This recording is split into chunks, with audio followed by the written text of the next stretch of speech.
Hey family, welcome back to my video. Today we will see, what if Harry Potter joined the Forbidden Dark Triads? Before we start, I would like to extend my sincere thanks to the original author of this story for granting us permission to use it in our YouTube video. Your generosity is greatly appreciated. The author's creation and the original story's link in the descriptions, please do check that first. Now enjoy the video. Harry Potter and the Dark Triad. By DADSHOT 55. Harry did not want to tell the others that he and Luna were having the same hallucination if that was what it was, so he said nothing about the horses as he sat down inside the carriage and slammed the door behind him.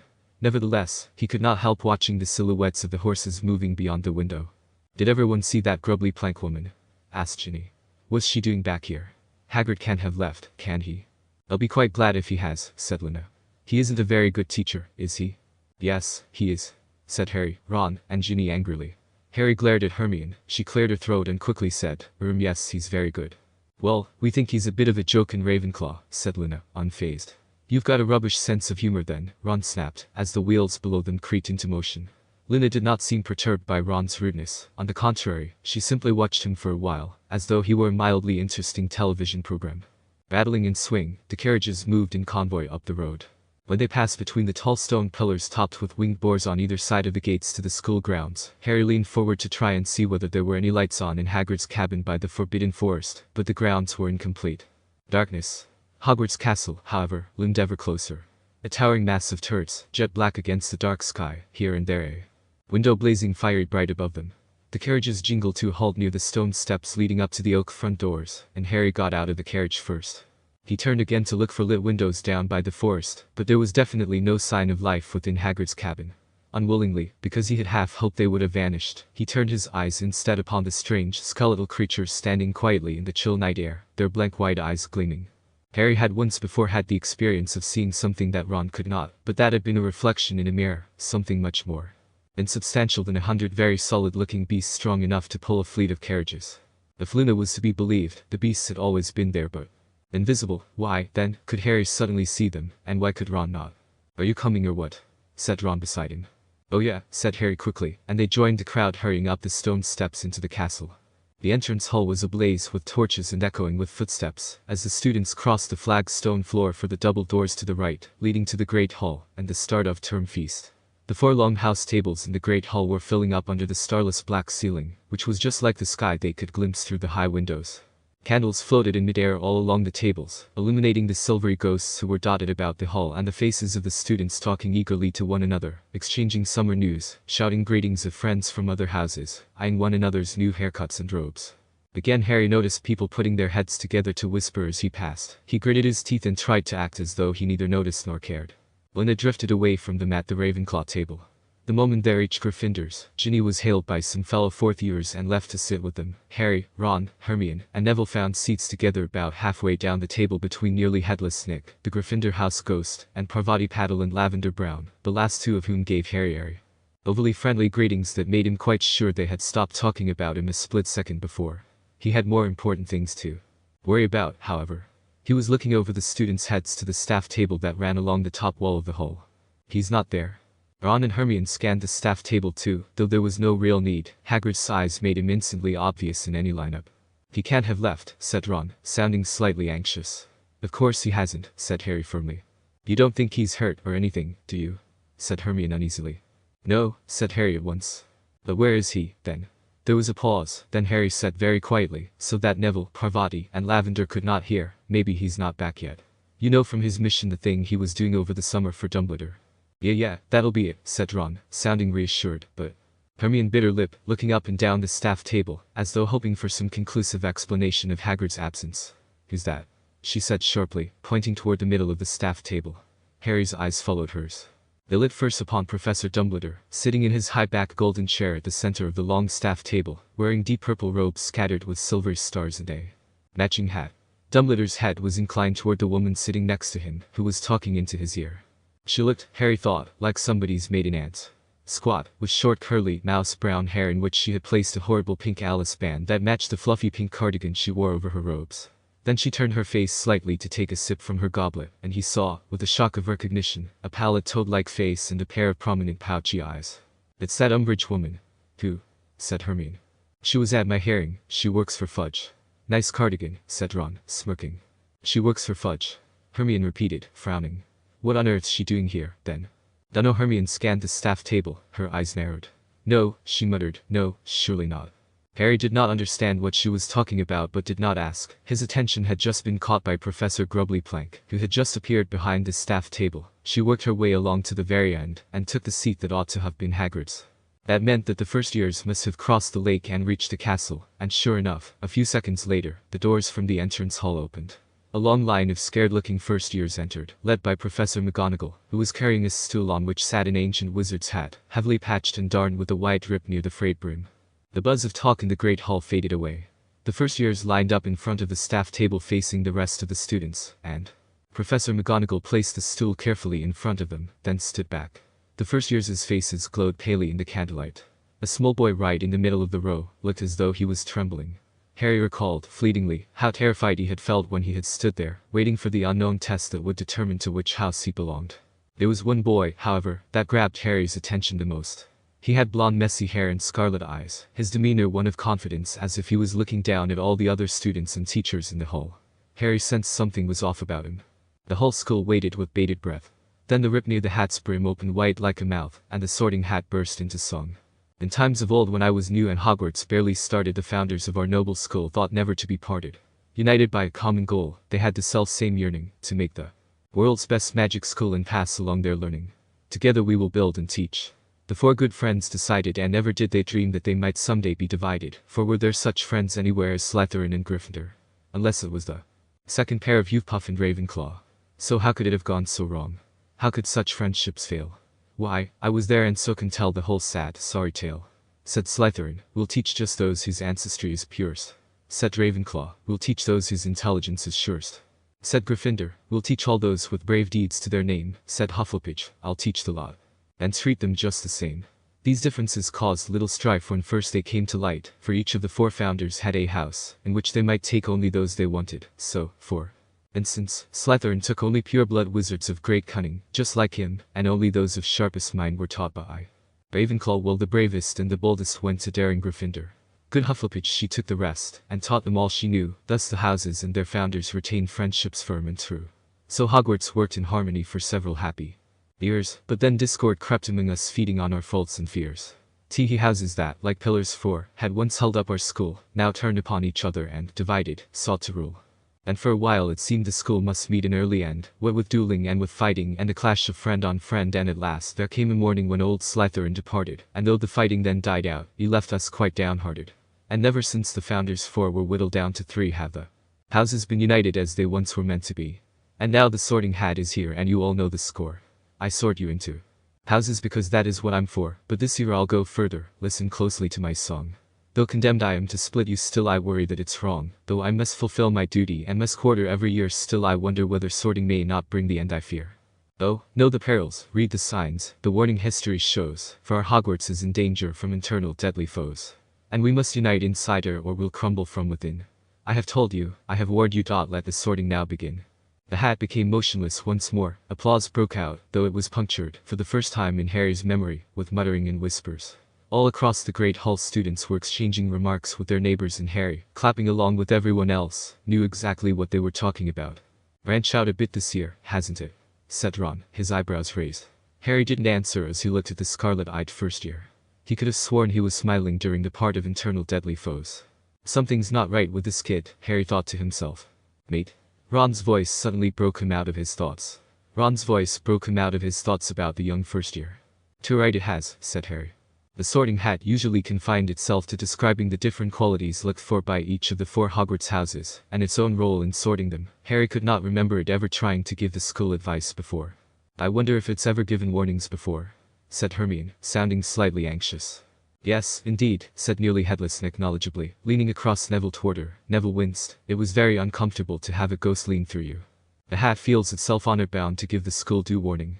Whenever it feels, but Professor McGonagall, who was waiting to read out the list of first years' names, was giving the whispering students the sort of look that scorches. Nearly Headless Nick placed a see-through finger to his lips, and sat primly upright again, as the muttering came to an abrupt end. With the last frowning look that swept the four house tables, Professor McGonagall lowered her eyes to her long piece of parchment and called out, "Abercrombie, Yoon." The terrified-looking boy Harry had noticed earlier stumbled forward and put the hat on his head. It was only prevented from falling right down to his shoulders by his very prominent ears. The hat considered for a moment, then the rip near the brim opened again and shouted, "Gryffindor." Harry clapped loudly with the rest of Gryffindor House, as Hugh and Abercrombie staggered to their table and sat down, looking as though he would like very much to sink through the floor and never be looked at again. Slowly the long line of first years thinned. In the pauses between the names and the sorting hat's decisions, Harry could hear Ron's stomach rumbling loudly. "Finally, you know Lovecraft," Professor McGonagall yelled. The scarlet-eyed boy walked down the hallway, everyone now noticing him. "Bloody hell, this one is sure of himself," Ron commented as you know. Walked forward. The sorting hat paused longer than usual, and then suddenly let out a terrified yelp. "Slytherin. This one goes to Slytherin," the sorting hat yelled out. Simply smirked at the sorting hat, as if he was taking the terrified cries as a compliment. The hall was silent, no one cheered, not even the Slytherin table. In fact, all of the purebloods in Slytherin seemed absolutely infuriated. Was unfazed as he simply walked towards the end of the Slytherin table and took his seat. Harry saw Malfoy sneering at the first year. "Kid must be Muggle-born," Ron whispered to Harry. "That's rare for Slytherin. Think he's related to a wizarding family?" Harry asked. "Unlikely, mate. Kid's gonna have a rough time in that house," Ron said. Harry didn't seem so sure. Harry was pretty sure this was exactly what wanted. Professor McGonagall picked up the hat and stool and marched them away as Professor Dumbledore rose to his feet. Harry was somehow soothed to see Dumbledore standing before them all. Whatever his recent bitter feelings toward his headmaster, between the absence of Hagrid and the presence of those dragonish horses, he had felt that his return to Hogwarts, so long anticipated, was full of unexpected surprises like jarring notes in a familiar song. But this, at least, was how it was supposed to be. Their headmaster rising to greet them all before the start of term feast. "Door newcomers," said Dumbledore in a ringing voice, his arms stretched wide and a beaming smile on his lips. "Welcome. To our old hands, welcome back. There's a time for speech-making, but this is not it. Tuck in." There was an appreciative laugh and an outbreak of applause as Dumbledore sat down neatly and threw his long beard over his shoulder, so as to keep it out of the way of his plate for food. It appeared out of nowhere, so that the 5 long tables were groaning under joints and pies and dishes of vegetables, bread, sauces, and flagons of pumpkin juice. "Excellent," said Ron, with a kind of groan of longing, and he seized the nearest plate of chops, and began piling them onto his plate. When all the students had finished eating and the noise level in the hall was starting to creep upward again, Dumbledore got to his feet once more. Talking ceased immediately as all turned to face the headmaster. Harry was feeling pleasantly drowsy now. His 4-poster bed was waiting somewhere above, wonderfully warm and soft-odd. "Well, now that we are all digesting another magnificent feast, I beg a few moments of your attention for the usual start of term notices," said Dumbledore. "First years ought to know that the forest in the grounds is out of bounds to students, and a few of our older students ought to know by now too." Harry, Ron, and Hermione exchanged smirks. "Mr. Filch, the caretaker, has asked me, for what he tells me is the 462nd time, to remind you all that magic is not permitted in corridors between classes, nor are a number of other things, all of which can be checked on the extensive list now fastened to Mr. Filch's office door. We have had 2 changes in staffing this year. We are very pleased to welcome back Professor Grubbly Plank, who will be taking care of magical creatures. Lessons. We are also delighted to introduce Professor Umbridge, our new defense against the dark arts teacher." There was a round of polite but fairly unenthusiastic applause during which Harry, Ron, and Hermione exchanged slightly panicked looks. Dumbledore had not said for how long Grubbly Plank would be teaching. Dumbledore continued. "Tryouts for the house Quidditch teams will take place on the..." He broke off, looking inquiringly at Professor Umbridge. As she was not much taller standing than sitting, there was a moment when nobody understood why Dumbledore had stopped talking, but then Professor Umbridge said, hem, and it became clear that she had got to her feet and was intending to make a speech. Dumbledore only looked taken aback for a moment, then he sat back down smartly and looked alertly at Professor Umbridge, as though he desired nothing better than to listen to her talk. Other members of staff were not as adept at hiding their surprise. Professor Sprout's eyebrows had disappeared into her flyaway hair, and Professor McGonagall's mouth was as thin as Harry had ever seen it. No new teacher had ever interrupted Dumbledore before. Many of the students were smirking. This woman obviously did not know how things were done at Hogwarts. "Thank you, Headmaster," Professor Umbridge simpered, "for those kind words of welcome." Her voice was high-pitched, breathy, and little girlish, and again, Harry felt a powerful rush of dislike that he could not explain to himself. All he knew was that he loathed everything about her, from her stupid voice to her fluffy pink cardigan. She gave another little throat-clearing cough, hem, and continued. "Well, it is lovely to be back at Hogwarts, I must say." She smiled, revealing very pointed teeth. "And to see such happy little faces looking back at me." Harry glanced around. None of the faces he could see looked happy. On the contrary, they all looked rather taken aback at being addressed as though they were 5 years old. the only one that wasn't was Yuno. He was staring at her with a smug look on his face, as if he knew something about her that no one else did. I am very much looking forward to getting to know you all, and I'm sure we'll be very good friends. Students exchanged looks at this, some of them were barely concealing grins. I'll be her friend as long as I don't have to borrow that cardigan. Parvati whispered to Lavender, and both of them lapsed into silent giggles. Professor Umbridge cleared her throat again, but when she continued, some of the breathiness had vanished from her voice. She sounded much more businesslike, and now her words had a dull earned-by-heart sound to them. The Ministry of Magic has always considered the education of young witches and wizards to be of vital importance. The rare gifts with which you were born may come to nothing if not nurtured and honed by careful instruction. The ancient skills unique to the wizarding community must be passed down through the generations lest we lose them forever. The treasure trove of magical knowledge amassed by our ancestors must be guarded, replenished, and polished by those who have been called to the noble profession of teaching. Professor Umbridge paused here and made a little bow to her fellow staff members, none of whom bowed back. Professor McGonagall's dark eyebrows had contracted so that she looked positively Hulk-like, and Harry distinctly saw her exchange a significant glance with Professor Sprout, as Umbridge gave another little hem, and went on with her speech. Every headmaster and headmistress of Hogwarts has brought something new to the weighty task of governing this historic school, and that is as it should be, for without progress, there will be stagnation and decay. There again, progress for progress's sake must be discouraged, for our tried and tested traditions often require no tinkering. A balance, then, between old and new, between permanence and change, between tradition and innovation. Harry found his attentiveness ebbing, as though his brain was slipping in and out of tune. The quiet that always filled the hall when Dumbledore was speaking was breaking up as students put their heads together, whispering and giggling.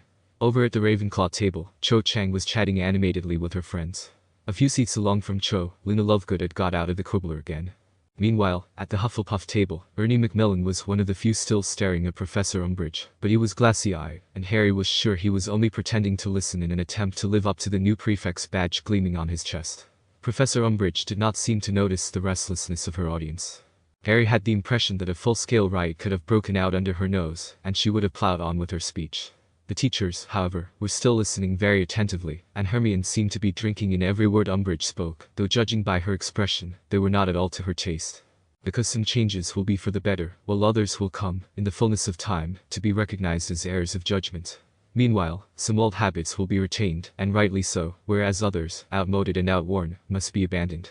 Let us move forward, then, into a new era of openness, effectiveness, and accountability, intent on preserving what ought to be preserved, perfecting what needs to be perfected, and pruning wherever we find practices that ought to be prohibited. She sat down. Dumbledore clapped. The staff followed his lead, though Harry noticed that several of them brought their hands together only once or twice before stopping. A few students joined in, but most had been taken unawares by the end of the speech, not having listened to more than a few words of it, and before they could start applauding properly, Dumbledore had stood up again. "Thank you very much, Professor Umbridge, that was most illuminating," he said, bowing to her. "Now as I was saying, Quidditch tryouts will be held." "Yes, it certainly was illuminating," said Hermione in a low voice. "You're not telling me you enjoyed it?" Ron said quietly, turning a glazed face upon Hermione. "That was about the dullest speech I've ever heard, and I grew up with Percy." "I said illuminating, not enjoyable," said Hermione. "It explained a lot." "Did it?" said Harry in surprise. "Sounded like a load of waffles to me." "There was some important stuff hidden in the waffle," said Hermione grimly. "Was there?" said Ron blankly. "How about progress for progress's sake must be discouraged? How about pruning wherever we find practices that ought to be prohibited?" "Well, what does that mean?" said Ron impatiently. "I'll tell you what it means," said Hermione ominously. "It means the Ministry's interfering at Hogwarts." There was a great clattering and banging all around them. Dumbledore had obviously just dismissed the school because everyone was standing up ready to leave the hall. Hermione jumped up, looking flustered. "Ron, we're supposed to show the first years where to go." "Oh yeah," said Ron, who had obviously forgotten. Hey, you lot. Midgets." "Ron." "Well, they're chichi dot."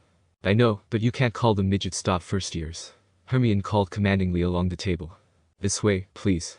A group of new students walked shyly up the gap between the Gryffindor and Hufflepuff tables, all of them trying hard not to lead the group.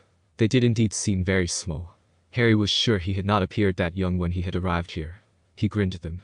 A blond boy next to Ewan Abercrombie looked petrified, nudged Ewan, and whispered something in his ear. Ewan. Abercrombie looked equally frightened and stole a horrified look at Harry, who felt the grin slide off his face like Stinksip. Harry then noticed Draco, Crabbe, and Goyle all walking towards Yuno. He didn't like where this was going and followed suit. Draco came up to Yuno while Crabble and Goyle blocked off his way to turn back. You should have left when you got sorted into Slytherin, filthy little mudblood. Draco snapped at who gave an amused look. Oh, so this is that pompous pureblood attitude I heard so much about. You and Breach sure think highly of yourselves, said with a smug smirk. Draco scoffed back, shocked at the audacity of the first year. What did you just call me? Draco yelled as Crabbe and Goyle's eyes went wide. Harry couldn't believe what he heard either. What, don't you like the taste of your own medicine, Malfoy? Laughed. How dare you make such accusations about my family tree, you filthy mutiling? Draco yelled at More like a family shrub, that's what happens when your family is so obsessed with blood status. Taunted. Draco didn't know what to do, but to draw out his wand. Crabbe and Goyle followed in suit. Harry just stood there dumbfounded at the audacity of this first year. He didn't even know what to say. Careful, Malfoy, children from families tend to have spells backfire on them, said unfazed. Draco was about to fire a hex at until Snape walked in on the confrontation. Malfoy, Snape snapped. But, Professor Draco began until Snape cut him off. There is absolutely under no circumstance you should be using magic at this time. Detention for you and 5 points from Slytherin. But save Professor, Malfoy could have hurt himself. Jabbed in. Snape looked at the boy, his eyes narrowing. It was well, Mr. Lovecraft, detention, Snape said. Yuno's face still held a smirk. Looking forward to it, said, meeting Snape's gaze, the two staring the other down. Snape was the first to look away, looking at Harry. Mr. Potter, this is a Slytherin issue, go back to Gryffindor at once. Snape barked at Harry. Harry snapped out of his thoughts and looked back up at Snape. Sorry, Professor. Harry then walked away from the scene quickly. He turned back and saw staring back at him, giving him an innocent wave goodbye. Chapter 2. Chapter 2 Lovecraft. The first day of Hogwarts began, Harry still pondering over what happened with Draco and the first year, Harry decided to keep his witness to last night's bat a secret until he was ready to tell Hermione and Ron. His morning was usual as kids looked and whispered about him with the usual gossip. Harry chuckled to himself that he had grown so accustomed to it. They followed the Ravenclaws into the Great Hall, looking instinctively at the staff table as they entered. Professor Grubbly. Plank was chatting to Professor Sinister, the astronomy teacher, and Hagrid was once again conspicuous only by his absence. The enchanted ceiling above them echoed Harry's mood. It was a miserable rain cloud grey. Dumbledore didn't even mention how long that grubbly Plank woman's staying, he said, as they made their way across to the Gryffindor table. Maybe, said Hermione thoughtfully. What? Said both Harry and Ron together. Well, maybe he didn't want to draw attention to Hagrid not being here. What do I mean, draw attention to it? Said Ron, half laughing. How could we not notice? Before Hermione could answer, Professor McGonagall handed out schedules to the trio. Look at today, groaned Ron. History of magic, double potions, divination, and double defense against the dark arts bins. Snape, Trelawney, and that Umbridge woman all in one day. I wish Fred and George'd hurry up and get those skiving snack boxes sorted out. Do my ears deceive me? Said Fred, arriving with George and squeezing onto the bench beside Harry. Hogwarts prefects surely don't wish to skive off lessons. Look what we've got today, said Ron grumpily, shoving his schedule under Fred's nose. That's the worst Monday I've ever seen. Fair point, little bro, said Fred, scanning the column. You can have a bit of nosebleed now, get cheap if you like. Why is it cheap? Said Ron suspiciously. Because you'll keep bleeding till you shrivel up. We haven't got an antidote yet, said George, helping himself to a kipper. Cheers, said Ron moodily, pocketing his schedule, but I think I'll take the lessons. And speaking of your skiving snack boxes, said Hermione, eyeing Fred and George beadily, you can't advertise for testers on the Gryffindor notice board. Says who? Said George, looking astonished. Says me, said Hermione. And Ron. Leave me out of it, said Ron hastily. Hermione glared at him. Fred and George sniggered. You'll be singing a different tune soon enough, Hermione, said Fred, thickly buttering a crumpet. You're starting your 5th year, you'll be begging us for a snack box before long. And why would starting 5th year mean I want a skiving snack box? Asked Hermione. 5th year's OWL year, said George. So you've got your exams coming up, haven't you? They'll be keeping your noses so hard to that grindstone they'll be rubbed raw, said Fred with satisfaction. Half our year had minor breakdowns coming up to OWLS, said George happily. Tears and tantrums Patricia Stimpson kept coming over faint. That's probably because they were just amateurs, an unknown voice said beside them. Fred and George turned to see Lovecraft standing behind them. He gave a friendly smile and wave. Ain't you that Slytherin first year that made the sorting hat freak out? Fred asked. Yeah, something, George said. The very one laughed as he sat down next to the two of them. What are you doing? Hermione asked as sat down next to Fred and George. Eating breakfast, what's it to you? Asked as he stole Ron's waffles. Hey. Ron yelled, realizing what happened. I see that, but you're with Slytherin, you should be sitting with your house, Hermione said. Don't want to be seen with that crowd, people might get the Wrong idea about my magical abilities, said as he took a bite of his waffle. George and Fred chuckled. I like this midget, he should sit with us. Fred laughed. Hermione was about to protest when Professor McGonagall. Mr. Lovecraft, while I do like to see you adjusting swiftly to life at Hogwarts, I regret to inform you that you should sit with your own house, she said with a calm and gentle demeanor. I don't mean to disrespect your authority, Professor, but I don't see the problem with sitting with people who are a little more accepting towards me, and all I'm doing is promoting in-school relations between the houses, said as he looked up at McGonagall with a cheerful smile. While those noble intentions, the rules are in place for a reason, McGonagall replied a little more sternly. Oh, and what exactly is wrong with students from different houses getting along? I'd understand if this was class, but it is only breakfast, replied. Harry, Ron, and Hermione's eyes widened a bit at Uno's questioning of the professor. McGonagall took her time to respond to the rebuttal. I see where you're coming from. I will let this one incident slide one time, but this will be the last time, understood, McGonagall said. Absolutely, Professor, thank you, I'll see you in class later today, said. Harry was dumbfounded by the blatant and defiant attitude of Most first years wouldn't even consider challenging a professor, let alone on the first day. What was it with this kid? Mate, Fred said wide-eyed after Professor McGonagall left, you got some steel nerves. It's all in the way you talk to people, catch more flies with honey as they say, says.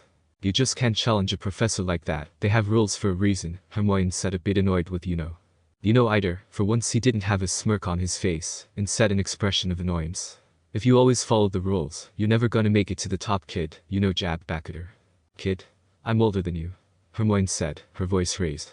Judging from what I've heard about your skills, I'd say otherwise. Retorted back. The two glared at each other, the tension high in the room. The bell rang signaling that classes were about to begin. Got up without breaking eye contact with Hermione. There are other ways of settling this, Granger. You ever want a duel, just let me know, said as he began to walk away. Anytime, any day, Harriman shot back as he left, still holding a glare. Everyone was taken aback by the verbal altercation between the two. Never seen you get so angry with anyone, Hermione. Fred said. Yeah, not even us, George said. Snot-nosed Brad is too cocky for his own good, Harriman grumbled as she got up. Harry was somewhat glad it wasn't just him who thought something was off with There was something off with him. It was only his first day and he was already throwing his weight around. Like he was on par with Dumbledore himself. Was he really that arrogant, or was it something darker? The day was long, and history of magic was boring as usual. Potions. Miserable than usual since it was double with Snape. Divinations, bizarre as it could get, and more talks about Harry dying a premature death, which was always fantastic. It became a game for Fred and George to guess Professor Trelawney's predictions on what way Harry was going to die. One way included Harry dying on the toilet, which Harry hoped wasn't the way he'd actually go out. Finally, Harry, Ron, and Hermione found themselves a defense against the dark arts. When they entered the Defense Against the Dark Arts classroom, they found Professor Umbridge already seated at the teacher's desk, wearing the fluffy pink cardigan of the night before, and a black velvet bow on top of her head. Harry was again reminded forcibly of a large fly perched unwisely on top of an even larger toad. The class was quiet as it entered the room. Professor Umbridge was, as yet, an unknown quantity, and nobody knew yet how strict a disciplinarian she was likely to be. Harry looked around and was stunned to see sitting at one of the desks. What the hell? Harry thought to himself. Why was the first year with the fifth years? It didn't make any sense. Well, good afternoon, she said when finally the whole class had sat down. A few people mumbled good afternoon in reply. Tut, tut, said Professor Umbridge. That won't do now, will it? I should like you please to reply good afternoon, Professor Umbridge. One more time, please. Good afternoon, class. Good afternoon, Professor Umbridge, they chanted back at her. There, now, said Professor Umbridge sweetly. That wasn't too difficult, was it? Once away and quills out, please. Many of the class exchanged gloomy looks. The order once away had never yet been followed by a lesson they had found interesting. Harry shoved his wand back inside his bag and pulled out quill, ink, and parchment. Professor Umbridge opened her handbag, extracted her wand, which was an unusually short one, and tapped the blackboard sharply with it. Words appeared on the board at once. Defense Against the Dark Arts returned to basic principles. Well now, your teaching in this subject has been rather disrupted and fragmented, hasn't it? Stated Professor Umbridge, turning to face the class with her hands clasped neatly in front of her. The constant changing of teachers, many of whom do not seem to have followed any ministry-approved curriculum, has unfortunately resulted in your being far below the standard we would expect to see in your OWL year. You will be pleased to know, however, that these problems are now to be rectified. We will be following a carefully structured, theory-centered, ministry-approved course of defensive magic this year. Harry heard a snort from the back as covered his mouth trying not to laugh. Umbridge didn't seem to notice. Please copy down the following. She rapped the blackboard again. The first message vanished and was replaced by course aims. The principles underlying defensive magic. To recognize situations in which defensive magic can legally be used. The use of defensive magic in a context for practical use. For a couple of minutes, the room was full of the sound of scratching quills on parchment. When everyone had copied down Professor Umbridge's 3 course aims, she said, "Has everybody got a copy of Defensive Magical Theory by Wilbert Slinkard?" There was a dull murmur of assent throughout the class. "I think we'll try that again," said Professor Umbridge. "When I ask you a question, I should like you to reply yes, Professor Umbridge, or no, Professor Umbridge. So, has everyone got a copy of Defensive Magical Theory by Wilbert Slinkard?" "Yes, Professor Umbridge," rang through the room. "Good," said Professor Umbridge. "I should like you to turn to page 5 and read Chapter 1, Basics for Beginners. There will be no need to talk." Professor Umbridge left the blackboard and settled herself in the chair behind the teacher's desk, observing them all with those pouchy toad's eyes. Harry decided to look back at who wasn't reading at all, but instead looking like he was writing notes of some sort, occasionally looking back and pretending to read. "Mr. Potter," Umbridge said, breaking his concentration. Harry apologized and continued reading the boring book. He felt his concentration sliding away from him. He had soon read the same line half a dozen times, without taking in more than the first few words. Several silent minutes passed. Next to him, Ron was absent-mindedly turning his quill over and over in his fingers, staring at the same spot on the page. Harry looked right and received a surprise to shake him out of his torpor. Hermione had not even opened her copy of Defensive Magical Theory. She was staring fixedly at Professor Umbridge with her hand in the air. Harry could not remember Hermione ever neglecting to read when instructed to, or indeed resisting the temptation to open any book that came under her nose. He looked at her questioningly, but she merely shook her head slightly to indicate that she was not about to answer questions, and continued to stare at Professor Umbridge, who was looking just as resolutely in another direction. After several more minutes had passed, however, Harry was not the only one watching Hermione. The chapter they had been instructed to read was so tedious that more and more people were choosing to watch Hermione's mute attempt to catch Professor Umbridge's eye, than to struggle on with Basics for Beginners. When more than half the class was staring at Hermione rather than at their books, Professor Umbridge seemed to decide that she could ignore the situation no longer. "Did you want to ask something about the chapter, dear?" she asked Hermione, as though she had only just noticed her. "Not about the chapter, no," said Hermione. "Well, we're reading just now," said Professor Umbridge, showing her small pointed teeth. "If you have other queries, we can deal with them at the end of class." "I've got a query about your course aims," said Hermione. Professor Umbridge raised her eyebrows. "And your name is Hermione Granger," said Hermione. "Well, Miss Granger, I think the course aims are clear if you read them through carefully," said Professor Umbridge, in a voice of determined sweetness. "Well, I don't," said Hermione bluntly. "There's nothing written up there about using defensive spells." There was a short silence in which many members of the class turned their heads to frown at the 3 course aims still written on the blackboard. "Using defensive spells," Professor Umbridge repeated with a little laugh. "Why, I can't imagine any situation arising in my classroom that would require you to use a defensive spell, Miss Granger. You surely aren't expecting to be attacked during class." "We're not going to use magic," Ron ejaculated loudly. "Students raised their hands when they wished to speak in my class, Mr. Weasley," said Ron, thrusting his hand into the air. Professor Umbridge, smiling still more widely, turned her back on him. Harry and Hermione immediately raised their hands too. Professor Umbridge's patchy eyes lingered on Harry for a moment before she addressed Hermione. "Yes, Miss Granger? You wanted to ask something else?" "Yes," said Hermione. "Surely the whole point of defense against the dark arts is to practice defensive spells. Are you a ministry-trained educational expert, Miss Granger?" asked Professor Umbridge in her falsely sweet voice. "No, but..." "Well then, I'm afraid you are not qualified to decide what the whole point of any class is. Wizards much older and cleverer than you have devised our new program of study. You will be learning about defensive spells in a secure, risk-free way." Dino's hand shot up, as Umbridge took notice.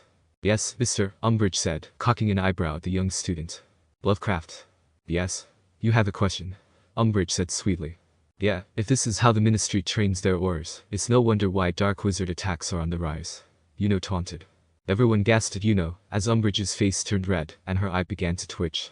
"Mr. Lovecraft, I assure you that this course is highly regarded by the ministry as a top curriculum, in learning how to properly defend yourself against the dark arts," Umbridge said through gritted teeth, trying to keep her composure. "I do not wish to criticize the way things have been run in this school," she continued, an unconvincing smile stretching her white mouth, "but you have been exposed to some very irresponsible wizards in this class, very irresponsible indeed, not to mention," she gave a nasty little laugh, "extremely dangerous half-breeds. At least his parents weren't cousins, like some purebloods quipped.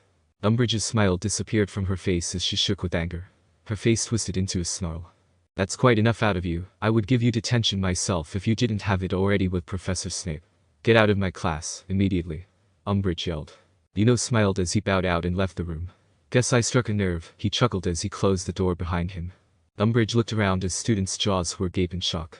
The audacity of that mudblood, Harry heard Umbridge say under her breath as she turned back to her desk. Class dismissed. All of you. Out. She yelled. The class left as instructed.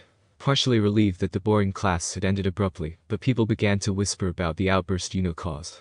There's something wrong with him, Ron said as they walked away from class.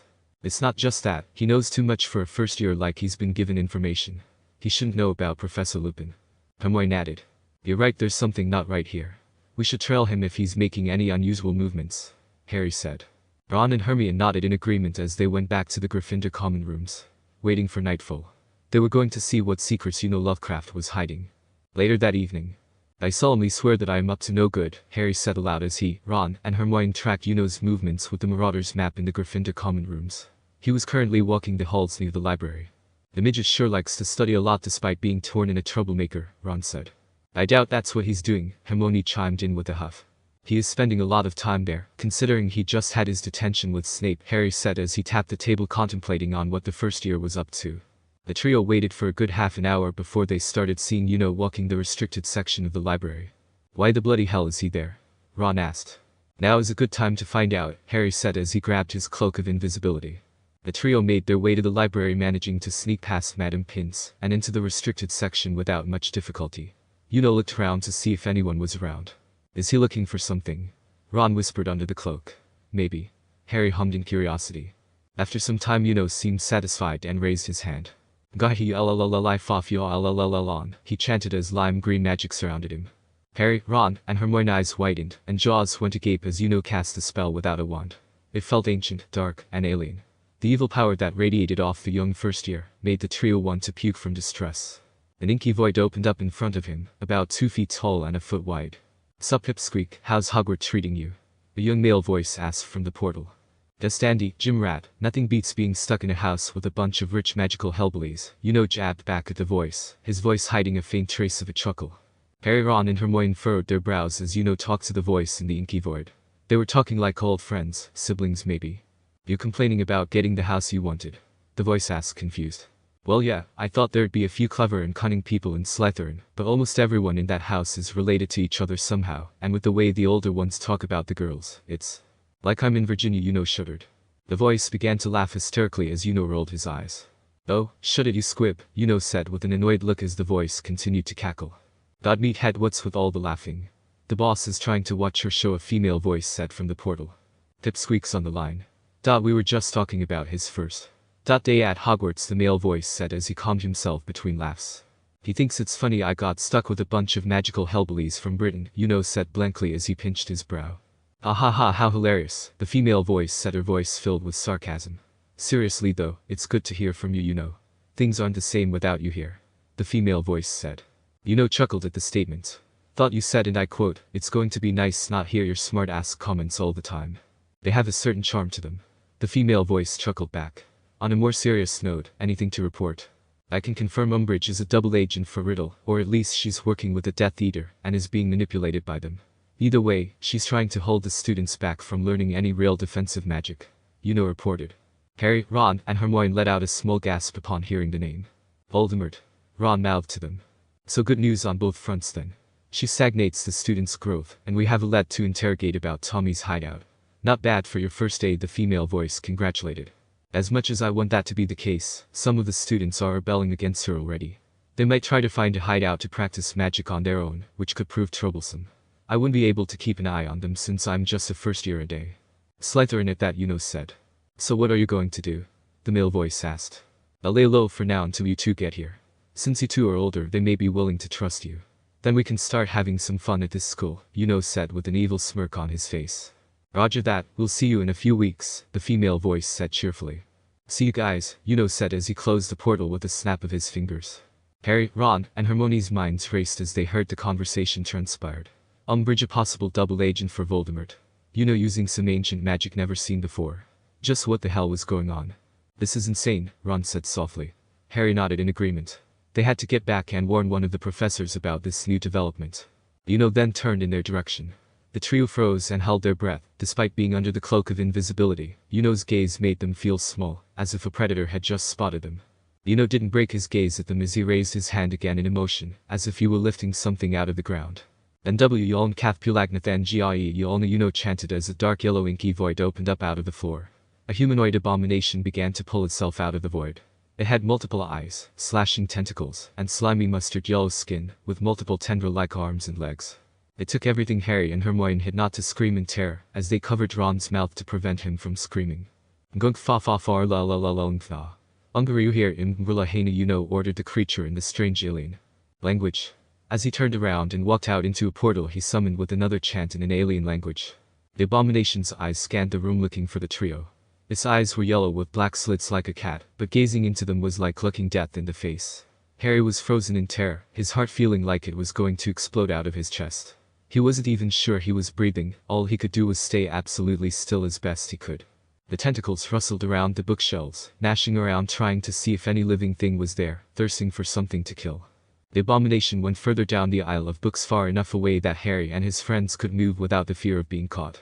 They silently moved as the thing searched the other section, its back turned to them, creeping ever so slightly knowing that if they made one mistake they were dead. As they moved towards the exit, Hermione accidentally bumped into the table, and a lamp fell to the floor. Harry didn't even think as he grabbed Ron and Hermione and pulled them under the desk, pulling the cloak of invisibility over them. He heard the abomination barreling towards them. Its eyes filled with malicious joy knowing its prey was close and squealing with excitement. Its tendrils looked under the desk to see if his prey was hiding.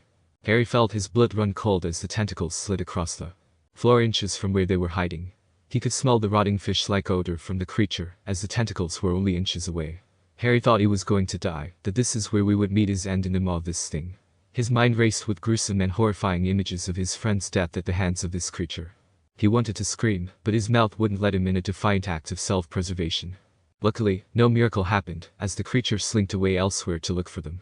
Harry, Ron, and Hermione moved ever so quietly toward the exit, as they silently opened the door, creaked out, and closed the door behind them. The three of them stood there in a daze for what seemed like an eternity. They stood there until Hermione finally broke the silence with a whisper run. The trio bolted out of the library and past Madam Pince, who yelled at them for running, taking away 5 points from Gryffindor, but they simply didn't care as they ran like that thing was chasing right behind them. They finally managed to get back to the Gryffindor common rooms, and waited till they caught their breath. All three of them didn't say anything, the image of that creature burned into their minds forever. It was Ron who finally spoke after what seemed like 10 minutes of dead silence. "What in God's name was that thing?" he stammered. "How is it even possible to possess magic like that? It shouldn't even exist in the first place," Hermione said as she cradled into a ball, still traumatized. Harry, finally calming down a bit, was able to produce a clear thought. "Look, this is a lot to take in right now, let's just get some sleep and think this through tomorrow." Hopefully," he said. Ron and Hermione nodded in agreement.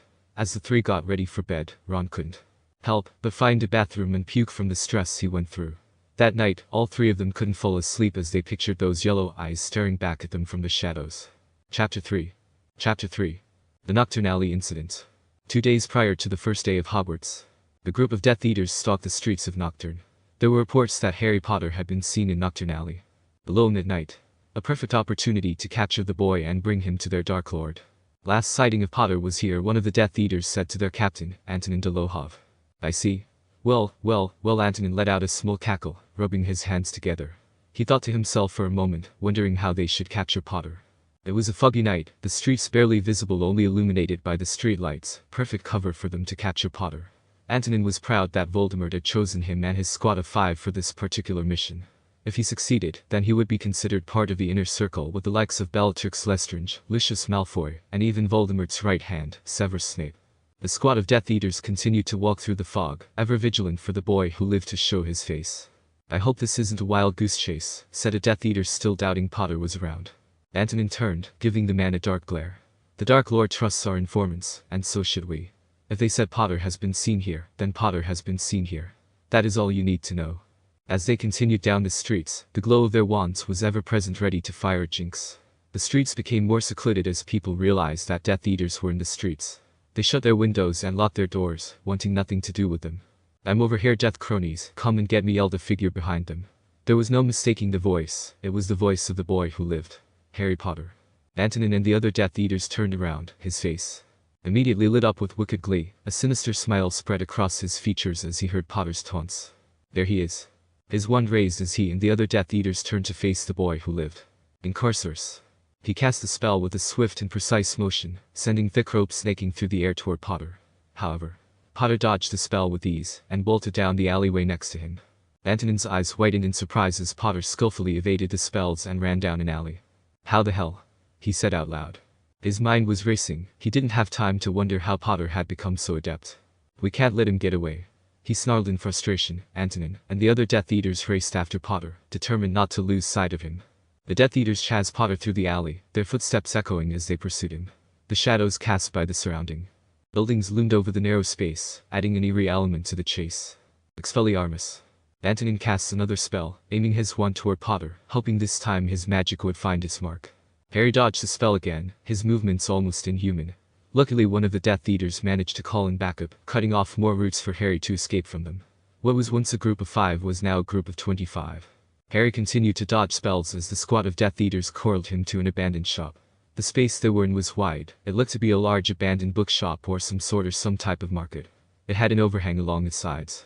Harry stopped and looked back at the Death Eaters, his face glowing in the gleaming moonlight. The Death Eaters came to a halt, circling around Potter, wands raised. Antonin smirked, realizing that Potter was trapped and outnumbered. They had him now. He took a step toward Potter, a taunting look in his eyes. Well now, Potter. You are all alone, surrounded by an army of the Dark Lord's finest, and with nowhere to run. What will the boy who lived do now? Harry smiled as his face became more feminine. His messy black hair grew straight and white as it grew down to his back. His body changed to more attuned to a young female, and a scar appeared underneath the left eye. This wasn't Potter at all. A ripple of surprise went through the Death Eaters in the group. Antonin blinked, his expression turning into one of disbelief and frustration as he registered the change. He narrowed his eyes, taking in this strange and confusing development. Antonin's grip tightened on his wand, now more suspicious than ever. What is the meaning of this? He demanded, his voice cold and hard. They had been tricked, but by whom and for what purpose was all a mystery to him. Ever hear of an ambushed Dumbus? The girl mocked with an evil smirk on her face. Antonin's eyes widened in shock as gunfire erupted from above them, barely having time to register the sudden barrage of bullets. His Death Eaters were already collapsing with screams of pain, their robes torn by the assault. It hadn't taken more than a couple of seconds for half of them to be taken out. He snapped back into focus and instinctively, he quickly cast an array of defensive spells, creating an unbreakable charm around him to deflect the incoming bullets. But instead of the bullets being deflected, they actually nullified the protective charm, burning through like someone had lit a paper on fire. Antonin's eyes widened in shock as the bullets burned through his defensive charm. How is that possible? Muggle weapons should have been ineffective against magic. He gritted his teeth, trying to shake off his confusion and disbelief. There was no time to ponder the impossibilities now. In Carcerus, Antonin fired the spell, forcing the shooter to take cover, which allowed the remaining Death Eaters to take cover. Antonin ducked behind a wall, clutching his wand tightly. His breathing was heavy, and he needed to regroup and come up with a plan. We need to take down anyone attacking us. Use any spell, no matter how dark or powerful. He hissed to the remaining Death Eaters. He knew what had to be done to even the playing field. The Death Eaters nodded in agreement and immediately launched a ferocious counterattack. Dark and powerful curses shot through the air, hoping to take down the shooter and the girl. The girl gave a motion like she was blowing a kiss, and fire akin to a dragon erupted from her lips. The Death Eaters watched in awe and horror as the flames burst forth in a fiery spectacle, scorching through the darkness and setting the room ablaze.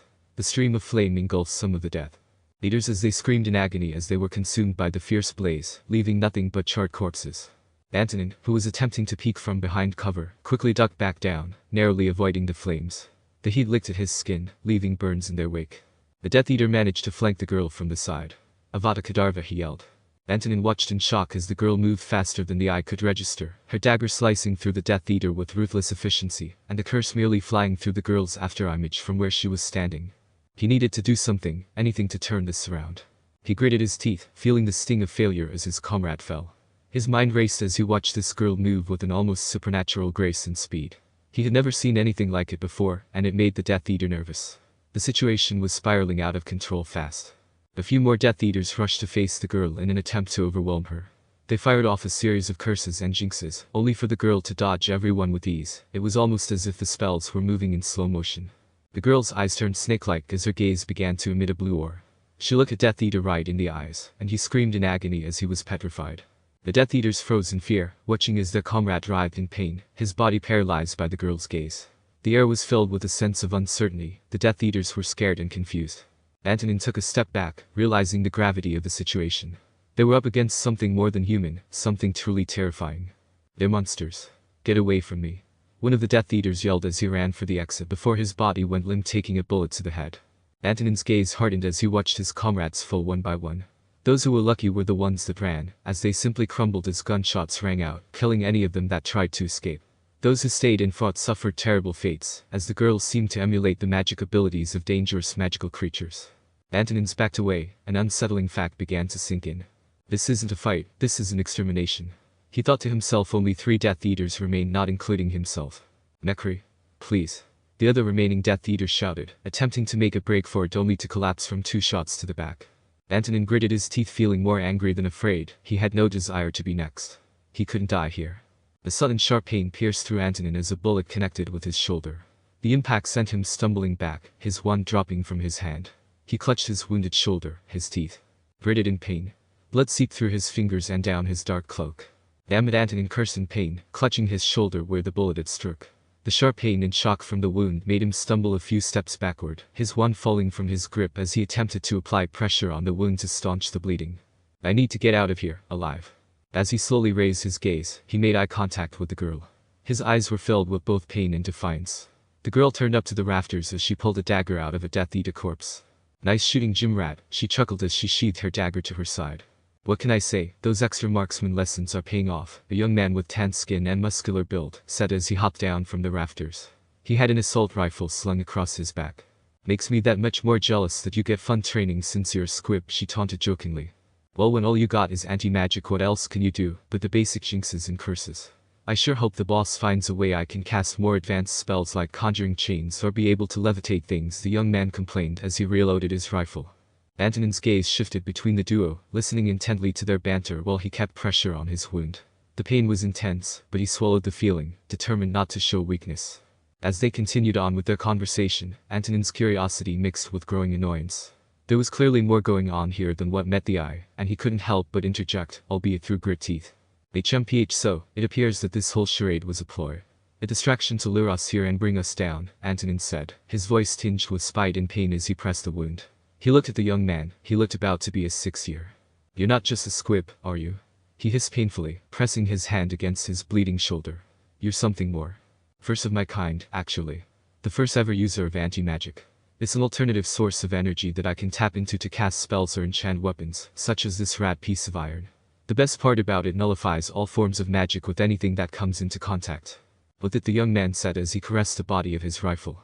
Anti-magic, he muttered under his breath. The concept seemed almost blasphemous, a perversion of the natural order. He was silent for a moment, trying to process the implications of what this development meant.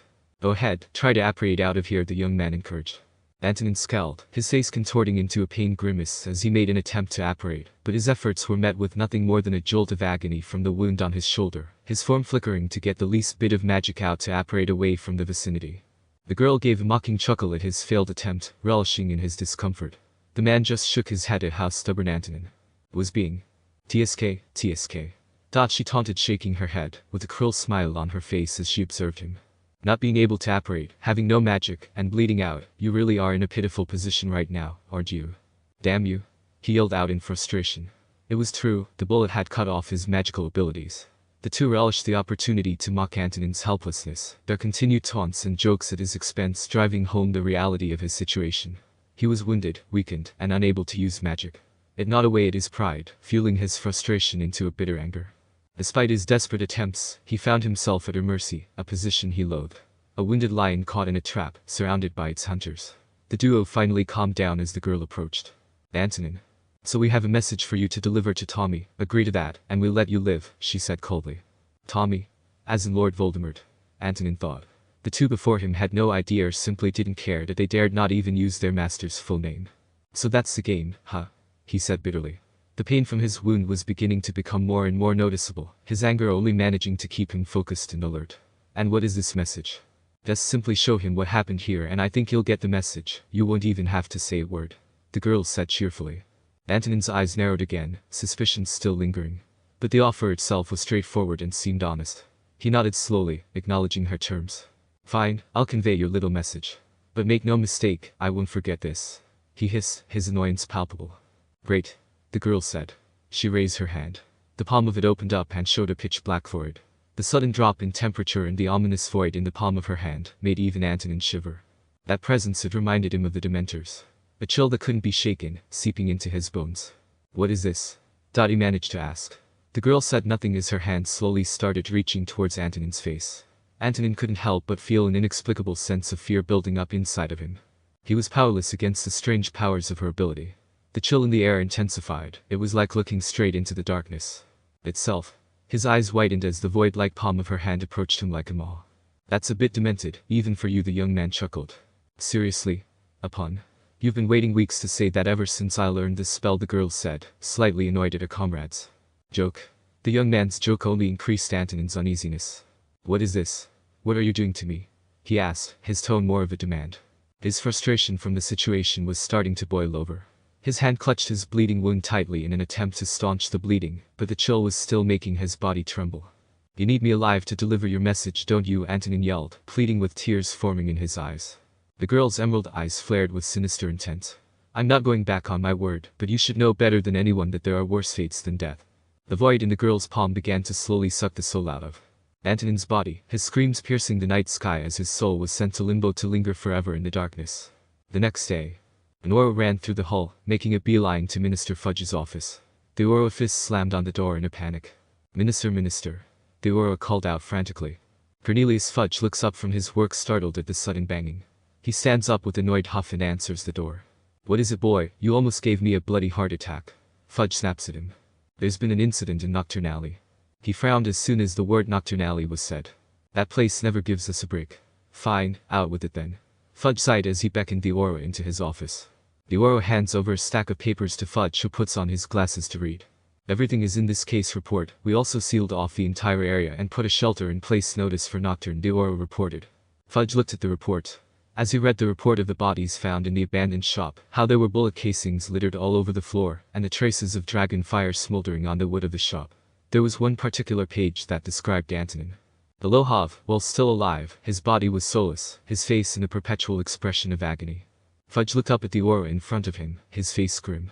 None of this gets out to the public, understood? Yes, sir, the aura said. He then left the office, not needing to say another word.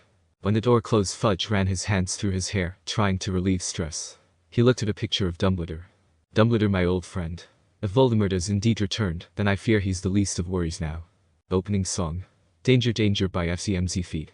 I see. Chapter 4. Chapter 4. Detention from Dolores Umbridge. Opening song. Danger, Danger by FCMZ Feet. I see. Present day. Harry hadn't slept a single hour since the incident in the restricted section of the library. All he could think about were those glaring yellow eyes of the creature that was summoned by He slowly got out of bed. He was going to need some extra coffee this morning at breakfast. The Gryffindors made their way with the Ravenclaws as each of the houses sat down. Harry, Ron, and Hermione, hands each made a beeline for the coffee as they sipped it down, immediately going for another one after they were done. Too much of that stuff isn't good for your little bro, Fred chimed in as he sat down next to Ron. Shut it, I'm not in the mood, Ron groaned tiredly as took another sip. Damn, each one of you look like you got the soul ripped right off your bodies. What were you three up to last night?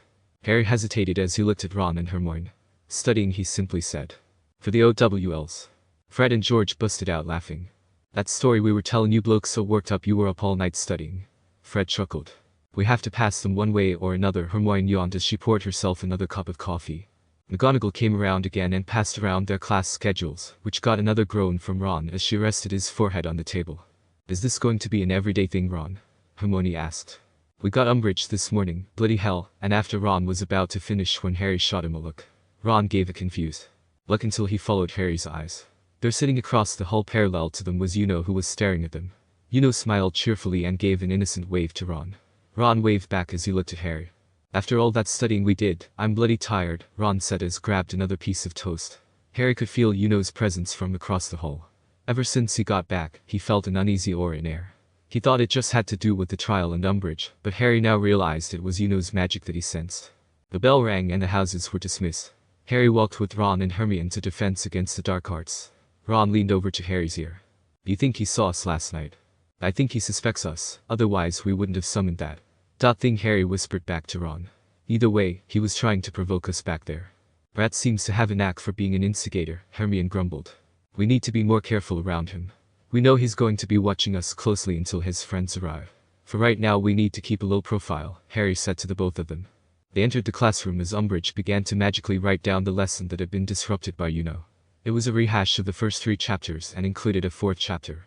Harry noticed that wasn't in the class. Professor Umbridge, isn't there supposed to be? Harry began. Mr. Lovercraft was removed from my class immediately after that. Last incident, and speaking his name is strictly forbidden, Umbridge said in one breath. Her face became a bit red at the mere thought of taunts at her from yesterday. Everyone's eyes widened at Umbridge's directness. She quickly compassed herself with a wide and sweet-looking smile. Despite his supposed talents, I thought it was just too much for a first year to be learning this course. He is a mere child after all. Harry rolled his eyes at the statement. If only she had seen what the 3 of them saw last night. As Professor Umbridge continued her lesson, the students again questioned the reason why they were learning the theory of defense, rather than any actual spells. I still don't get why we're going basics if we should actually practice the spells. Isn't this meant for most first years? Dean Thomas said. It is the view of the Ministry that theoretical knowledge will be more than sufficient to get you through your examination, which, after all, is what school is all about. Professor Umbridge answered Dean as she started staring at Parvati, whose hand had just shot up. And your name is? Parvati Patil, and isn't there a practical bit in our defense against the dark arts, Al? Aren't we supposed to show that we can actually do the counter curses and things? As long as you have studied the theory hard enough, there is no reason why you should not be able to perform the spells under carefully controlled examination conditions, said Professor Umbridge dismissively with an unconvincing smile. Without ever practicing them beforehand, said Parvati incredulously. Are you telling us that the first time we'll get to do the spells will be during our exam? I repeat, as long as you have studied the theory hard enough. And what good's theory going to be in the real world? Said Harry loudly, his fist in the air again. Professor Umbridge looked up. This is school, Mr. Potter, not the real world, she said softly. So we're not supposed to be prepared for what's waiting for us out there. Nothing is waiting out there, Mr. Potter. Oh, yeah, said Harry, his voice low. His temper, which seemed to have been bubbling just beneath the surface all day, was reaching boiling point. Did you imagine wants to attack children like yourselves? Inquired Professor Umbridge in a horribly honeyed voice. We were attacked in the library by a dark creature just last night. Ron yelled out, which caused everyone to gasp, and Harry and Hermione shot a look at Ron, telling him to shut up. Professor Umbridge flinched, not expecting that answer. She stared at Ron with a raised eyebrow. She quickly compassed herself, looking at Ron with a fake smile. 10 points from Gryffindor, Mr. Weasley. That's not fair, Harry yelled out. The classroom was silent and still. Everyone was staring at either Umbridge or Harry. Now, let me make a few things quite plain. Professor Umbridge stood up and leaned towards them, her stubby-fingered hands splayed on her desk. I see that you poor children are already starting to get paranoid. Mostly because you have been told that a certain dark wizard is returned from the dead. He wasn't dead, said Harry angrily, but yeah, he's returned. Mr. Potter, your house has already lost 10 points. Do not make matters worse for yourself, said Professor Umbridge in one breath without looking at him. As I was saying, you have been informed that a certain dark wizard is at large once again. This is a lie. It is not a lie, Harry yelled. Attention, Mr. Potter, said Professor Umbridge triumphantly. This evening, 5 o'clock, my office. I repeat, this is a lie. The Ministry of Magic guarantees that you are not in danger from any dark wizard or dark creatures. If you are still worried, by all means, come and see me outside class hours. If someone is alarming you with fibs about reborn dark wizards, I would like to hear about it. I am here to help. I am your friend. And now, you will kindly continue your reading. Page 5, Basics for Beginners. Professor Umbridge sat down behind her desk. Harry, however, stood up. Everyone was staring at him. Seamus looked half scared, half fascinated. Harry, no. Hermione whispered in a warning voice, tugging at his sleeve, but Harry jerked his arm out of her reach. So, according to you, Cedric Diggory dropped dead of his own accord, did he? Harry asked, his voice shaking. There was a collective intake of breath from the class, for none of them, apart from Ron and Hermione, had ever heard Harry talk about what had happened on the night Cedric had died. They stared avidly from Harry to Professor Umbridge, who had raised her eyes and was staring at him without a trace of a fake smile on her face. Cedric Diggory's death was a tragic accident, she said coldly. It was murder, said Harry. He could feel himself shaking. He had hardly spoken to anyone about this, least of all 30 eagerly listening classmates. Voldemort killed him, and you know it. Professor Umbridge's face was quite blank. For a moment, Harry thought she was going to scream at him. Then she said, in her softest, most sweetly girlish voice, "Come here, Mr. Potter, dear." He kicked his chair aside, strode around Ron and Hermione, and up to the teacher's desk. He could feel the rest of the class holding its breath. He felt so angry he did not care what happened next. He kicked his chair aside, strode around Ron and Hermione, and up to the teacher's desk. He could feel the rest of the class holding its breath. He felt so angry he did not care what happened next. Professor Umbridge pulled a small roll of pink parchment out of her handbag, stretched it out on the desk, dipped her quill into a bottle of ink, and started scribbling, hunched over, so that Harry could not see what she was writing. Nobody spoke. After a minute or so she rolled up the parchment and tapped it with her wand. It sealed itself seamlessly so that he could not open it. "Take this to Professor McGonagall, dear," said Professor Umbridge, holding out the note to him. He took it from her without saying a word, turned on his heel, and left the room, not even looking back at Ron and Hermione, slamming the classroom door shut behind him. As Harry made his way to Professor McGonagall's office, McGonagall sat in the office. She had just delivered a student file. Transfers from the Ilvermorny School of Witchcraft and Wizardry that would be arriving in 3 weeks. She opened the student folder and her eyes went wide. She couldn't believe what she saw in the students' folders. "My God. She's the spitting image of," she began to mutter under her breath until she heard yelling out from outside her office. She recognized the voice as Harry showed up. She heard him yell. Professor McGonagall opened the door and emerged from her office looking grim and slightly harassed. "What on earth are you shouting about, Potter?" she snapped, as Peeves cackled gleefully and zoomed out of sight. "Why aren't you in class?" "I've been sent to see you," said Harry stiffly. "Sent? What do you mean, sent?" He held out the note from Professor Umbridge. Professor McGonagall took it from him, frowning, slid it open with a tap of her wand, stretched it out, and began to read. Her eyes zoomed from side to side behind their square spectacles as she read what Umbridge had written, and with each line, they became narrower. "Come in here, Potter." He followed her inside her study. The door closed automatically behind him. Professor McGonagall eyes Harry. "He looks awful like he hasn't slept at all since he arrived." "Potter, have you even slept since the first day? You look like death, my boy," Professor McGonagall asked, concerned. Harry looked away for a moment, still remembering the piercing eyes of the abomination last night, and Uno's suspicion of them. "Just couldn't sleep last night, don't know why," Harry simply said. "Have a biscuit," she said, indicating a tartan tin lying on top of one of the piles of papers on her desk. "And sit down." There had been a previous occasion when Harry, expecting to be caned by Professor McGonagall, had instead been appointed by her to the Gryffindor Quidditch team. He sank into a chair opposite her and helped himself to a ginger newt. "Potter, you need to be careful." Harry swallowed his mouthful of ginger newt and stared at her. Her tone of voice was not at all what he was used to. It was not brisk, crisp, and stern. It was low and anxious and somehow much more human than usual. Misbehavior in Dolores Umbridge's class could cost you much more than house points in the detention. "What do you?" "Potter, use your common sense," snapped Professor McGonagall, with an abrupt return to her usual manner. "You know where she comes from, you must know to whom she is reporting." Harry sighed, knowing she was right. Umbridge answered directly to Minister, and that she was sent to spy on this school and Dumbledore. "I know, it's just, we were attacked by a dark creature last night, Professor. So when she said that, I lost my cool about how she blew it off. She called Ron a liar for it," Harry explained. Professor McGonagall's look softened a bit, but also turned to one of concern. "A dark creature, you say, here? That is troubling. I will have others in the staff look into this. Where did you see it last night?" "Near the library," Harry said, only revealing part of the truth, fearing what Uno would do to them or the rest of the school if the professors started investigating him. Professor McGonagall nodded understandingly. The bell rang overhead, signaling that class was over. "It says here she's given you detention every evening this week, starting tomorrow," Professor McGonagall said, looking down at Umbridge's note again. "Every evening this week," Harry repeated, horrified. "But, Professor, couldn't you?" "No, I couldn't," said Professor McGonagall flatly. "But she is your teacher and has every right to give you detention. You will go to her room at 5 o'clock tomorrow for the first one. Just remember, tread carefully around Dolores Umbridge." "But I was telling the truth," said Harry, outraged. "Voldemort is back, you know he is, Professor Dumbledore knows he is." "For heaven's sake, Potter," said Professor McGonagall, straightening her glasses angrily. She had winced horribly when he had used Voldemort's name. "Do you really think this is about truth or lies? It's about keeping your head down and your temper under control." Harry clenched his teeth, knowing what Professor McGonagall said was true. "Didn't you listen to Dolores Umbridge's speech at the start of term feast, Potter?" "Yeah," said Harry. "She said progress will be prohibited, or well, it meant that the Ministry of Magic is trying to interfere at Hogwarts." Professor McGonagall eyed him closely for a moment, then sniffed, walked around her desk, and held open the door for him. "Well, I'm glad you listened to Hermione Granger at any rate," she said, pointing him out of her office. After dinner, during social hour. In the library, Cho Chang is talking to her Ravenclaw friends. "Girls, trust me, we will win this Quidditch match for sure," she said and reached for some books on the shelf. She tried to pick up the book, stood up on her tiptoes, lost her balance, and stumbled a bit forward, almost falling if it wasn't for someone right in front of her. "Oh? Sorry," she says as she reaches for her books. "Quite alright, here, let me help," says as he hands her a book. Cho gives a friendly smile to the first year as he gathers the books in front of her. "How are you enjoying Hogwarts?" Cho asked as she took the last book from him. "It's great.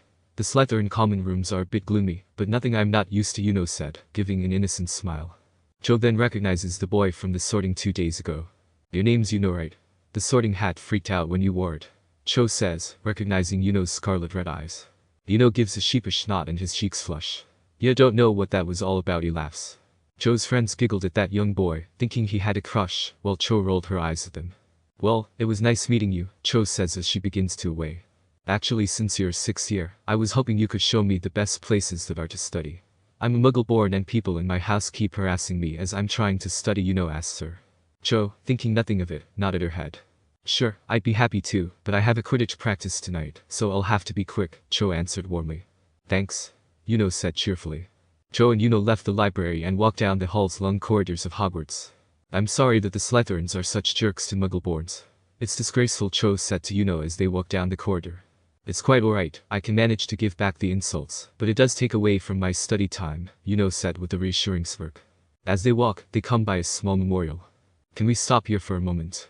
Cho asked, catching off guard until he looked up and saw the picture of Cedric hanging up on the wall.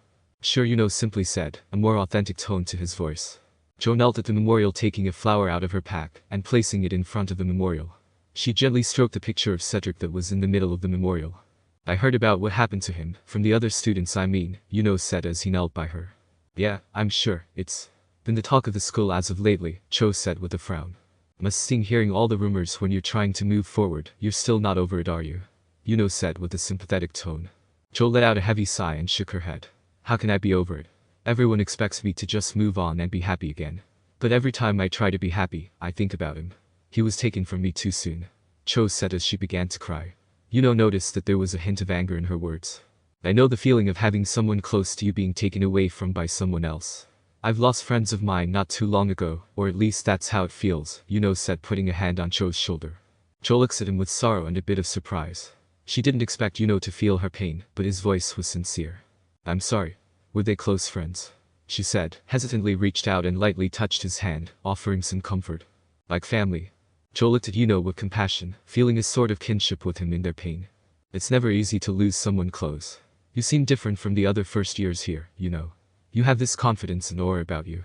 It reminds me of him in a way," Cho said as she took a glance at Cedric's picture, with flowers around it. "Well, I am starting to outperform my fellow students. You could say I'm starting to get a big head," chuckles. They sat there a moment until reached into his pocket and pulled out a golden coin, handing it to Cho. "Here," he said. Cho looked at the coin in confusion. It wasn't a galleon, it almost looked like a coin someone would find at a museum. "What is this?" "The gift, if you ever have a desire to make him pay. Flip that coin," says. Cho didn't fully understand the coin, but her emotions were high and she did deep down inside. She wanted to make Voldemort pay for killing Cedric. "Okay," Cho said, putting the coin in her pocket. Smiles and looks at his watch. "I think you need to get to your Quidditch practice." "Oh, right, thanks. Nice meeting you," Cho said as she quickly ran towards the stadium. As she walks away, walks towards the other direction, looking back at Cho with a sad expression. "Don't mention it, Fulham." Chapter 5. A Serious Talk. Opening Song. Danger Danger by FCMZ Feet. I see. Later that afternoon, Gryffindor Common Room. The common room was almost empty. Nearly everyone was still down at dinner. Crookshanks uncoiled himself from an armchair and trotted to meet them, purring loudly, and when Harry, Ron, and Hermione took their 3 favorite chairs at the fireside, he leaped lightly onto Hermione's lap and curled up there like a furry ginger cushion. Harry gazed into the flames, feeling drained and exhausted. "How can Dumbledore have let this happen?" Hermione cried suddenly, making Harry and Ron jumped. Crookshanks leaped off her, looking affronted. She pounded the arms of her chair in fury, so that bits of stuffing leaked out of the holes. "How can he let that terrible woman teach us? She's a bloody double agent for you-know-who." "Well, we've never had great defense against the dark arts teachers, have we?" said Harry. "Yes, but to let a spy in, allied with the Death Eaters no less, is maddening." "Does he even know that's the case?" Ron asked. "Remember, Fudge is in denial about you-know-who. For all Dumbledore knows, he thinks Umbridge is just an agent of the Ministry." "Of course, but she's actively not letting us use magic," snapped Hermione. Don't start arguing again, said Harry wearily, as Ron opened his mouth to retaliate. We have bigger problems to talk about right now. Hermione's expression grew dark. She growled. What bloody hell kind of magic is he even using? Those spells, the magic coming off them made the dark arts look like kids' stuff, Ron said. Whatever it is, it's obvious he's been trained to use it since he was young, Harry said, his arms crossed in the chair. The question is, why is he here? Have you two told any of the professors or maybe Dumbledore? Ron asked. No, I'm afraid of what might do if his cover is blown. I was thinking about telling Sirius. He'd have a better idea about this, Harry said. And how do we do that exactly? Hermione asked, raising an eyebrow. Harry had slid off his chair onto his knees and was now crouching on the singed and threadbare hearthrug, gazing into the flames. Harry, said Ron uncertainly. Why are you down there? Harry waited for a while until they heard a yelp from the fire, which made Ron and Hermione jump. Jesus, Harry, don't do that. Sirius says. She gasped, gazing at the fire. Ron dropped his quill. There, in the middle of the dancing flames sat Sirius's head, long dark hair falling around his grinning face. I was starting to think you'd go to bed before everyone else had disappeared, he said. I've been checking every hour. You've been popping into the fire every hour, Harry said, half laughing. Just for a few seconds to check if the coast was clear. But what if you'd been seen? Said Hermione anxiously. Well, when I think a girl first year, by the look of her might have got a glimpse of me earlier, but don't worry, Sirius said hastily, as Hermione clapped a hand to her mouth. I was gone the moment she looked back at me, and I'll bet she just thought I was an oddly shaped log or something. But, Sirius, this is taking an awful risk, Hermione began. You sound like Molly, said Sirius. Anyway, we'd better be quick, just in case we're disturbed your scar. Actually, we have something else to share with you. A dark wizard, or at least we think he's one, has infiltrated Hogwarts, Harry said. Sirius's eyebrow ticked up in intrigue of this new information. A dark wizard? Inside Hogwarts? He let out a whistle. That certainly complicates things. Are either of you hurt at all? No, but we eavesdropped on him while we were using the cloak. I think he sensed us somehow and summoned this monster to hunt us, Harry said, shuddering, remembering the tense situation. Damn, Sirius muttered, a look of concern now on his face. That's a hell of a situation you've gotten yourselves into. A summoning spell. Like that is not an easy feat. Whoever this guy is, he's probably a damn good wizard, especially if he sends all three of you under the cloak. The weird thing was that he didn't even use a wand. He was chanting in this language and made a motion with his arms, Ron chimed in. Sirius's frown deepened further as another layer of concern settled over him. The fact that the wizard didn't utilize a wand was both impressive and worrying. That sort of power requires a significant amount of magic. It shouldn't even be possible without a wand. Any idea what language he was chanting in? Sirius asked. No idea, it didn't even sound like a human could even speak it. Harry said. Well, shite, sounds like you all stumbled over a hell of a problem. I assume you know who it is. His name is Lovecraft, a muggle born in Slytherin, first year, Harry said. Sirius's eyebrows rose at that, shock crossing his features. A first year. He let out a bark of laughter, half out of derision, and half out of incredulity. You're telling me a firstie is pulling off wandless magic and summoning monsters? Harry, Ron, and Hermione didn't laugh, their faces dead serious. Sirius looked at the three of them, their serious expressions quickly sobering his disbelief. You all are serious, aren't you? He stared at the three of them for a long moment, as if searching for any signs of deception. When he saw none, his eyes widened and put a hand on top of his forehead. Bloody hell, that's not even possible. And you sure this kid's a first year? We saw him get sorted ourselves. Sorting Hat screamed bloody murder when it was put on his head, Hermione said. Sirius raised an eyebrow at that, his look one of intrigue. The Sorting Hat screaming at a first-year student had piqued his interest. Screamed, huh? You know, I've never heard the damn thing scream at all, let alone at a first year. Tell me everything you know about this kid. Everything, Sirius said as he stroked his beard. The brat is cocky. He challenged both McGonagall about the rules during breakfast when he sat at our table, and got Umbridge so riled up she had to end class early. He has no respect for authority, and yet he's somehow so adept at magic. He's being placed in fifth-year classes, Hermione said with an irritated look on her face, while she crossed her arms. Sirius chuckled at that, his lips curling into a faint smirk of amusement. Challenged both Professor McGonagall and Umbridge, huh? Sounds like he's a pain in the arse. Wait, he's being placed in fifth-year classes. And he's a damn first year. How the hell did that happen? We don't know. We've been afraid to ask anything about him, Sirius. We don't know what he'll do if we start investigating or let other professors know, Harry said, a glint of fear in his eyes. Sirius noted the fear in Harry's eyes, and his smirk faded, his face growing serious once more. You're scared to ask questions about him, even to the other professors. He looked at the three of them, his expression showing a mixture of curiosity. I'll admit, that doesn't sound like you all, especially you, Harry. He could summon an army of those monsters to fight for him as he got away. I'd rather not risk that many lives for just one person. Harry explained. Sirius considered their words, mulling over the consequences of taking action. His eyes flicked back and forth between the three of them before nodding in understanding. Right, I see your point. We can't risk anyone getting caught in the crossfire with the kid. Sounds like we need to be careful about this. We don't know what this kid is playing at, or how far he's willing to go. And we have Umbridge not teaching us anything about defensive training against the dark arts to top it all off, Hermione added. Sirius rolled his eyes in annoyance at the mention of Umbridge. His irritation rose at the thought of the new defense against the dark arts teacher. Right, and you're stuck with that ministry hag teaching you all. Damn, useless. He ran a hand through his hair again, his expression one of disgust at the thought of Umbridge. Is she a Death Eater? Because she's sure acting like one. She's trying to keep everything hush-hush about you-know-who. Ron asked. I doubt it, said Sirius. I know her by reputation, a bigot, yes, but I'm sure she's no Death Eater. When Yuno was talking to his allies, he said something along the lines that Umbridge was working for Voldemort, Harry added. A look of surprise crossed Sirius's features at that bombshell of information. His eyebrows shot up and his lips parted in a look of mild disbelief. Did he now? He said, a hint of intrigue in his voice. A double agent. That's certainly a strong suggestion. What exactly did he say about Umbridge? Said something about stagnating our progress as students. That she's either a double agent or she's being manipulated by a Death Eater. He was talking to two others through this communication spell. They sounded around our age, a boy and a girl. Sirius's brow furrowed in concentration as he listened intently. He was talking with others. So these kids are part of some type of group, just what the order needed, he cursed, his expression becoming increasingly concerned.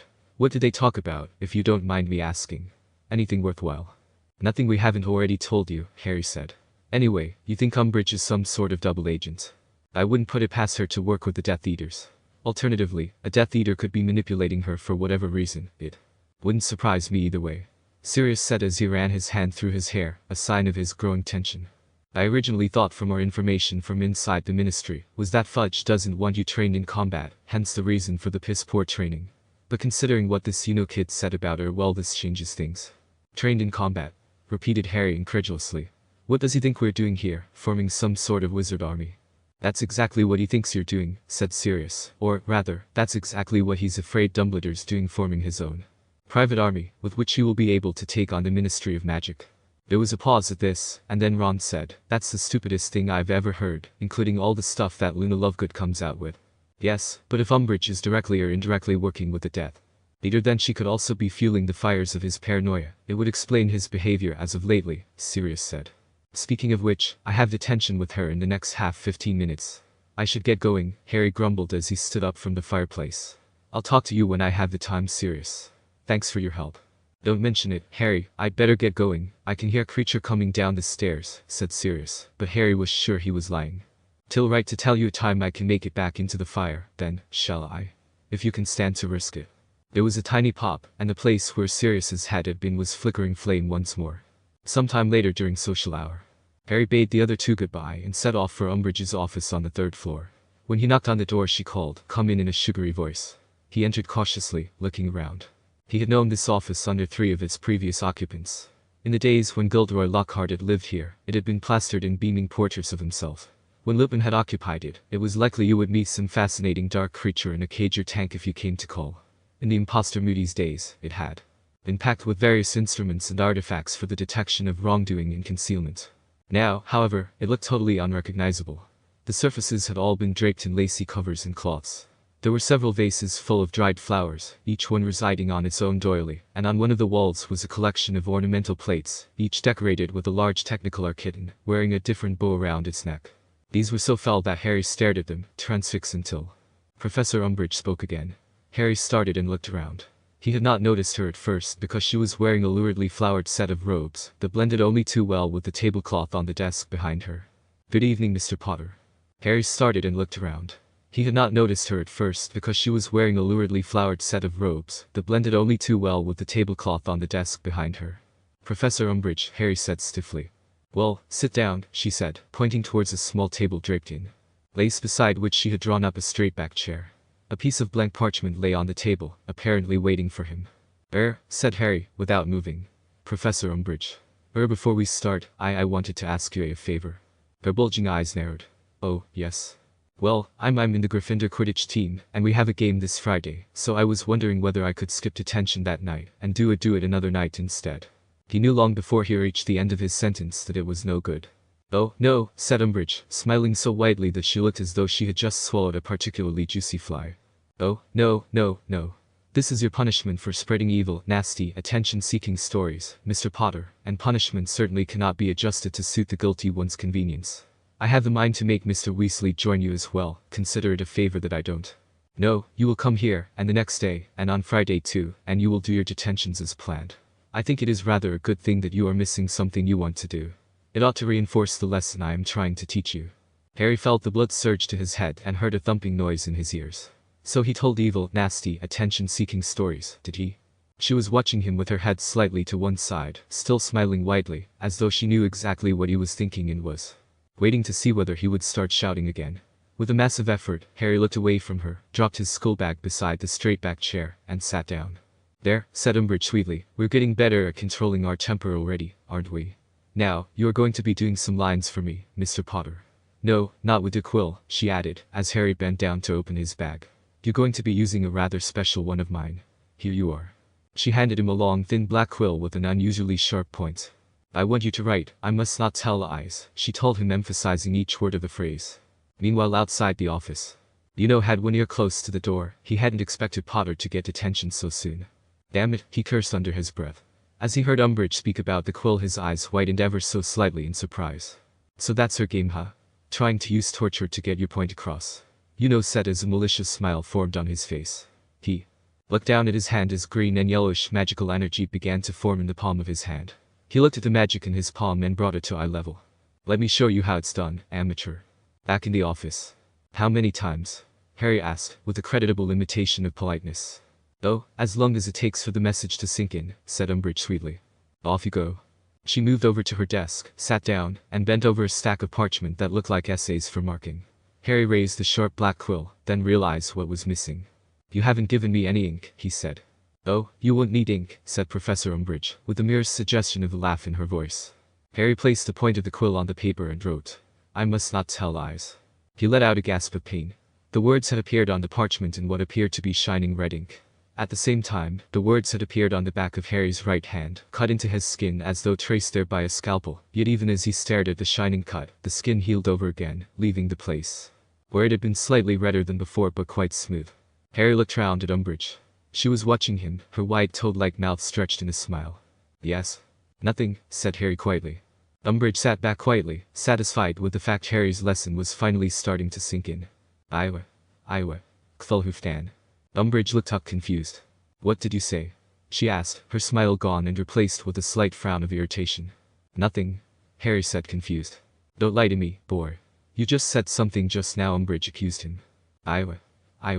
Cthulhuftan," the voices chanted again from behind her. Umbridge spun around, startled by the chanting. "What?"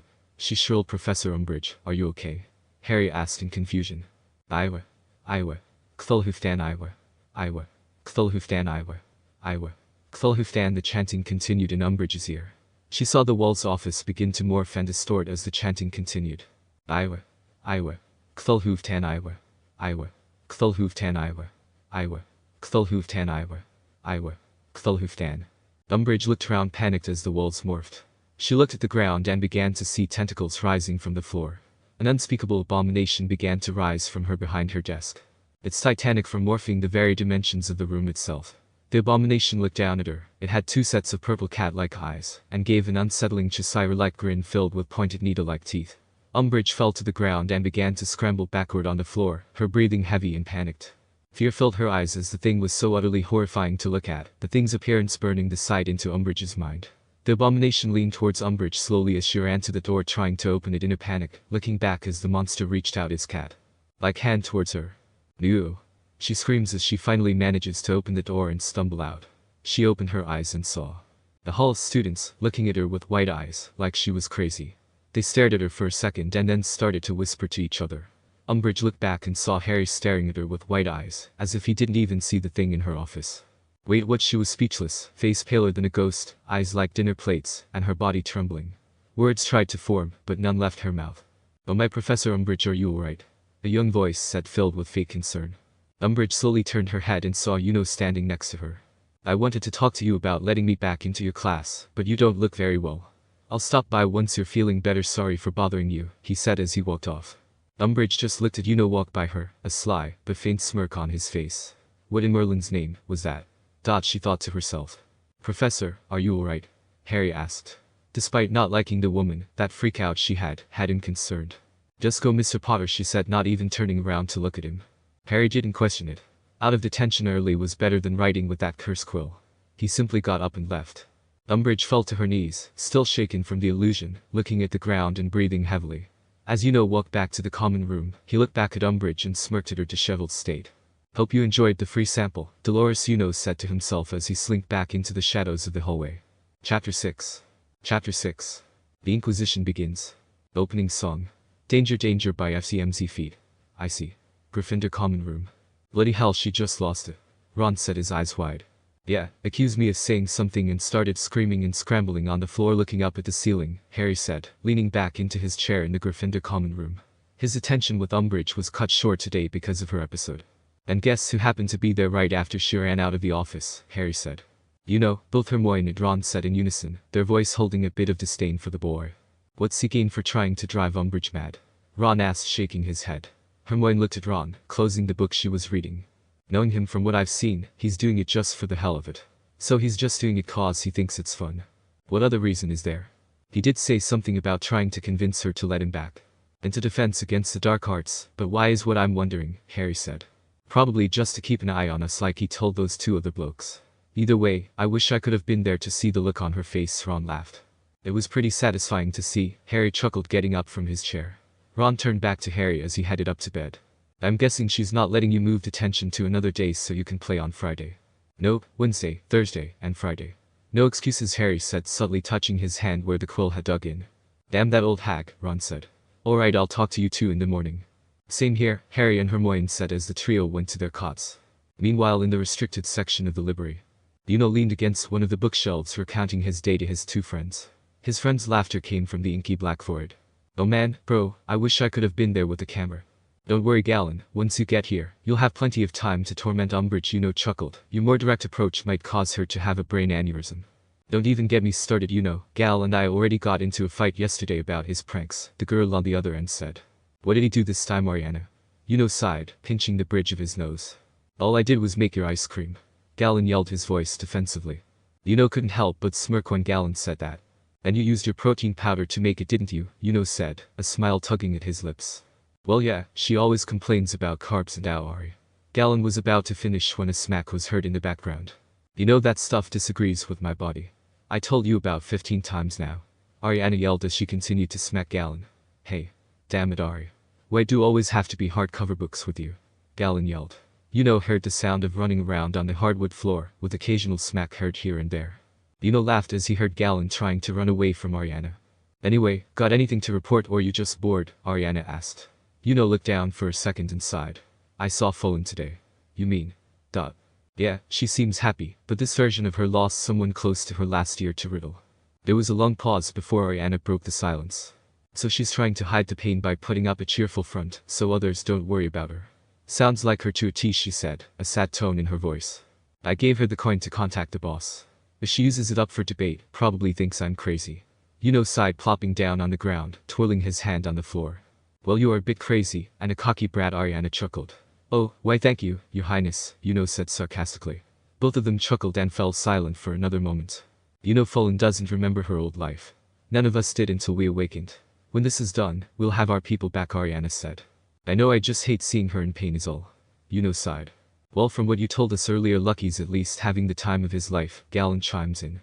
Yeah, not even death can keep that man from pulling pranks on people, chuckled, standing up from the floor. I better get going before Snape starts counting heads. Alright, get some sleep, Ariana says. Yeah, night, pipsqueak, Gallon added. Night, guys, says as he closes the portal.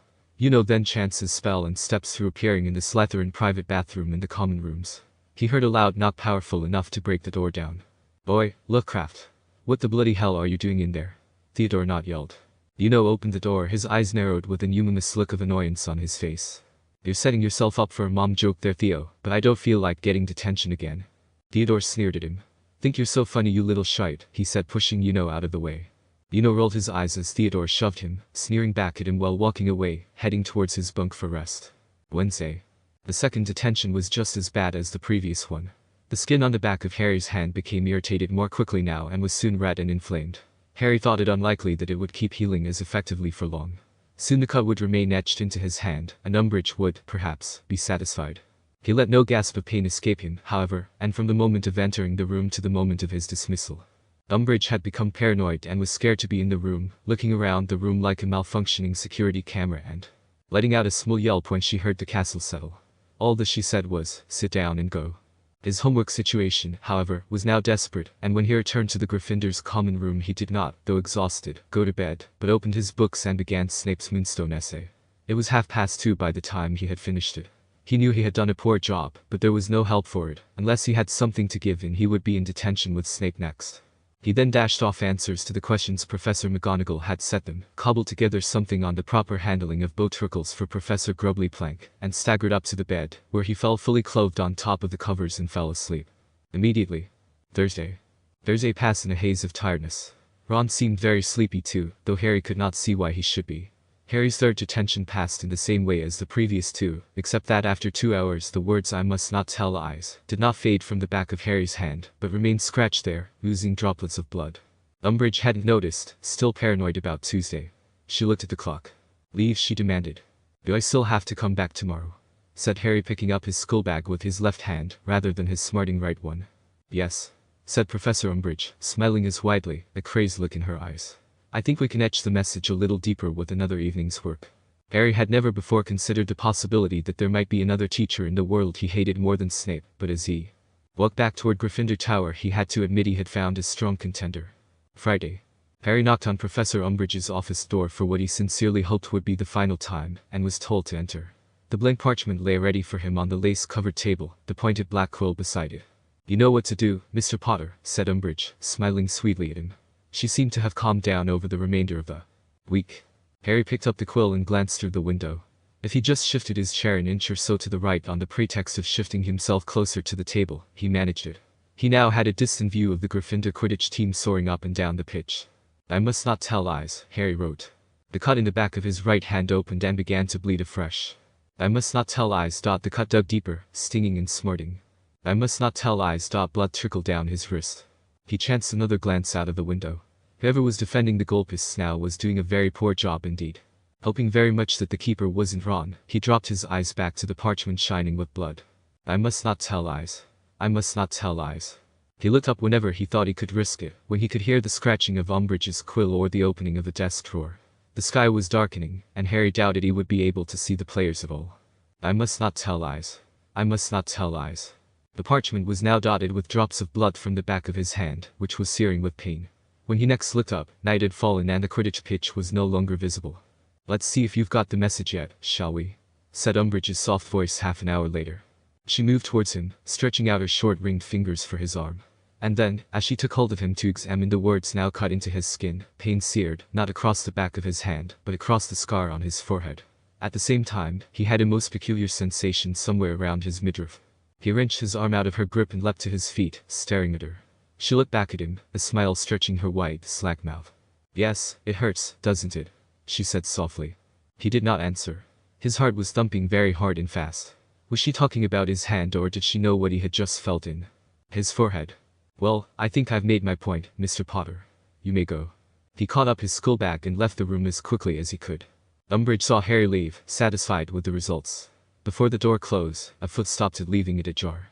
Umbridge looked up startled. "Glad to see you're feeling better, Professor," said cheerfully as he stepped into her office. "You?" Umbridge said, her face flushing red with anger. "What do you want, you filthy mudblood?" "Oh? Dropping the mask, are we?" "It's okay, Professor Umbridge, I understand. I wanted to apologize for my outburst during your class. I hope you can forgive me," said with a cheerful and innocent smile. Umbridge's face twisted into a sneer. "Wanting to get back into the class, eh? Well, too bad it's not going to happen," Umbridge said with a cocky smile on her face. "Please, Professor, I'm just starting as a wizard, so learning defensive theory is very important for my education," pleaded. Umbridge didn't even say anything, she just looked out at her papers, ignoring the student. "Leave or I'll have you expelled," narrowed his eyes. "Please, Professor. I wouldn't want to end up like those fools that died in Nocturn Alley last weekend," said, forming a malicious smirk on his face. Umbridge looked up at her eyes wide. "How? I have some inside intel, let's just leave it at that, cut her off. Umbridge's face darkened a bit. She wasn't going to get any information from the boy. That said, if he knew something about the killings of Death Eaters in Nocturn Alley, she had to at least keep an eye on him. I'll consider it, she said, breaking her gaze from Just get out of my office. Thanks, Professor. Said cheerfully, turning around and giving a smug smile to Umbridge as he left. Gryffindor common room. Harry. Hermione yelled in shock as she saw blood dripping from his hand. The words "I must not tell lies" were carved into his skin. Someone wrote on his skin with a scalpel. Ron was speechless as blood ran from Harry's hand. He did his best to hide the pain from his friends. In reality, he wanted to scream. We're going to the hospital wing. Hermione grabbed Harry's other arm, about to take him to get treatment. No, Harry said, shrugging off Hermione's grip. But Harry, this punishment is barbaric, Hermione said. We're going straight to the hospital wing and then to Dumbledore. What good will it do, huh? You said it yourself. Umbridge doesn't answer to Dumbledore, she answers to the Ministry and Fudge, Harry said, meeting Hermione's gaze. Well, given her behavior, I'd say it's a safe bet that she's definitely a double agent in league with a Death Eater, Ron said. Harry was about to argue with Ron, but he paused and thought about everything that happened to him the past 3 days. It was hard to argue she wasn't with this. Spreading ministry propaganda and restricting the use of magic at the school was one thing, but resorting to torture was something else. She's evil, said Harry flatly. Twisted. Then Harry, you should do something. If not Dumbledore, then at least Professor McGonagall, Hermione pleaded. Harry gave it some thought. Whether this was the full truth or not, he had to at least tell someone what Umbridge had used during his detention. Okay, Harry finally said after a long pause, eyes still on the ground, pondering his next move. Guys, Ron said as he just picked up a copy of the Daily Prophet. Ron and Hermione stopped for a time and turned to face him. You might want to see this. Harry and Hermione looked at the paper, and their eyes widened in shock at the headline. Ministry seeks educational reform. Dolores Umbr1 appointed. First ever High Inquisitor. Umbridge High Inquisitor, said Harry darkly, adjusting his glasses to see if he read the words right. What does that mean? Hermione read aloud. In a surprise move last night, the Ministry of Magic passed new legislation giving itself an unprecedented level of control at Hogwarts School of Witchcraft and Wizardry. The trio's faces turned white after reading this. For now, they knew that what Harry had just gone through was the type of the iceberg.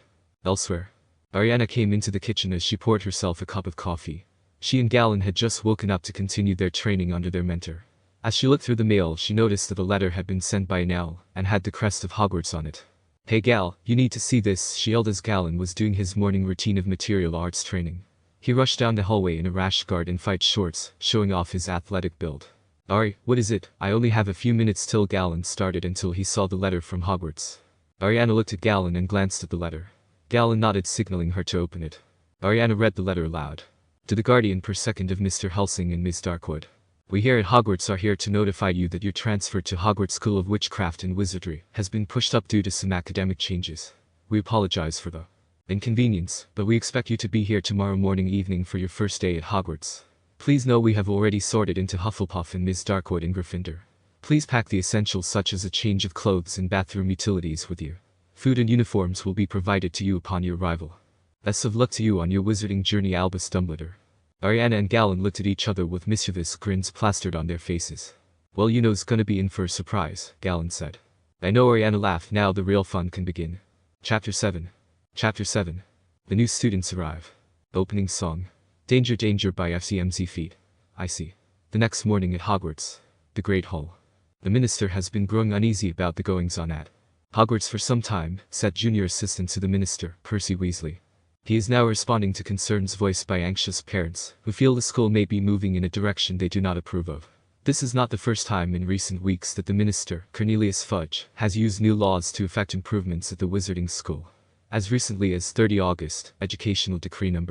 22 was passed to ensure that, in the event of the current headmaster being unable to provide a candidate for a teaching post, the ministry should select an appropriate person.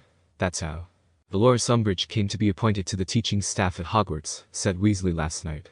Dumbledore couldn't find anyone, so the minister put in Umbridge, and of course, she's been an immediate success. She's been a what? Said Harry loudly.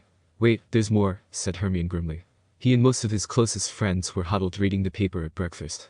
Word had spread quickly about Umbridge becoming High Inquisitor of Hogwarts, revolutionizing the teaching of defense against the dark arts, and providing the minister with on-the-ground feedback about what's really happening at Hogwarts. It is this last function that the ministry has now formalized with the passing of Educational Decree No. 23, which creates the new position of Hogwarts High Inquisitor. This is an exciting new phase in the Minister's plan to get to grips with what some are calling the falling standards at Hogwarts, said Weasley. The Inquisitor will have powers to inspect her fellow educators and make sure that they are coming up to scratch. Professor Umbridge has been offered this position in addition to her own teaching post, and we are delighted to say that she has accepted. The Ministry's new moves have received enthusiastic support from parents of students at Hogwarts. I feel much easier in my mind now that I know Dumbledore is being subjected to fair and objective evaluation, said Mr. Lucius Malfoy, 41, speaking from his Wiltshire mansion last night. Many of us with our children's best interests at heart have been concerned about some of Dumbledore's eccentric decisions in the last few years, and are glad to know that the Ministry is keeping an eye on the situation. Bloody hell. Fudge is turning her into a dictator, Dean Thomas said grimly as Hermione read on. Rumors abound, of course, that Albus Dumbledore, once Supreme Mugwump of the International Confederation of Wizards and Chief Warlock of the Wizengamot, is no longer up to the task of managing the prestigious school of Hogwarts. I think the appointment of the Inquisitor is a first step towards ensuring that Hogwarts has a headmaster in whom we can all repose our confidence, said a Ministry insider last night. Wizengamot elders Griselda Marchbanks and Tiberius Ogden have resigned in protest at the introduction of the post of Inquisitor to Hogwarts. Hogwarts is a school, not an outpost of Cornelius Fudge's office, said Madame Marchbanks. This is a further disgusting attempt to discredit Albus Dumbledore. For a full account of Madame Marchbanks' alleged links to a subversive goblin group, turn to page 17. So now we know how we ended up with Umbridge. Fudge passed this educational decree and forced her on us. And now he's given her the power to inspect the other teachers. Ginny set a concerned look on her face. Hermione was breathing fast and her eyes were very bright.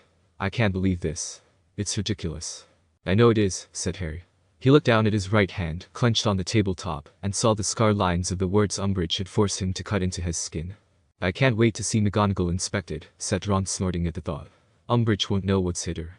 Well, come on, said Hermione, jumping up. We'd better get going if she's inspecting Bin's class. We don't want to be late. Later in the afternoon, in the corridors of Hogwarts, Professor McGonagall leads the two students down the corridor, explaining the different floors with a calm tone. One was a boy with brown hair that was faded on the sides of his head and clear blue eyes. He was tall with long muscular arms and legs, the definition peeking through his uniform.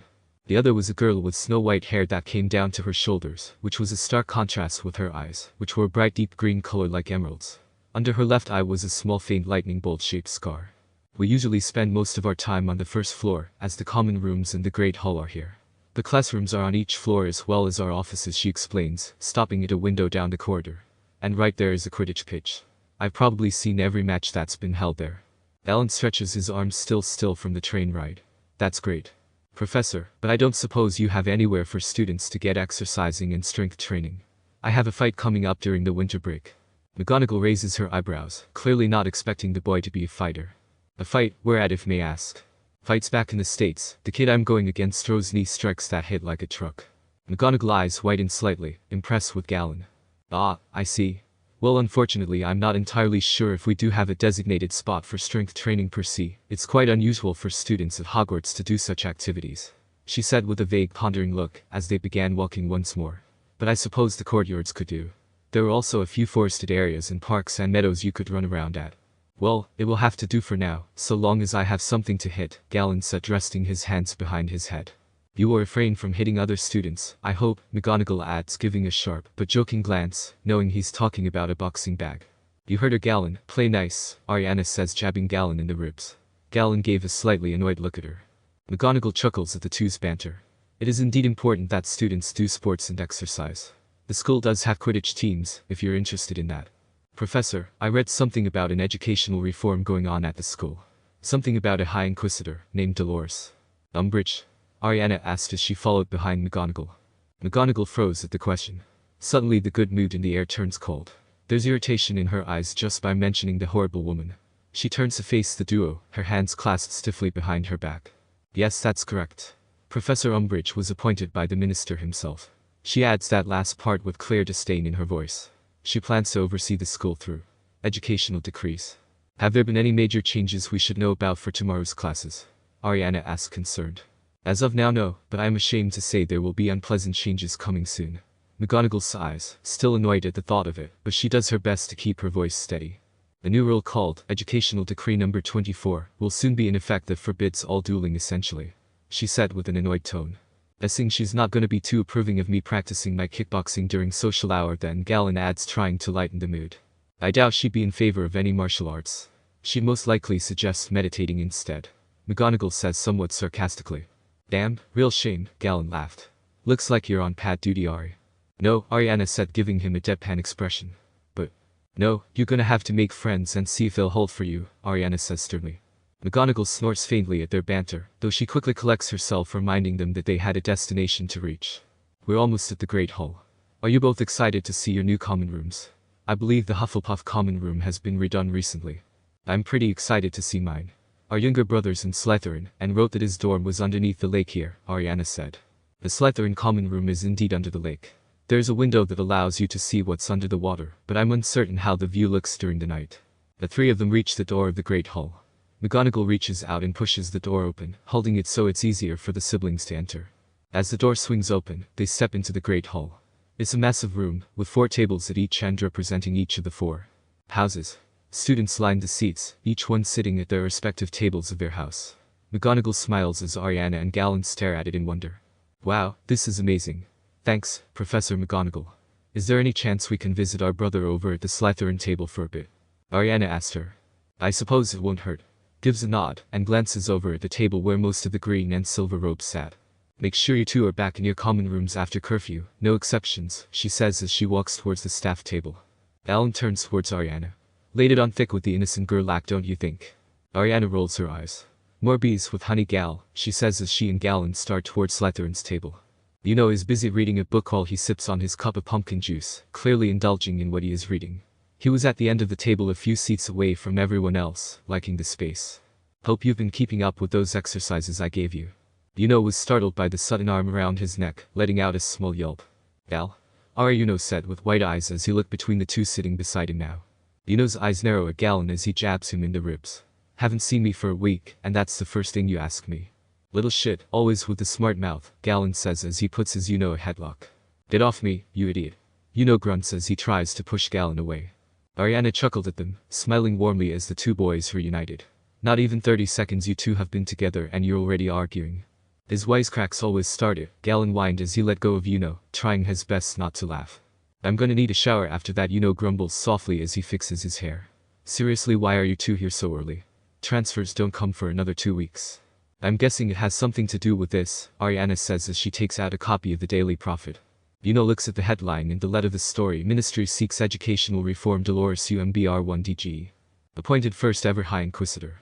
In a surprise move last night, the Ministry of Magic passed new legislation giving itself an unprecedented level of control at Hogwarts School of Witchcraft and Wizardry. I see, so Fudge appointing Umbridge must have pushed up the timetable then. Muses. Well, that just means we have more time to work with. And possibly something else we can work with, but let's discuss that somewhere a little more private. Best we scatter for now. Ariana says as she notices some of the Slytherin students starting to stare at them.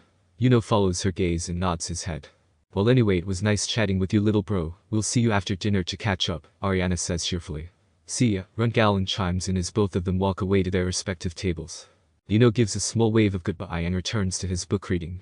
Looks like phase 1 begins, he thinks to himself with a mischievous smirk on his face. After dinner, Ariana walked the hallways alone. She was looking for the library to meet up with and Galen, but she lost her way. Damn it, I forgot how much of a maze this place was. Ariana cursed under her breath. As she scans the rooms looking for the library entrance, a group of boys blocks her path.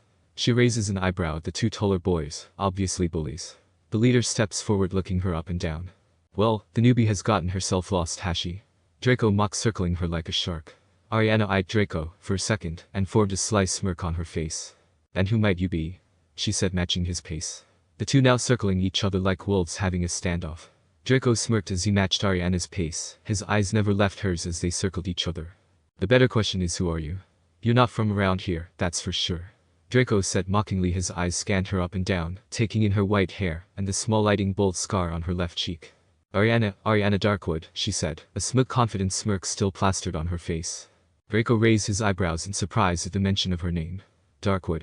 Never heard of your family before. First wizard of my family, if you get my drift. Draco smirked, clearly amused by the revelation. Ah, I see. A mudblood, huh? We don't get many of your filth around here. Crab snickered in agreement, while the Blaze remained silent and scanned her intently. There's something off about this one, he thought to himself. So, Ariana, where are you from? Let me guess, some backwater village where they burn witches at the stake. Just transferred here from the States this afternoon. I guess the announcement of the new High Inquisitor pushed my transfer here up earlier than expected, Ariana explained as she stopped, her back facing a wall. Draco's smirk faltered for a moment as she mentioned the new High Inquisitor. It seemed she had caught him off guard somehow. He quickly composed himself and continued his antagonistic tone. Looks like we've got ourselves a Yankee witch. What made you decide to come to Hogwarts, huh? Needed a change of scenery. A princess always needs her castle. Still haven't gotten your name though. The other boys chuckled at a retort, while Draco's smirk turned into a scowl. What's her deal? She's not afraid, not even the least bit intimidated, Draco thought to himself. I'm Draco Malfoy, he replied haughtily, of the noble and most ancient house of Malfoy. Draco, I like it, Ariana says, letting the name roll in her mind. So this is Malfoy Jr. Not too hard on the eyes either. She thought herself. She suddenly had a mischievous idea, seeing a teacher's office in her peripheral. Draco's mocking smirk returned. You would, wouldn't you, princess? He drawled, taking a step closer to her. Girls like you always end up falling for the charming and handsome pureblood prince. Ariana giggled. I hardly call you a prince. As she said this, she grabbed Draco's necktie towards her, causing him to fall forward, so he was pinning Ariana against the wall behind her. Her eyes met Draco's as his cheeks blushed pink, but she remained completely calm. I think of you as more of a dragon. What are you doing? He sputtered, trying to regain his composure. He felt his heart skip a beat as Ariana never broke his gaze. He didn't expect her to take control so easily, and their sudden proximity brought a blush to his cheeks. What are you playing at? He asked, trying to mask his flustered state with a scoff. He tried to maintain his usual cool composure, but her unwavering calmness was unsettling him. Just getting a better look at those striking eyes of yours, Ariana says with her fingers fiddling Draco's necktie. Draco gulped as he matched her gaze, his cheeks suddenly feeling blood rush to them. They were mere inches apart. You're awfully forward, aren't you? He retorted, trying to sound nonchalant. You should know better than to toy with the Malfoy. He threatened, his breath tickling her ear. I guess that's another thing I learned today. Want to know another one? She said with a sly smirk. Draco rolled his eyes but couldn't help but be intrigued. Enlighten me, he said, his voice dripping with feigned indifference. Did you know the teachers make round patrol trips around the castle? McGonagall told me that as she was giving me the tour today, Ariana began. So, what of it? Draco said, raising an eyebrow. She also mentioned that they make these patrols every 15 minutes on each floor, and we just happen to be right next to a professor's office, Ariana said with a sly smirk. And I think the time is now. What? 6:45 in about 5 seconds. Draco's eyes flicked towards the door to Professor Bin's office, realizing the precarious situation they were in. Crab and blasé. Looked back, their eyes wide. Draco swore under his breath, realizing that a teacher could appear at any moment. You're not serious, he muttered, trying to hide the hint of concern in his voice. His heart skipped a beat as he heard the sound of the door opening, while Ariana gave a mischievous grin. He glanced towards the source of the noise, expecting to see a teacher stepping out any second. Draco instinctively pushed himself away from Ariana, creating some distance between them, just as Professor Bin stepped out of his office. The ghost-like teacher looked at the pair, with a raised eyebrow and a stern expression. Mr. Malfoy, he said in a dry, monotonous voice. What are you doing in this corridor? I was just asking for directions to the Hogwarts library, Professor. I'm new here, so I think I got a bit lost. Draco here was just about to tell me the way there, Ariana said sweetly, giving a glance at Draco. Draco gritted his teeth, silently vowing revenge on Ariana for putting him in this position. He cleared his throat and forced a polite smile. Yes, sir. The library is just down the hallway to the left. Professor Binns regarded them for a moment before nodding. Very well. You two should get to your respective common rooms. Curfew is soon. Draco's irritation grew as he watched Ariana giggle, clearly amused by the situation. They both waited for Binns to get out of earshot. You think you're so clever, don't you? He retorted, his frustration evident in his voice, but also hiding a bit of admiration. But mark my words, I won't forget this little stunt you pulled. He sat down at Ariana slightly, nostrils flaring. Well, if that's the case, see you soon, dragon, Ariana says with a sultry tone. As she walks by, she gives Draco a quick peck on his cheek and slinks away towards the library. Draco's face flushed red as she kissed his cheek, his tough facade crumbling for a moment. You can't just, he protested, his voice a mixture of surprise and irritation, but she was already rounding the corner, leaving him flustered and fuming. Draco's hand instinctively touched the place where she had kissed his cheek. Damn it, he thought to himself, still feeling the warmth on his cheek where her lips had touched. This isn't over, Darkwood, he says out loud, looking at the corner she just turned. The library of Hogwarts. Ariana finally found her way to the library. She sat at a desk and pretended to read a book, keeping an eye on Madame Price, the school librarian. Ariana waited for Madame Price to get up from her desk. Ariana then used her abilities to mimic the abilities of a demiguise to turn invisible and sneak into the restricted section of the library, where Yuno and Galen waited for her. Galen was inspecting his firearms. He managed to sneak into the school, and Yuno was practicing spells from his medium for magic, the legendary tome known as the Necronomicon. Ariana then disabled her magic-induced invisibility. Yuno looked up, a stoic expression on his face. "What kept you, Ari?" he asked as he glanced back down to the book. "Had a bit of fun with Draco Malfoy." Ariana giggled with a sly smirk. Galen looked up from his pistol. "Already found a new boy toy, have you?" "Well, his father is a Death Eater, so it's a good way to get info on them if Dragon slips up. Him being pretty good looking is a bonus." Ariana shrugged shamelessly. Yuno chuckled. "Dragon? Really?" Ariana narrowed her eyes. "What? I think it's cute." "Sounds like a bad fan fiction," Yuno said bluntly. Ariana rolled her eyes at him. "Always the little shit," she muttered. On a more serious note, did the boss give you any specific instructions since all three of us are at Hogwarts? Yuno asked as he closed his book and looked at Ariana. "She said to keep a low profile, but with Umbridge being High Inquisitor, it changes things. If she's as authoritarian as the papers and McGonagall made her out to be, we might be able to take advantage of her." Yuno raised an eyebrow.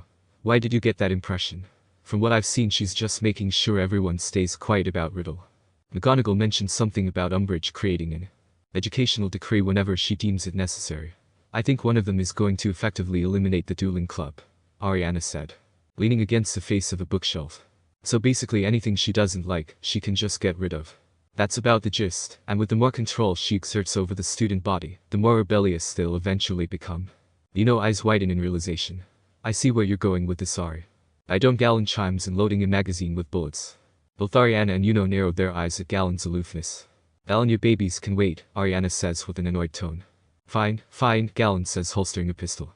"So what's this plan, Ari? If Umbridge is an authoritarian, and students start taking actions to rebel against her, it's a perfect recipe for a Cold War, ain't it?" Ariana explains with an impish glint in her eyes. Galen finally catches on, and a devilish grin appears. "Oh, I like this plan. Figured you would. You push Umbridge so she takes more drastic actions, while me and Galen try and make buddy-buddy with the Dumbledore's favorite students," Ariana says as she props herself up from the face of the shelf. "Smart. However, I suspect Potter and his friends saw me perform my magic on my first day here. Seems they're keeping that intel close to their chest. Haven't had any problems with the teachers. Watching me too closely," Yuno says. Ariana raises an eyebrow. "You suspect? Did something happen?" "I felt traces of ancient magic behind me as I was contacting you. At first, I thought it was just some books, but the traces began to move. So the only thing I could think of was Death's Cloak," Yuno explains. "Damn," Ariana says, not accepting the development. "Alright, well that means we really can't seem together that much in public, especially in front of Potter's group," Ariana orders. "Understood," Yuno says. He pulls out 2 amulets from his pocket. "These will let you 2 transport to the restrict section without having to make the trip to the library," he tosses Ariana and Galen. "Nice work, little brother," Ariana says. Yuno rolls his eyes. "Don't call me little, your highness." Ariana chuckles at his statement. "Alright, so we have a plan, and when it's time to execute it," Ariana begins as she pockets the amulet. "I make it a big show." She finishes looking at Galen and Yuno with a malicious smile. They both reply with malicious smiles of their own. Chapter 8. Educational Decree 24. Opening Song. Danger Danger by FCMZ Feet. I see. Next morning. Professor Umbridge was not inspecting their history of magic lesson, which was just as dull as the previous Monday, nor was she in Snape's dungeon when they arrived for double potions, where Harry's Moonstone essay was handed back to him with a large, spiky black D scrawled in an upper corner. "Great," Harry thought to himself, looking at the grade. "Just what I needed after Bin's class. I have awarded you the grades you would have received if you presented this work in your L," said Snape with a smirk, as he swept among them, passing back their homework. "This should give you a realistic idea of what to expect in the examination." Snape reached the front of the class and turned on his heel to face them. The general standard of this homework was abysmal. Most of you would have failed had this been your examination. I expect to see a great deal more effort for this week's essay on the various varieties of venom antidotes, or I shall have to start handing out detentions to those dunces who get a D. He smirked as Draco snickered and said in a carrying whisper, "Some people got a D. Ha." Harry realized Hermione was looking sideways to see what grade he had received. He slid his Moonstone essay back into his bag as quickly as possible, feeling that he would rather keep that information private. "I'd also like to announce that a first-year student will be joining our class for the rest of the year. I deemed it necessary given his advanced understanding for someone his age," Snape said with his usual droll tone. "Mr. Lovecraft, come to the front please." Draco's expression turned to disgust as he saw Yuno stroll into the classroom. He can be serious, he said under his breath. Here's your assignment. I'm rather impressed you're able to comprehend such advanced topics at your age, and given your background, Snape said, narrowing his eyes at Thanks, Professor. I always found I had a knack for potions, chirped. As he went to take his seat, he subtly flashed his grade in front of Hermione, showing a dark-colored O on the corner of the page. Hermione gripped the table and shot a dagger-like glare at That little shite, Hermione said through gritted teeth, her voice barely above a whisper. Harry pinched his brow at Hermione's reaction. And the icing that tops it all off, he thought. This all she's going to talk about during lunch. Harry turned his attention to Snape's assignment for today's class, determined not to give him an excuse to fail him this lesson. Harry read and reread every line of instructions on the blackboard at least 3 times before acting on them. His strengthening solution was not precisely the clear turquoise shade of Hermione's. Still, it was at least blue rather than pink, like Neville's, and he delivered a flask to Snape's desk at the end of the lesson, with a feeling of mingled defiance and relief. That conceited, insolent, insufferable little Erg. Hermione spat as she stormed up the steps out of the dungeon, as they made their way across the entrance hall towards lunch. Did you see him flash his grade in front of my face? Harry sighed. Hermione, I'd be pretty happy with your grade regardless. Well, I'm not, Hermione said, turning to both of them. I mean, alright, I didn't expect a top grade, not if he's marking to L's standard, but who does that first year think he is? This is the same first year that summoned a horror without a wand, so ow. Ron yelled as Hermione hit him on the shoulder. She glared at him, daring him to finish the sentence. Guys, don't fight, Harry said as they sat down together at the Gryffindor table. Fred and George looked over Hermione. Everything alright? George asked her, watching as she angrily stabbed some potatoes on her plate with her fork. She's mad cause some first year got a better grade than her in class, Ron said. The twins nodded knowingly and chuckled together. The first year getting put in the big kid classes and getting better grades than you, Fred started saying, shaking his head. Maybe some extra studying might help, George finished. Hermione shot daggers at Fred and George as she stabbed another potato more violently with her fork. George chuckled at her intense expression. If you stab the potatoes any more violently you're going to break the plate, he teased. Hermione gritted her teeth. They could hear the plate start to crack a bit. The twins shared a look that seemed to telepathically communicate uh-oh. Fred chuckled nervously. Hermione, you might want to stop that. George nodded with a nervous chuckle of his own. The poor potatoes haven't done anything to you. Hermione continued to glare at them before eating this small potato. You lot hadn't inspected lesson yet? Harry asked the twins, trying to change the subject. Just now, before lunch, said George. Charms. What was it like? Harry asked. Fred shrugged. Not that bad. Umbridge just lurked in the corner making notes on a clipboard. You know what Flitwick's like, he treated her like a guest, and didn't seem to bother him at all. She didn't say much. Asked Alicia a couple of questions about what the classes are normally like. Alicia told her they were really good, and that was it. I can't see old Flitwick getting marked down, said George. He usually gets everyone through their exams alright. Who have you got this afternoon? Fred asked Harry. Trelawney. The troll if ever I saw one. And finally Umbridge herself. Well, be a good boy and keep your temper with Umbridge today, said George. Angelina will do her nut if you miss any more Quidditch practices. But Harry did not have to wait for Defense Against the Dark Arts to meet Professor Umbridge. He was pulling out his dream diary in a seat at the very back of the shadowy divination room, when Ron elbowed him in the ribs and, looking round, he saw Professor Umbridge emerging through the trapdoor in the floor. The class, which had been talking cheerily, fell silent at once. The abrupt fall in the noise level made Professor Trelawney, who had been wafting about handing out copies of the Dream Oracle. Good afternoon, Professor Trelawney, said Professor Umbridge with her wide smile. You received my note, I trust. Giving the time and date of your inspection. Professor Trelawney nodded curtly and, looking very disgruntled, turned her back on Professor Umbridge and continued to give out books. Still smiling, Professor Umbridge grasped the back of the nearest armchair and pulled it to the front of the class so that it was a few inches behind Professor Trelawney's seat. We shall be continuing our study of prophetic dreams today, she said in a brave attempt at her usual mystic tones, though her voice shook slightly. Divide into pairs, please, and interpret each other's latest nighttime visions with the aid of the oracle. Think of a dream, quick, he told Ron, in case the old toad comes our way. I did it last time, Ron protested. It's your turn, you tell me one. Oh, I dunno, said Harry desperately, who could not remember dreaming anything at all over the last few days. Let's say I dreamed I was drowning Snape in my cauldron. Yeah, that'll do, Ron chortled as he opened his dream oracle. Okay, we've got to add your age to the date you had the dream, the number of letters in the subject. Would that be drowning or cauldron or Snape? It doesn't matter, pick any of them, said Harry, glancing to see Trelawney talking with Neville Longbottom about his diary. Now, Umbridge's voice cut through the conversation as she looked up at Trelawney. You've been in this post how long, exactly? Professor Trelawney turned and scowled at her, arms crossed and shoulders hunched. Nearly 16 years, she said in a resentful tone. Quite a period, said Professor Umbridge, making a note on her clipboard. So it was Professor Dumbledore who appointed you? That's right, said Professor Trelawney shortly. Professor Umbridge made another note. And you are a great-great-granddaughter of the celebrated seer Cassandra Trelawney. Yes, said Professor Trelawney, holding her head a little higher. Another note on the clipboard. But I think, correct me if I am mistaken, that you are the first in your family since Cassandra to be possessed of second sight. These things often skip 3 generations, said Professor Trelawney. Professor Umbridge's toad-like smile widened. Of course, she said sweetly, making yet another note. Well, if you could just predict something for me, then. And she looked up inquiringly, still smiling. Professor Trelawney stiffened as though unable to believe her ears. I don't understand you, she said, clutching convulsively at the shawl around her scrawny neck. I'd like you to predict me, said Professor Umbridge very clearly. But wait, said Professor Trelawney suddenly, in an attempt at her usual ethereal voice, though the mystical effect was ruined somewhat by the way it was shaking with anger. Professor Trelawney pointed a shaking finger at Professor Umbridge, who continued to smile blandly at her, eyebrows raised. I am afraid that you are in grave danger, Professor Trelawney said. There was a pause. Professor Umbridge surveyed Professor Trelawney.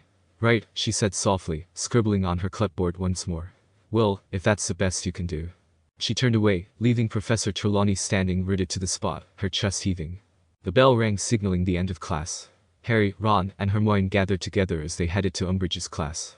Trelawney may be a fraud, but she didn't have to put her on the spot like that, Ron said, adjusting his bag of textbooks. It's infuriating, Harry said. She just holds that smug smirk on her face. She makes Snape seem likable. Ron snorted. Suddenly a Hufflepuff student comes up from behind them.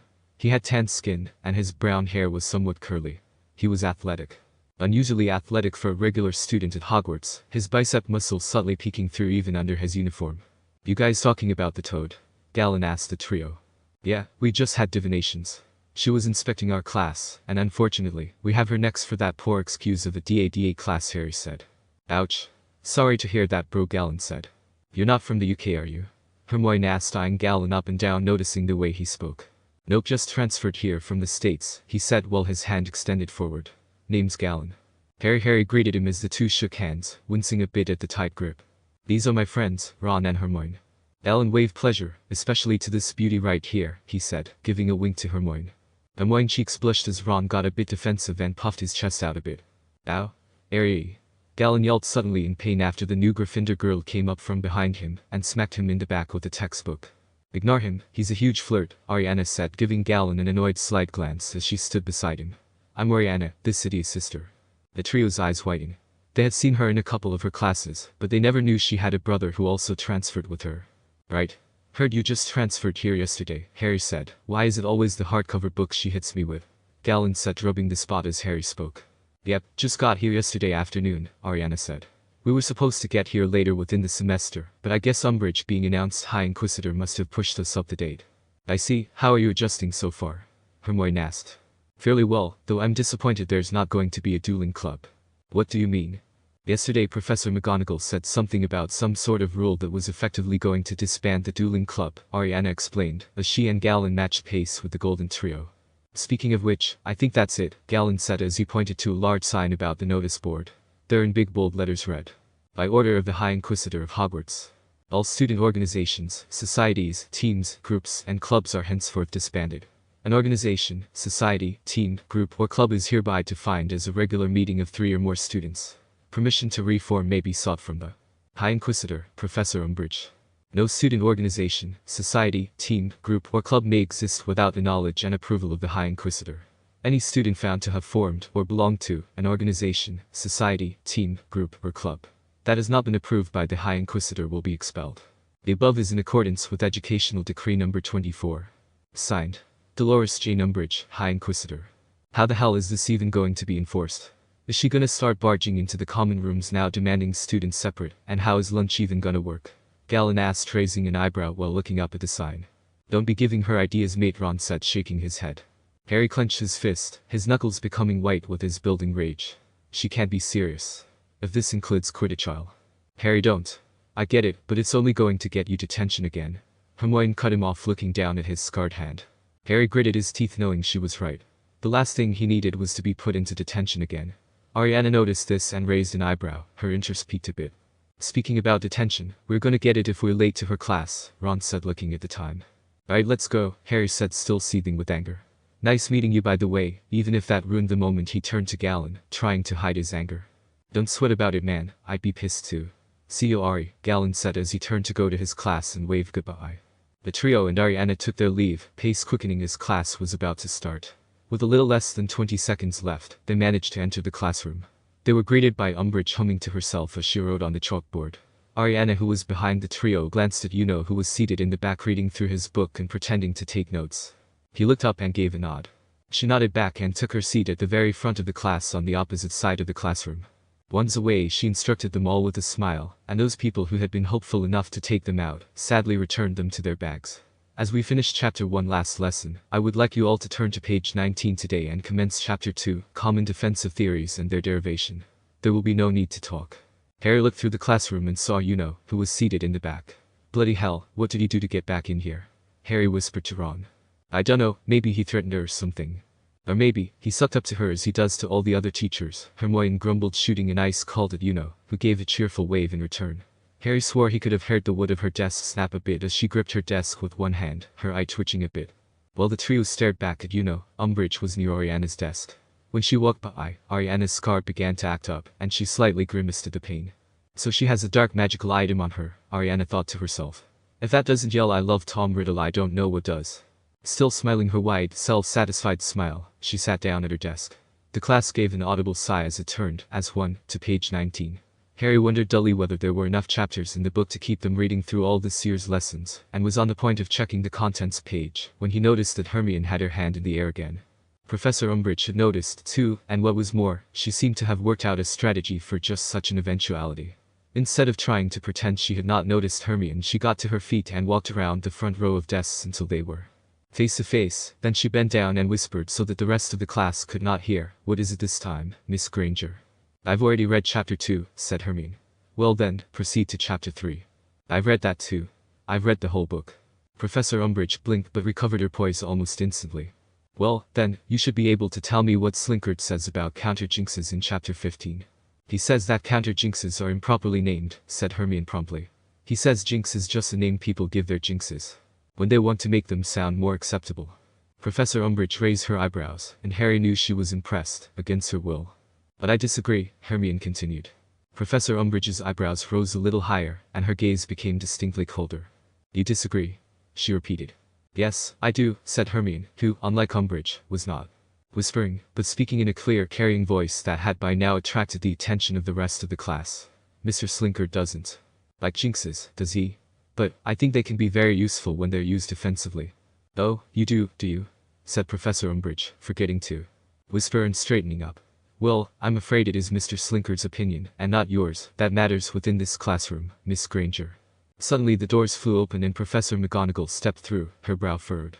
"My opinion also matters while you are here at Hogwarts, Dolores," she snapped. Umbridge lost her smile and her eyes narrowed at McGonagall as she strode towards her desk. "And what is the meaning of this interruption, Minerva? Is it true, you used a blood quill for Mr. Potter's punishment last week?" Ariana raised an eyebrow at this, her interest piqued by the magical item's name. "I'm sorry, Professor, but I deemed it a necessary punishment for spreading such misinformation," Umbridge said, her eyelids blinking rapidly by sudden accusation. "Such practices are not accepted in any educational institution, let alone Hogwarts," McGonagall said, stepping closer to Umbridge, staring down at her. "Excuse me, Professor, but what exactly are you insinuating?" "I'm merely requesting that when it comes to my students, you conform to the prescribed disciplinary practices." "So silly of me, but it seems you are questioning my authority in my own classroom," Minerva, Umbridge said, stepping closer and sizing up McGonagall, despite the drastic height difference. "Not at all, Dolores, merely your medieval methods." Umbridge eyes widened in disbelief. "I am.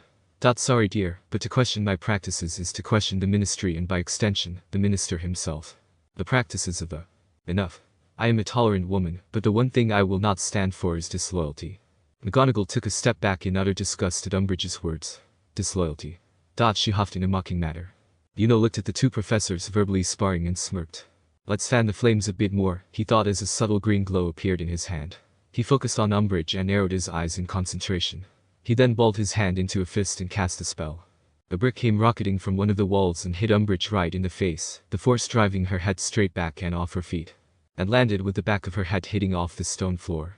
There was a collective gasp, and a few yelps added in the students' shock. Bullseye. Mentally cheered to himself while trying to act surprised. Umbridge instinctively grabbed her face, putting pressure on her now broken nose. McGonagall eyes widened to the size of dinner plates by the surprise assault. Dolores, are you? Don't touch me.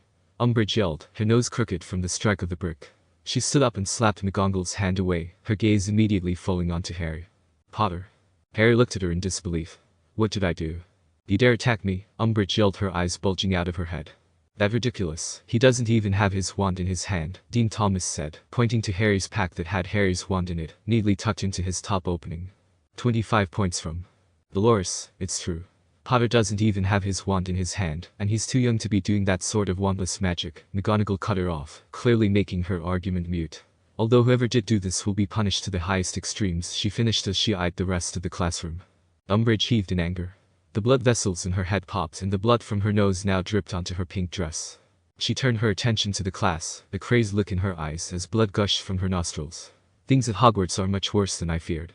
Students that dare attack a member of the ministry. It's barbaric. Umbridge scanned the room looking for any signs of guilt or pride on their face. Her eyes were bulging and rapid like a hawk scanning for prey, and breathing through her mouth in loud huffs. She took a deep breath, trying to regain some semblance of calmness. By the power invested in me by the Minister of Magic himself, you have all forced me to take much more drastic actions. Every student in the class looked on wide-eyed, staring at Umbridge as she fumed with rage. The students then looked at each other with concerned looks and hushed whispers.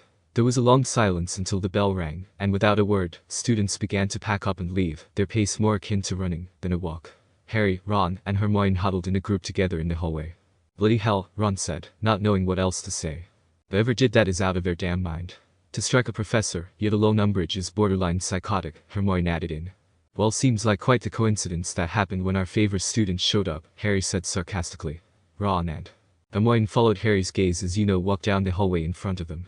Yeah, there's no doubt it was him, Ron said. Didn't you read that Umbridge became High Inquisitor 2 days ago? That little stunt will drive her to go on a crazed power trip, Hermione exclaimed in a hushed yell. Harry furrowed his brow a bit. Didn't make any sense to him. Top of his house, best grades in school, why would be so stupid into attacking Umbridge when he knows that she has power over the school now? Was he trying to? Harry's eyes widened, the pieces falling into place when he thought of the conversation he had with Sirius about Umbridge. I think I know why he's trying to stir her up, Harry said as he stopped suddenly. Ron and Hermione stopped and turned to him, their interest piqued. Why is that, Harry? Hermione asked wearily. Harry took a deep breath and looked at both of them with a serious, grim expression. He's trying to get rid of Dumbledore. Chapter 9. Chapter 9. Dumbledore's Army. Opening song. Danger Danger by FCMZ Feet. I see. 3 weeks later. Saturday. As the weeks passed at Hogwarts, Umbridge became more and more authoritarian with 3 new decrees. Harry looked up at the new signs on the wall, his brow furrowed at the new rules. The first one read, teachers are hereby banned from giving students any information that is not strictly related to the subjects they are paid to teach. The second one, the High Inquisitor will henceforth have supreme authority over all punishments, sanctions, and removal of privileges pertaining to students of Hogwarts, and the power to alter such punishments, sanctions, and removals of privileges, as may have been ordered by other staff members. The third and final one, those wishing to join the Inquisitorial Squad for extra credit may sign up in the High Inquisitor's office. She's getting bolder each week, Hermione said as she stared at the 3 signs hung on the notice boards of the Hog's Head. At this rate we'll be more prisoners than students. I'm surprised she hasn't gone for the Quidditch team, yet Ron chimed in. I'm sure the idea has crossed her mind, Harry said, still staring at the signs. I wouldn't put it past her. As the Golden Trio made their way to a booth, they passed by a group of 6-years who were discussing the new decrees. This is ridiculous, one of them said. There's no way she can enforce all of these rules. She'll find a way, another retorted. She's got us so tightly under her control that we can't even have a conversation without her breathing down our necks. Harry couldn't help but grit his teeth in anger at Umbridge, full well knowing everyone was suffering cause of her. He could see her in her office, still holding that ugly smile of hers, satisfied by the power she held. I reckon she's enjoying her newfound power a bit too much, isn't she?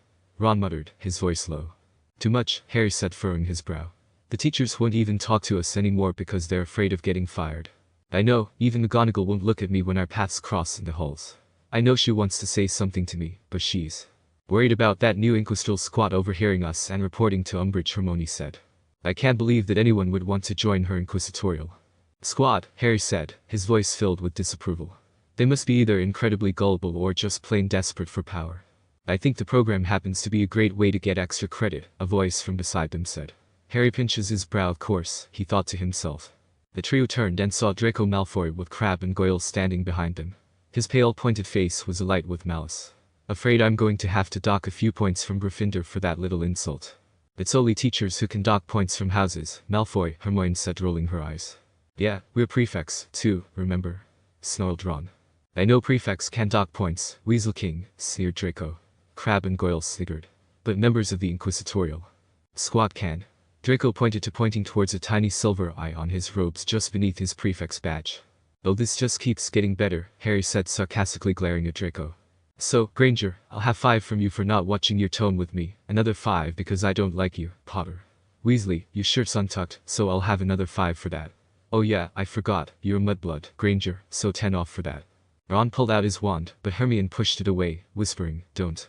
Wise move, Granger, breathed Malfoy.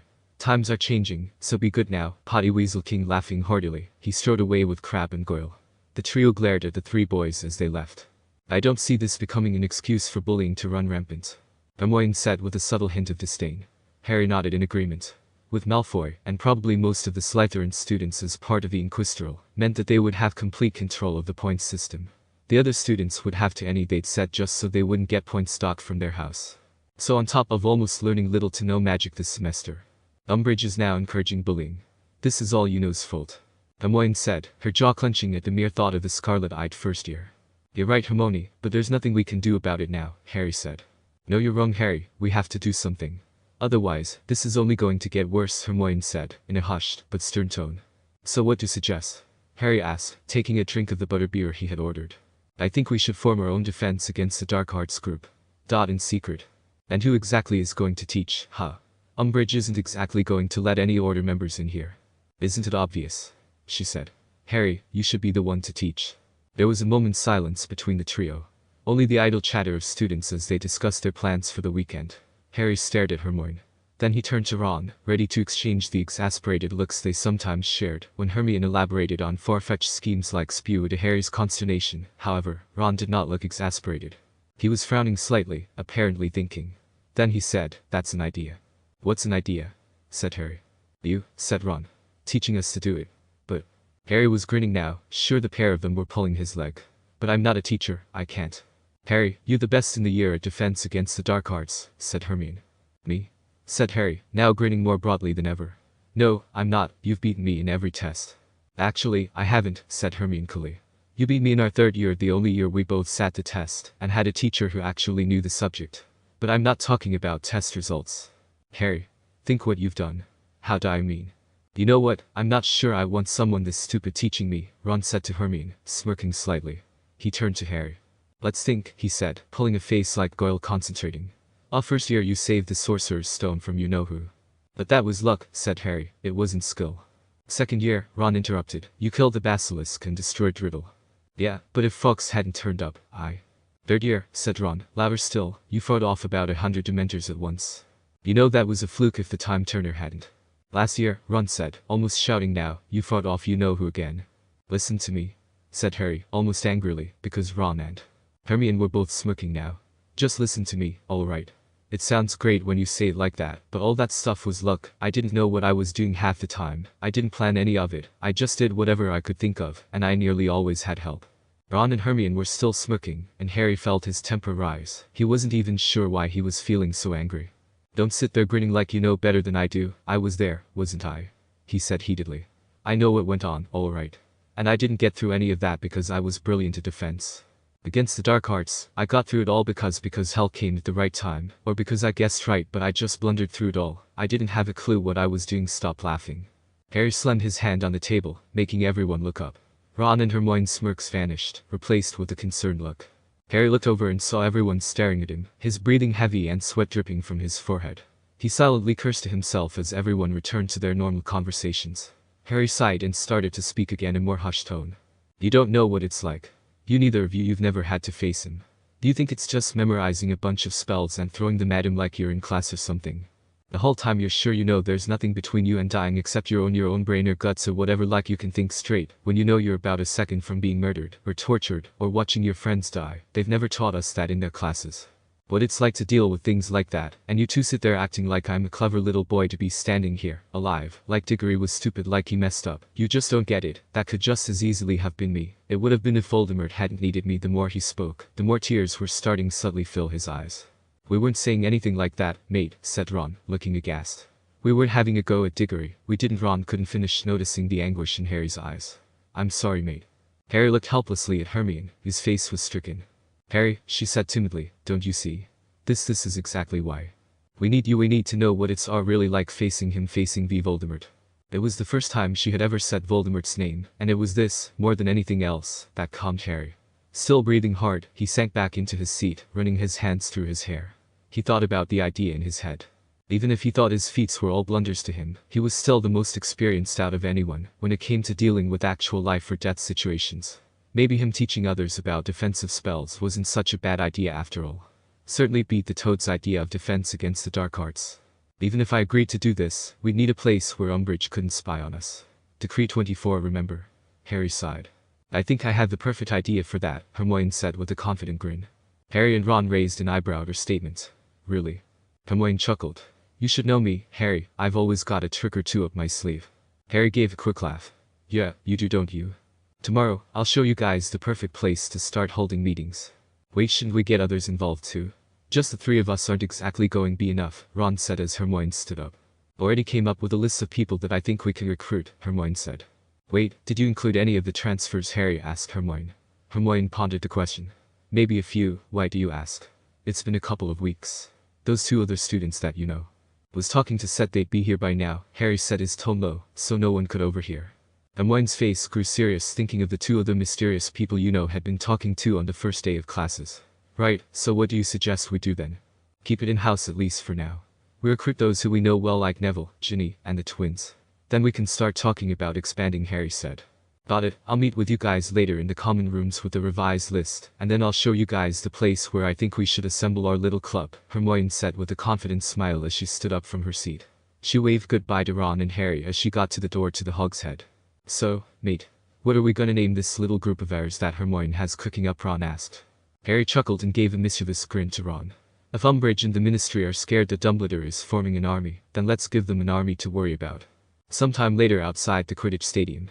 So how long do you think they'll take to start forming their secret club? You know, asked Ariana as he drew magical sigils in his notebook. While he sat on the ground. The three of them decided to meet today at the Quidditch Stadium before the match between Hufflepuff and Slytherin. It had been about 3 weeks since their last get-together. Not long, I'd imagine, Ariana said, leaning against one wooden beam. She's pretty pissed that she got a brick to the face. Nice shot, by the way. Surprise, I didn't crack a tooth or something. That would have been better, you know, snorted. Probably aimed a bit too high and to the right if that was your goal, Gallon said as he boxed, using one of the flagpoles as a target. Thanks for the advice, coach, you know, said dryly. That's time, he added, looking down at his pocket watch. Gallon let out a breath as he stood with his hands on his hips. He had on a black tank top and a pair of tight boxing shorts that barely hugged his thighs. On his hands were thin layers of cloth that had faint stains of blood around the knuckles. Last round, he sighed as he sat down on a nearby bench, taking out a flask of water. Yuno looked at the pole and noticed the tiny dents in the metal where Gallon had been punching and kicking. Don't you think you're gonna get in trouble for damaging school property? They'll hardly notice, Gallon said as she finished his drink. I doubt that, Yuno said, giving a skeptical look.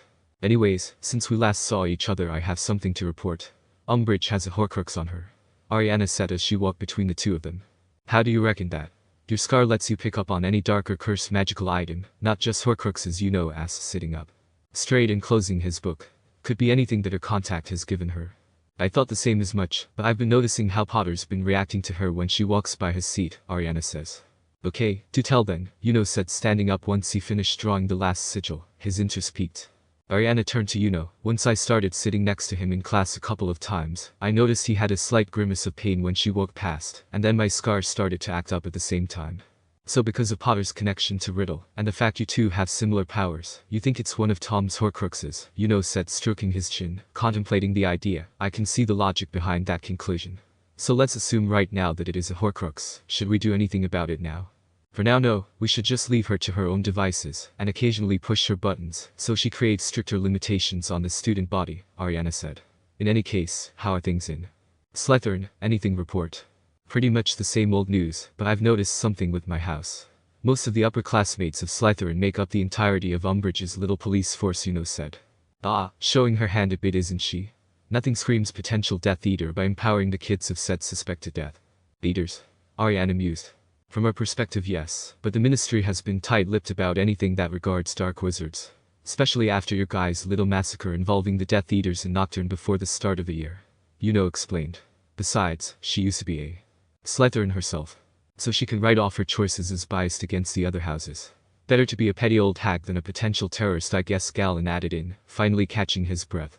Anyways, we should get back to the school. Don't want anyone else seeing the three of us together. Well, before you guys go, take these with you, said, handing them multiple slits of paper with the sigil he was drawing on them. Those sigils act as beacons point to this reality. Spread them around the school over the next couple of days. I should be able to triangulate them and give us a full-scale map of the school, and track people's movements. Ariana looked at the pieces of paper. So put them in classrooms. Classrooms are a good choice, and a few people as well. They might be able to get to places the three of us wouldn't normally be able to access, like the Ravenclaw common room, or professors' offices, explained. Ariana and Galen nodded in understanding, before looking at the time. Before the three of them could go their separate ways, they heard a voice call out from behind them. Boy, you! Draco yelled, pointing and walking towards Galen. Crabbe and Goyle flanked each of his sides. What's your house, you twat? He yelled. Hufflepuff. Is there a problem? Galen asked, raising an eyebrow. Draco looked at Galen like he had two heads as he motioned towards the clothes Galen was wearing. Is there? Are you're not in uniform, you idiot. Worse, you're in muggle clothes for Merlin's sake. 20 points from Hufflepuff, and also another 10 for those rags you're wearing, Draco fumed. I don't diss the threads, man, these shorts are limited edition. Galen said, taking offense. Ari, can he even dock points for that? He asked as he turned back to Ariana. Draco followed his gaze and sneered when he saw Ariana and Galen, we were just talking about the Inquisitorial Squad, so yes, he can, Ariana said, rolling her eyes. She then locked eyes with Draco. How's it going, Dragon? Long time no see. Ariana said with a sly smirk and a playful tone. Don't call me that, Darkwood, Draco hissed, locking eyes with her, his brow furrowed. Figures you'd be associated with these two freaks. This Slytherin mudblood, and whatever he is, he finished referring to Galen. Name's Galen, by the way, Galen said, narrowing his eyes at Draco.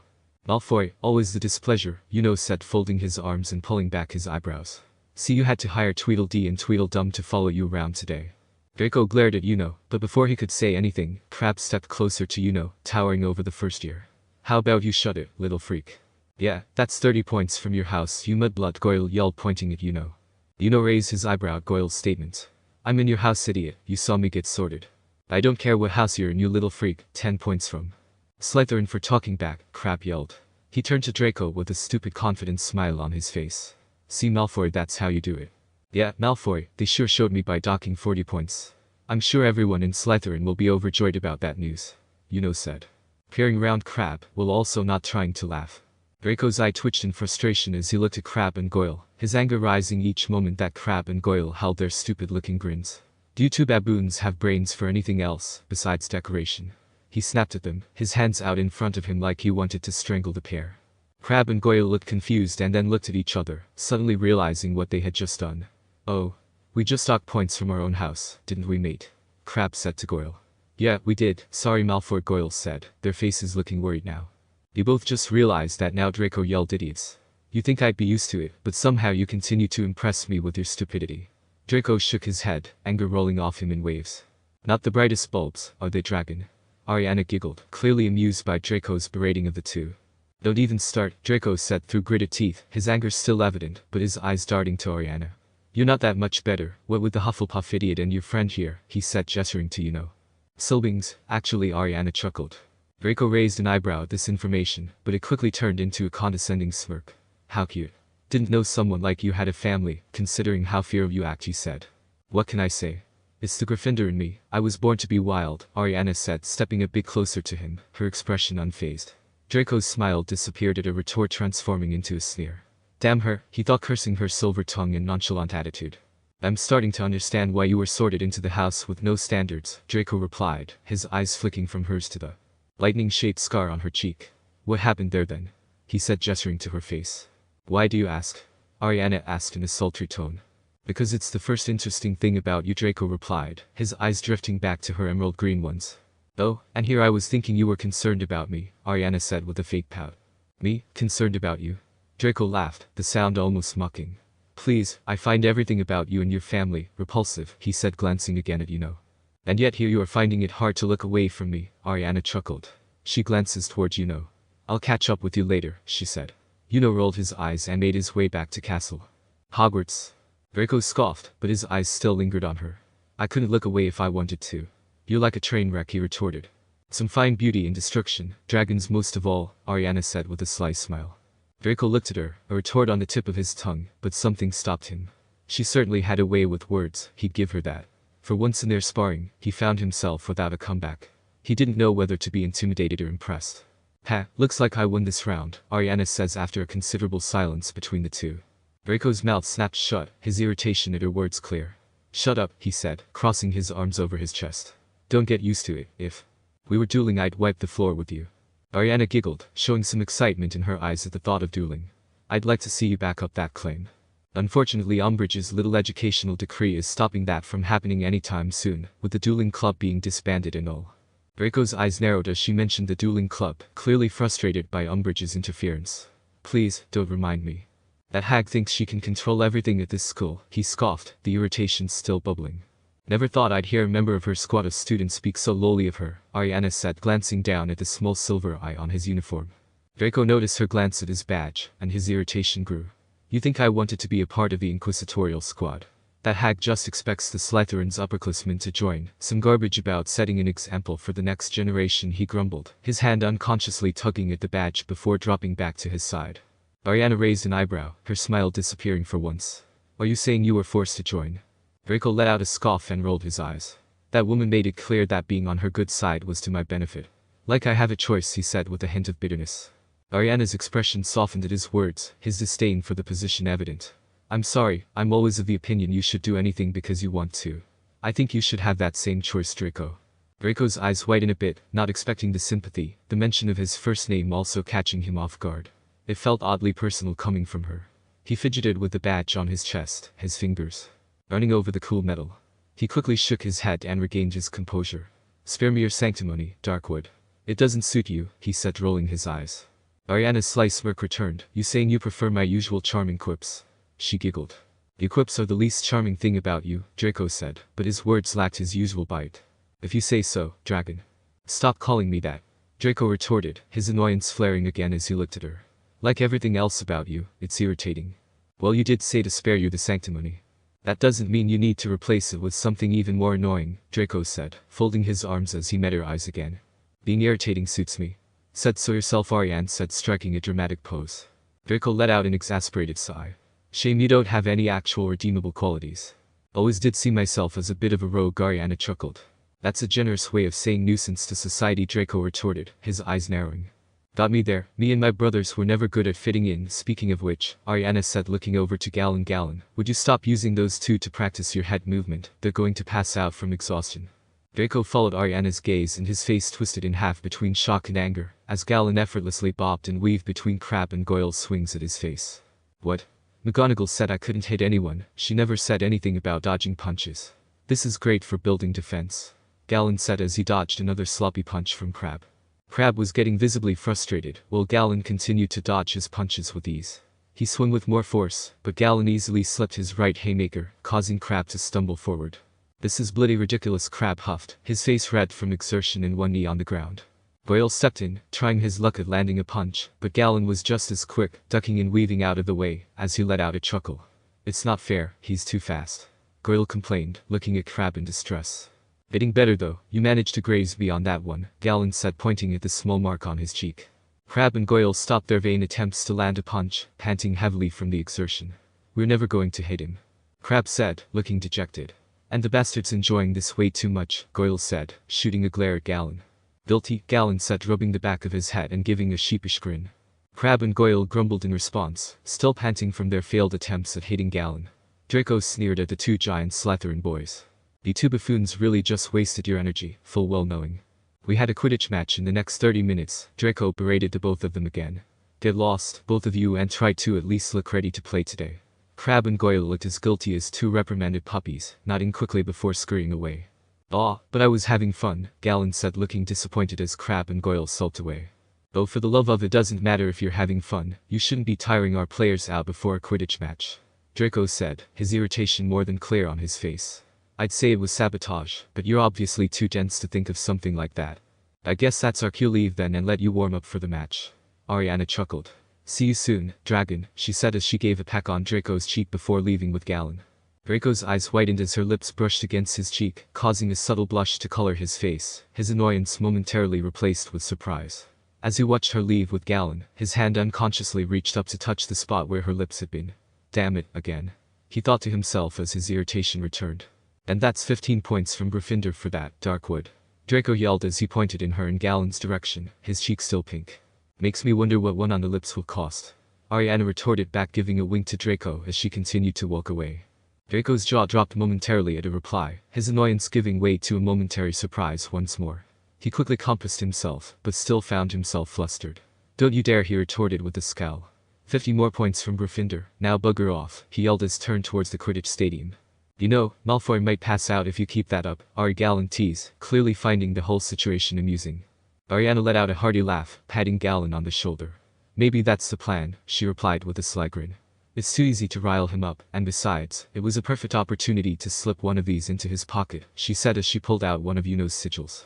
Gallon chuckled, impressed by Ariana's quick thinking. Clever girl, he said in a fake Australian accent. Like you didn't place to yourself while you were toying with Crabbe and Goyle, Ariana said, jabbing him in the ribs. Gallon feigned a look of mock surprise, his hand going to his ribs, where she had jabbed him and putting on an insulted expression. I would never, he said while trying to hold back a smirk. Aha, of course, you wouldn't, Ariana said, raising an eyebrow. I'll see you later, Jimrat. Later, Your Highness. Gallon waved as the two went their separate ways. Chapter 10. Chapter 10. Room of Requirements. Opening Song. Danger Danger by FCMZ Feet. I see. Later that Saturday. So what you think Hermione's going to show us tonight? Ron asked Harry as they walked into Castle Hogwarts, after finishing their meal at the Hog's Head. Dunno, but knowing Hermione it must be well thought out, Harry said. As they entered the Great Hall they looked up at the giant herbaceous set in niches along the wall behind them, which recorded the house points. Gryffindor and Ravenclaw had been neck and neck in the lead that morning. Even as they watched, stones flew upwards, reducing the amounts in the lower bulbs. The only glass that seemed unchanged was the emerald-filled one of Slytherin. Noticed, have you? Said Fred's voice. He and George had just rounded the corner, standing beside them looking at the herbaceous. Malfoy just knocked us all about 50 points earlier at the Hog's Head. I thought he was only bluffing to mess with us, said Harry grimly as he didn't break eye contact with the herbaceous. Yeah, Montague tried to do us today at breakfast, said George. What do you mean, tried? Said Ron quickly. He never managed to get all the words out, said Fred, due to the fact that we forced him head first into that vanishing cabinet on the first floor. You two just come up with new ways to get expelled in common rooms? Harry asked, not surprised by Fred and George's antics. The twins shrugged in sync and spoke simultaneously. Pretty much, yeah, they said casually and with a smirk. Never been expelled though, have we? George said, nudging his twin brother. Suddenly, several stones flew upwards from the Slytherin herbaceous this time. Harry's eyes widened, what he was about to say until he heard one of the Slytherin students nearby growl in anger. Arg. Crab, Goyle. Those idiots just docked 40 points from our house. She yelled, her hands on her head as if she was ready to pull her hair out of frustration, as she saw the stones fly up. George and Fred turned their attention to the stones in Slytherin's herbaceous. A gasp of surprise came from George as a bright smile appeared on his face. The twins burst out in a fit of laughter, holding on to each other for emotional support, and nearly doubled over, tears now running down their faces from how hard they were laughing. That's a ha-ha, that ha-ha-ha, that might just be the greatest, George said in between breaths, struggling not to laugh. Ron also began to cackle as Harry had trouble trying to hold his laughter. What makes it better is she just knows it was them. Just no evidence whatsoever. Brilliant. Oh, that's just bloody beautiful, said Fred, who continued to laugh. Almost poetic, the best kind of karma, replied George with a chuckle, finally starting to calm down. I've never been so proud of Crabbe and Goyle. Hello Harry, a voice said from behind them. The four boys turned around to see Cho Chang, and she was on her own for once. Harry's eyes widened seeing her. It was the first time he had seen her since the start of the school year. Hi, said Harry, feeling his face grow hot. So, did you have a good summer? The moment he had said this he wished he hadn't Cedric had been Cho's boyfriend, and the memory of his death must have affected her holiday almost as badly as it had affected Harry. Something seemed to tauten in her face, but she said, oh, it was alright, you know. I think we'll be heading off now, right little bro? George said to Ron, glancing between Harry and Cho. It took Ron a second, but then his eyes widened a bit, realizing what the twins were getting at. "Oh right, I'll see you later mate," Ron said as he gave Harry a pat on the back as he left. "Yeah, see ya. How's your summer been?" she replied after a long silence between the two. "Oh, it was eventful to say the least. Spent most of it with Ron, since my legal guardians and I don't along that much," Harry said with a sheepish look, his cheeks still flushed with a bit of pink. "Oh well, I'm happy to hear it wasn't completely miserable. Heard the tornado hater made keeper for Gryffindor." Cho chuckled, perking up a bit. "Yeah, he's doing well from what I've heard," Harry said, with a sad look on his face. He hated missing the first game of the semester due to Umbridge giving him detention. He looked down at his hand, the phrase "I must not tell" eyes still carved into his skin. Cho looked down at his hand, seeing the scar. She frowned and looked at him with a hardened expression. "That Umbridge woman's foul," she said in a low voice. "Putting you in detention just because you told the truth about how he died. Everyone heard about it, it was all over the school. You were really brave standing up to her like that." Harry's insides reinflated so rapidly that he felt as though he might float a few inches off the stone floor. She had been Cedric's girlfriend. She could easily have hated Harry for coming out of the Triwizard Maze alive when Cedric had died. Yet she was talking to him in a perfectly friendly way, not as though she thought him mad, or a liar, or in some horrible way responsible for Cedric's death. "Thanks, I didn't expect you to talk to me since." Harry trailed off, remembering her reaction to seeing Cedric dead. Cho touched his scarred hand to comfort him. "Mind walking me a bit?" she said as they walked together. Harry's face grew hot again. "Sure," he said awkwardly. There was a noticeable silence between the two of them as they walked. "I'm sorry about Cedric," Harry said. Cho nodded. "Yeah," she said slowly. "Yeah, it's really sad." They continued to walk in silence. As much as he wanted to break the awkwardness, Harry couldn't find the words to say. Cho broke the silence first. "The last time I saw him alive, I was awful to him." Harry looked at her, surprised. "What do you mean?" "It was the day of the third task," she began. She spoke softly, more like she was talking to herself than to Harry. "We were arguing. I was nagging him to be careful in the task, and he was reassuring me. It got a bit ugly, and he stopped walking for a moment." "And what?" Harry asked. Cho was clearly struggling to get the words out. He could see her eyes watering. "He got frustrated," she explained. She was visibly holding back sobs. "I'm afraid he was upset with me when that was the last thing he heard from me in argument. I was horrible to him the last time I saw him alive." Harry felt a pang in his chest. A part of him felt bad for Cho. Her last memories of the boy she loved were bitter arguments. "You didn't know it was the last time you were going to speak," Harry pointed out. Cho looked up at Harry, her dark eyes glistening with tears. I know I didn't. But the thought that my boyfriend's last thoughts of me were awful," she said, her voice becoming shaky again.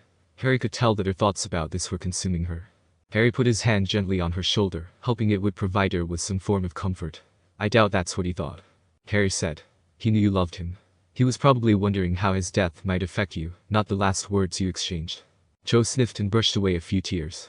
"You're probably right," she admitted. Cedric was always thinking about other people, not himself. There was a long silence between them as they resumed walking. "I want to help you, Harry," she finally said. "Against him?" "Against Voldemort, you mean?" Harry said, his eyes whitening a bit. Cho nodded. "Exactly," she said. "I hate him for what he did to Cedric." There was a certain amount of rage in her voice. Cho's love for Cedric had changed into anger towards Voldemort, the man responsible for her boyfriend's murder. "You're very brave for that," Harry said. "Maybe," she said, looking sad again. "But no level of bravery will let me undo this pain I feel. I just know this is the only way to make sure this doesn't happen to anyone else." As Cho spoke, Harry could see the pain and sadness on her face. There was no denying that Cho's heart was broken by what happened. In the few minutes since their conversation began, Harry realized that Cho was trying to be tough for him, and for her fellow students at Hogwarts. But beneath the facade, she was heartbroken by Cedric's death. Harry reached out and placed a comforting hand on her back. "I'm sorry," he said softly. "I know nothing I say can make it better." "You're doing enough," she said softly. "Just being here, listening, it helps." Harry thought about it and then decided that maybe there was something he could do. He took a deep breath and decided to invite her in on Hermione's plan. "We're forming a group, Cho. The club that can help students learn defense against the dark arts. Like how Professor Lupin used to teach." Cho raised an eyebrow. "And you're inviting me to it?" she said, her voice almost accusing. Harry swallowed hard. "Yes," he said. "I am." Cho looked at Harry for a few moments, her expression skeptical. "And why is that?" "Do you think I can't defend myself?" she challenged. "No, I just figured it'd be a good idea to have a place to practice since Umbridge isn't letting us use magic at all," Harry said awkwardly. Cho softened a bit. It seemed that Harry's answer was unexpected and sincere. "Well, I suppose it could be useful," she said, her tone less defensive. "When does this club start?" "Really? I mean, we're still working out a place to meet. With Umbridge Inquisitorial Squad roaming around, it's going to be Somewhere fairly secluded, but with what Hermione has said, we should be starting tomorrow. Can't wait, said Cho sarcastically. She caught herself and her expression changed. I'm sorry, she said, sheepishly. I just don't have much faith in things getting better with Umbridge and the Inquisitorial squad. Well, if it makes you feel better, Crabbe and Goyle docked points from their own house since being put on this squad. I doubt we have that much to worry about, Harry said with a smirk. Cho chuckled a bit. Honestly, the first time I've smiled in a while, she said, and there was truth in her eyes. Thanks, Harry. Of course, Harry said, getting a dreamy look in his eyes, happy to see Cho genuinely smiling for a change. Cho noticed the shift in Harry's expression. You alright? She asked, with a hint of amusement in her voice. Oh? Yeah, just lost in thought for a minute. Harry said, a little flustered as cheeks burned pink. Must have been some thought, she said, a bit of playfulness in her voice. You turned 3 shades redder. Harry's face grew bright red as she pointed out his blushing, which resulted in her giggling some more. They soon stopped at the library. Well, this is my stop, thanks for walking me here, she said, her voice softer than before. No problem, Harry said, a bit disappointed in her departure. See you at the meeting tomorrow. Of course, said Cho, nodding. She started to make her way into the library, but then abruptly stopped and turned around. Hey Harry. Yeah? Cho looked at Harry for a moment, her expression difficult to read. She opened her mouth as if about to say something, but then closed it again. Never mind, she said, a small smile on her face. I'll see you tomorrow, okay? Alright, Harry said, although he was puzzled. He could tell that Cho was about to say something important, but decided not to pursue it. Cho waved as she made her way inside the library. As she sat down, her thoughts went back to Cedric, and her anger towards Voldemort grew. She reached into her pocket and pulled out the gold coin that, had given to her. If you ever have a desire to make him pay, flip that coin, words replayed in her head. She stared at the gold coin, it looked ancient, with mystical runes on it. She quickly shook her head and put the coin back in her pocket. Probably just a prank, she thought to herself, but despite her words, she still carried the coin with her. Saturday night, Gryffindor common rooms. When everyone had gone to bed, Harry and Ron slipped out of bed. They made their way to the usual meeting spot by the fireplace where Hermione was sitting. There you two are, Hermione said. I was worried you'd fallen right asleep. Harry took a seat on the floor beside her, and Ron sat on the other side. You should know by now that Harry never goes to bed before 11. Ron said. It's not like I stay up late on purpose, Harry said, defending himself. It's not my fault I have trouble falling asleep at night. Trouble falling asleep? Hermione raised an eyebrow. Surely you don't mean due to nightmares, right? Never mind that, Harry said, waving away her comment. Have you thought about the place where we could meet up? Hermione nodded. Yes, I have, she said. The issue is we can't do it here in the common rooms, everyone will figure it out, so I'm thinking the best spot would be the room of requirements. Hermione, no one has ever found the room of requirements, Ron said, raising an eyebrow. Hermione rolled her eyes at Ron. That's the point, she said. Even if Umbridge did find it, she wouldn't be able to get into it, since it only appears when you really need it.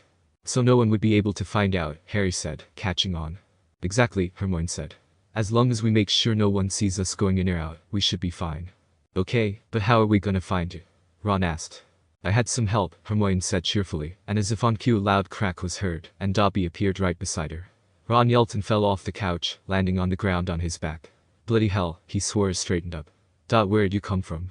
Dobby, on the other hand, was grinning ear to ear. He was bouncing on his toes, waving at the trio. Dobby is happy to see friends again, Dobby said, standing beside Hermione. His large pointed ears were now sticking out from beneath what looked like all the hats Hermione had ever knitted. He was wearing one on top of the other, so that his head seemed elongated by 2 or 3 feet. Dobby? You've been in contact with Hermione. But how? Harry asked. Sirius has been popping in and out again for the past few days, Hermione explained. I caught him one day while no one was around. I told him my plan, and he sent Dobby to help us find the room of requirements. It was rather convenient, Hermione explained. Ron was climbing back to his feet. Warn a man next time you call on a house elf, he whined. So where's the Dobby? Harry asked. Sometimes it is there, and sometimes it is not, but when it appears, it is always equipped for the seeker's needs. Dobby has used it, sir, said the elf, dropping his voice and looking guilty when Winky has been very drunk. He has hidden her in the room of requirement, and he has found antidotes to butterbeer there, and a nice elf-sized bed to settle her on while she sleeps it off. Sir, and Dobby knows Mr. Filch has found extra cleaning materials there when he has run short, sir, and if you needed a bathroom, said Harry, suddenly remembering something Dumbledore had said at the Yule Ball the previous Christmas, would it fill itself with chamber pots? Dobby expects so, sir, said Dobby, nodding earnestly. It is a most amazing room, sir. How many people know about it? Said Harry, sitting up straighter in his chair. Very few, sir. Most people stumble across it when they need it, sir, but often they never. Find it again, for they do not know that it is always there waiting to be called into service, sir. It sounds brilliant, said Harry, his heart racing. It sounds perfect, Dobby. When can you show me where it is? Any time, Harry Potter, said Dobby, looking delighted at Harry's enthusiasm. We could go now if you like. Of course, but we should check to see if the coast is clear first. Harry said, pulling out a piece of parchment. I solemnly swear that I am up to no good. The map of Hogwarts appeared on the blank surface of the parchment. Tiny black moving dots, labeled with names, showed where various people were. Filch is on the 2nd floor, said Harry, holding the map close to his eyes, and Mrs. Norris is on the 4th. And Umbridge, said Hermione anxiously. In her office, said Harry, pointing. Okay, Harry stopped as he noticed a dark black void where the Hufflepuff common room was. What? Hermione and Ron scooted closer so they could see the map too. What's wrong? Hermione asked. Hufflepuff common room is missing, Harry said with a frown. It's not showing up at all. Hermione's frown matched Harry's. What do you mean it's not showing up? She said, leaning forward and peering at the map. That's not possible. It's gotta be one of those dark Triad blokes, Ron said. Hermione and Harry looked at Ron sideways, confused by his words. Dark what now? They both replied in unison.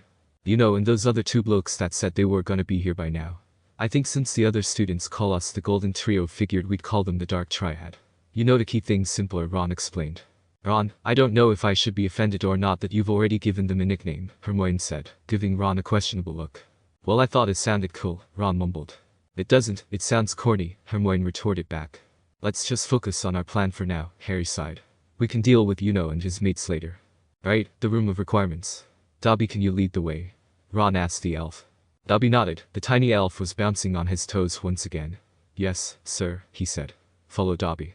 Harry grabbed the cloak of invisibility, and the trio and left crept out of the common room. Unbeknownst to them, as the portal closed behind them, Ariana disabled her invisibility and looked in the direction the 4 of them left. The Dark Triad.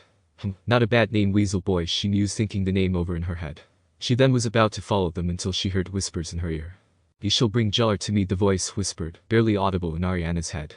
Ariana cursed at the missed opportunity to find the room of requirements, but quickly compassed herself. She then held out Uno's amulet that he had given her and opened up a portal to the usual meeting spot in the restricted section.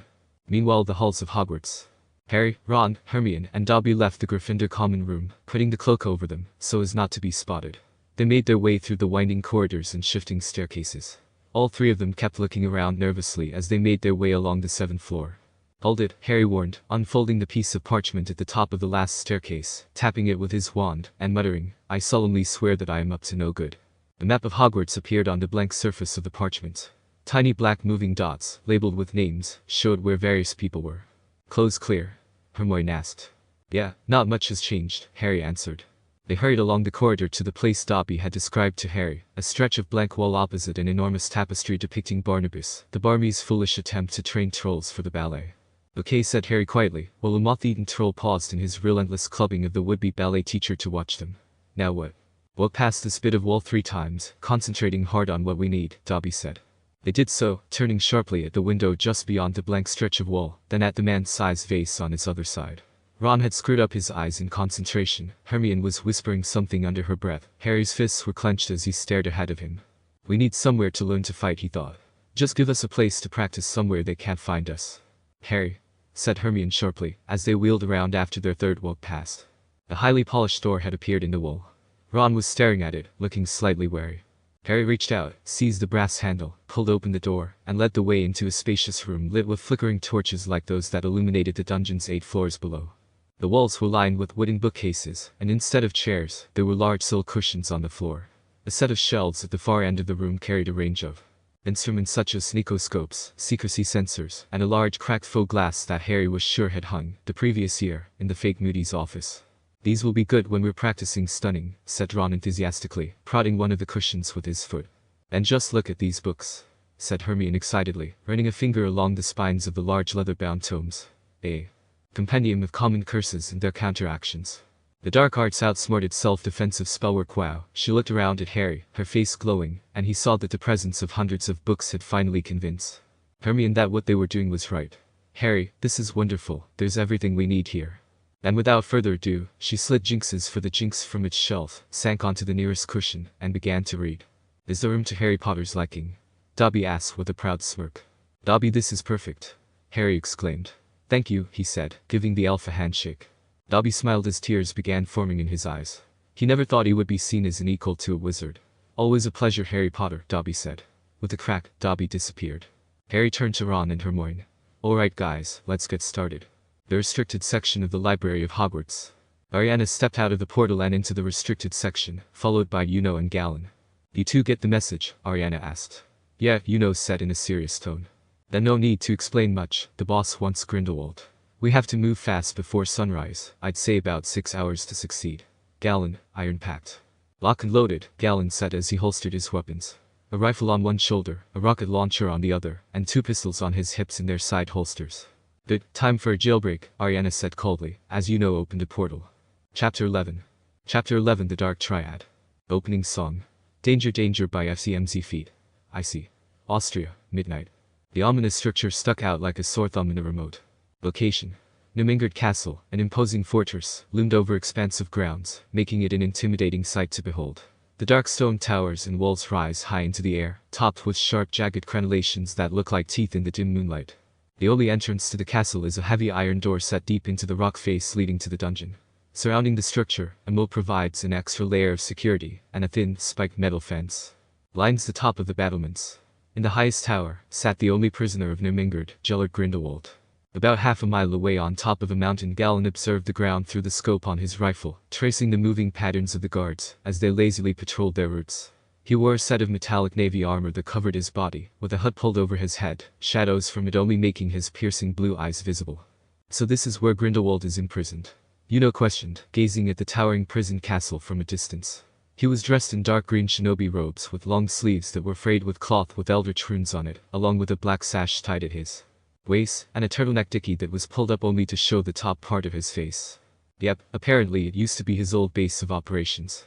Now it's his prison, Ariana explained, her attire similar to Yuno's only red with a couple pieces of light armor on her shoulders, shins, and forearms. She had her hair silky white hair tied back into a ponytail. Yuno chuckled. Pretty embarrassing he's being imprisoned in his old hideout, he said. Very, Ariana mused. Galen, how many hostiles are we looking at? About 40 in total patrolling the outside of the grounds, so I'd say a little over 90 due to shift changes. He said, his rifle still trained at the castle. TCH, might take a bit longer than anticipated, but it's doable. Ariana said as she put on a half-faced white mask, only making her mouth and eyes visible. What's the plan, then? Galen asked, turning to look over to Ariana. Yuno looked towards them waiting for the plan as well. Think you can hit Grindelwald from here? Ariana asked Galen looking at the cell window. It's a difficult shot to make, but if I get a proper angle to aim, I can make it. He told her, resting his rifle on a nearby rock and looking through the scope. What if we got him to look out his cell window? Would it be an easier shot to make? Ariana asked. You bet your ass it would, Galen said. But didn't boss say she wanted this done quietly? You didn't elaborate on that, Ari. You know how she is. Just said to make sure our cover wasn't blown was all. She didn't give any other details on how we did it. Ariana explained. Okay, but still I just wanted to make sure we aren't going to piss her off, Galen said. There was a long silence between them as they pondered how to approach. Yuno's eyes widened suddenly. I got an idea. What if we pinned this on the Death Eaters, by creating the dark mark in the sky once we're done? Galen and Ari both look at Yuno, their interest piqued. That could go south pretty quickly though.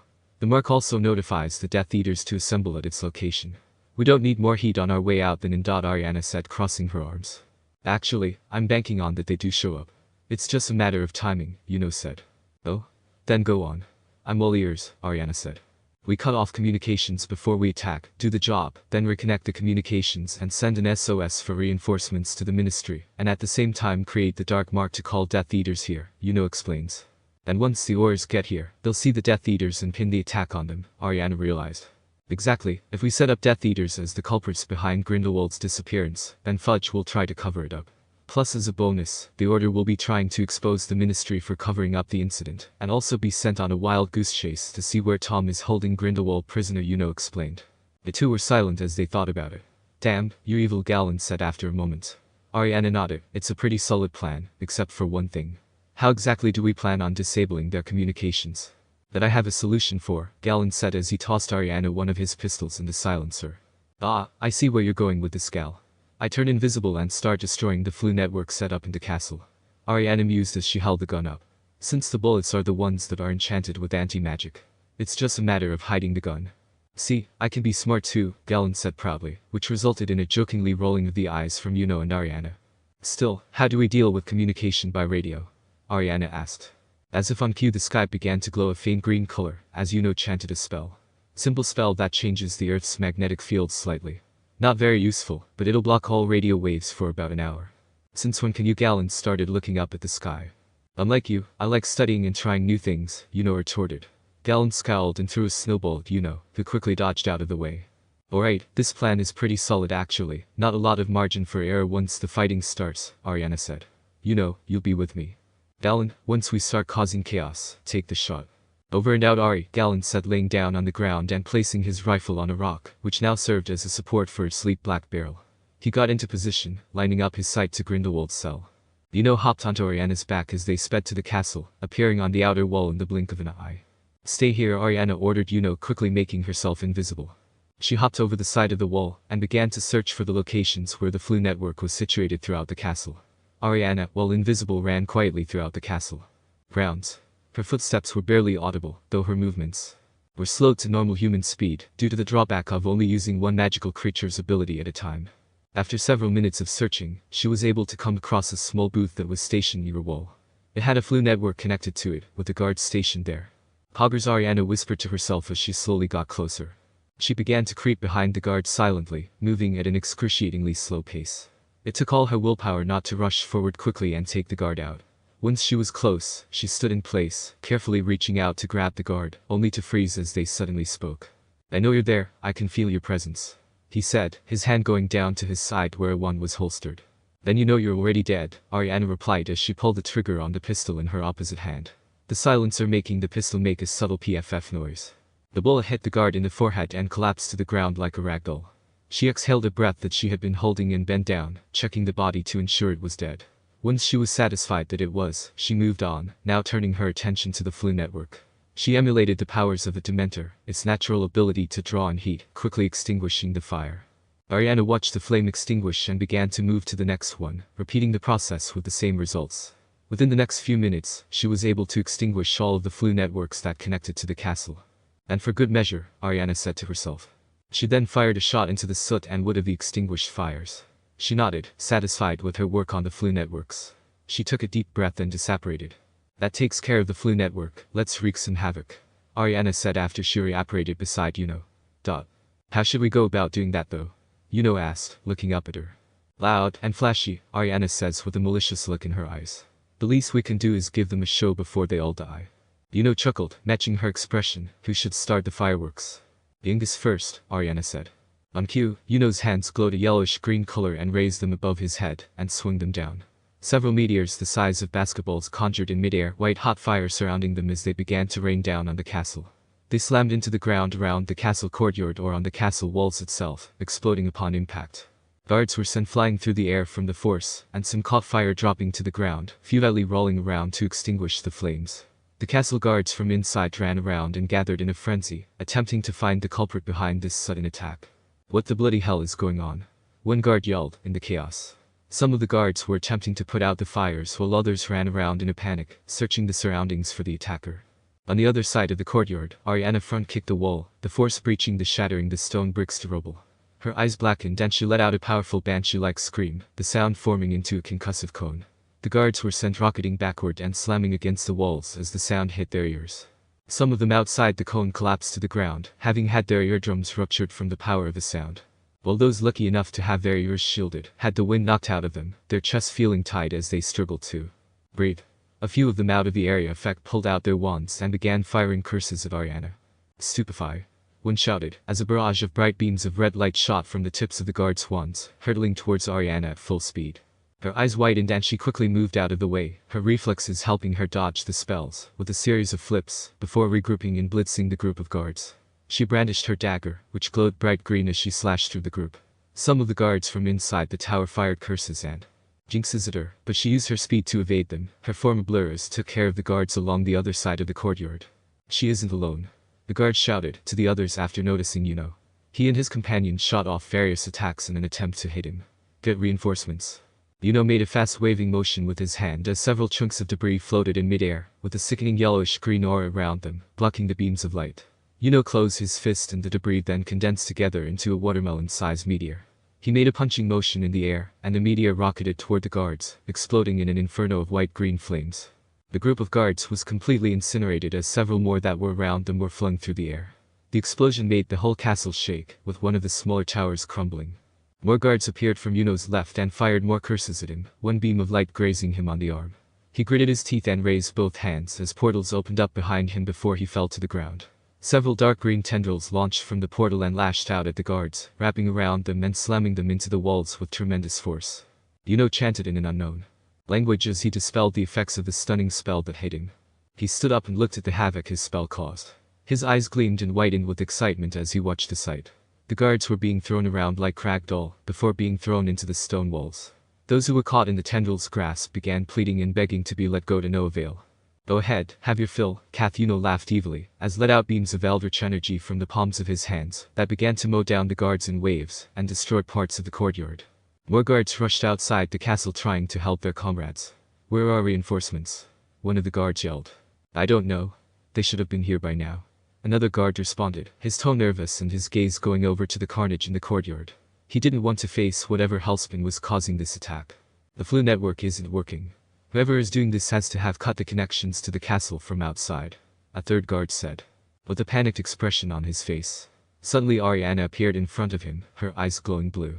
Before he could even react or even pull out his wand, he found himself frozen in place, his form completely paralyzed. Despite his mind being fully aware of his current state, his body wouldn't respond or move at all to his commands. He tried to scream, yell, or say something to his other allies, only managing to get out a soft squeak. The guards instinctively reacted by firing spells at Ariana. Avada Kedavra. The one yelled, now full on aiming to kill. Ariana dodged a barrage of spells and jinxes, her movements being too quick to follow as she weaved through the courtyard, her blurred form like a red snake slithering through a field. She slashed through the guards with ease with her dagger, and quickly turned to the guards on the walkway above. She made a motion similar to blowing a kiss, and fire erupted from her lips. The guards above only had enough time to let out a scream of terror before they were engulfed in a wave of fire, the flames quickly setting their robes aflame. One guard managed to dodge the inferno and aimed at Ariana. Confringo he cast, but this time the curse aimed at Ariana's feet. Ariana was sent flailing back, hitting through a wall due to the explosion, the force of the blast, knocking the air out of her lungs for a moment. She was quick to recover and get back up on her feet. The guard above let out a laugh, thinking that he'd at least managed to land a hit on her, only to freeze when she looked up at him, and for a split second looked directly into her eyes. He fired another spell, only realizing his hand was now missing, and Ariana stood by him twirling her dagger. Not a bad shot, for a magic thief anyway, she mused as she wiped some blood from a cut from above her eyebrow. He gaped at her, his wide eyes staring at the place where his hand used to be. He looked up and saw an after-image of Ariana from the courtyard disappeared. He dropped to his knees screaming in pain as the realization of what happened kicked in. Oh God. Unfortunately, it won't be him you'll be seeing, she said coldly, raising the dagger as made a quick stabbing motion at the guard's chest. As she pulled her dagger out, the guard fell motionless. She jumped towards the tower and crashed through it, the landing shaking the whole castle. Grindelwald stumbled for a moment before regaining his balance. The sounds of battle reached his now conscious ears, and he moved over to look out the window to try to figure out what exactly was happening. What in Merlin's name was that? He muttered before looking out of the cell through the window, and his eyes widened at the sight he witnessed in the courtyard. He saw the ministry's guards getting thrown around like rag dolls, the courtyard being set ablaze, and chaos taking over the once peaceful castle.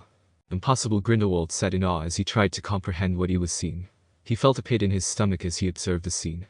He couldn't believe the sheer power and brutality at such a young age.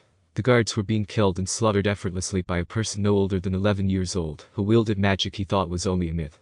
It was horrific to watch, and it sent shivers down Grindelwald's spine to see such a small person do such a thing so easily and willingly.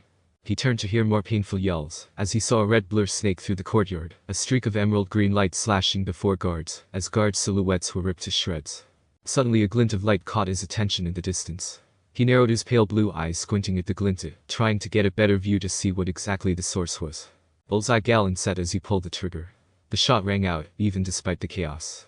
Grindelwald let out a pained cry as the bullet shot him in the shoulder, feeling as if a sharp hot iron rod had been driven into his skin.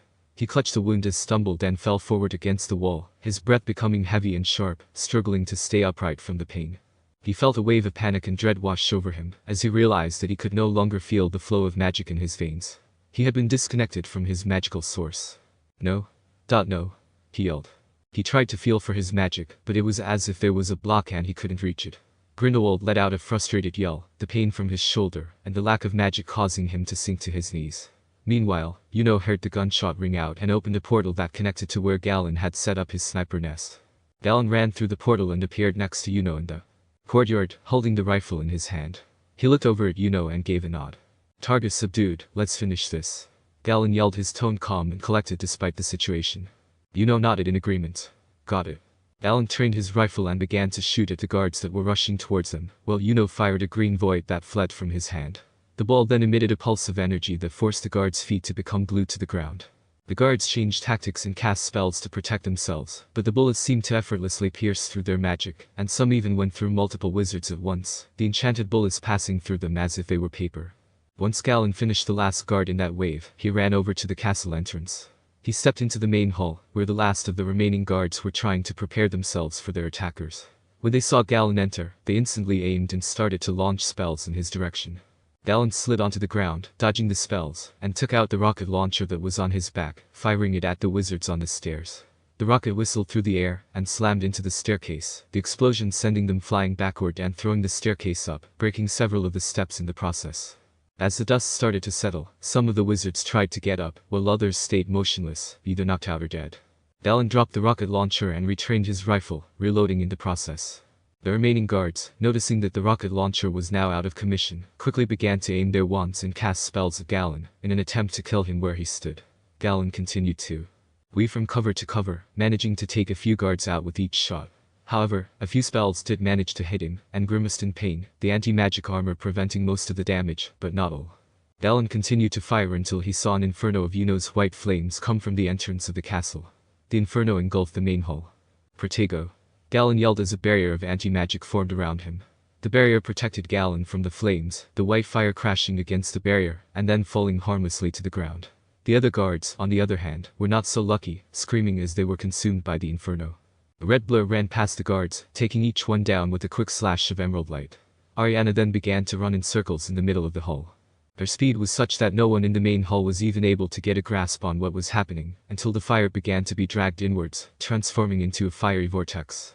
Galen grabbed onto a pillar to stop himself from being dragged into the flaming vortex. Ariana was creating with her speed.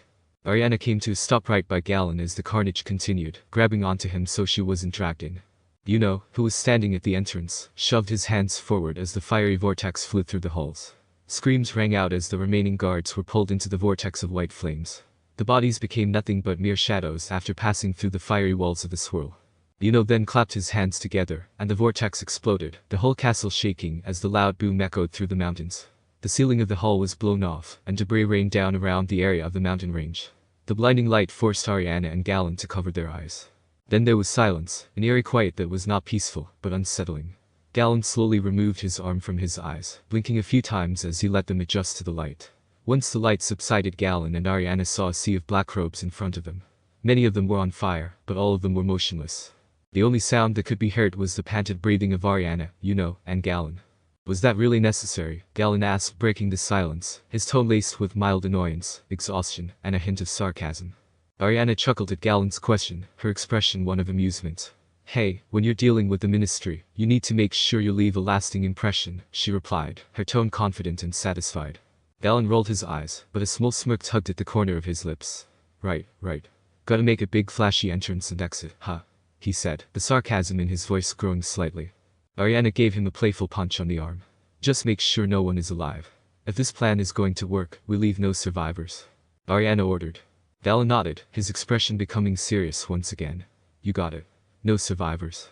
He began to look around the hallway, his eyes scanned over the various bodies lying motionless. The ones that were still breathing or moving were disposed of. Looks like you did most of the work already, though, he noted, glancing over at Ariana as pulled the trigger on his rifle aimed at a guard that was struggling to get away. Ariana shrugged, a satisfied smirk on her lips. What can I say? I like to be thorough, she replied, her tone nonchalant. Already checked the ones outside. Anyone that survived the initial attack is dead, said as he caught up with the group. Galen nodded. Good. Less cleanup work for us, he said, a hint of satisfaction in his voice, glad that the job had gone fairly smoothly so far. The trio made their way through the hallway. He turned to Ariana. So, what's the next plan? We've dealt with most of the guards, but what about Grindelwald? He asked, his gaze fixed on her. Simple, confront Grindelwald, interrogate him, and then send him to the boss, Ariana stated. Galen and Yuno nodded in agreement. Seems straightforward enough, Galen said, a hint of confidence in his voice. Let's get going, then. We only got a couple of hours left to get back to Hogwarts, Ariana ordered. The trio walked up the spiral staircase, each step bringing them closer to the top of the tower. They moved quietly and efficiently, their footsteps barely making a sound on the stone steps. Galen took point, his rifle at the point, while Yuno covered their six, leaving Ariana in the middle. As they reached the top, they stopped at the huge metal door that sat at the top of the stairs. Galen reached for the handle and gave it a slight push, but the door didn't budge. Locked, he said, a frown flickering across his face. Any ideas? Ariana rolled her eyes and kicked the door clean off its hinges. Strength of a giant, remember? Always got to take the fun out of it, Galen grumbled, a bit disappointed as he was holding a lockpick in his hand. Got a schedule to keep, Ariana retorted back. The three of them entered the cell. There on the ground was Gerald Grindelwald, clutching his shoulder where he'd been shot and glaring at the three young wizards. Galen trained his rifle on him, ready to shoot if he tried anything. Grindelwald looked up at them as they entered, his eyes narrowing in a mixture of anger and disbelief. He grimaced slightly as he clutched his wounded shoulder, the pain evident on his face. He looked at Galen's rifle and his face twisted into a snarl. You shot me? Grindelwald hissed at Galen. Galen shrugged, a hint of a smirk on his face. Yeah, I did, and it was a pretty damn good shot too, he replied smugly. Not like you didn't deserve it, though, he added with a dismissive tone. Ariana stepped forward, her gaze locking on Grindelwald.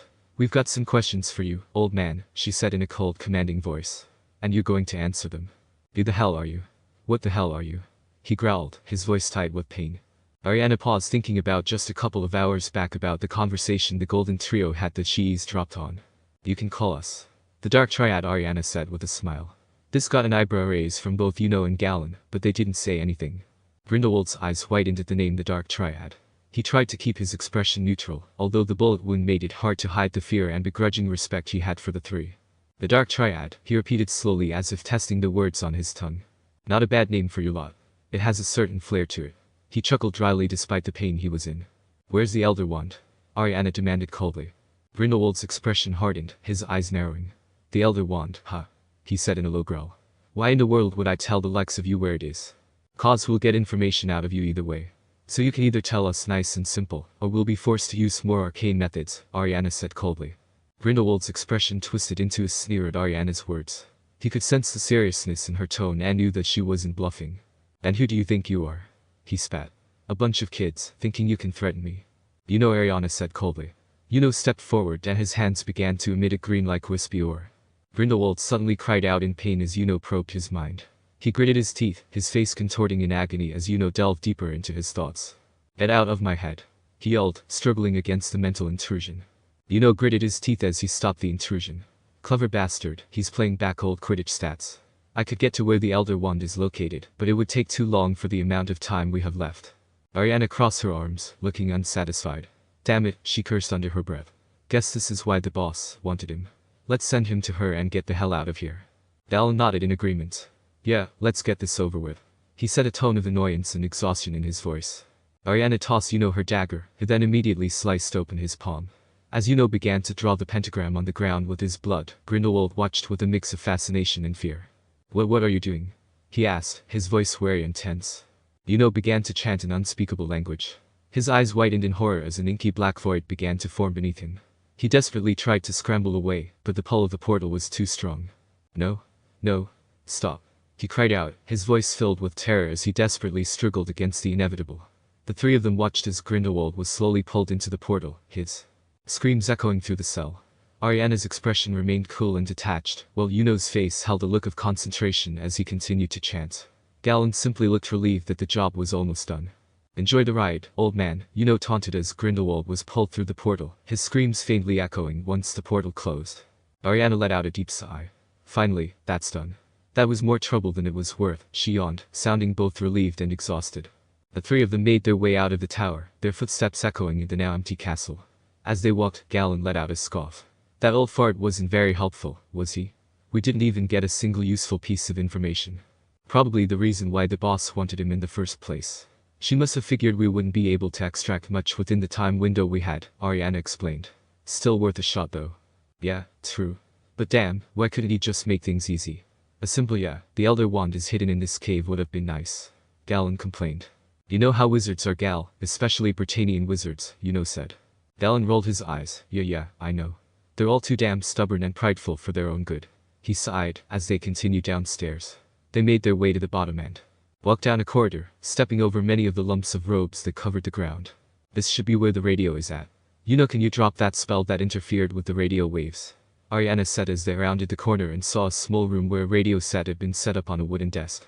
Nodded. Yeah, no problem, he said, stepping forward and focusing his energy. A moment later, the sky lost its faint green glow, and the radio hummed to life again.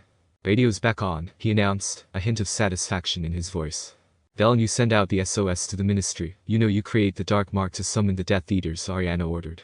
Galen nodded and moved towards the radio. On it. Wasted no time, casting a spell that sent a streak of green light into the sky, creating a dark mark in the shape of a skull. Dark mark is up, he said. Just tell me when you're ready, and I'll open the portal. The trio started to hear low-sounding booms as the Death Eaters arrived. They heard a collective gasp from the courtyard at the devastation the trio had caused. SOS sent, Galen said as his finger left the telegraph key. On cue, they heard more low-sounding booms, and fighting between the Boars and Death Eaters began. Ariana nodded as she heard the fighting outside. Looks like the party has started, she said with a satisfied smile. She turned to get that portal open. We're not sticking around to get caught up in that mess. Nodded and began to cast a spell, creating a swirling vortex of dark energy. The portal formed, and he gestured towards it. Portal's ready, he said. Let's get out of here before the fighting spills into here. The trio ran through the portal and stumbled onto the ground right outside Hogwarts.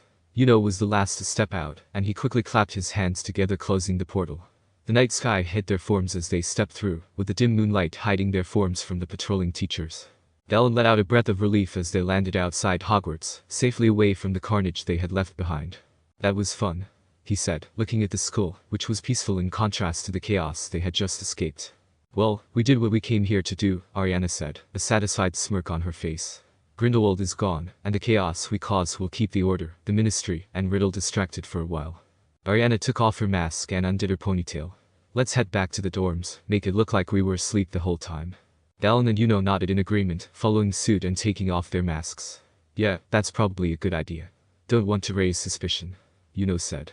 Galen checked his watch. It's pretty late anyway. Everybody should be asleep. Ariana and Galen raised their amulets in front of them, and two portals opened up in front of them. Ariana's leading to Gryffindor, and Galen's leading to Hufflepuff respectively. Opened a portal of his own that led to Slytherin. The group bid each other goodnight before Galen and went through their respective portals. Ariana watched them go before stepping through her portal to return to the Gryffindor dormitory. The United States, Cleveland. Grindelwald fell onto a hard cement floor with a thud. He let out a gasp as hit the floor, and rolled in pain from the bullet that was still lodged in his shoulder. Where am I? He said. He looked around and saw he was in the basement of what looked to be a modern-day Muggle home. He then heard footsteps coming down the stairs. Well, your arrival means my student's mission was a success, I take it. A woman with red hair and dark blue eyes said as she rounded the corner of the stairwell. She was dressed in a green turtleneck and wore blue jeans with tennis shoes. Grindelwald's eyes widened in recognition. No, you're only supposed to be a myth, he yelled as he scrambled backward. Oh well, sorry to inform you, Gellert, but I'm very much real and very alive, she said as she slowly walked towards him. Now then, unlike my students, she began. With a snap of her fingers, a dragon claw slammed down and pinned Grindelwald to the ground. His eyes filled with terror as he looked up at the woman standing over him.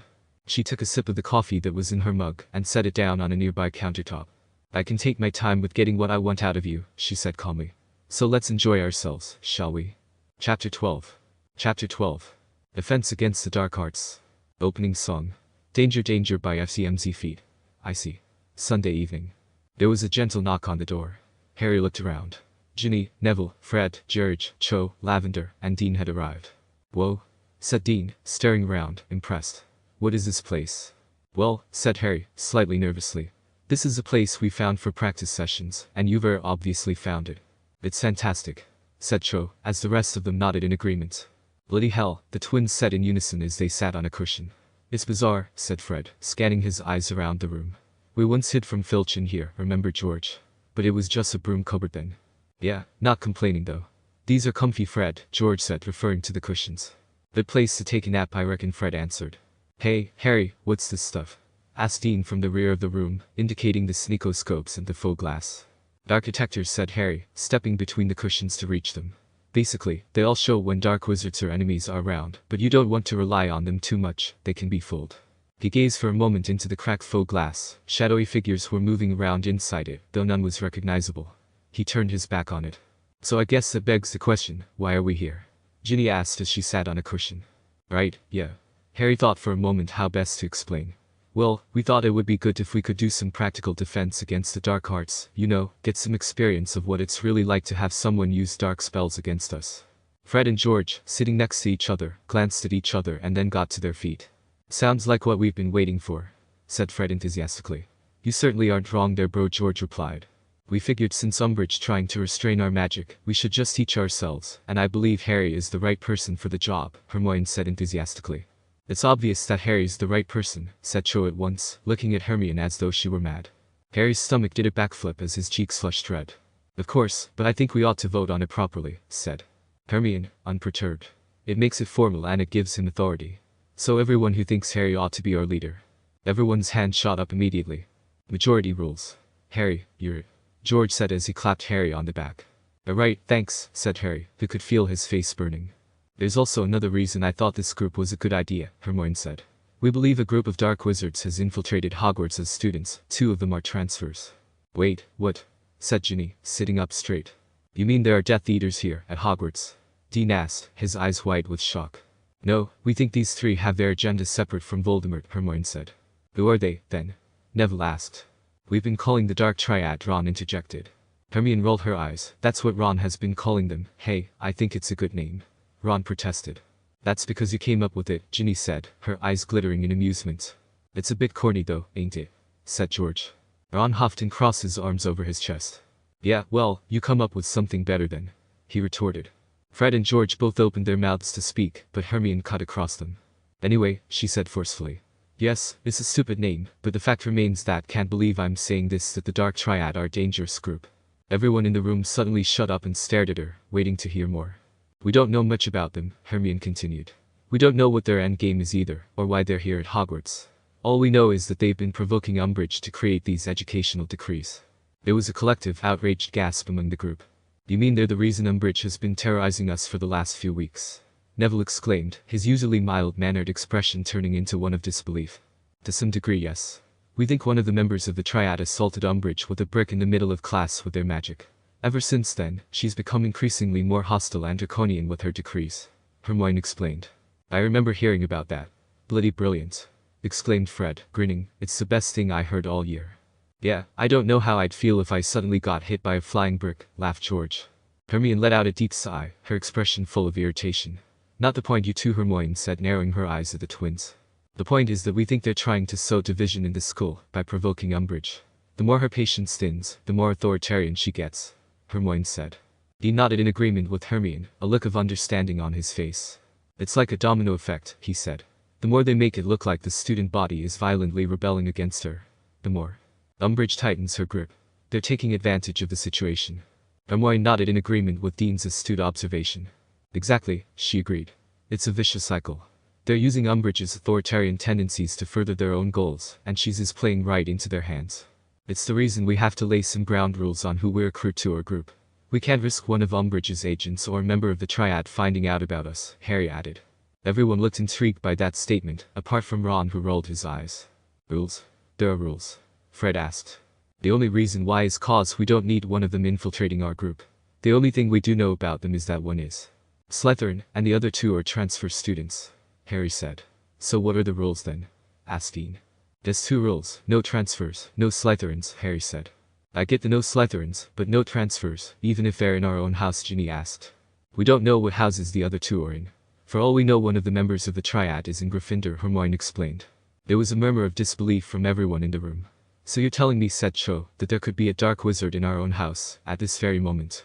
Unfortunately that's the case, Harry said with a hardened expression. Everyone was quiet for a moment, looking worried and contemplating the possibility of one of them being in their house. Well, that's terrifying, Dean said, looking pale. Harry couldn't help but agree. The thought of one of them being in the same house as them had made him worry slightly, yet he pushed the thought to the back of his mind. Well, speaking of names, maybe we should give our group a name, Ginny said, trying to lighten the mood.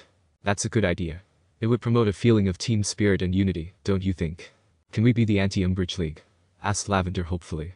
Or the Ministry of Magic or Morons group, suggested Fred. I was thinking, said Hermione, frowning at Fred, more of a name that didn't tell everyone what we were up to, so we could refer to it safely outside meetings. The Defense Association, said Cho. The DA for short, so nobody knows what we're talking about. Yeah, the DA's good, said Ginny. Only let's make it stand for Dumbledore's army because that's the Ministry's worst fear, isn't it? There was a good deal of appreciative murmuring and laughter at this. All in favor of the DA, said Hermione bossily, walking up to one of the walls. That's a majority motion passed. She pinned a piece of parchment with all of their signatures on it onto the wall and wrote, across the top in large letters, Dumbledore's army. Right, said Harry, when she had sat down again. Shall we get practicing then? I was thinking, the first thing we should do is Expelliarmus, you know, the disarming charm. I know it's pretty basic, but I've found it really useful. As the hours ticked by, the group learned to cast the spell. At first, they all struggled, save for Harry, Ron, and Hermione. However, under their guidance, everyone soon got the hang of the spell. Harry mainly partnered with Cho, but occasionally went around to help the others whenever he needed to. After some time had passed, Hermione looked to Harry to check the time. Hey, Harry, Hermione called from the other end of the room, have you checked the time? He looked down at his watch and was shocked to see it was already 9:10, which meant they needed to get back to their common rooms immediately, or risk being caught and punished by Filch for being out of bounds. He blew his whistle, everybody stopped shouting. Expelliarmus and the last couple of wands clattered to the floor. Well, that was pretty good, said Harry, but we've overrun, we'd better leave it here. Same time, same place next week. Sooner, said Dean Thomas eagerly, and many people nodded in agreement. Let's say next Wednesday night, then.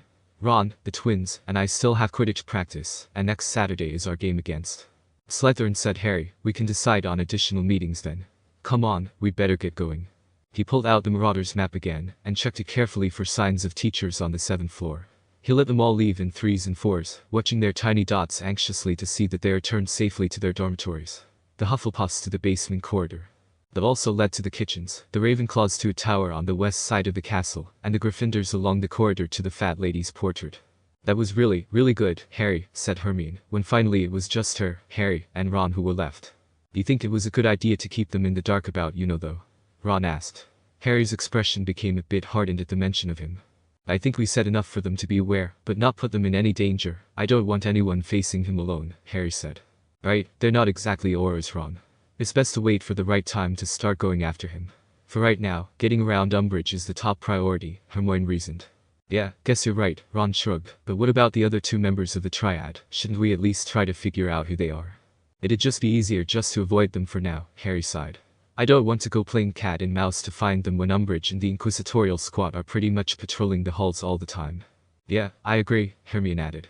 We'll let them make themselves known and go from there. You're right as usual, I just hope they keep themselves for now, said Ron tiredly. Did you see me disarm Hermione, Harry? Only once, said Hermione, stung. I got you loads more than you got me. I did not only get you once, I got you at least 3 times. Well, if you're counting the one where you tripped over your own feet and knocked the wand out of my hand. They argued all the way back to the common room, but Harry was not listening to them. He had one eye on the Marauders map, but he was also thinking of Cho and his time together with her today. Several days later, Harry felt as though he were carrying some kind of talisman inside his chest over the following 2 weeks, a glowing secret that supported him through Umbridge's classes, and even made it possible for him to smile blandly as he looked into her horrible bulging eyes. He and the DA were resisting her under her very nose, doing the very thing she and the Ministry most feared, and whenever he was supposed to be reading Wilbert Slinkert's book during her lessons, he dwelled instead on satisfying memories of their most recent meetings, remembering how Neville had successfully disarmed Hermione, or managing to recruit others such as Colin Creevey, Parvati Patil, and even Angelina Johnson, the Quidditch captain for Gryffindor. However, they were running into a problem setting up regular meetings for the DA, due to accommodating 3 separate teams' Quidditch practices, which were often rearranged due to bad weather conditions. Hermione thought of a clever idea. You see the numerals around the edge of the coins? Hermione said, holding one up for examination at the end of their 4th meeting. The coin gleamed fat and yellow in the light from the torches. On real galleons, that's just a serial number referring to the goblin who cast the coin. On these fake coins, though, the numbers will change to reflect the time and date of the next meeting. The coins will grow hot when the date changes, so if you're carrying them in a pocket, you'll be able to feel them. We take 1 each, and when Harry sets the date of the next meeting, he'll change the numbers on his coin, and because I've put a Protean charm on them, they'll all change to mimic his. The blank silence greeted Hermione's words. She looked around at all the faces upturned to her, rather disconcerted. You can do a Protean charm, said Dean Thomas. Yes, said Hermione. But that's new standard, that is, he said weakly. Oh, said Hermione, trying to look modest. Oh well yes, I suppose it is. Seriously, how are you not in Ravenclaw? Cho asked, looking rather impressed with the coin. It was having a hard time between the two houses. It told me to pick a number 1 through 6, and here I am in Gryffindor, Hermione said nonchalantly. Least these won't burn our skins, like Voldemort's death marks, Ron said, looking at the coin. Yeah, I prefer your way, said Harry, grinning, as he slipped his galleon into his pocket. I suppose the only danger with these is that we might accidentally spend them. Fat chance, said Ron, who was examining his own fake galleon with a slightly mournful air. I haven't got any real galleons to confuse it with. Running short on money again, little bro. Fred teased. Shove off, Ron muttered. You're always the same, aren't you, you two? Picking on me because I'm not as sweaty as you'd like me to be. We're not picking on you, said George, grinning as he ruffled Ron's hair. We're just trying to encourage you to reach your full intellectual potential. Fred followed. Alright, I think that's enough for today, Harry said. We'll be reviewing Confringo next time we meet. Yeah? Said Fred enthusiastically. Nothing like a bit of Confringo to warm up the old wand arm. I would not recommend using Confringo on anything you're not supposed to blow up, Hermione said, with a disapproving look. The DA members began packing up their things, talking amongst themselves and looking excited at the thought of a lesson on offensive spells. Some, such as Fred and George, were particularly excited at the prospect. Harry, Ron, and Hermione were the last to leave, as Hermione wanted to bring a few books with her.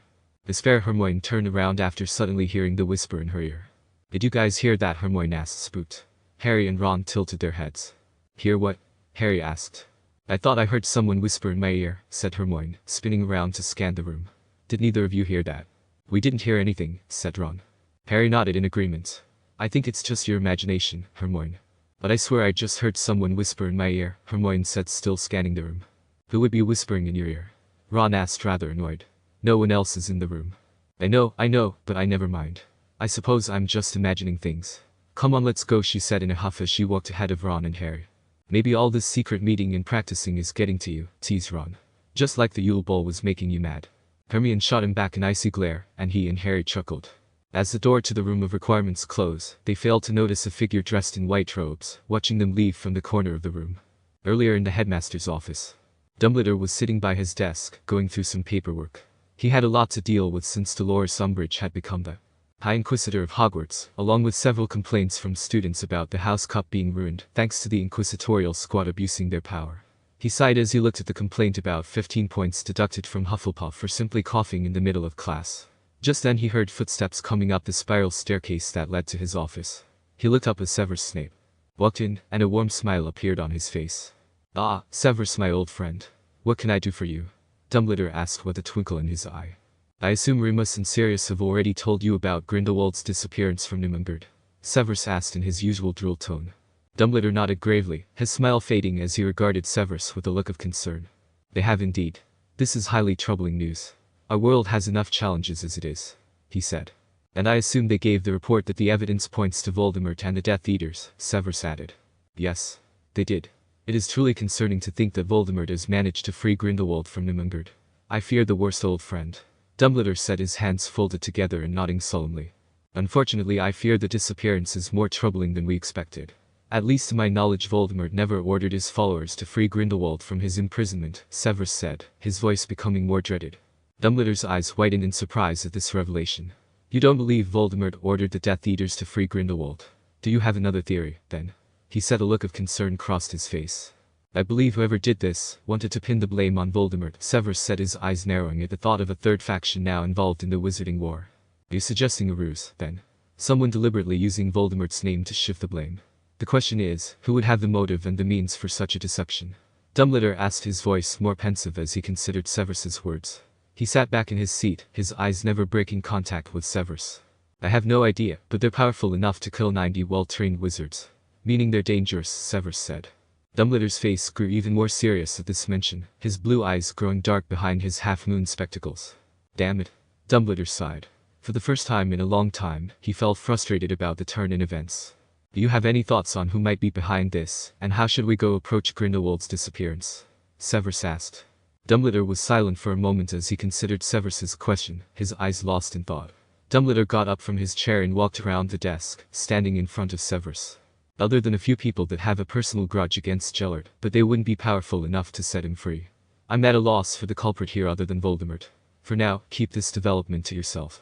We don't want panic to spread unnecessarily, and send Remus and Sirius out immediately to start searching for any clues. As you wish, Albus Severus nodded, accepting the task Dumbledore had given him. He turned and left Dumbledore alone. Dumbledore let out a sigh, rubbing his temple as if trying to relieve a headache. I'm getting too old for this, he chuckled to himself. He looked over at his prized chocolate frog card, showed a detailed illustration of the legendary wizard, Merlin, holding his staff and looking stern and wise. He gently took the card and stared at the image of the wizard, his eyes lingering on the man's wise and knowing expression. He sat in silence, the only sound in the room being the occasional pops from the pensive, the shuffling of paper, and the soft crackle of the roaring fire in the fireplace. His mind was consumed with thoughts of Grindelwald's disappearance, the Death Eater's involvement, and the unknown entity behind the whole facade. Dumbledore then noticed the card of Morgan Le Fay that had been under the card. His eyes whitened slightly. Dumbledore's gaze flicked over to the card of Merlin again. He stared at the image of Merlin for a few moments, his mind working like a well-oiled machine. He took a deep sigh as he finally put everything together. Your sins have a funny way of coming back to haunt us, Merlin, Dumbledore said with a hint of annoyance. Chapter 13. Chapter 13. Echoes of the Past. Opening Song. Danger Danger by FCMZ Feet. I see. Thursday night. You bastards. Ariana cried out in tears standing in the middle of a great hall. You said this marriage was one for peace. And now peace and order have been restored. Now that they're all dead, magic can now be controlled properly. A robed figure said, standing next to a large shadowy figure sitting on a throne. That's because they were more powerful than you, more well attuned to the mana than humans, that's why you slaughtered them, that's what this was all about. Ariana yelled out, her face twisting into a snarl as tears ran down her face. You will be silent, Ariana. You played your part in service to the kingdom, now know your place. The large shadowy figure barked at her, as it stood up from its looming throne, casting a shadow over the young girl. She was right about both of you. You only live to take and control what you fear. Ariana spat, her anger growing uncontrollably as green lightning radiated off her, which made the robbed figure step back in a defensive position. I'll make you pay for what you've done, the both of you. I'm going to destroy everything you have built. Do you hear me? Ariana yelled in fury as she drew a black sword annotated with green emerald jewels. She lunged at the two figures with blind hatred in her eyes, slashing at them with fury as she yelled. Ariana gasped as she shot straight up from the nightmare. She breathed heavily as she tried to catch her breath. Her forehead was drenched in sweat and a tear rolled down her face. She looked around and saw that all the girls in the Gryffindor common room were asleep. Damn it, that nightmare again, she sighed as she ran her fingers through her hair. She looked over in the mirror on the opposite side of the wall to look at herself. She narrowed her eyes as she looked at the lightning bolt-shaped scar on her cheek. I will bring you all back. I swear it. The magic thieves will pay for their betrayal. Ariana thought with a hard expression on her face. She looked up and met a reflection set of emerald eyes pierce the darkness like a green flame.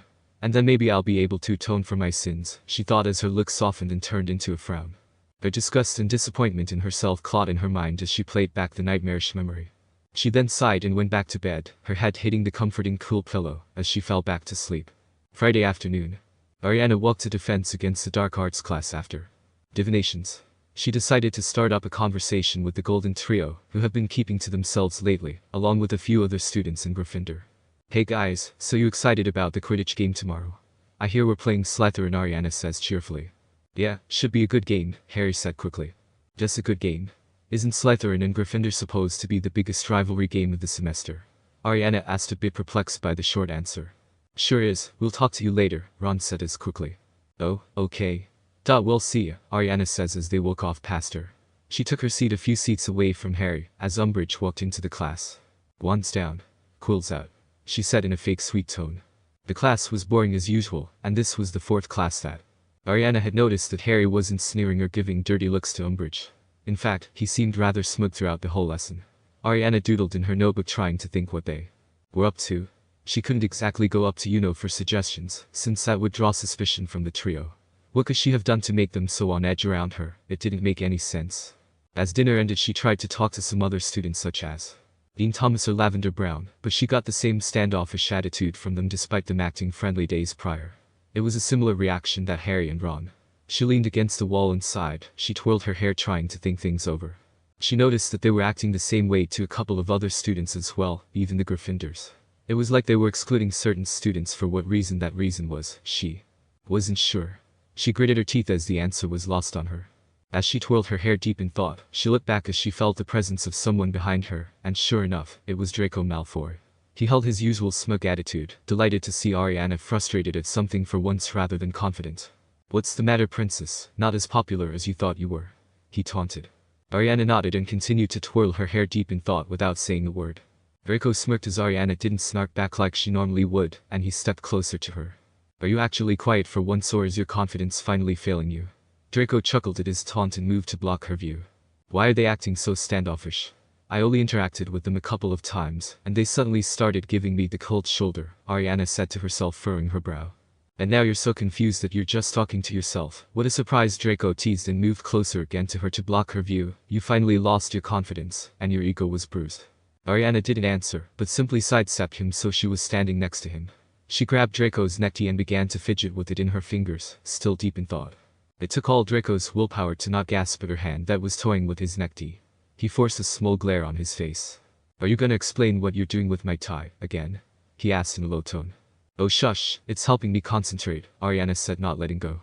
Draco's face reddened as she told him to shush, stop playing with it. "You could concentrate on keeping your hands to yourself, you know," Draco said as he grabbed her wrist to stop her fiddling with the tie. "And why are you so deep in thought anyway?" After a moment of just standing silent and glaring, he let out a sigh. "Are you even listening to me?" he said, annoyed. "They've been acting happy lately, and yet they're distancing themselves from particular students," Ariana says to herself. Draco rolled his eyes at her, still talking to herself. "Who's distancing themselves?" he questioned. "Potter and his little band of sidekicks. They've been selective of who they interact with, but it just seems random to me," she said as glanced over to Draco for a second. Draco scoffed at that. "Are you upset that the golden boy isn't giving you attention?" he asked with an eyebrow raised. "Have you ever seen Gryffindors ignore their housemates?" Ariana asked as she leaned the side of her head into his chest, still staring off down the hallway lost in her thoughts. Draco's brain short-circuited when she leaned her head into his chest. He was so distracted from her being so close that it took a few moments for him to process the question being asked. He looked away from her and cleared his throat. "You're not exactly a normal Gryffindor, and can you please explain why you're practically laying on me?" Draco asked with red cheeks, hoping Ariana didn't hear his heartbeat.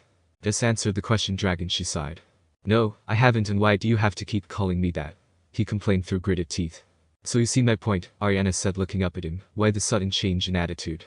There has to be something in common between all the students they've snubbed over the past few days." Draco sighed and started to think about the situation more. He was trying to make sure he had his head focused, and not on Ariana being so close to him. "Fine, I'll humor you. If what you say is true, it is rather odd that Potter's group of friends are ignoring their own housemates," he said. "Exactly," Ariana said, twirling Draco's tie between her fingers. "Why that is, I don't know."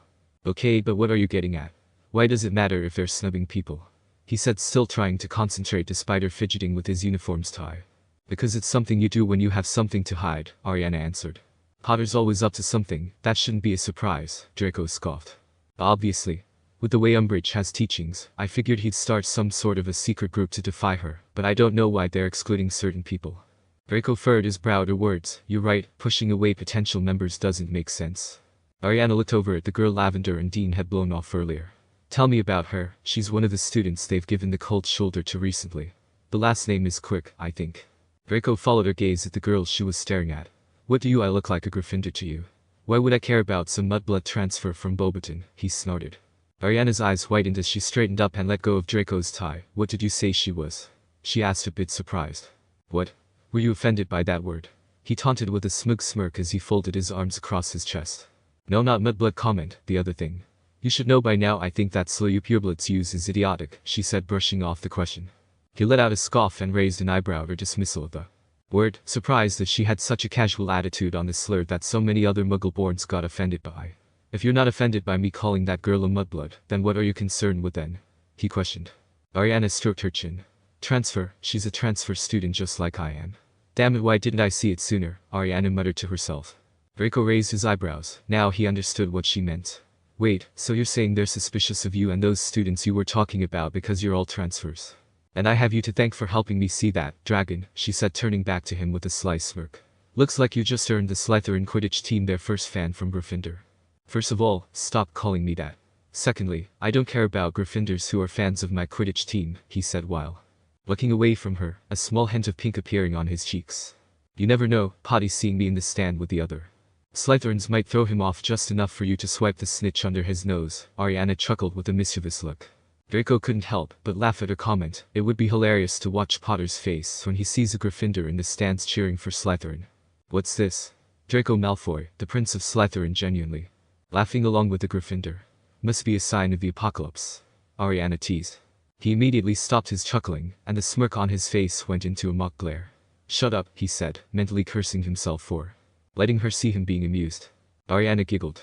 Either way, I'll singing along to Weasley is our king in the game tomorrow. I'll see you soon, dragon, she said. As she was about to leave, she gave him a peck on his cheek, only this time he was unfazed and rolled his eyes. What? Not flustered this time? She asked with a raised eyebrow. You've lost your touch, princess, he said while crossing his arms in mocking grin. That's the third time you've done that. It's getting old. I suppose you're right, Ariana mused. Guess I'll have to up my game. As she walked by, her hand flew back and smacked Draco on his backside. Draco jumped and his cheeks bloomed red, and he looked around hoping that no one saw her do that. She didn't just, he thought to himself. You dare, he stammered, resulting in a giggle as Ariana looked back with a wink. Draco shook his head from the shock and turned towards her with a glare. Darkwood, he yelled. That's 60 number 75 points from Gryffindor. Do you hear me? Draco yelled, pointing in her direction. As she rounded the corner, he let out an exasperated sigh, turned, walked away opposite of her. Unbelievable, insufferable witch, Draco huffed. A couple minutes passed as Ariana walked down the hall, still deep in thought about the revelation about Potter and his friends not trusting transfer students. It threw a wrench in her plans to infiltrate the group, but maybe there was a way to salvage the new development. She walked along the staircase leading to the Gryffindor common room. Stand and fight, you mangy cur, said the voice of Sir Cadogan from the painting. Ariana stopped in her tracks, her eyes widening at his voice, her brow furrowing. She slowly turned to look at the moving portrait. You? Ariana hissed at the portrait, her eyes filled with blind rage. The knight in the painting turned his attention to her, and a wide grin appeared on his face. Oh good, a new person to fight, he exclaimed, and he brought out his sword, pointing it at her. You don't have the right to speak to me, you pathetic excuse of a knight, she spat at him with a low, menacing voice. Sir Cadogan was confused by her reaction. He had expected some playful banter. Instead, she was staring at him, anger rolling off of her in waves, and it made him pause. What's with that look, girl? He asked, tilting his head. Ariana let out a dry chuckle. Right, you're not actually him, but seeing that coward's face still pisses me off. Coward? He said, a bit annoyed at that. Did I do something personally to anger you? The knight in the painting was still puzzled by what on earth this girl was talking about. He had never seen someone so angry by seeing his face. Ariana looked around to see if the coast was clear. Once she saw no one was around, she turned to the portrait, and her hand burst into flames akin to a phoenix, slowly reaching her hand for the edge of the portrait. The knight's eyes widened and his mouth dropped open once he saw her hand burst into flames. He instinctively took a step backward from the flame. Hey, what are you doing?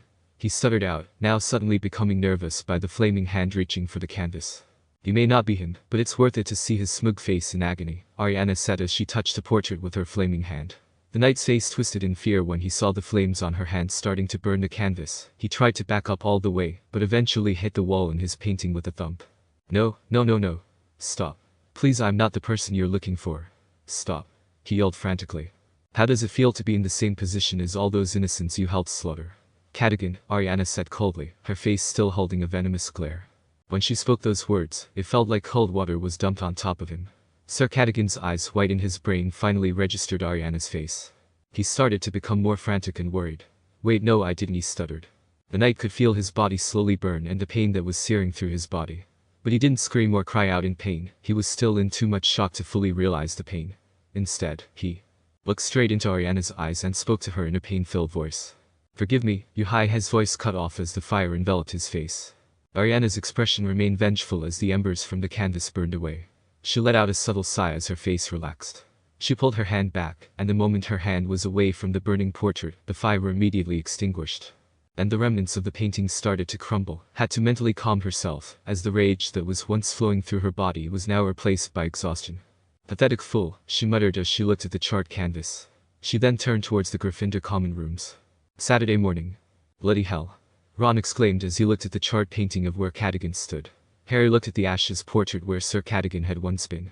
He, Ron, and the twins were on their way to their Quidditch match when they saw a crowd surrounding the burned portrait. Fred, George, was this you?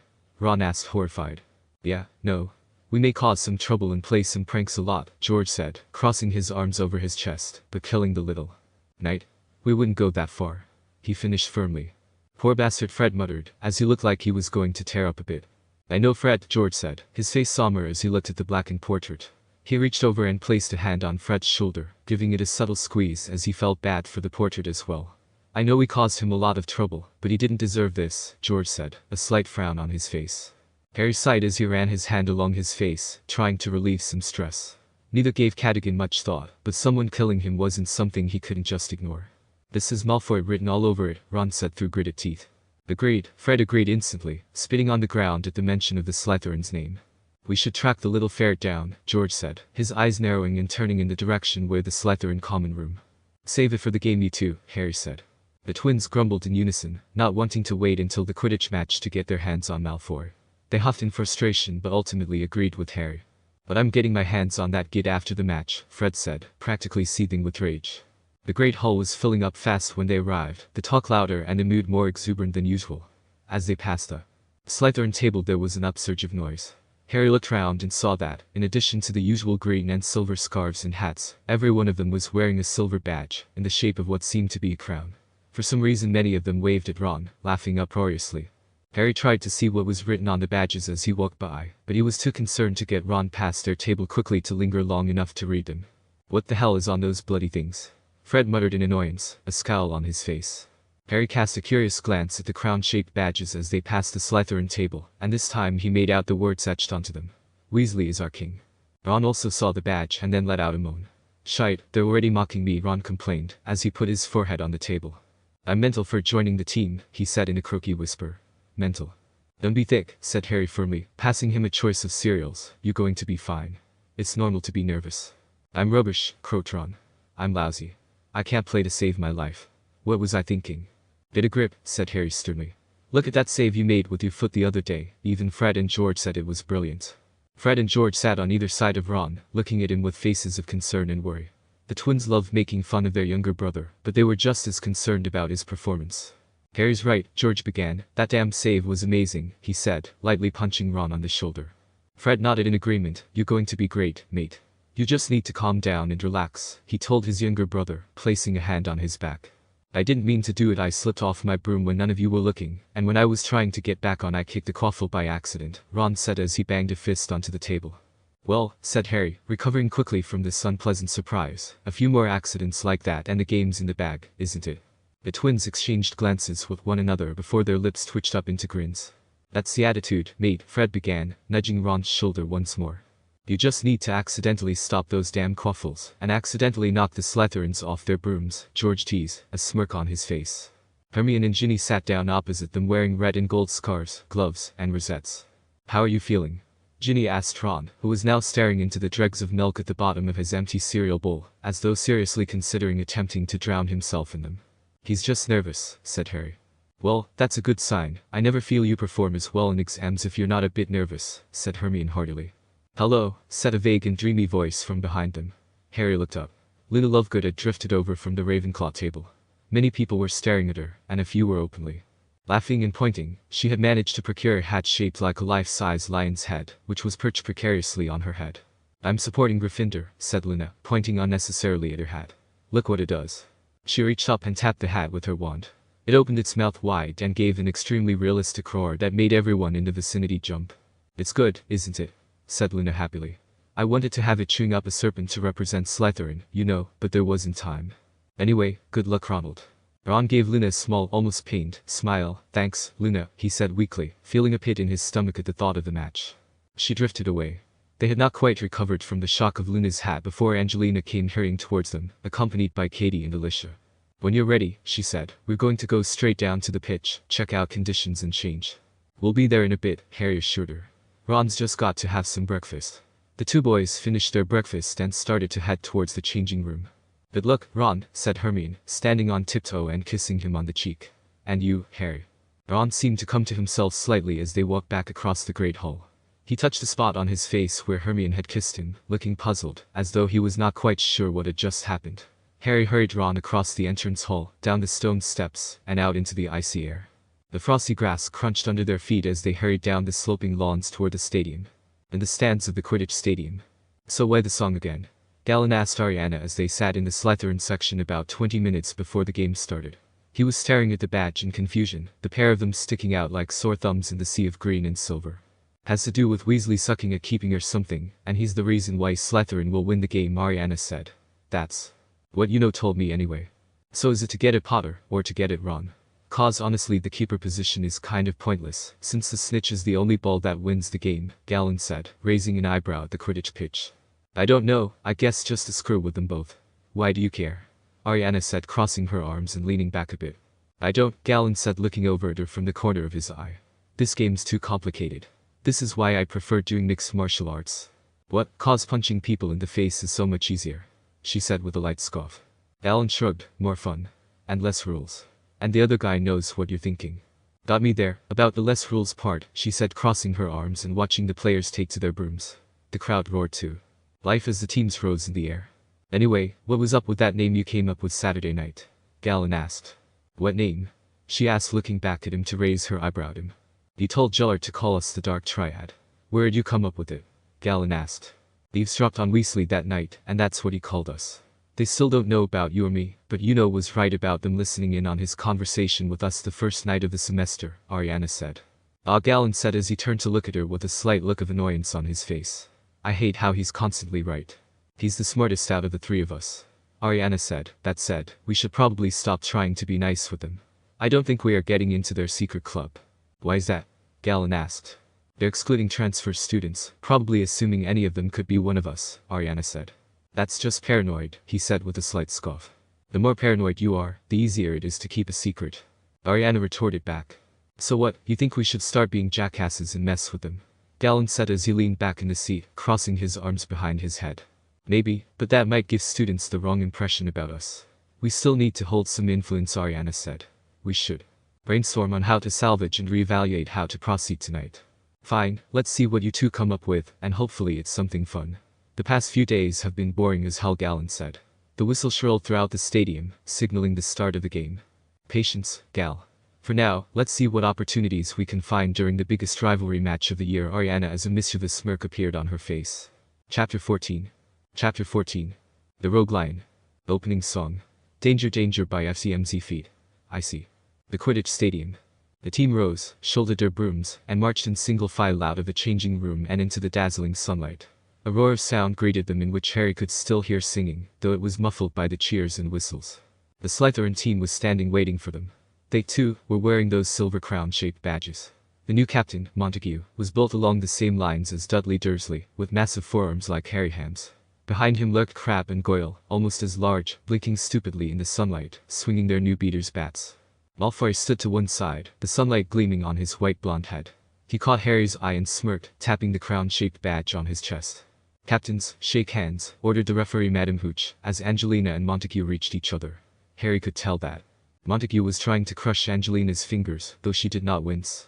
Enjoy the trip, Monty. Fred snarked at the captain. Montague narrowed his eyes at the twins after they had pushed him into the vanishing cabinet.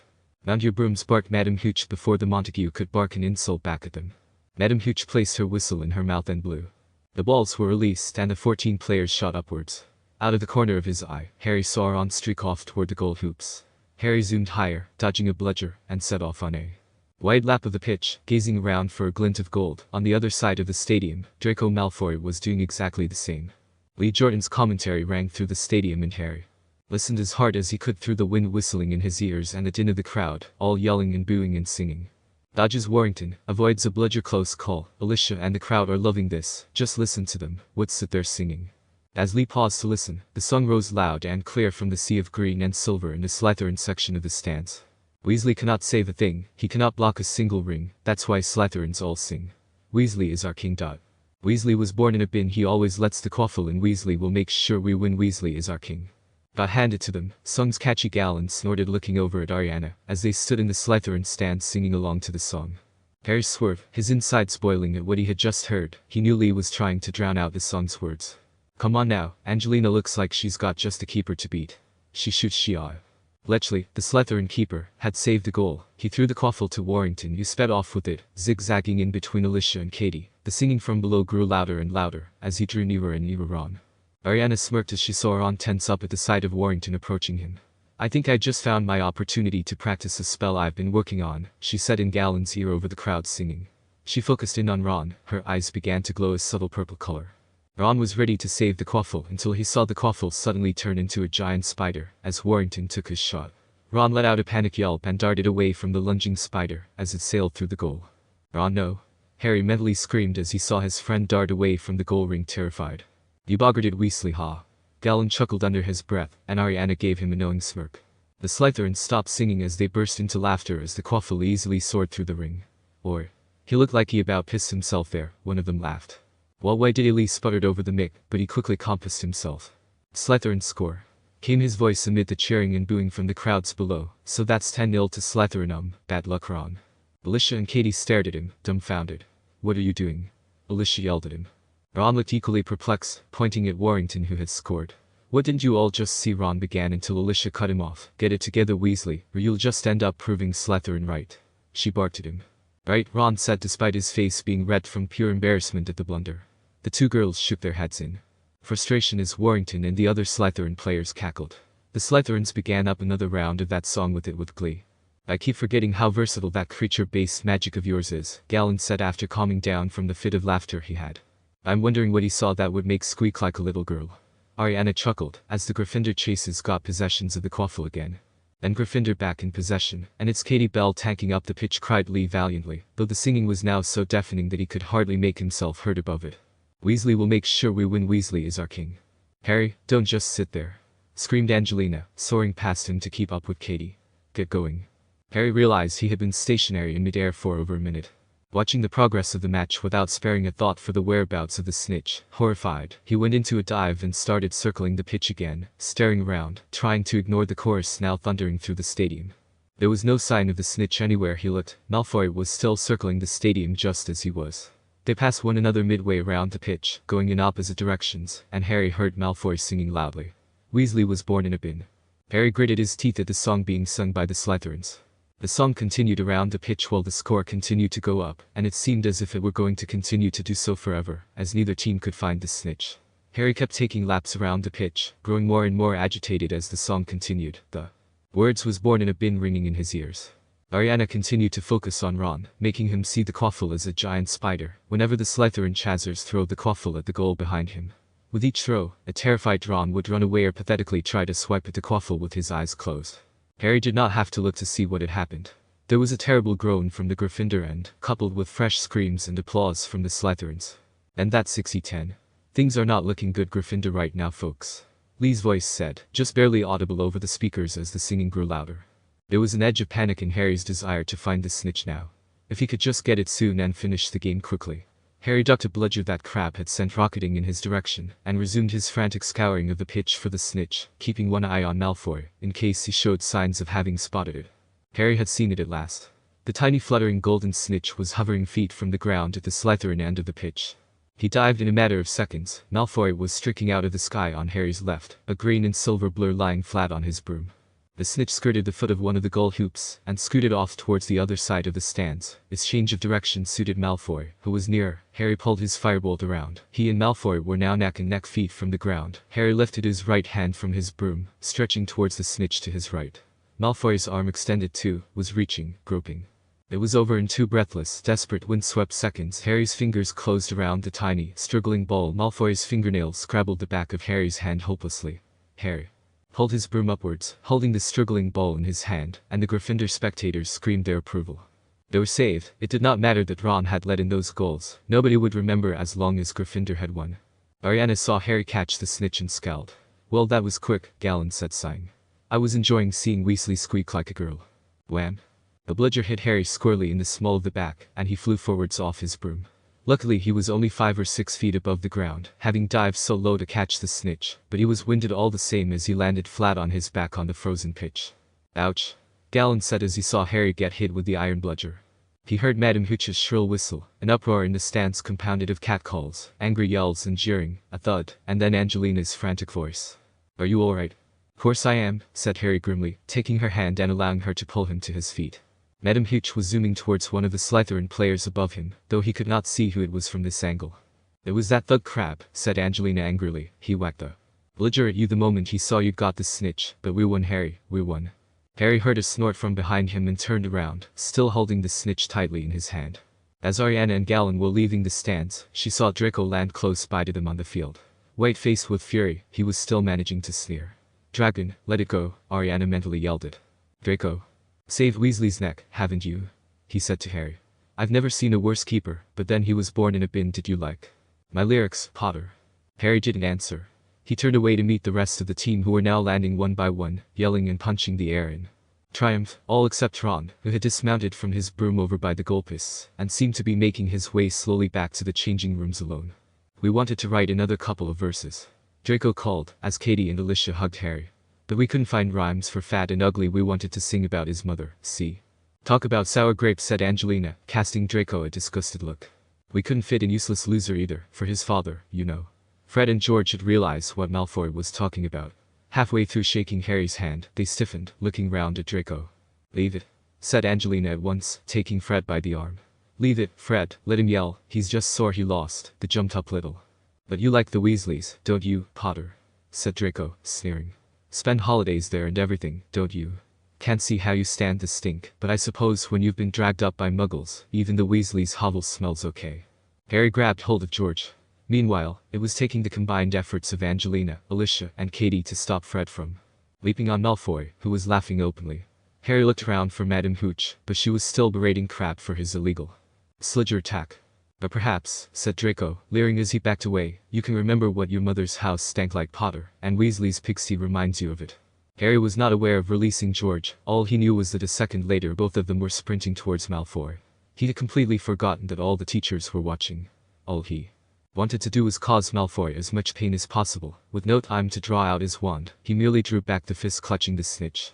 Twack. Harry's head shot back and his glasses were thrown to the side as Ariana came running up from behind Draco, grabbing his Nimbus 2001 in the process, and hitting Harry clean across the jaw with the end of its handle. Harry staggered backward from the hit, his ears ringing and the taste of metal filling his mouth. Ariana twirled the broom and stood ready to attack again, holding it like a long sword. As she guarded Draco, Galen was right behind her looking at her with shock, but his fists were still ready to fight if anyone tried to gang up on her. "Bloody hell!" George exclaimed as he and Fred stopped in their tracks. "Ariana!" Angelina yelled, "What the hell?" Both sides stared at her. She stared right back at the Gryffindor team, glaring. Her eyes burned with anger as she stared down George, daring him to attack. "Not very noble of them to try and jump you like that, wouldn't you say, Dragon?" Ariana asked Draco as she looked back at him. "How do you?" he breathed, still staring at her in shock. Draco looked at her with a mix of bewilderment, relief, and a touch of annoyance, trying to regain some of his composure. "I had the situation under control, Darkwood," he protested.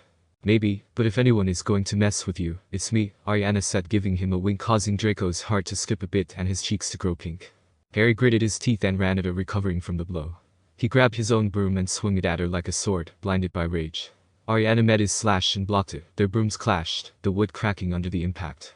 The others, taken aback by Harry's aggressive action, gasped in surprise. Ariana's eyes whitened a bit, taken aback by how fluid the strike was.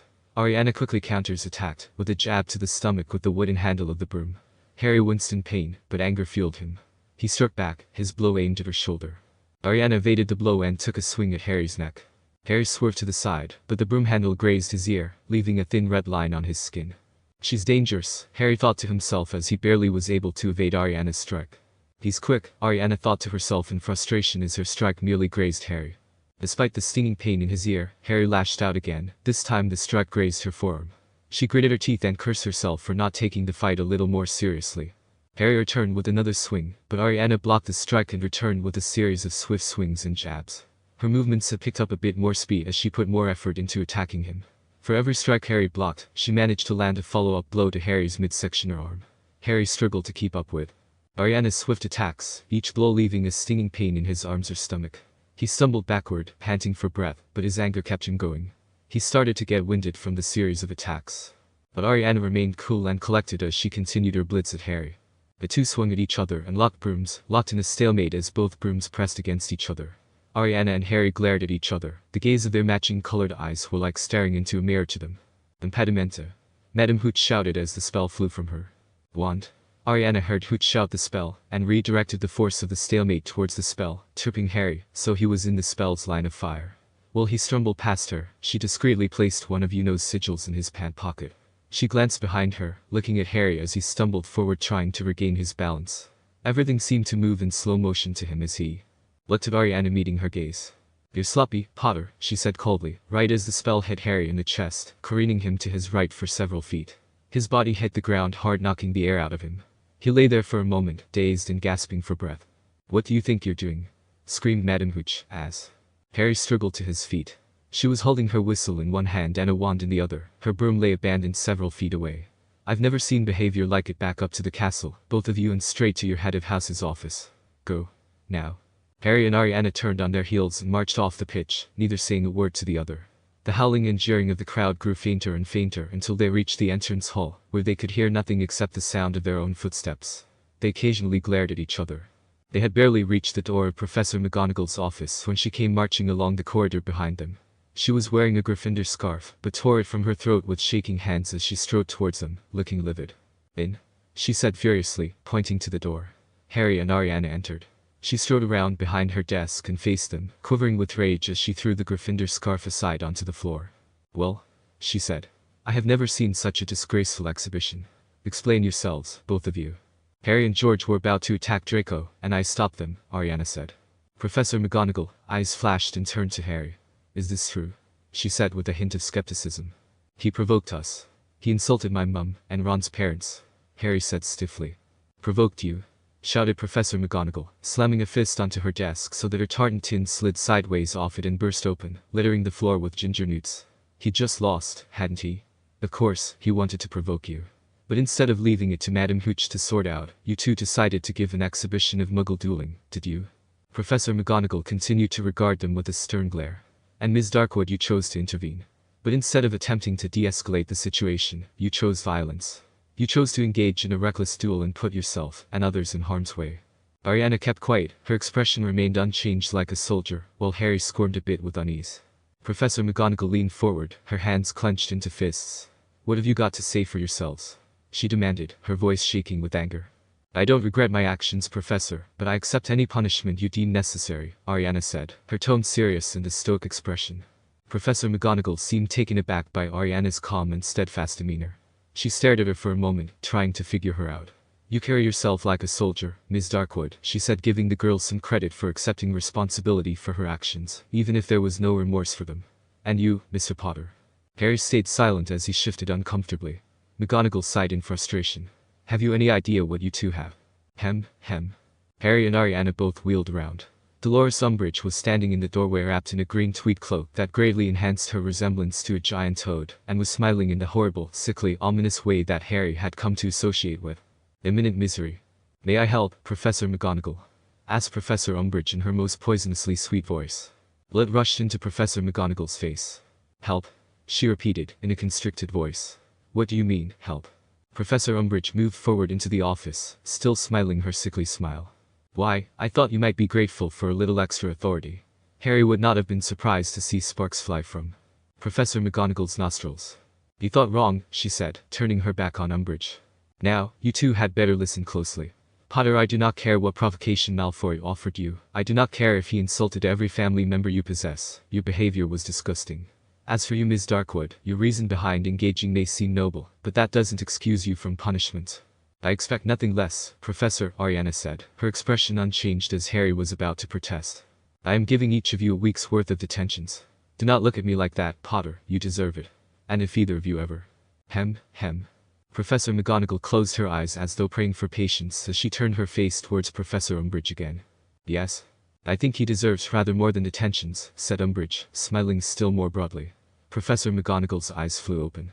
"But unfortunately," she said, with an attempt at a reciprocal smile that made her look as though she had lockjaw, "it is what I think that counts, as they are in my house, Dolores."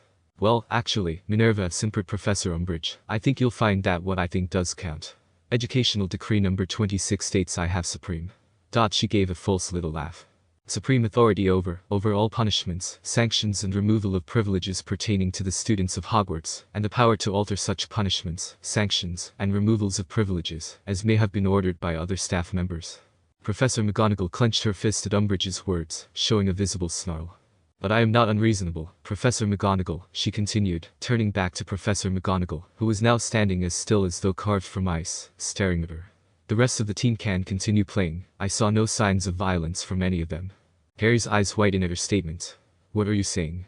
Harry said, looking at her as if she was about to cast cruciarius curses at him. I'm saying I think a lifelong ban ought to do the trick, said Umbridge, her smile widening still further as she watched him struggle to comprehend what she had said. You and Mr. Fred and George Weasley are off the team. For the safety of the other students, of course. Harry shook in anger at her words. He wished he had his broom again, so he could knock the smug look off Umbridge's face. His mind whirled at the injustice of it all. He couldn't believe that such a person, such a toad-like creature, had the power to take away something he loved so much. You can't do that. He spluttered furiously. You haven't got the authority. But deep down, Harry knew that she did have the authority, and there was nothing he could do about it. Professor Umbridge merely gave him a saccharine smile in response. She then turned to Ariana. As for you, young lady, well, I had suspension on the mind for you. Mr. Malfoy pleaded to me that you be not punished for protecting him from Mr. Potter and the Weasleys, Umbridge said. Ariana's eyes widened at her words. What? But I. Tut tut, she said firmly. I don't want to hear any more from you. Mr. Malfoy was quite insistent to have you spared from any consequences.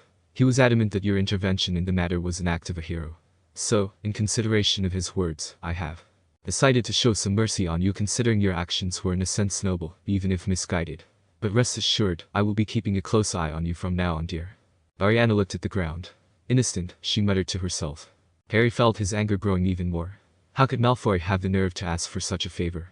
He clenched his fists, trying to keep his emotions under control. Harry clenched his jaw, clearly seething with anger, but forcing himself to remain silent. Well, good afternoon to you. And with a look of the utmost satisfaction, Umbridge left the room, leaving Harry in horrified silence. Professor McGonagall stood frozen in place, her face contorted with anger. She seemed to be fighting the urge to chase after Umbridge and give her a piece of her mind. But she took a deep breath and composed herself as she turned her attention back to Harry and Ariana. Harry took McGonagall's silence as a sign to leave her office. He stormed out, shooting another glare back at Ariana, who returned one of her own at him. McGonagall sighed heavily as Harry stormed out of the office, slamming the door shut behind him. She turned her attention to Ariana, who remained standing before her, her eyes still burning with anger. Professor McGonagall's expression softened as she studied the girl in front of her. Professor, I just can't go unpunished for this. I'll stay and help you clean up your classroom or help you with office duties, even if it's unofficial, Ariana said. Professor McGonagall raised an eyebrow at Ariana's eagerness to face punishment. It was rare for a student to admit their mistake in a situation like this. I appreciate your honesty and willingness to accept responsibility, McGonagall said, her voice still stern, but with a hint of understanding. But I cannot allow you to work for me unofficially. The headmaster would be furious if he found out. But Professor McGonagall held up a hand to stop Ariana's protests. Enough, she said firmly.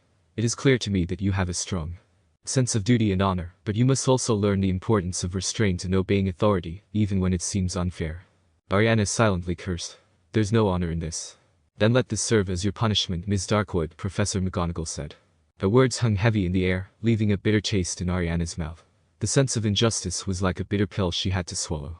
She took a deep breath, fighting back the urge to argue further. Professor McGonagall's decision was final, and she knew it would be pointless to protest. Instead, she simply nodded in resignation. Yes, Professor, she said quietly as turned to leave, only stopping when Professor McGonagall called her to wait. Professor McGonagall studied Ariana for a moment, her eyes filled with a mix of admiration and concern. You have a strength and maturity beyond your years, Ms. Darkwood. Your actions today were unacceptable, but you weren't trying to use your reason to shy away from taking responsibility for them. It's not too often I see a student embody such characteristics, especially at your age. Please, act more rationally next time. Ariana looked back at Professor McGonagall, not expecting such words to come from her. Thank you, she said. With that, Ariana shut the door behind her. Gryffindor common rooms, evening. And, said Angelina in a hollow voice, late that evening in the common room. Band. No seeker and no beaters, what on earth are we going to do? It did not feel as though they had won the match at all. Everywhere Harry looked there were disconsolate and angry faces. The team themselves were slumped around the fire, all apart from Ron, who had not been seen since the end of the match. It's just so unfair, said Alicia numbly. Unfair doesn't even begin to cover it, Fred said darkly, pacing up and down the common room. She's done it on purpose, he snarled. Everyone nodded gloomily. The injustice of the situation hung heavy in the air. Even Hermione, who wasn't usually interested in Quidditch, looked livid. Fred and George sat off to the side, their usually mischievous faces somber. It's worse than we thought, Fred said, a rare hint of anger in his voice. I mean, what about Crabbe and that bludger he hit after the whistle had been blown? Has she banned him? Angelina asked. No, said Ginny miserably. She and Hermione were sitting on either side of Harry. He just got lines, and just one line from what I heard Montague laughing about it at dinner. Be sure that wasn't because he's too stupid to write a whole paragraph. Katie joked, trying to lighten the mood. A few people chuckled half-heartedly at Katie's joke. But even the attempt at humor couldn't dispel the sense of injustice that hung over the group. If you think that's bad. Umbridge let Ariana off scot-free, Harry said, his jaw still sore from the place she had struck him with Malfoy's broom. Everyone turned to look at Harry in surprise. You can't be serious, mate, George said, his eyebrows shooting up. She let her off completely. Malfoy insisted that she not be punished, were her exact words, Harry said with some venom in his tone. The group sat in silence for a moment, digesting this new information. The idea of a Gryffindor standing up for a slimy Slytherin like Malfoy was hard to stomach. Maybe she's not a true Gryffindor, muttered Dean, looking disgruntled. No real Gryffindor would stand up for Malfoy. Don't be so harsh, said Angelina, though her voice was strained. For all we know, Malfoy might have threatened her or something. I doubt she'd help him willingly. No, Harry said. Everyone looked at him, not expecting his interjection. Malfoy was just as shocked as we were when she appeared, and she told McGonagall straight-faced she didn't regret what she did either. She didn't do it because she was forced to, it's because she wanted to. Bloody hell, muttered Fred, shaking his head in bewilderment. What kind of a Gryffindor would say something like that? One that clearly cares more about Malfoy than her own house, said George bitterly. What were you even thinking when you and Ariana started attacking each other? Hermione asked. I never seen you so angry. Harry let out a heavy sigh, reliving the heat of the moment in his mind. I don't know. I was just so angry and frustrated, and Malfoy was being his usual obnoxious self. And then Ariana just decided to jump in and defend him out of nowhere. I just lost control, like something was driving me to go on the attack. Well, I wouldn't recommend trying that again with her. Bloody dangerous that one is, wielding Malfoy's broom like a knight, George said. Yeah, said Harry bitterly, she's got some skills, that's for sure. But it doesn't change the fact that she chose to stand up for Malfoy, of all people. The group lapsed into silence again, the tension in the room thick enough to cut with a knife. So we have a rogue Gryffindor in our house, loyal to Malfoy. That's great, Fred scoffed. Yeah, just what we need, said Katie sarcastically. Another person who's going to cause trouble for us. Let's just hope she doesn't mess with us again, said George darkly. And it's clear that the common rooms aren't a safe place to talk anymore. She could tell Malfoy about what we're saying about it, more about the DA meetings. Hermione added. Shite, this is a Mestine curse. Harry got up from his seat and walked towards the window to try to mull over his thoughts. Ginny walked over to see what was wrong, while the other discussed what to do moving forward. There was a long silence between them. I always thought of Hogwarts as home, but this year has been a nightmare, Ginny muttered bitterly. First, Umbridge, the dark triad lurking in the shadows, and now Ariana going rogue. Feels like nothing's the same anymore. Harry nodded silently, sharing her sentiments. Hogwarts didn't feel like the safe haven it used to be. The presence of Umbridge has only heightened the uncertainty and tension among the students. This was one place I felt I could escape from the Dursleys, but now I'm even more stressed than ever, and not this uncontrollable anger I've been feeling recently. I feel like I'm losing myself, Harry said, sounding exhausted. Ginny's expression softened with sympathy as she listened to Harry's words. She could see the weariness etched on his face and hear the frustration in his voice. You're not losing yourself, Harry, she said reassuringly. You're just going through a tough time. This anger you've been feeling, it's normal to feel frustrated and overwhelmed when things are messed up. But you're still the same stubborn, fearless Gryffindor you've always been, she added with a small smile. You just need to learn to channel that anger in a healthier way, not let it control you. How, with everything that's happening? How can I not be frustrated and angry with everything? Harry sighed. Ginny thought for a moment, trying to find the right words. I don't know, she admitted honestly. But you're not alone, Harry. You've got Ron and Hermione, the DA, and you've got me.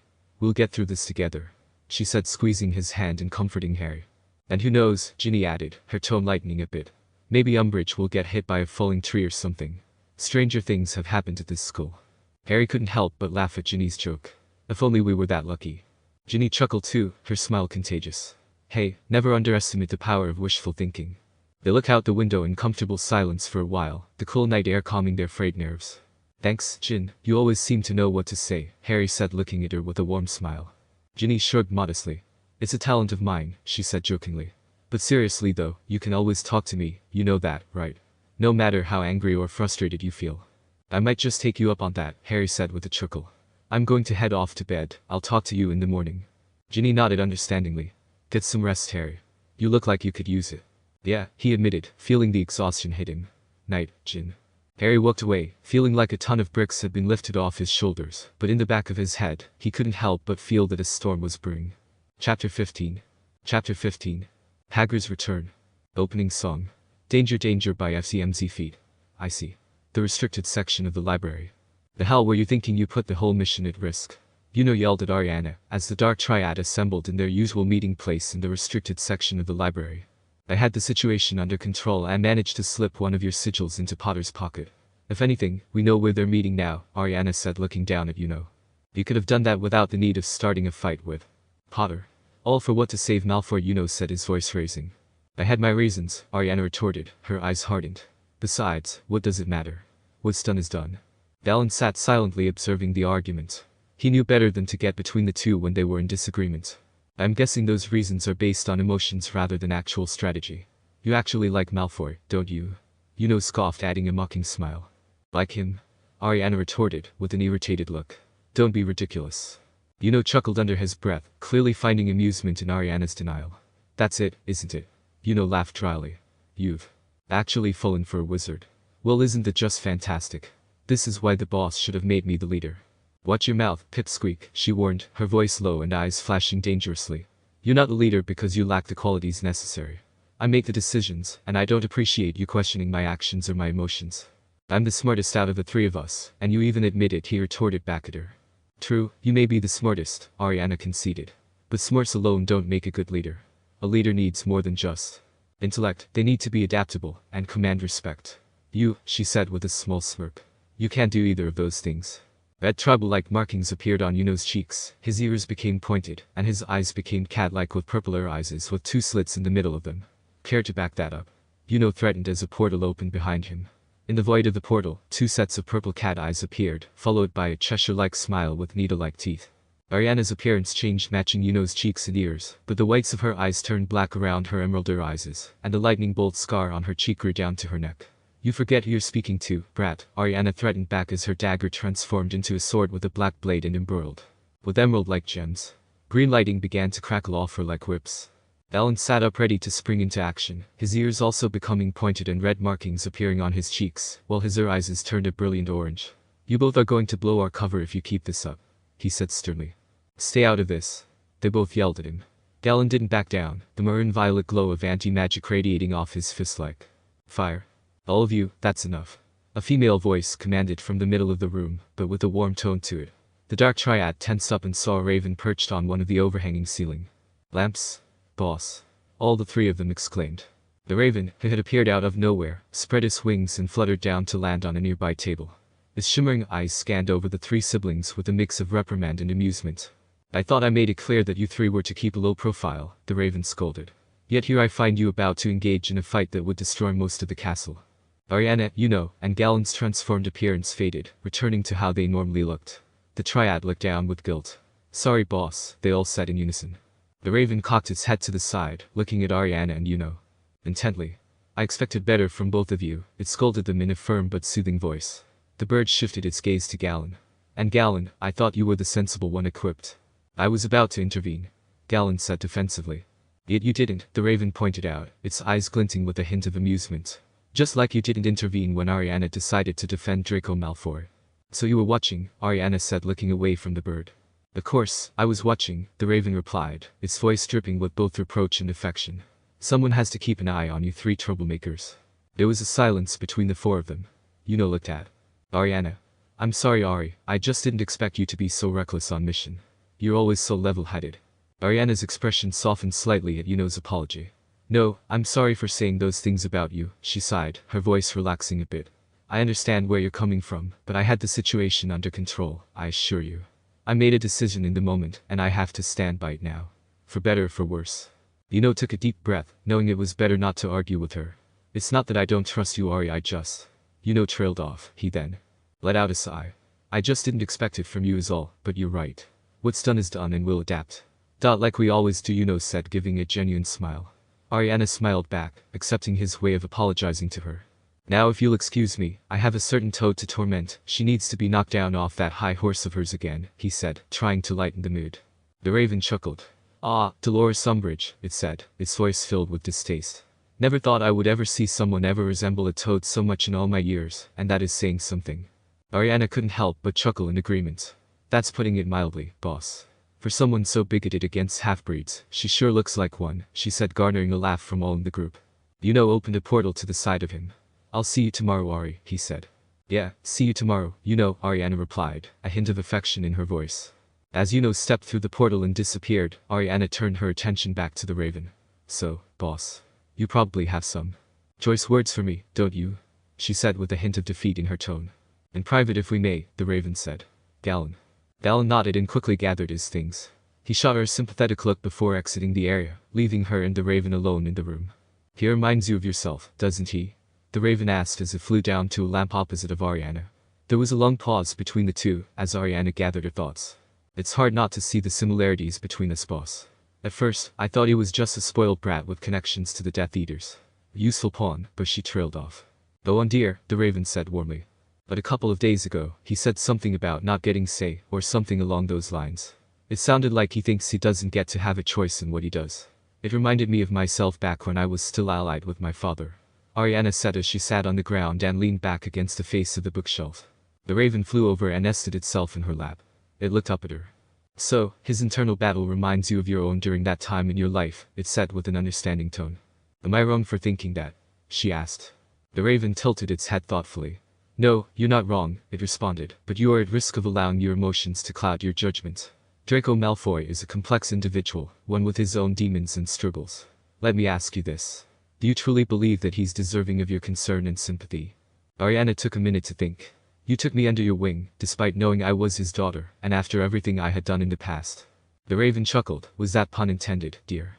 Ariana laughed a bit after the Raven pointed out her words. No, I saved the dreadful puns for Gal. Both she and Raven chuckled. The Raven then flew up and perched itself on Ariana's shoulder. I've always believed in you, Ariana, it said, its voice filled with pride. You possess a unique blend of strength, intelligence, and empathy. That's why I chose you as the leader. Ariana looked into the Raven's eyes, taking its words of wisdom in. You may be the most intelligent and strongest out of the three of you, but he can't see the shades of gray, a normal thing for someone his age. You're able to see our mission within a larger frame, understanding that not everyone upholds the values that Merlin established. That in itself is commendable after everything you went through with your father. You blame the wizarding world as a whole for upholding the ways and teachings of Merlin, yet you're still able to distinguish the actions of individuals from biases others would hold, the Raven said. I will not lie.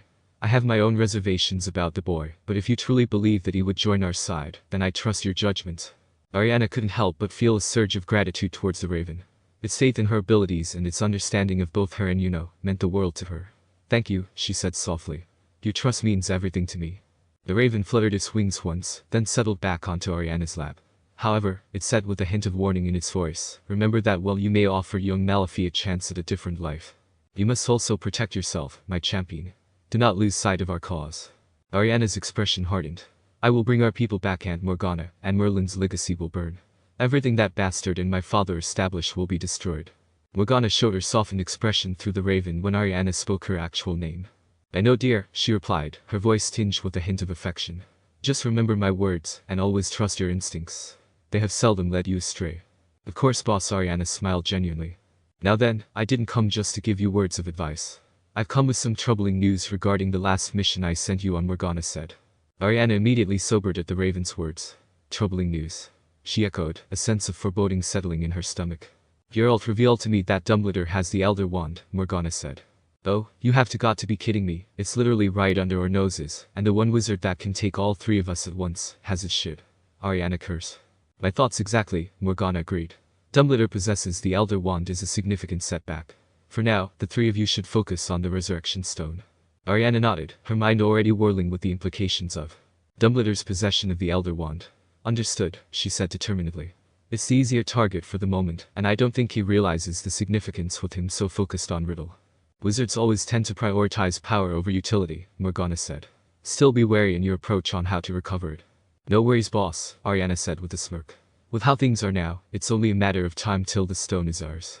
The Raven then flew an open window near the edge of the library. I have no doubts in your abilities. Farewell, and get some rest. Off to hang out with your fitness dance class friends from the gym, I presume. Ariana chucked. Exercise does keep the soul young, dear, Morgana said proudly. So that's the secret to immortality. Someone should tell before he gives Galen grief again about physical training, Ariana jested. Good luck convincing him of that, Morgana laughed. Then the Raven flew out of the window. Ariana smiled as she looked at the Raven as it flew towards the sky, casting a small shadow in the moonlight. Sunday morning. Harry opened his eyes slowly, his jaw still sore from the fight yesterday, and now finding new pains in his arms and ribs. It didn't feel like anything was broken, but he could see the blue bruises on his arms. He got up and slowly changed into his uniform and robes, wincing in pain every once in a while. He made his way to the Gryffindor table, glaring at Ariana as he walked past her, sitting alone by herself at the end of the table. She returned with a glare of her own, then glanced down at her food. He took his seat by Hermione. "How are you feeling?" Hermione asked. "I felt worse," he admitted, giving a small grunt of pain as he sat down, the sides of his torso still bruised and sore from yesterday. "Well, good to see you're managing at least," Hermione said, giving him a small smile. "Have to spoken with Ron at all?" "No, he must have gotten back just after I fell asleep." "You?" Harry asked. He seemed so disheveled when he got back to the common room. Everyone let him have his space for the night. Hopefully Harriman was about to say until Ron sat next to her. He looked like he had been up all night. "How you doing, mate?" Harry asked. Ron just sat down and looked at his food, his face pale as a ghost, and his eyes bloodshot. "I'm sorry," Ron mumbled, looking at his feet. "What for?" said Harry. "For thinking I can play Quidditch," said Ron. "I'm going to resign first thing tomorrow." "If you resign," said Harry testily, "there'll only be 3 players left on the team." Ron looked puzzled. 3 players. "Umbridge banned me, Fred, and George from the team for life." "What?" Ron yelped. Hermione told him the full story. Harry could not bear to tell it again. When she had finished, Ron looked more anguished than ever. "This is all my fault. I'm the reason you got hurt. You can't blame me for getting hurt. You didn't make me attack Malfoy, and no one expected her to go rogue on Gryffindor," Harry said, motioning his eyes towards Ariana. "But if I wasn't so terrible at Quidditch." "It's got nothing to do with that. Everyone in Slytherin was singing that song to get under your skin. It was a dirty move." "It wasn't the song, I was cracking under pressure. I saw the Quaffle as one of those giant spiders from the Forbidden Forest," Ron said. "Ha!" Hermione exclaimed, taken aback. "Ron, that's not normal. You wouldn't be seeing your worst fear because of nerves." I don't know, it's what was happening out there. They came so fast I couldn't react." Hermione looked at him alarmed. She suddenly looked down at Ron's untouched food. "You didn't sleep at all last night, did you?" Hermione asked. "No," Ron admitted, slowly looking up from his feet. "I kept hearing that song and kept seeing those spiders," he said quietly, his hands slightly shaking. "I would have lost the game for everyone if it hadn't been for Harry. I disappointed the whole house," he said, gripping the table and trying to fight back tears. Hermione hugged Ron, comforting him. "Ron, you know that's not true," she pleaded. "You didn't fail anyone. You just got overwhelmed. Even the best players break down every once in a while. You did great in our game against Ravenclaw at the start of the year. You just had an off day," is all Harry said, reaching over the table and putting his hand on Ron's shoulder. "Yeah, and we won that game because of you," said Hermione. "Just because you had a bad game doesn't make you a terrible player," she said in a comforting tone. Ron looked as if he was about to argue against them, but couldn't find the words to speak. He didn't say a word, continuing to look at his feet. "You should eat something," Hermione said gently. "I'm not hungry," Ron mumbled. "You should at least have a bit of breakfast, mate," Harry persisted. "You won't keep your strength up if not." Ron nodded and picked up a piece of toast, forcing down small pieces. There was a long silence between the 3 of them. After a while, he said in a dull voice, "This is the worst I've ever felt in my life." "Join the club," said Harry with a bitter chuckle. "Well," said Hermione, her voice trembling slightly. "I can think of one thing that might cheer you both up." "Oh yeah?" said Harry skeptically. "Yeah," said Hermione with a broad smile spreading across her face. "Hagrid's back." Later that evening, Harry sprinted up to the boys' dormitories to fetch the invisibility cloak and the Marauder's map from his trunk. He was so quick that he and Ron were ready to leave at least 5 minutes before. Hermione hurried back down from the girls' dormitories, wearing scarf, gloves and one of her knobbly elf hats. "Well, it's cold out there," she said defensively. "Never mind cold, you look like an old woman," said Ron, crinkling his nose and trying to fight back from laughing. "Glad someone's feeling better," Hermione smiled, happy to see Ron was in a better mood. Ron smiled sheepishly and rubbed the back of his head. It was the first smile Harry had seen from him all day, and he was thankful for it. "Alright, let's head out," Harry said as the portal door from the common room opened. They crept through the portrait hole and covered themselves hastily in the cloak. Ron had grown so much he now needed to crouch to prevent his feet showing. Then, moving slowly and cautiously, they proceeded down the many staircases, pausing at intervals to check on the map for signs of Filcher. Mrs. Norris. They were lucky. They saw nobody but nearly headless Nick, who was gliding along absent-mindedly humming something that sounded horribly like "Weasley is our king." "Seriously?" Ron mumbled angrily as he looked at nearly headless Nick float by. "Ronald, you're in a bad mood again," Hermione said, rolling her eyes. "I'm not, just annoyed," Ron huffed. "Well, keep quiet then," Hermione said, giving him a stern look. "We don't need you to give us away." They crept across the entrance hall and out into the silent school grounds. With a great leap of his heart, Harry saw little golden squares of light ahead and smoke curling up from Hagrid's chimney. He set off at a quick march, the other two jostling and bumping along behind him. They jogged down the hill as fast as they could down the hill until they, at last, reached the wooden front door. When Harry raised his fist and knocked 3 times, a dog started barking frantically inside. "Hagrid, it's us," Harry called through the keyhole. "Shoulda known," said a gruff voice. They beamed at each other under the cloak, they could tell by Hagrid's voice that he was pleased. "Been home 3 seconds out the way, Fang out the way, you dozy dog." The bolt was drawn back, the door creaked open, and Hagrid's head appeared in the gap. Hermione screamed. "Merlin's beard, keep it down," said Hagrid hastily, staring wildly over their heads. "Under that cloak, are ya? Well, get in, get in." "I'm sorry," Hermione gasped, as the 3 of them squeezed past Hagrid into the house, and pulled the cloak off themselves, so he could see them. Hagrid. It's new then," said Hagrid hastily, shutting the door behind them and hurrying to close all the curtains. "Just new then. You look like you fought off a blood dragon," Ron yelled. "Ron," Hermione snapped at him. "Well, look at him," Ron said defensively. Hagrid's hair was matted with congealed blood, and his left eye had been reduced to a puffy slit, amid a mass of purple and black bruising. There were many cuts on his face and hands, some of them still bleeding, and he was moving gingerly, which made Harry suspect broken ribs. It was obvious that he had only just got home. A thick black traveling cloak lay over the back of a chair, and a haversack large enough to carry several small children leaned against the wall inside the door. "What happened to you?" Harry demanded while Fang danced around them all, trying to lick their faces. "Told ya, nuthin'," said Hagrid firmly. "Don't see me askin' about tat right here," he added, pointing to Harry's bruised jaw. "It's just a bruise from a fight," Harry said dismissively, "not nearly as bad as your injuries." "It's nothing, really," Hagrid said casually. "Just as a few cuts and bruises had a lot worse than this before." "Come off it," said Ron, "you're in a right state." "I'm tellin' ya, I'm fine," said Hagrid, straightening up and turning to beam at them all, but wincing. "Blimey, it's good ter see ya 3 again. Had good summers, did ya?" "Hagrid, you've been attacked," said Ron. "For the last time, it's new then," said Hagrid firmly. "Would you say it was nothing if one of us turned up with a pound of mince instead of a face?" Ron demanded. "You ought to go and see Madame Pomfrey," Hagrid said Hermione anxiously. "Some of those cuts look nasty." "I'm dealing with it, all right," said Hagrid repressively. "Giants beat you up, didn't they?" Harry asked him, knowing the answer. "Who said anything about giants? Who you been talking to? Who's told you what I've said I've been a?" "It was kind of obvious," said Ron, taking a seat at the table in the middle of the room, giving a pat to Fang. "He said he looked like he fought dragons at first," Harry said, looking at Ron with a raised eyebrow. "I didn't mean it literally. Besides, it's all the same, ain't it?" Ron said defensively. Hagrid glared at them, then snorted, threw the steak back onto the table, and strode over to the kettle, which was now whistling. "Never known kids like you 3 for no win more in Yada," he muttered, splashing boiling water into 3 of his bucket-shaped mugs. "And I'm not complimenting ya, neither. Nosy, some would call it. Interfering. So you have been to look for giants," said Harry, grinning as he sat down at the table. Hagrid set tea in front of each of them, sat down, picked up his steak again, and slapped it back over his face. "Yeah, all right," he grunted, "I have." "And you found them?" said Hermione in a hushed voice. "Well, they're not that difficult to find, to be honest," said Hagrid. "Pretty big, see." "Where are they?" said Ron. "Mountains," said Hagrid unhelpfully. "So why don't muggles?" "They do," said Hagrid darkly. "Only their deaths are always put down to mountaineering accidents, aren't they?" He adjusted the steak a little, so that it covered the worst of the bruising. "Come on, Hagrid, tell us what you've been up to," said Ron. "Can't tell yet, top secret," Hagrid said, accidentally dropping the steak. Fang immediately pounced on it and held it in his mouth. Hagrid reached down and pulled the steak out of Fang's mouth. "Oh, Hagrid, don't, it's not hygiene," Hermione began, but Hagrid had already slapped the meat back over his swollen eye. "Oh, why do I bother?" Hermione grumbled under her breath. "Well, what can you tell us?" Harry asked, slightly annoyed. Hagrid surveyed the 3 of them with a look of uncertainty inside. "Don't go tellin' anyone what I've told ya," he said firmly. "Not one word." The trio nodded in agreement. Hagrid took a deep breath and looked at them with a serious expression. "Dumbledore had me looking for giants' cause. It looked like one of them was involved in an attack that happened at an abandoned building in Nocturn Alley." "Nocturn Alley?"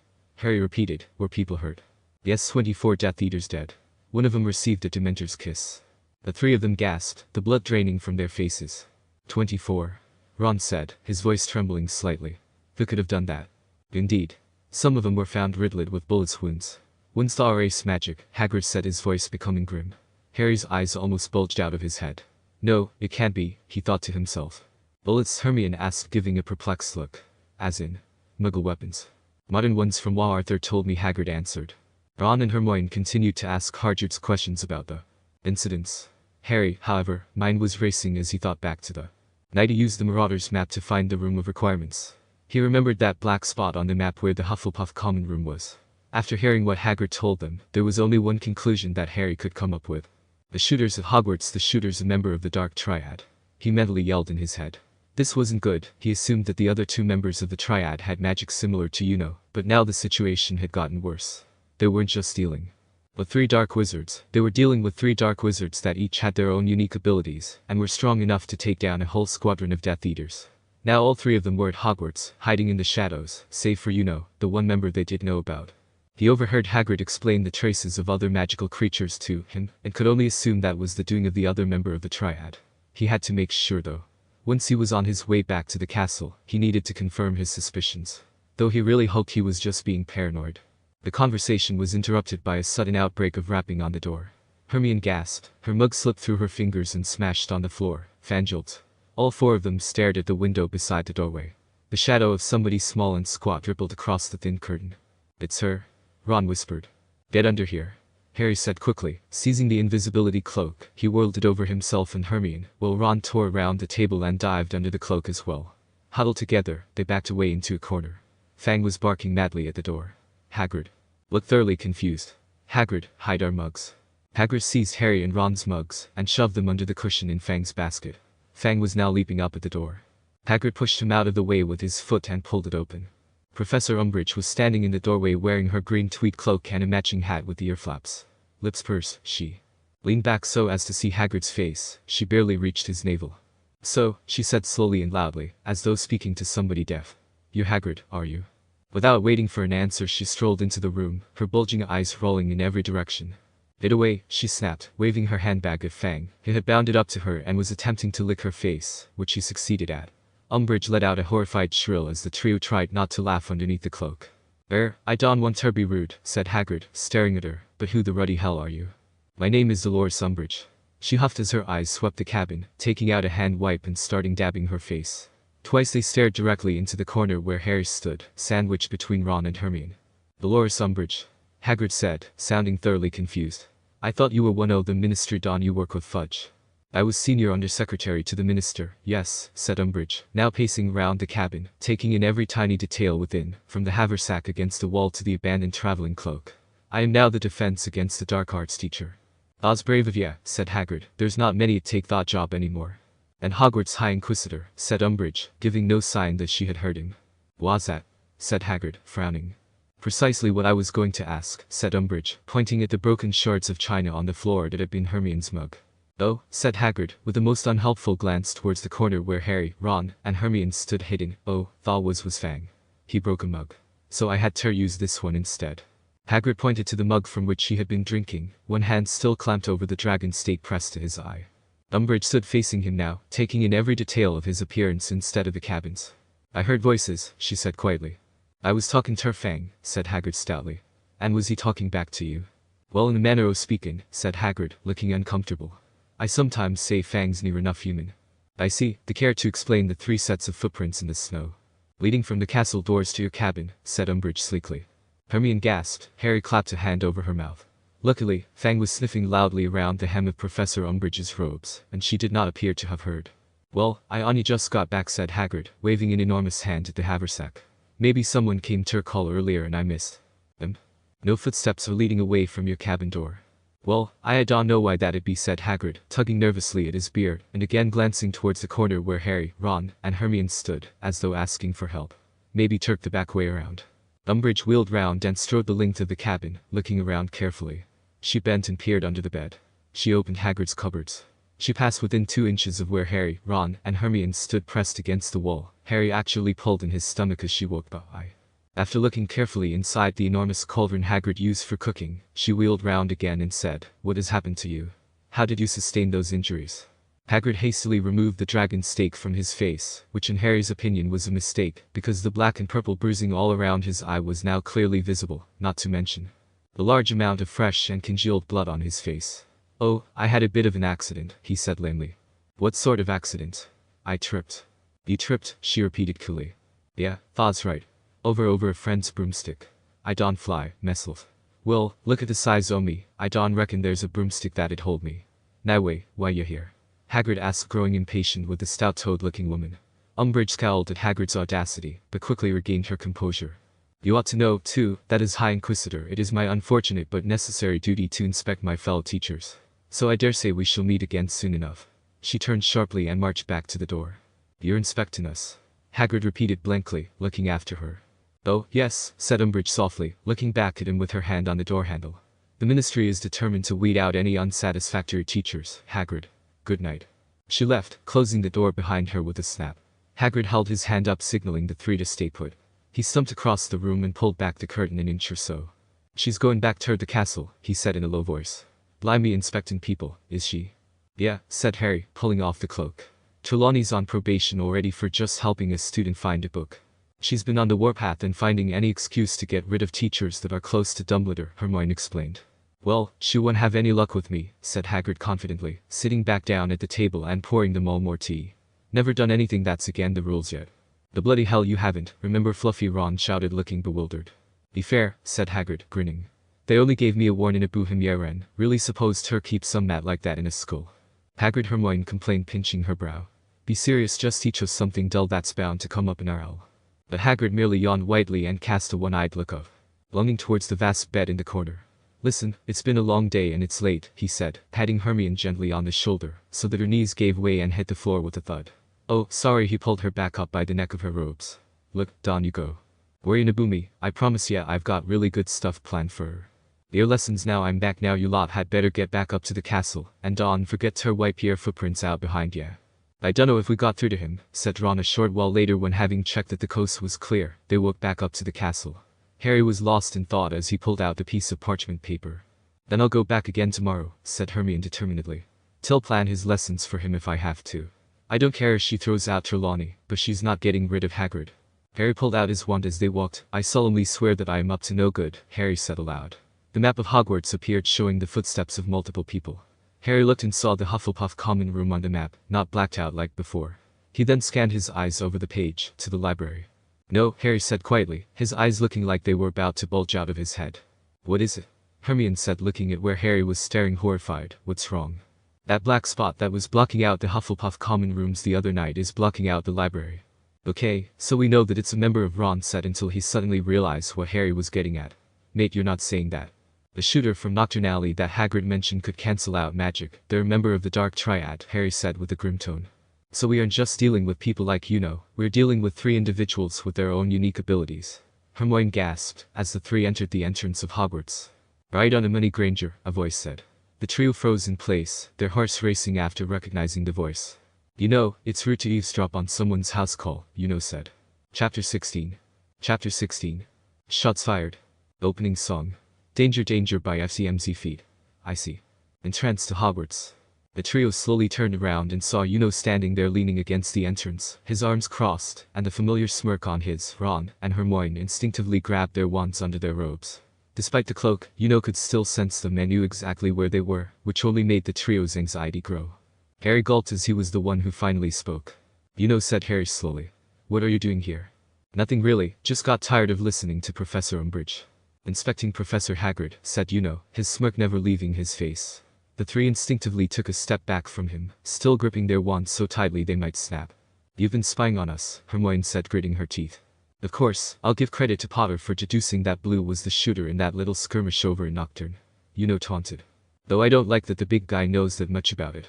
Be ashamed if something happened during one of his lessons first day back, wouldn't you say, Granger? Taunted.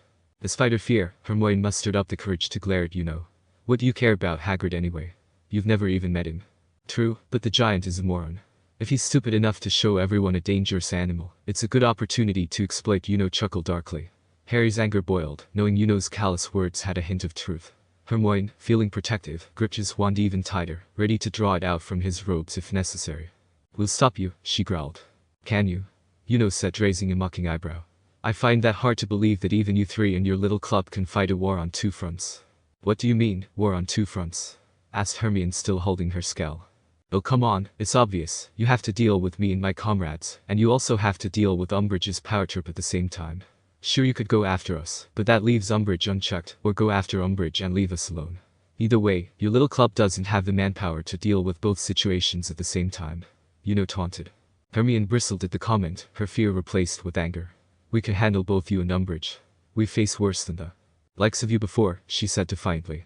Cute, you have the power of friendship, chuckled. This ain't the movies, Granger, yet again. It would be like you to believe in something as naive as that. Hermione clenched her fists, her anger now at its boiling point, but before she could retort, Ron placed a hand on her shoulder, silently signaling her to calm down. Why are you here, Harry stepped in, trying to make his voice sound calm. What do you want? Simple, Potter, said. His fingertip glowed with his otherworldly magic as he traced a circle in the air. The trio then suddenly found themselves falling through a portal that had opened up beneath their feet.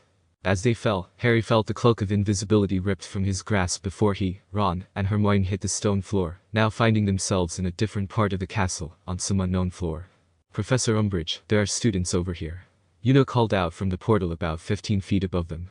The trio spun around and noticed they were right outside her office.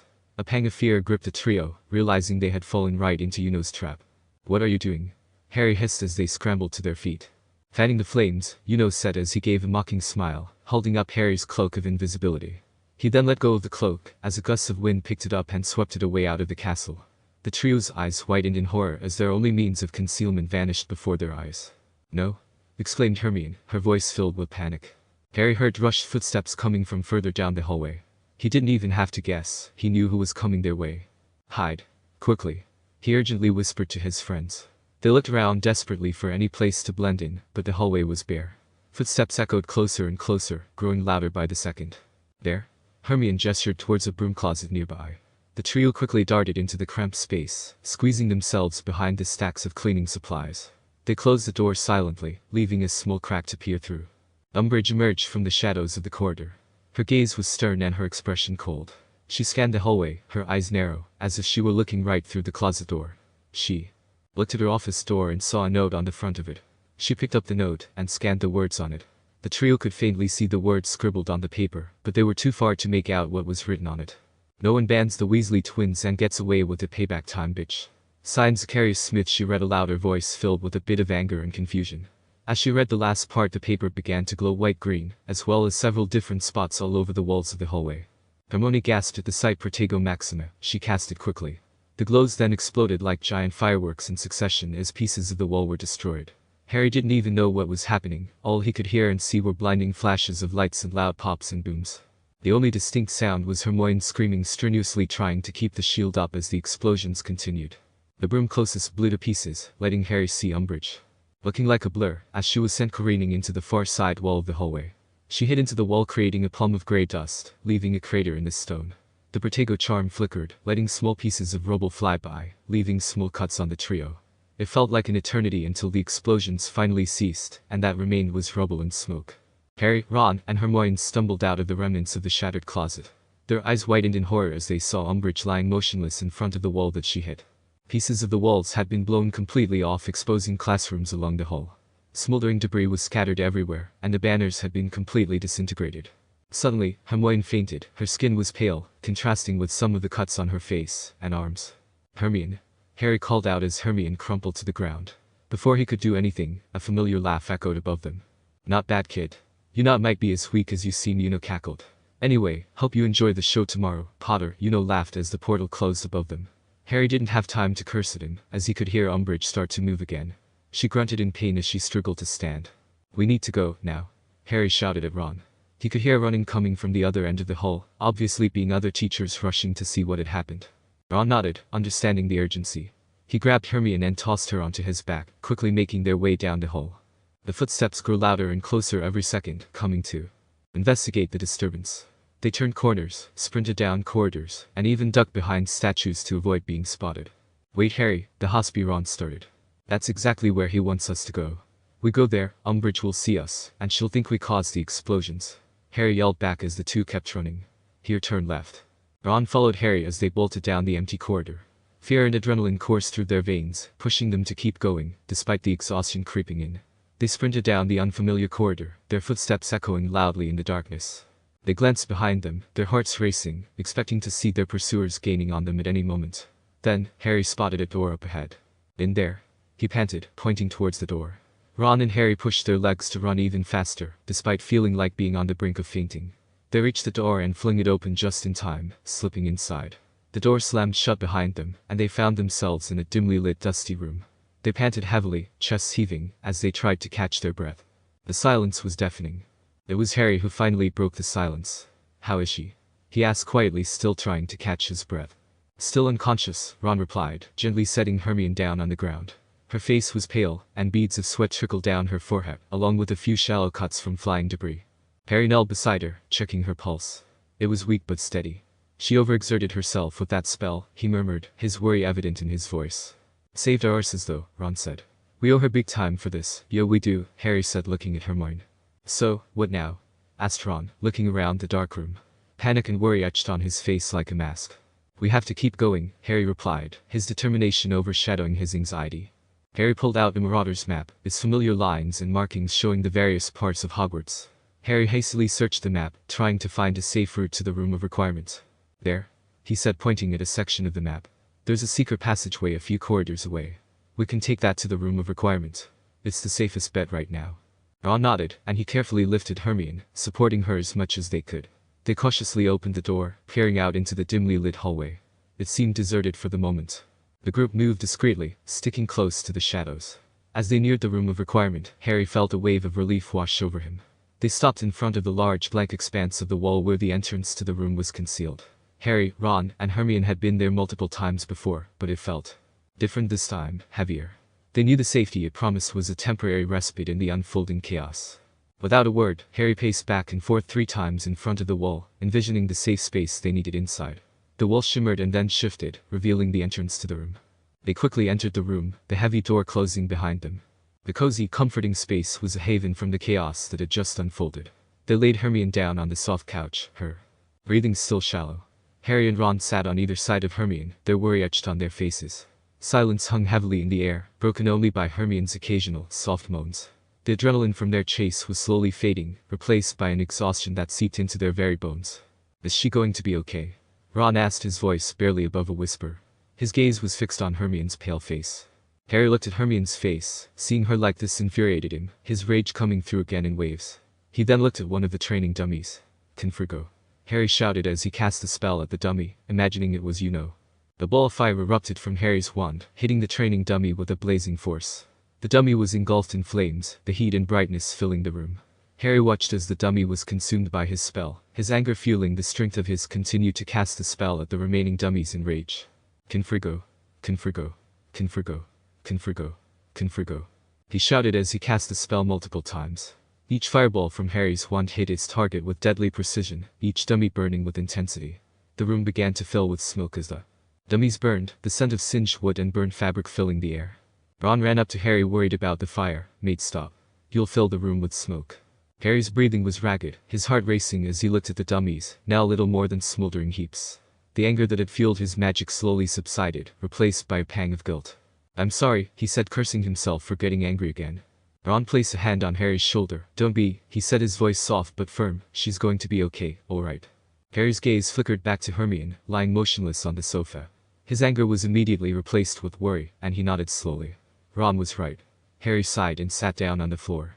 Leaning against the wall, Ron sat beside him, his eyes still on Hermione. They sat in silence for a few moments, each engulfed in their own thoughts. "What's wrong with me, Ron? Why am I getting like this all of a sudden?" Harry asked, leaning back against the wall. "First Umbridge, that outburst with Yucca eyes, then at Malfoy and Ariana, and now this. It's almost like my anger is taking over me." "Well, can't say I'd blame you for this one," Ron said. "I'd like nothing better than to do that to that punk." He continued looking at the charred dummies. He let out a small dry laugh. "That's putting it mildly." Harry leaned his head back against the wall, closing his eyes. The adrenaline rush from the chase and the explosion of his magic had left him exhausted. There was a long silence between the two, until Ron finally broke the silence. "Look, mate, this year sucks with everything going on, and quite honestly I don't know if it's gonna get any better. But we have to keep holding on to hope that it will," he said. Harry knew Ron was right. They could only hope right now that things would start going their way. He ran his fingers through his hair, trying to soothe himself. He looked over at Ron and gave a joking smirk. "Wise advice coming from the guy getting down about a game this morning," Harry remarked jokingly. "Oh, shove off it," Ron said, punching Harry in the shoulder lightly, with a smile tugging at the corners of his mouth. Harry punched Ron back, which resulted in the both of them chuckling. Thanks, Ron, for everything. I don't know where I'd be without you and Moyne, Harry said. That's what brothers are for, mate, Ron said. The two of them grabbed the other opposite hand and embraced, giving the other pats on the back. Despite the chaos and the tension, Harry was glad to have them. No amount of adversity could break the bond between the three. Ron then suddenly looked at Harry strangely. Harry, your cuts are healing, he exclaimed. Harry was taken aback, not understanding what was happening. He touched his forehead, feeling where the shallow cut had been. His bruises from yesterday were also healing, as well as the pain rapidly subsiding. The same was happening to Ron. His own cuts were glowing and healing right before their eyes. Yours too? Harry exclaimed back. They both sat there, stunned, as their injuries miraculously healed at a swift pace. It was an incredibly strange sight watching their bruises and cuts fade away rapidly. They were both bewildered by this unexpected turn of events. Hermione stirred a bit, making Harry and Ron look over. Their eyes widened when saw her. Hermione? Harry stuttered, completely taken aback by her new appearance. Her cheeks were marked with red tribal lines, her ears were pointed, sticking out of her brushy brown hair, and a gentle golden glow enveloped her. Her wounds had sealed up the same as Harry's and Ron's. As her stirring increased, her eyes began to flutter open. When she came to, her appearance returned to normal. Harry? Ron? Hermione's voice was hoarse as she tried to sit up on the sofa. Her eyes widened as she looked at them, taking in their shocked expressions. What happened? Why are you both staring at me like that? She asked, confusion in her voice. Hermione, you had Harry began, but his words trailed off, unsure how to explain what they had just witnessed. Ron, equally dumbfounded, just nodded. They both looked at each other, bewildered and baffled. What are you two talking about? What happened? Hermione repeated, growing increasingly worried at their cryptic behavior. My head, she grimaced. Your face, Harry struggled to get the words out, still in disbelief at what they had seen. Hermione's hand flew to her face, touching her cheek where the markings had been. It was smooth and unmarked now. What about my face? It's fine. There's nothing there, she said, now utterly perplexed. Oh, never mind, how are you feeling? Do you remember what happened? Harry asked. Hermione sat up, her hand still on her cheek, feeling the smoothness of her skin. I am fine, I think. She paused for a moment, trying to collect her memories. I remember Umbridge, she shuddered, the paper note, and then she trailed off, confusion in her eyes. The explosions. Ron finished her sentence, his memories of the incidents still fresh. You know, Hermione said with disdain in a low voice. Harry and Ron nodded in agreement, their eyes filled with anger at the mere mention of Uno's name. Yeah, Harry said, gritting his teeth, it was him. He sent that note to Umbridge and then set off those explosions. He's getting aggressive now. That brick to the face was bad, but this was outright attempted murder for Merlin's sake. Ron exclaimed. And she'll be out for blood this time, Hermione added, clenching her fists. She's going to want to make an example out of someone. The A meetings are going to be crippled because of this. Who knows what she's going to do this time with her educational decrees, Ron said, not wanting to know the answer. She's probably going to amp up the surveillance and tighten control over the school, Harry said, his anger building. She'll want to ensure nothing like this can happen again. Look, we can focus on that later. We just have to find a way to get back to the dormitory, Harry. Your cloak. Hermione trailed off with a sad tone. Harry's heart sank as he remembered the fate of his invisibility cloak. It was a precious treasure and the last connection he had to his dad. Yeah, it's gone. He made sure of that. His voice was laced with disappointment and resentment. Great, Ron groaned, frustration evident in his voice. Now how are we supposed to get back to the dormitories without being seen? It's not impossible. I think mostly everyone is trying to figure out what happened. Let me check, Harry said. Harry unfolded the Marauders map, his eyes darted across the various names moving across the parchment. He looked for the name Dolores Umbridge, scanning the surroundings of her office. The map was a lifesaver in times like these, helping them navigate the school without being detected. Looks like all the professors and Filch are near her office. I'm guessing they're gonna take her to the hospital wing. That means the coast should be clear for us, Ron said, glancing over the map. Everyone will be focused on the explosion and Umbridge's condition. Then no time to waste, Hermione said, getting up slowly. Let's go. With a collective nod of agreement, the trio carefully got up and moved towards the exit of the room of requirements. Harry took the lead, checking the map one last time to ensure the path was clear. They exited the room quietly, their footsteps almost silent on the stone floor. The corridor was eerily silent, the only sound came from the occasional creak of the castle. The air was heavy with tension, the adrenaline from earlier still coursing through their veins. They continued to slink through the shadow, but finally found themselves at the portrait of the Fat Lady. Standing in front of the portrait of the Fat Lady, the trio breathed a collective sigh of relief. They were nearly back to the safety of Gryffindor Tower. We're almost there, Harry whispered, looking at Ron and Hermione. The Fat Lady in the portrait looked at them with a curious expression, noting their disheveled appearances. But before she could say anything, Ron quickly gave the password, and they darted. Inside, through the portrait hole, the common room was blissfully empty, the only light coming from the flickering fireplace. The trio took a moment to let out a sigh of relief, savoring the brief respite they had. They flopped down on the comfortable couches, allowing their bodies to relax slightly. The exhaustion and stress of the situation had finally taken its toll on Harry. He drifted off into a deep sleep almost immediately, the adrenaline wearing off. Ron and Hermione exchanged worried glances, but they were also tired. The events of the night had left them feeling exhausted. They huddled together on the couch, covering themselves with a nearby blanket. Monday morning, the Great Hall. At breakfast the next morning, the atmosphere in the Great Hall was a stark contrast to the usual hustle and bustle. Everyone was talking in hushed whispers, their eyes darting around, speculating on the events of the previous night. The explosions around Umbridge's office had woken everyone up, and that hallway was now sealed off for repairs. The news had spread rapidly, and students were visibly shaken. The students' rumors and speculation had the teachers looking grave. Harry, Ron, and Hermione entered the hall, their eyes immediately scanning the room. Umbridge's chair at the high table was conspicuously empty. There was no sign of her. "Looks like she's not eating with us peasants this morning," Ron muttered under his breath, a hint of bitterness in his tone. The lack of Umbridge's presence was both a relief and a cause for suspicion. Her absence from the high table was a stark reminder of the events of last night. "She's probably still in the hospital wing," whispered Hermione. Suddenly, Dumbledore stood at the podium, his eyes sweeping over the sea of students. The hall fell silent, the collective attention of the entire school now upon him. His voice, though usually calm and whimsical, held a hint of solemnity this morning. "Good morning," he said. "As you are all aware, last night, several explosions occurred near the office of Professor Umbridge." The hall was a silent, expectant vacuum. Every student eagerly waited for Dumbledore's next words. Some held their breaths, others exchanged anxious glances. "I know you all have questions. And let me assure you, we are doing everything we can to find out what happened," Dumbledore continued, his calm exterior concealing the turmoil beneath. "As of now, Professor Umbridge is recovering in the hospital wing," he said, his voice firm. "She was injured in the explosions, but she is expected to make a full Albus." Umbridge's voice yelled from the entrance of the Great Hall, cutting off Dumbledore. Some of her hair had been signed off as bandages covered her face. She had a cane with her to keep her balance. "I will not stand for this," she shouted in her shrill girly voice. "Punishment must be handed out immediately." Her outburst shattered the uneasy silence in the hall. Every student and teacher turned to look at her, stunned by her sudden appearance. The contrast between Dumbledore's calm, measured words and Umbridge's shrill, outraged voice was stark. "Professor Umbridge," Dumbledore began, but she cut him off, hobbling towards the high table with as much speed as her injuries would allow. "Punishment," she repeated, her cane thudding on the stone floor with each hobbled step. As she approached, her face twisted in a mixture of pain and indignation. The students, teachers, and even the portraits on the walls watched as Umbridge came to a stop before Dumbledore, panting slightly from the effort. Dumbledore's eyes were hardened by Umbridge's outburst, but his voice remained calm. "Professor Umbridge, you're not well enough to be out of the hospital wing. You need rest." Umbridge, however, refused to be pacified. "I am more than capable of carrying out my duties, Albus," she thundered. "I will not be bedridden while havoc reigns in my school." Dumbledore looked at Umbridge with a mixture of frustration and concern. "Your school, Dolores. This is not the time for your brand of discipline," he said, his voice steady but stern. "The safety of the students is of the utmost importance right now, not your quest for control. My brand of discipline is what this school sorely lacks," Umbridge shouted back, her cheeks flushing red with anger.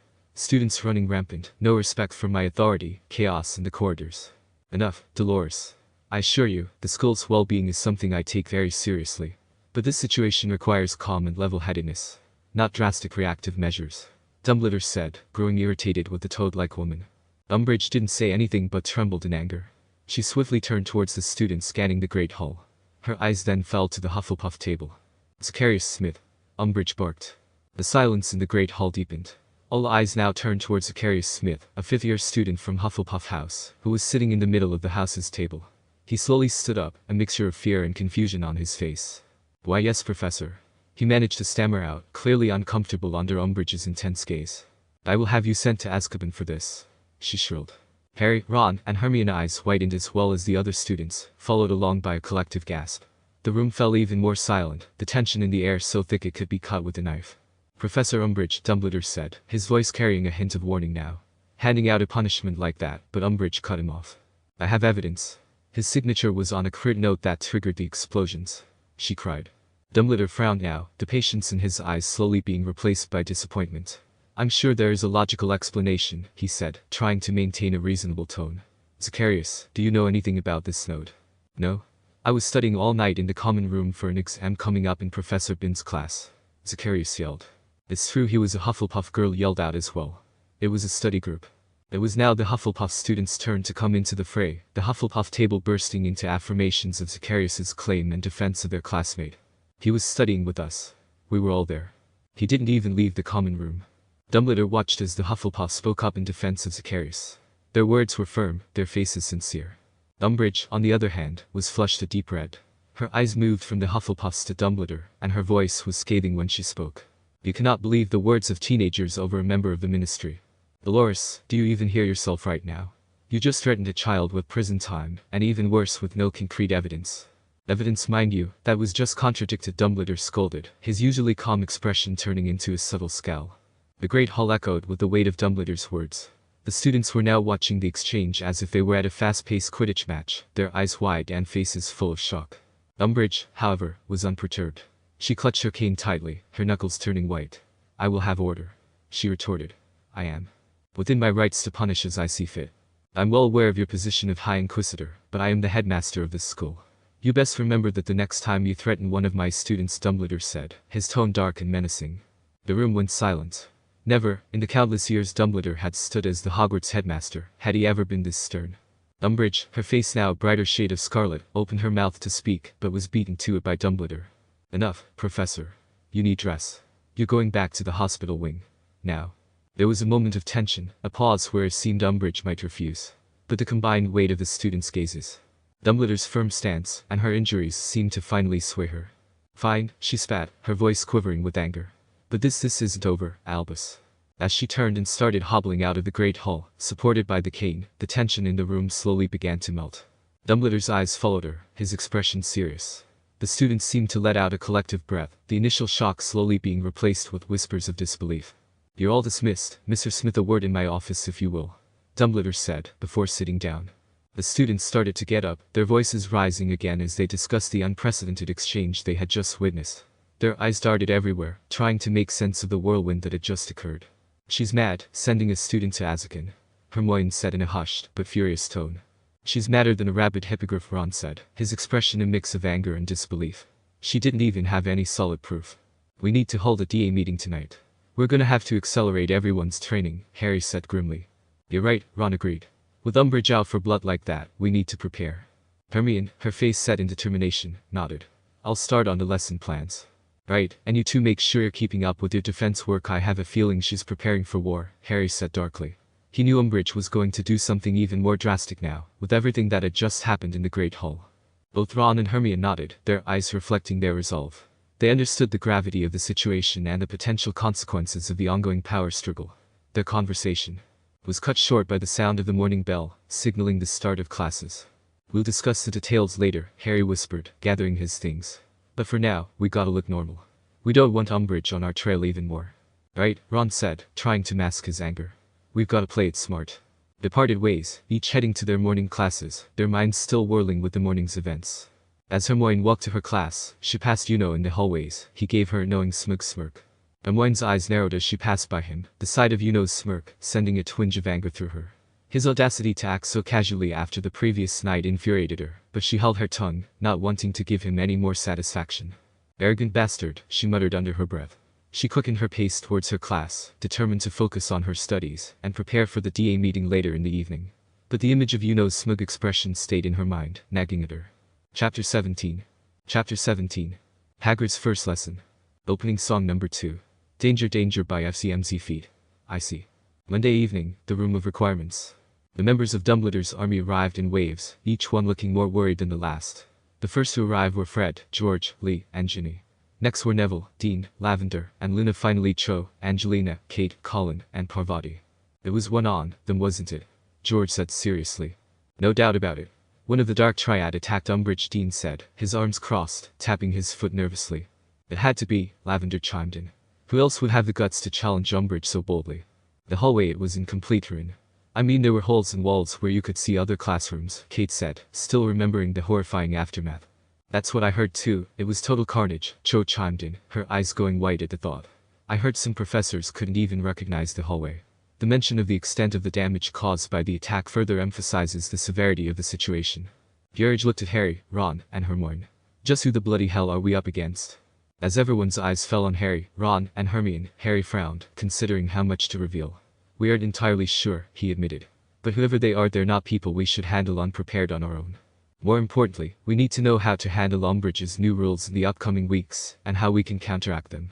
Hermione said, trying to change the subject. She was like a mad woman this morning, Ginny noted, her voice calm despite the tension. She's bound to retaliate. That's putting it mildly. She's going to go on a rampage with every power at her disposal, Hermione said, her expression serious. We need to be prepared for anything. Dumbledore had to suspend Zack for his safety. Umbridge was about to call in Auras to take him to Azkaban, Lee chimed in. What? The group exclaimed in unison, shock and disbelief coloring their voices. Sending a kid to Azkaban because of the note, Fred exclaimed. All the more the reason we need a plan, Cho said, looking at Harry. I'm sure you have something brilliant up your sleeve. Harry felt like he was floating in the air again from Cho's words. Right, well, I figured we'll split the lesson in two today. First we're going to start training harder, more complex spells, Harry announced, looking at each of them with firm resolve. Then, the second part, practicing spells that can be utilized for stealth. It's going to come in handy for sending secret messages to each other and sneaking around the castle unnoticed. Not just around Umbridge, but around her inquisitorial squad as well, Hermione said. The others nodded in agreement. Sounds like we'll be like real spies, Colin chimed in, a hint of excitement in his voice, despite the seriousness of the situation. Harry gritted his teeth as he glared at Colin for even thinking even any of this was somehow exciting. This isn't a game, Colin, Harry yelled angrily. The room fell silent for a moment after Harry's sudden outburst, everyone surprised by the outburst. Colin, taken aback, didn't say anything, just looked at Harry with wide eyes, almost looking like he was about to cry a bit. I didn't mean, Colin started, but he trailed off, unsure of what to say. Hermione put a hand on Harry's shoulder. He didn't mean it like that, she said softly. Harry turned to Hermione, his anger still apparent, but his look softened when he looked at her.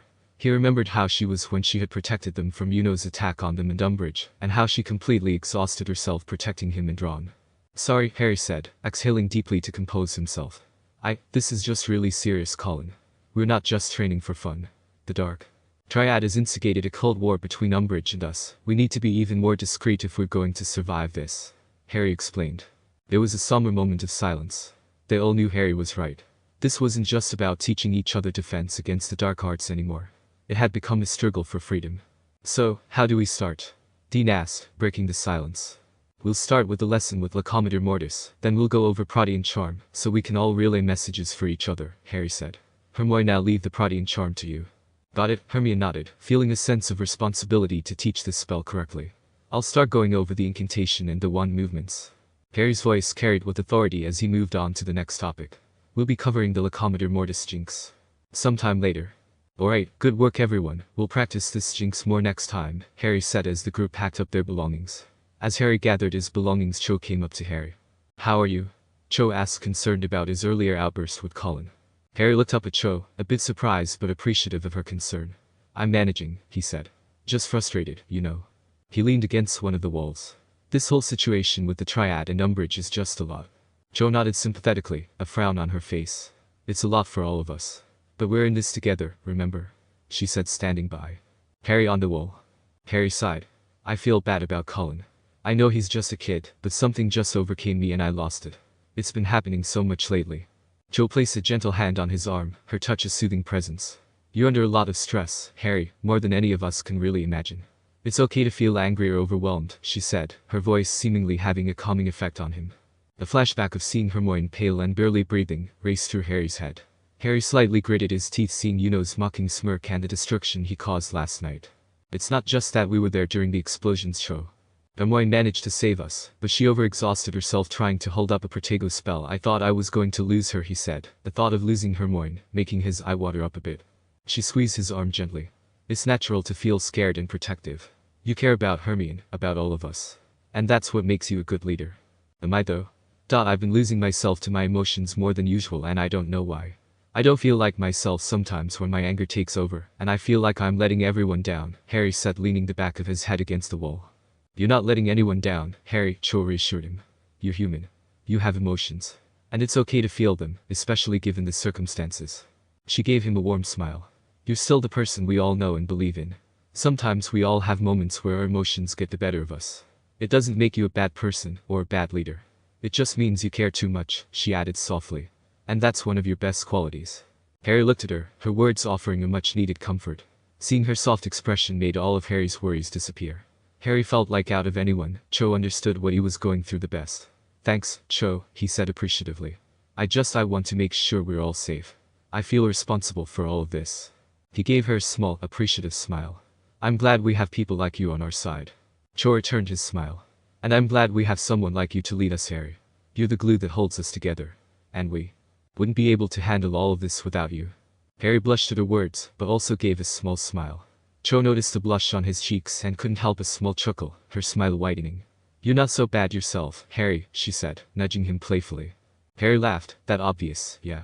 You're not the most subtle when it comes to reactions, Harry, she teased playfully, enjoying the lighter moment amidst the heavy atmosphere. Harry feigned offense, placing a hand over his heart dramatically. I'll have you know, Miss Chang, I can be quite mysterious if I want to be, he said, wrinkling his nose. Though, I'm sure you can be Mr. Potter, but it seems you might need a bit more practice in the mystery department. Cho laughed, which got a laugh out of Harry as well. Harry noticed the clock on the wall. We better get going before Filch starts making his rounds. Maybe see each other after class. He said, his expression a bit more serious. She then turned to him with a warm smile. Sure, that sounds nice. Let's catch up after class. See you later, Harry, she said. Before she left, Harry felt his cheeks heat up again, as Cho gave him a quick peck on the cheek. He blinked in surprise, a small touched smile forming on his lips. See you, he replied, still slightly caught off guard by her show of affection. Harry walked out of the room of requirements, his mind still lingering on the conversation with Cho, when he noticed Ron and Hermione waiting for him in the corridor. There you are, Ron said, giving Harry a nod. We were starting to wonder if you got lost in there. No time to talk, Ron, we need to get back to the common room quickly, Harry said urgently. Why, oh that's right, Ron said, looking annoyed. Damn bratty finished. Hermione's expression mirrored Ron's annoyance. Yes, we do, she agreed. They quickened their pace, moving through the corridors with hurried steps, keenly aware of the need to avoid any potential run-ins with Umbridge or any of her inquisitorial squad members. As they neared the common room, they carefully looked for any signs of trouble. The castle was quieter than usual, the tense atmosphere lingering in the air. Finally, they reached the entrance and slipped inside, sighing with relief as the door closed behind them. We need to find the cloak, Harry said seriously. We can't let it risk falling into someone's hands. No, kidding, Ron replied, frustrated. If Umbridge finds it, we're in hot water. Why would you know, just toss it like that, Hermione asked curiously. Probably cause he's a complete prat, Ron grumbled, still clearly irritated by the incident. Or so it would be able to trace our movements at night, Harry chimed in. Either way, it's going to take a while for us to find out in the courtyard. Ron let out a low groan, not relishing the thought of more weekend searching. Great. More time spent looking for a cloak and less time sleeping in. Hermione shot him a withering look. Do you honestly think we have time to lie in bed right now? If Umbridge finds the cloak, or worse if the Triad want to utilize it, we're more or less screwed. Yeah, I know, Ron finished for her. Then stop complaining, Hermione said firmly. The sooner we get the cloak back, the better. Harry nodded, appreciating Hermione's unwavering determination. Let's get to bed, guys. We have Hagrid's class tomorrow. Ron said sarcastically, heading for the stairs to their dormitories. Hermione gave him a disapproving look before turning to Harry. Good night, Harry, she said, heading up to her dormitory. The next day, care for magical creatures. We're working in here today. Hagrid called happily to the approaching students, jerking his head back at the dark trees behind him. Bit more sheltered. Anyway, they prefer the dark. The class followed Hagrid further into the shadows of the trees. The atmosphere immediately shifted to something more foreboding than usual. Hagrid's tone was cheery, but there was an underlying tension that even he couldn't disguise. Right then, Hagrid said, coming to a halt and facing the class. So any ideas what creatures we'll be studying today? What prefers the dark? Harry heard Draco say sharply to Crabbe and Goyle, a trace of panic in his voice. What did he say prefers the dark, did you hear? Harry remembered the only other occasion on which Draco had entered the forest before now. He had not been very brave then, either. He smiled to himself, after getting beaten up by Ariana after the Quidditch match. Anything that caused Draco discomfort was alright with him. Ariana meanwhile stood apart from the group, shooting a glare at Harry. Ready? Said Hagrid cheerfully, looking around at the class. Right, well, I've been saving a trip into the forest for your 5th year. Thought we'd go and see these creatures in their natural habitat. Now, what we're studying today is pretty rare. I reckon I'm probably the only person in Britain who's managed to train him. And you're sure they're trained, are you? Said Malfoy, the panic in his voice even more pronounced.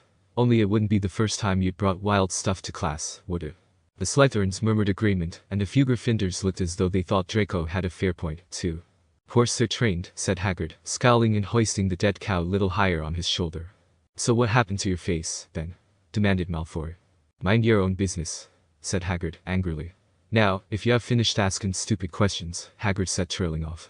He turned, shook his shaggy head to get the hair out of his face, and gave an odd, shrieking cry. That echoed through the dark trees like the call of some monstrous bird. Nobody laughed. Most of them looked too scared to make a sound. Hagrid gave the shrieking cry again. A minute passed in which the class continued to peer nervously over their shoulders and around trees for a first glimpse of whatever it was that was coming.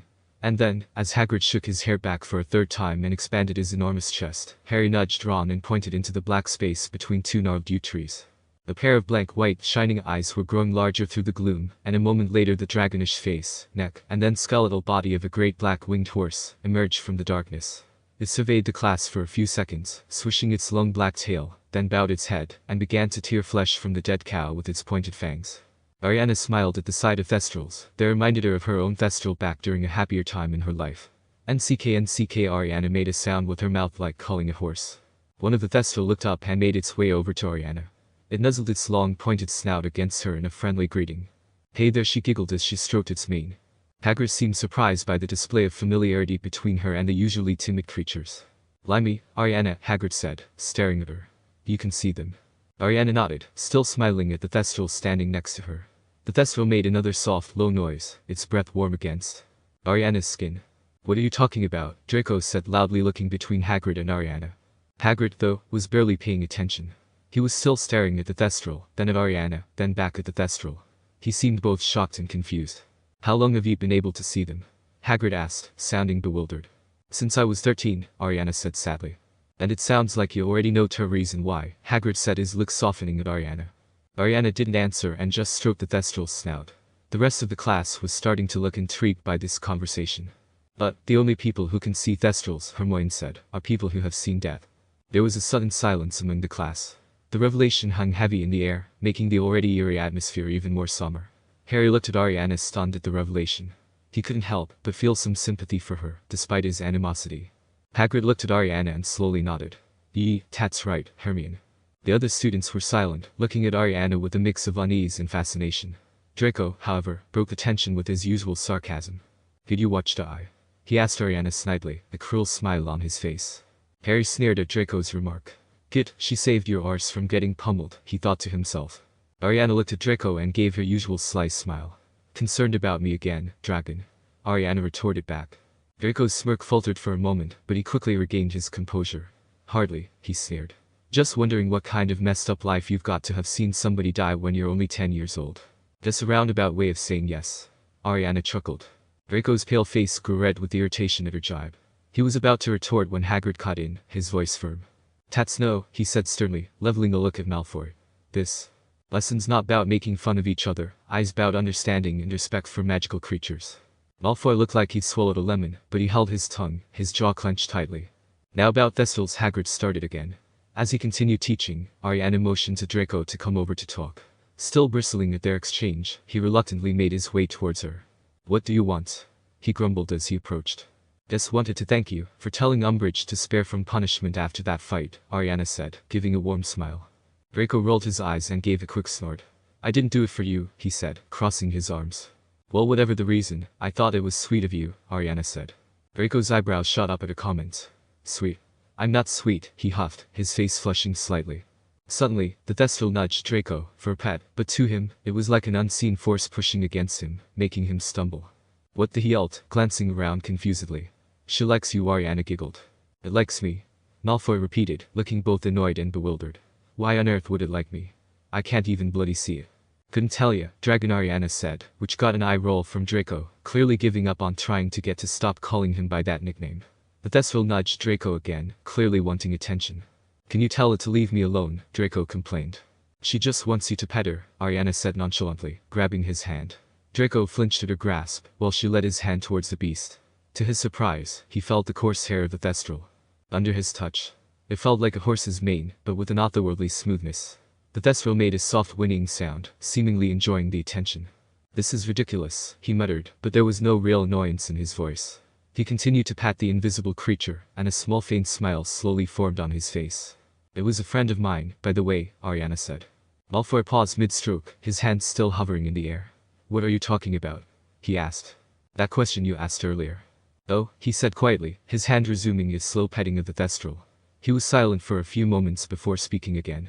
I shouldn't have asked that, he mumbled, the words coming out awkwardly as if unused to saying them. Don't worry about it, I knew you were concerned about me, Ariana said, putting a hand on his shoulder. I wasn't concerned, he said, his tone a half-hearted attempt at his usual arrogance, but his cheeks reddening again. But, I'm sorry. It must have been hard for you, he finished. See, sweet Ariana mused. Malfoy grumbled, but didn't try to argue, occupied with petting the thestral's invisible body. Shut up, he muttered. They stood in silence for a while, Draco continuing to pet the thestral, and Ariana watching him with an amused smile. Why did you save me back there anyway? Draco asked, finally breaking the silence.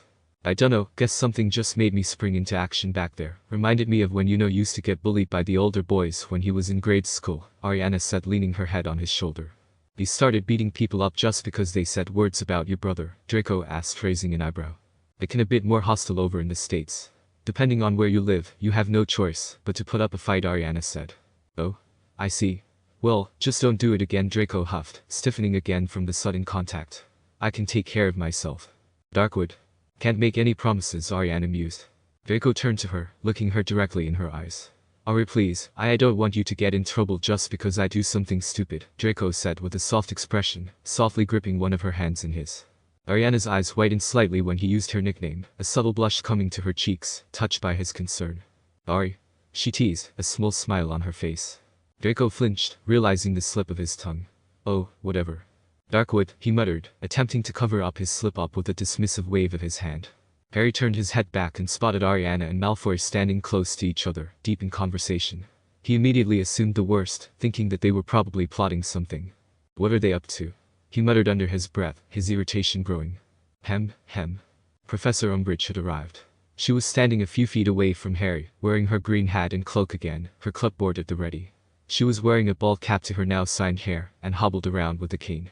Hagrid, who had never heard Umbridge's fake cough before, was gazing in some concern at the closest thestral, evidently under the impression that it had made the sound.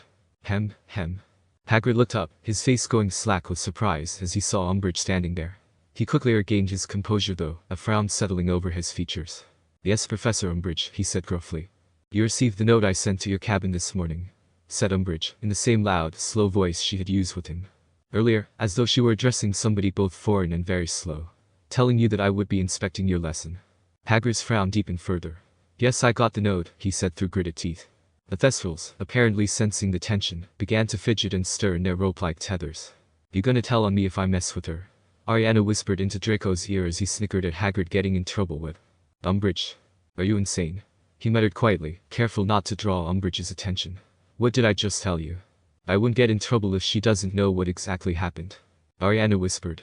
She can't even see them, she finished, glancing to how Umbridge was unaware of the thestral standing right by her, as she made her notes about Hagrid. Draco looked at Ariana. A small spark of mischief had ignited in her eyes, one that he couldn't help but find a little bit contagious. Fine, he said, leaning in closer to her. What do you have in mind? And Ariana made the noise with her mouth again. The other thestral looked up from the horse carcass, and made its was over to Ariana. Are you aware, Umbridge said loudly, that the Ministry of Magic has classified thestrals as dangerous? Harry's heart sank like a stone, but Hagrid merely chuckled. Thestrals are dangerous. All right, they might take a bite out of ya if you really annoyed them, Hagrid said, pointing to a thestral. Shows signs of pleasure at Hay, she yelped as she bumped into the thestral that was on its way to see Ariana. She stumbled backwards, and fell face first into a pile of manure. Chaos erupted. Hagrid let out a bellow of surprise. Umbridge shrieked as she realized what she landed into. What in Merlin's name, she spluttered in anger, struggling to get up. The class erupted into whispers and giggles, some students trying to hide their smirks behind their hands. Draco, despite himself, found himself fighting a smile. Harry, on the other hand, while laughing, couldn't help but worry about how Umbridge would react to this incident. She looked absolutely furious, her face, hair, and clothes covered in dung. Enough. Umbridge yelled, clambering to her feet. She was still wearing the bald cap, which had slipped sideways on her head, making her look even more outraged. You? She yelled, her voice shrill and accusing. This is your fault. You're supposed to have control over these creatures. He bumped into Hagrid, said defensively. Not me problem if you can see it. Not seeing it is the least of your problems. Umbridge spat, still struggling to clean the dung off her cloak. These creatures are dangerous, and clearly, you're not qualified to handle them. I have you know I'm perfectly qualified. Hagrid retorted, his frustration mounting. Harry glanced back at Ariana and Draco. She was trying to maintain a neutral expression, but he could see a hint of satisfaction in the slight upturn of her lips, while Draco struggled not to laugh. Damn her, she did that to make Hagrid look bad, Harry cursed under his breath. I think I've got enough to be getting along with. You will receive, she mimed taking something from the air in front of her, the results of your inspection, she pointed at the clipboard, in 10 days' time. She held up 10 stubby little fingers, Umbridge said, her face still purple with anger. And best take a shower, Hagrid said taunting her by miming taking a shower. Umbridge's face turned an even darker shade of purple at Hagrid's mockery. She stalked off toward the castle, her steps hampered by the dung that clung to her shoes. There was a collective sigh of relief as Umbridge hobbled away, the entire class glad to see the back of her. Hagrid looked on with a satisfied grin, and more than a few of the other students were snickering too. Harry shot a dark look at Ariana, who was quietly muttering something to Draco, both of them looking rather pleased with themselves. The students erupted into whispers and muffled laughter the moment she was out of earshot. That was brilliant, Draco whispered to Ariana. She chuckled and gave him a jab in the ribs. Meanwhile Pansy Parkinson looked over at them, and sneered at her and Draco talking to each other. Sometime later. That foul, lying, twisting old gargoyle, stormed Hermione half an hour later, as they made their way back up to the castle. You see what she's up to? It's her thing about half-breeds all over again. She's trying to make out Hagrid some kind of dim-witted troll, just because he had a giantess for a mother. And no, it's not fair, that really wasn't a bad lesson at all. I mean, alright, if it had been. Last-ended Scroots again, but Thestrals are fine. In fact, for Hagrid, they're really good. Harry and Ron nodded in agreement, both still smirking at the memory of Umbridge's humiliating fall into the Thestral dung. Yeah, it wasn't a bad lesson, Harry admitted, his smirk still in place. Until Darkwood decided to mess things up for Hagrid, he added, glancing over at her. Oh, come off it, mate. I get that she's Malfoy's fangirl, but you can't blame her for everything, Ron said. Seriously, neither of you noticed that Ariana called over that Thestral that bumped into Umbridge? Harry asked with a hint of irritation. Ron and Hermione exchanged glances. They hadn't caught that detail during the commotion. Yeah, it does sound like something them two would do, Ron finally agreed. Hermione furrowed her brow in thought, her gaze shifting to where Malfoy and Ariana were walking a little behind of them. Well, it's not like Umbridge would have given Hagrid a good inspection score anyway. I knew she was going to look for an excuse to make Hagrid look back. Still, they made the situation a bit worse, Hermione huffed. Still worth it to see Umbridge fall face first into a pile of shite, Ron sniggered. Ronald, Hermione complained. Sorry, Ron said sheepishly. Oh, never mind it. Anyway, Thestrals are very interesting, aren't they? The way some people can see them and some can't. I wish I could, Hermione said enthusiastically. Do you? Harry asked her quietly. She looked at him suddenly horror-struck from what she said. Oh, Harry, I'm sorry, no, of course I don't. That was a really stupid thing to say. It's okay, he said quickly, don't worry about it. I'm surprised so many people could see them, said Ron. 3 in a class. Yeah, Weasley, we were just wondering, Draco said maliciously behind them with Ariana beside him, and Crabbe and Goyle following close behind.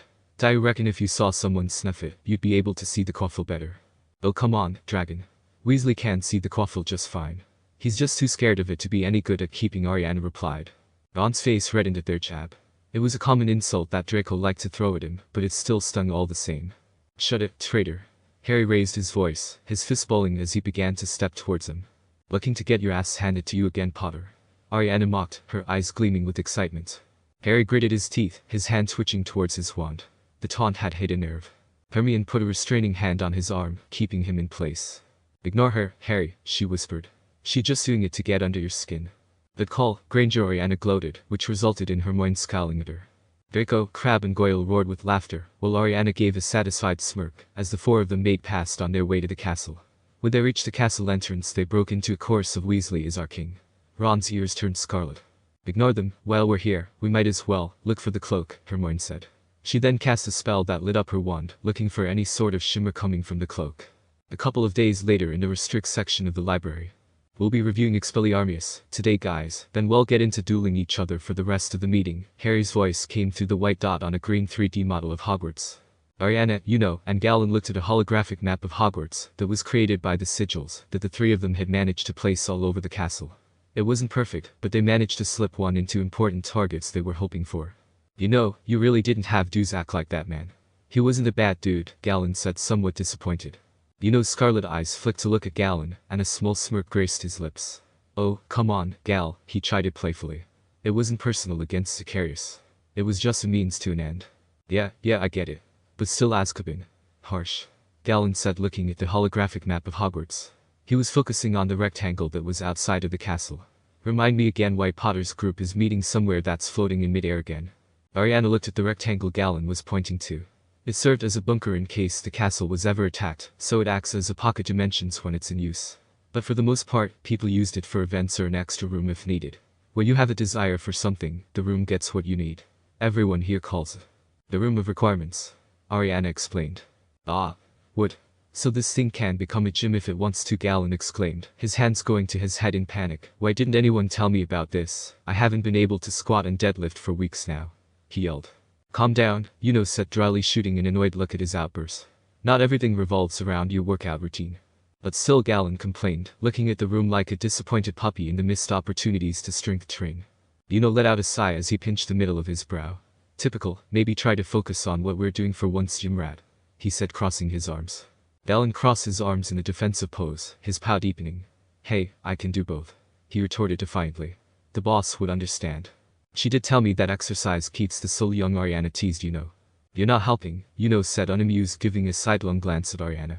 I'm just saying, Ariana chuckled, which got a grumble from as he rolled his eyes. Aside from Galen's dilemma, we know where they're meeting now, and the room's pretty tricky to get into when it's in use, she explained. Looked at Ariana perplexed. So we can't just barge in there? No, it was designed specifically to handle powerful magic attacks. The boss couldn't even get in there if she wanted to, she continued. Since the room itself acts as a pocket dimension, we can't go in from the outside, we just end up on the 7th floor, and we can't go in from the front, because the room will only let the people that use her once in, she continued. Frowned thoughtfully. So, it's like a self-contained, fortified space that can only be accessed by the invited.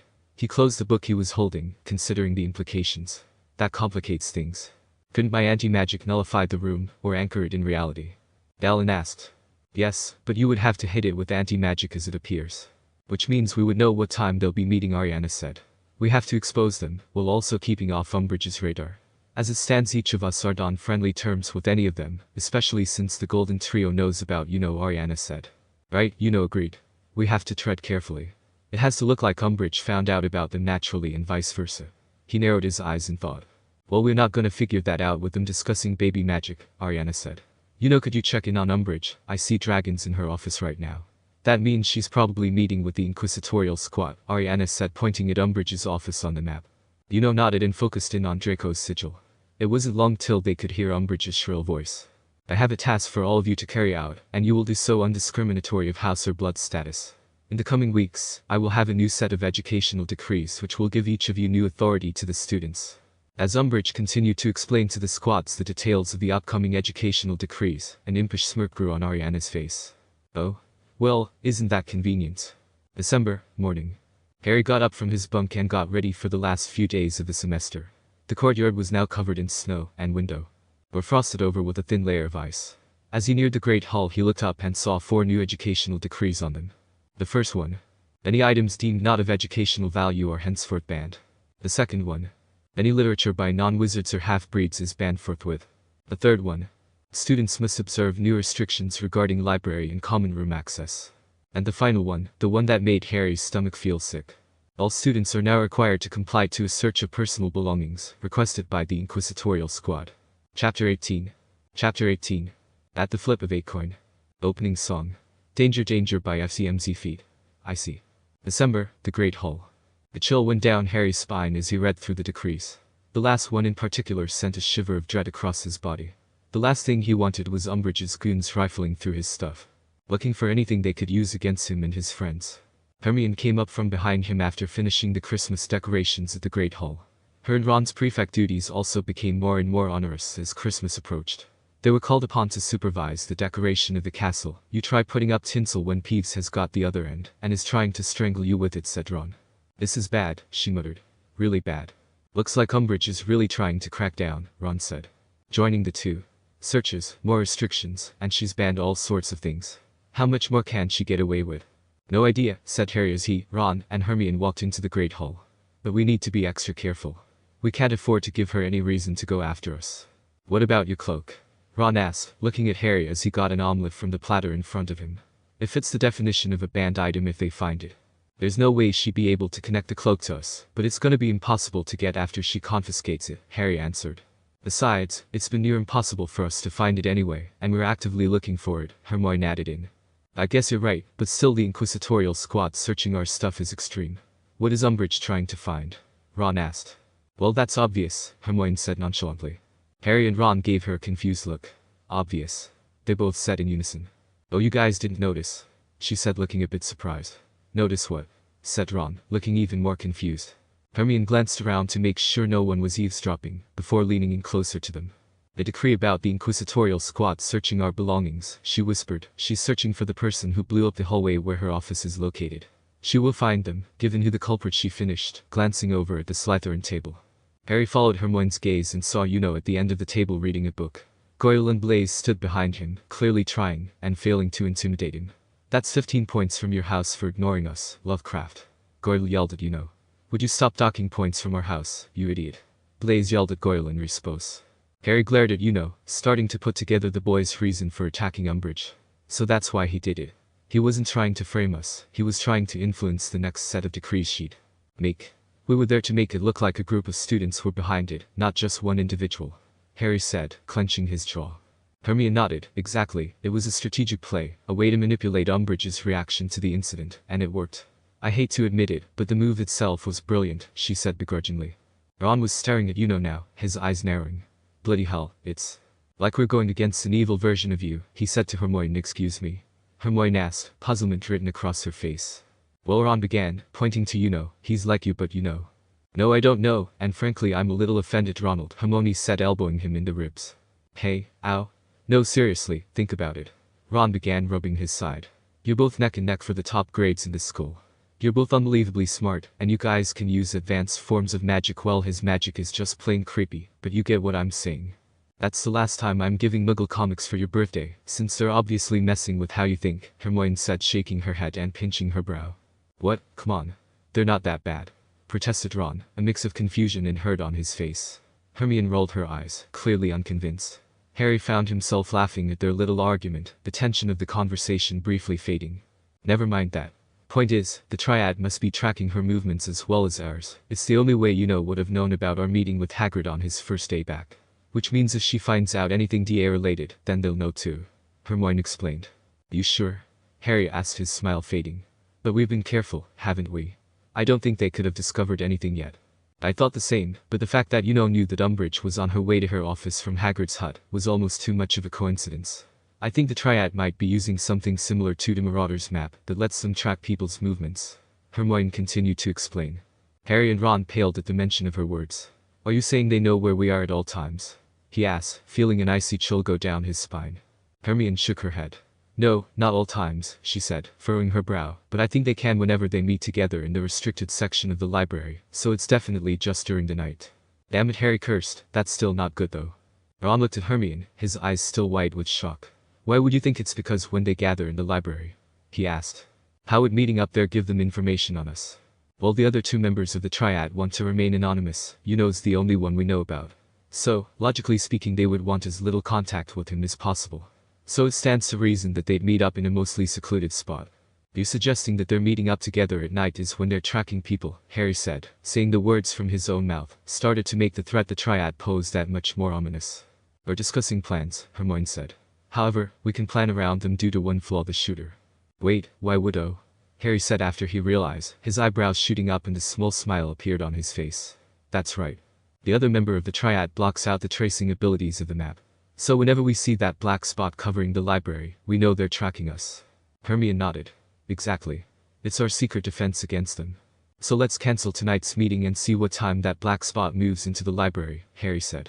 Agreed, Hermione nodded. At least we covered some ground on them. We might even find some answers about who's in the Triad, Ron said as he took a drink out of his mug of pumpkin juice. Hey, you three ever hear about the Room of Requirements? A voice suddenly said. Harry, Ron, and Hermione rose, recognizing the voice. Harry turned in the voice's direction and saw Galen standing next to them, making the trio feel a bit on edge. The Room of Requirements? Harry repeated, looking at him questioningly. What about it? I just heard if you need something, the room gets you what you want, Galen said, taking a seat next to Harry. The trio exchanged a glance, skepticism written on all their faces, their suspicions about Ariana's foster brother rising. Where'd you hear that? Hermione asked with a guarded tone. Heard some Ravenclaws talking about it, cutie, Galen said. So you know where it is. The trio's breaths collectively hitched as he asked the question, anxiety rising at the question. No we don't, Hermione said quickly, and it's not like you could find it even if you tried. Though Galen said with a frown, putting his forehead on the table, disappointed, making the trio flinch at the reaction, not expecting him to give up so easily. Damn it, I've been trying to find it. I'm hoping it would give me a gym to work out in during free time, he pouted, his head still on the table. Huh? The trio said collectively. The gym? Asked Ron, looking at him in disbelief and a bit irritated. You want to go to the room of requirements just to get a personal gym? Seriously? Bro, I haven't lifted in weeks. Galen exclaimed defensively. He looked at Ron. Speaking of which, looks like you could use it. Oh, we should train together sometime. Galen suggested to Ron excitedly. I'm fine thanks, Ron said through gritted teeth, his face turning beet red, clearly offended at Galen's implication that he could use more exercise. Galen tilted his head, looking a bit confused. You sure? I mean, after that Quidditch game you could benefit from working on your core strength and balance. I actually got this sick program from my coach and I do not need help on my balance, Ron said, his voice rising in anger. Did I say something? Galen said, looking confused at why Ron was angry with him. Ron didn't answer, but his fist balled up, turning his knuckles white. Harry could have sworn he saw steam coming out of Ron's ears. Well, if you say, dude. I'm gonna go ask Monty how he keeps his size. Galen standing up from the table. Catch you later, Amber Eyes, Galen said, winking at Hermione. Hermione blushed a little, caught off guard by Galen's unexpected compliment. Thanks. I guess, she said, stumbling over her words. Ron, however, was still fuming from earlier, and let out an annoyed huff as Galen walked away. Why does that jerk have to flirt with everything that walks? Ron muttered, watching Galen's back as he made his way across the Great Hall. Ariana may be a jerk, but he's harmless. No filter obviously, but harmless. Hermione scolded Ron. Harmless, but annoying, Ron grumbled, crossing his arms. Still can't believe he insinuated that I'm out of shape. Well, exercise is good for everyone, Harry said. I don't need a workout routine, thank you very much. I get enough at Quidditch practice, Ron shot back, still irritated. Hermione let out a small sigh. Ignore him, Harry. He's just being stubborn, she said, rolling her eyes. As soon as she said this, the bell rang, signaling the start of classes. The trio gathered their things and started to head out of the Great Hall. Right, better get to Transfiguration. McGonagall will roast us if we're late, said Harry, trying to lighten the mood. Ron grumbled under his breath, still not happy with Galen's insinuations, and they headed off toward their class. Harry felt a pang of guilt that McGonagall couldn't come up and talk to him to see how he was feeling, considering he shared Transfiguration with the Slytherins. They wouldn't hesitate to report her to Umbridge if she fell out of line, and came to talk to Harry about anything other than Transfiguration. As he left the class, he gave a small nod goodbye to her, which she returned with a sad look in her eyes. In the second class, everyone almost fell asleep as Professor Bin spent almost the whole class talking about a particular goblin in history of magic. And of course, Professor Snape's class was dreadful, as Harry had barely managed to pass last week's essay. Harry received several markups on his paper, with Snape making some rather rudely implied comments, saying he was surprised you were able to comprehend a delicate topic, Potter. As Harry walked out of the dungeon up to the Great Hall, he saw Cho. His heart sank as he saw her standing by the memorial, tears streaming down her face. He was reminded of the pain and grief the Triwizard Tournament had brought upon her and others. He wanted to approach her, to offer comfort, but he also didn't want to intrude on her moment of sorrow. He stood there, torn between wanting to help and wanting to give her space, watching as she paid respects to Cedric. After a few moments, Cho seemed to become aware of Harry. Watching her, she wiped her tears with the back of her hand and turned to him. Even through her tears, she managed a small, sad smile. Sorry, she said, her voice cracking. Didn't mean to get emotional. It's just hard sometimes. It's alright, I understand, Harry said. He gave Ron and Hermione asking for some privacy. They nodded and walked towards the end of the hall. Harry could tell Cho was having a particularly bad day. She wiped her tears from her face with her blue face cloth. I saw you cancel tonight's DA meeting, is everything alright? Yeah, just a precaution, Harry said, though he couldn't fully suppress his concerns about the potential risks. Umbridge is really cracking down on the DA, and we thought it'd be best to lie low for a bit. Cho nodded understandingly. That makes sense. They stood in silence for a moment, the memory of Cedric hanging between them. Cho began to sniffle up again a bit. I've been meaning to ask you for ages, did he in mention me at all before he died? Cho asked him. Harry grimaced at the question. Talking about Cedric was a sore spot with him. There wasn't really enough time to talk about anything of the Cho, everything just happened so fast. Cho looked down, frowning. Harry could see that she had been clinging on to the hope of some final words or thoughts from Cedric about her. I see, she said quietly, her voice quivering. Harry wanted to offer her some kind of comfort, some reassurance, but there was nothing he could say, and to his horror, he saw that her eyes were swimming with tears again. He reached out, hesitantly putting a comforting hand on her shoulder. Hey. Don't cry, he said gently. Cho looked up at him, her eyes brimming with sadness and unshed tears. But she bit her lip and tried to steady herself, pulling herself together. Harry, I get the feeling you're hiding something from me, Cho said through tears. I thought you'd understand. Harry felt sick to his stomach. He knew she was talking about the Dark Triad. The last thing Harry wanted was for one of them to run into her. Umbridge was one thing, a Death Eater was dicey, but from Harry's experience with anything about them remained off limits.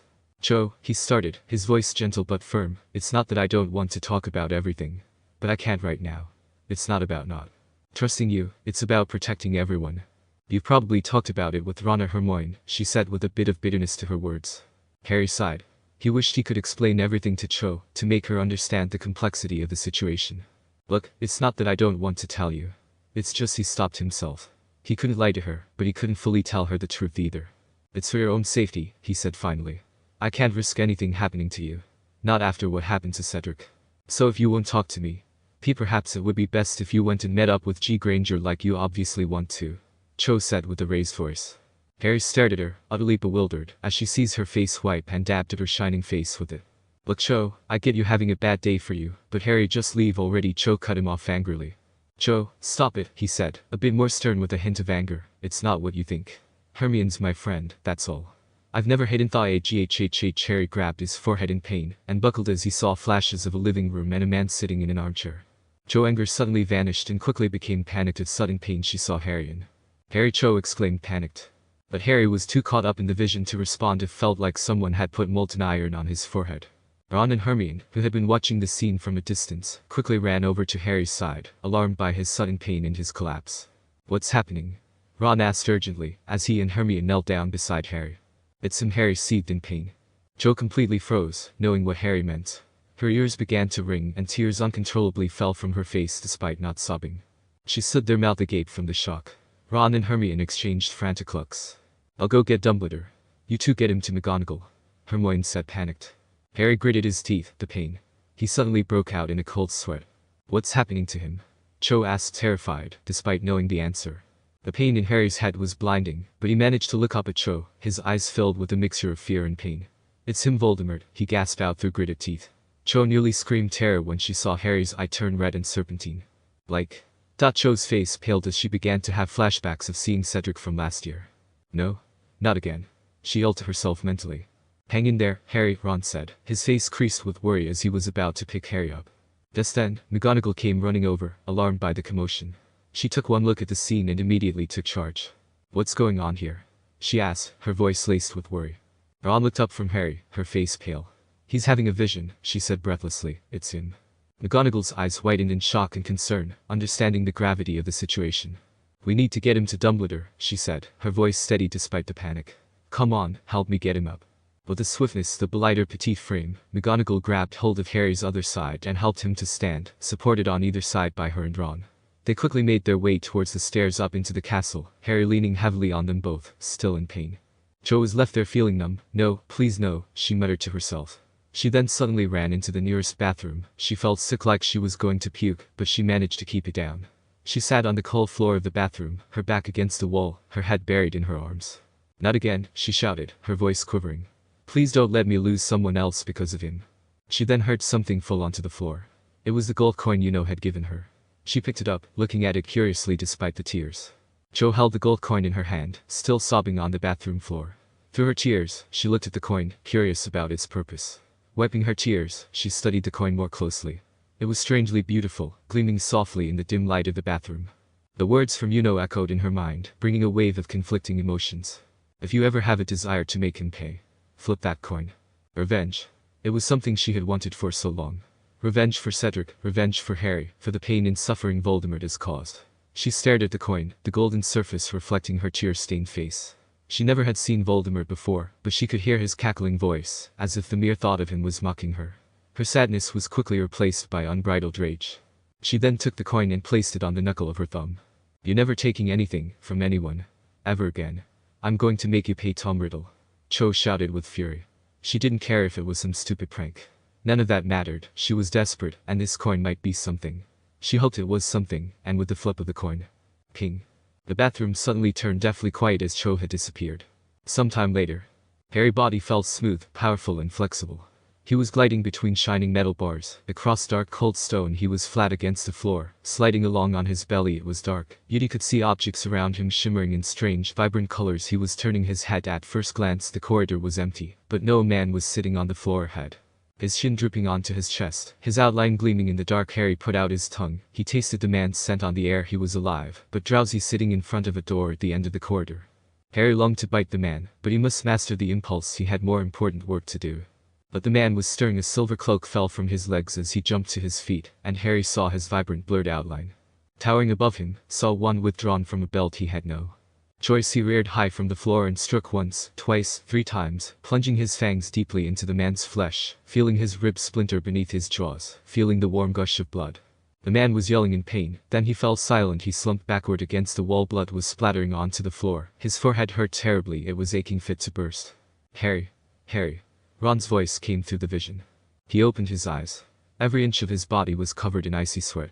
He looked around and saw he was in a room that was in half darkness. The strange silver instruments standing on tables were silent and still, rather than whirring, and emitting puffs of smoke as they usually did. The portraits of old headmasters and headmistresses covering the walls were all snoozing in their frames. Behind the door, a magnificent red and gold bird the size of a swan dozed on its perch with its head under its wing. "Harry, how are you feeling?" Dumbledore asked, his eyes twinkling as he looked at Harry with worry.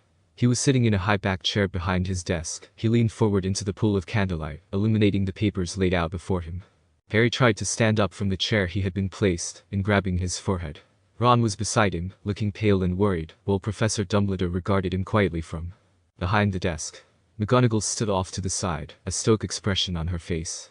"I'm fine," Harry said weakly, though it was an obvious lie. He still felt a lingering sense of dread and horror from what he had seen. "Can you tell me what happened?" "Mr. Weasley said you were talking with one of your classmates, and you suddenly collapsed in pain," Dumbledore asked. Harry took a deep breath, steadying himself. "I had this vision," he said hoarsely, wiping the sweat off his forehead. "Voldemort, he attacked someone." Dumbledore's eyes narrowed at the mention of Voldemort. He leaned forward in his seat, his expression grave. "Can you describe the scene?" he asked. "I was attacking someone, but I wasn't Voldemort or the victim. I was that snake of his," Harry said hoarsely. "Ron. It was attacking your dad," he finished. Ron blanched, his face turning ghostly white. "My dad? What do you mean?" he asked anxiously, grabbing Harry's arm. Harry shut his eyes tight, trying to recall the details. It was all so hazy and bizarre. "I was seeing through the snake's eyes," he said slowly, "and it wasn't just attacking your dad, it was biting him." McGonagall inhaled sharply, horror etched into her usually stern features. Dumbledore, however, remained composed, his eyes still fixed on Harry. "Can you remember anything else? Anything about the setting or the victim?" Dumbledore probed, his voice soft yet firm. "That's Voldemort cackling. He was happy. Extremely happy," Harry said, his own words making him sick to his stomach. Nobody else spoke for a moment, then Dumbledore, now looking at Ron who was still way-faced, asked in a new and sharper voice, "Is Arthur seriously injured?"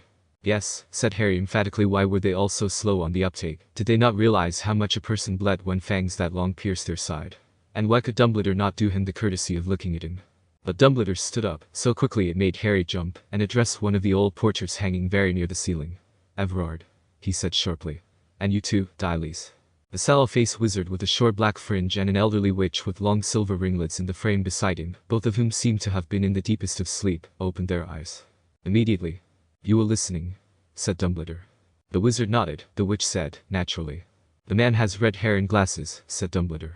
"Everard, you will need to raise the alarm, make sure the right people find him." Both nodded and moved sideways out of their frames, but instead of emerging in neighboring pictures, a rare ability among portraits, neither reappeared.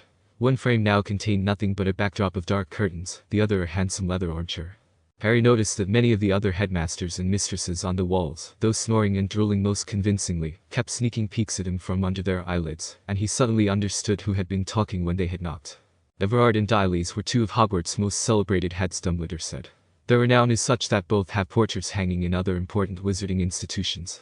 As they are free to move between their own portraits, they can tell us what may be happening elsewhere. "But Mr. Weasley could be anywhere," said Harry. Dumbledore didn't answer. He was now stroking the phoenix's plumage. The bird preened and writhed under the caresses of the wand, gradually puffing up its chest feathers as the jet-like fires within it played against its glossy black plumage. The phoenix seemed to be enjoying this feel and kept leaning into Dumbledore's touch. McGonagall and Ron stood silently, watching Dumbledore intently. Harry couldn't stand the silence.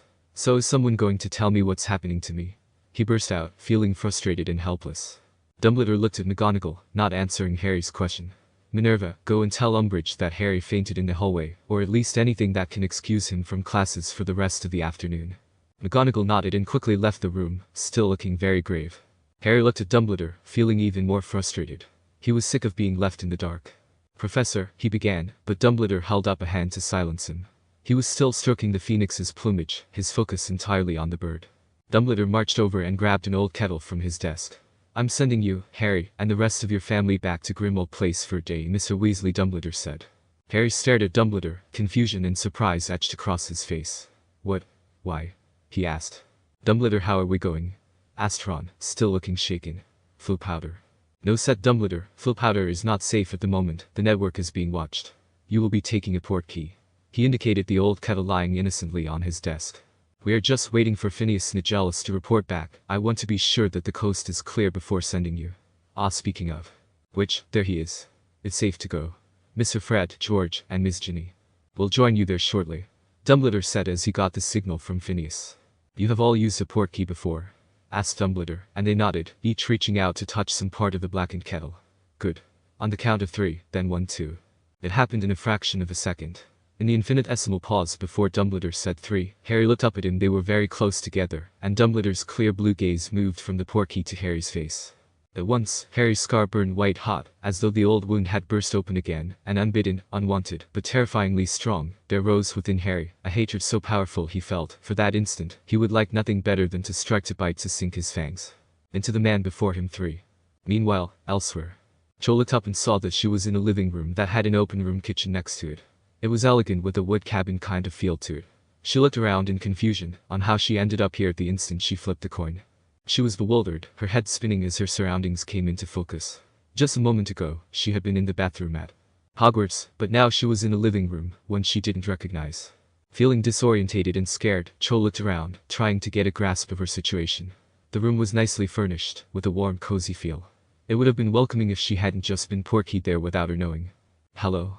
Cho called out cautiously, wondering if anyone was around. Just then, she heard the sound of footsteps approaching from the hallway.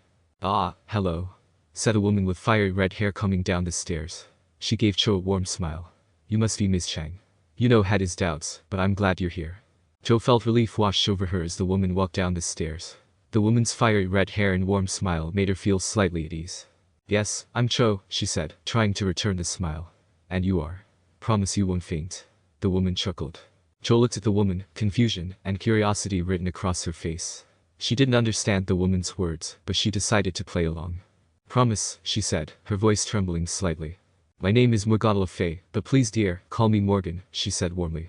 Cho's mind went completely blank from the answer as she instinctively took a step back. What? She almost shouted. You're Morgana Fay. Cho stuttered, her disbelief clear in her voice. Please, just Morgan will suffice. Can I get you anything? Coffee? Maybe something to eat? Morgan asked. Cho, still trying to process the revelation that Morgan was the legendary Morgana Le Fay, could only manage a nod. Yes, coffee would be nice, she said politely, trying to hide her disbelief. As Morgan turned to go to the kitchen, Cho's thoughts raced. She couldn't believe she was face to face with one of the most famed figures in wizarding history. Please have a seat, make yourself at home, Morgan said warmly as she got 2 mugs out. Blacker cream and sugar. Thank you, Cho said wearily, taking a seat at the dining table. She was still processing the fact that she was in the presence of Morgan Le Fay, but she tried to remain calm. Just black, please, she replied politely, watching as Morgan set a mug down for her. Can I ask you something? Cho asked, curiosity getting the better of her. Morgan snapped her fingers and Cho's mug instantly filled with black coffee. I imagine you would have many questions, she said. Warmly. Cho's eyes widened at the sight of the coffee magically appearing in her mug. She took a sip, feeling the comfort of the hot liquid rushing through her. Well, of course. Cho began, setting the coffee mug down. How is it possible that you are here alive, let alone living among muggles? I thought you were supposed to be a legend, a figure from. She trailed off, her question lingering in the air. I took a liking to this lifestyle. It's amazing how the muggles can mimic so many attributes of magic with their science. It's quite fascinating, Morgan said, taking a sip of her coffee. Cho was even more intrigued now. You find it fascinating? She asked, her voice betraying her disbelief. Her mind couldn't wrap her head around her words. The idea of a legend like Morgana Le Fay, one of the very founders of the wizarding world, appreciating Muggle science was not something she would have imagined. It made the whole situation even more surreal. Of course, I could go on and on about how muggles improvise versions of magic, but that's a topic for another day. Morgan said, taking a sip of her own coffee. I heard you lost someone close to you recently. Cho winced at the mention of her loss. Why yes, she said quietly, his name was Cedric. The mere mention of his name, she could start to feel the tears begin to swell up again. I'm sorry for your loss, dear, Morgan said, gently placing her hand over Cho's. Cho swallowed hard, trying to compose herself. The touch of Morgan's hand was surprisingly comforting, and it was a small gesture that meant a lot. Thank you, Cho managed to say. It's been hard, I still can't believe he's gone. How long has it been? Morgan asked her with a soothing voice. Almost half a year, she replied quietly, the fact still weighing heavily on her heart. And you're not just grieving. You hate the one who took him from you, Morgan observed. Yes, Cho admitted softly, her voice betraying her emotions. I do hate the one who took him from me. I hate him more than anything. There was an intense anger and bitterness that came from losing Cedric to someone who had ruthlessly killed him. Is it the reason you flipped the coin gave you? Jo fidgeted with the coin in her hand, contemplating her answer. Yes, she eventually said, her voice barely above a whisper. I wanted to, I don't know, do something. Cho assumed had told her about the coin.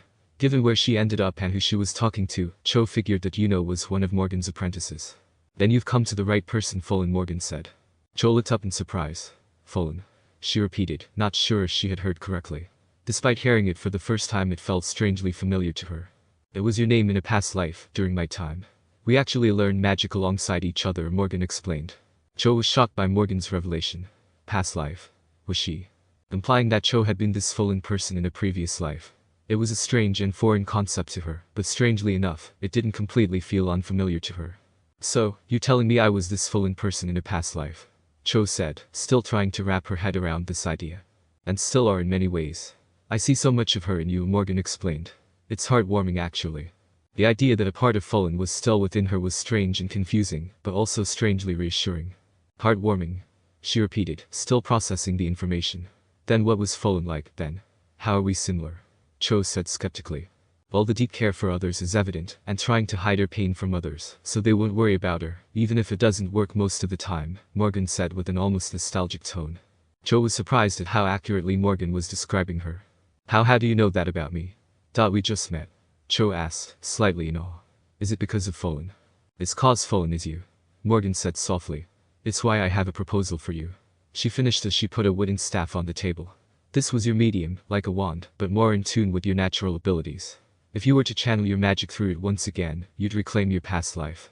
Cho looked at the staff, the strange power coming from it was so familiar to her, yet it wasn't. She sensed the incredible power coming from it.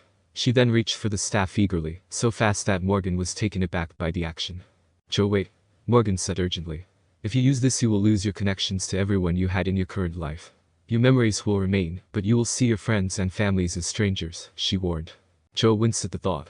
Losing the deep connection she had formed with people like Potter and her fellow Gryffindors was a scary thought.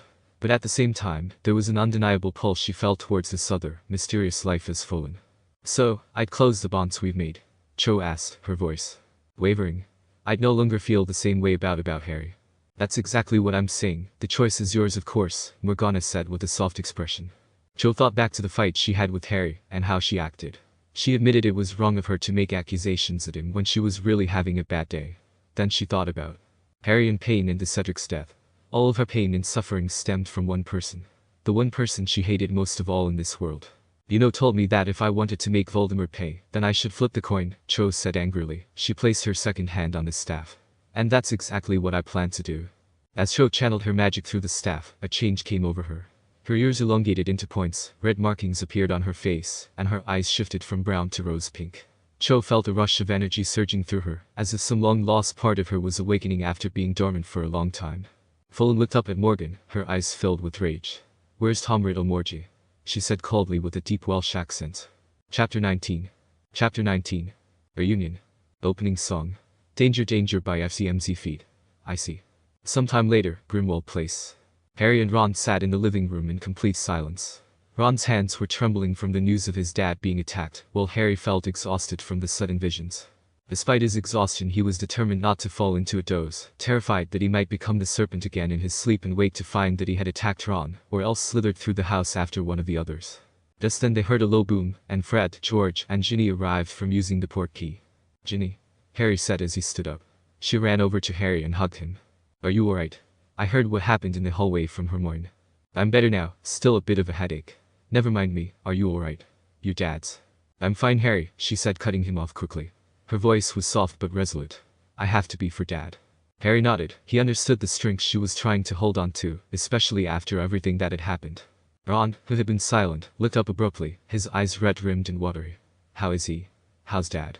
He asked, his voice trembling with suppressed emotion.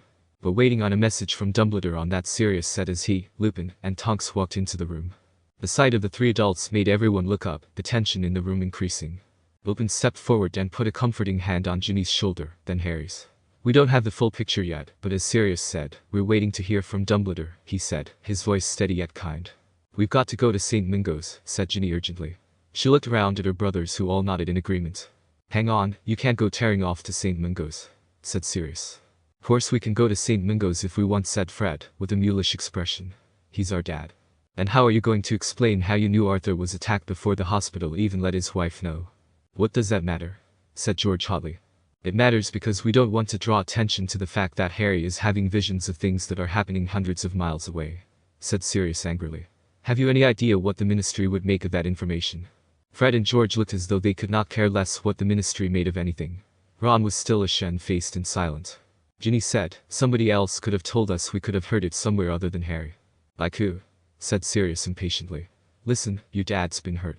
While on duty for the Order and the circumstances are fishy enough without his children knowing about it seconds after it happened, you could seriously damage the Orders. We don't care about the dumb Order, shouted Fred. It's our dad dying we're talking about, yelled George. Your father knew what he was getting into, and he won't thank you for messing things up for the Order, said Sirius, equally angry. This is how it is, this is why you're not in the Order, you don't understand. There are things worth dying for. Easy for you to say, stuck here, bellowed Fred.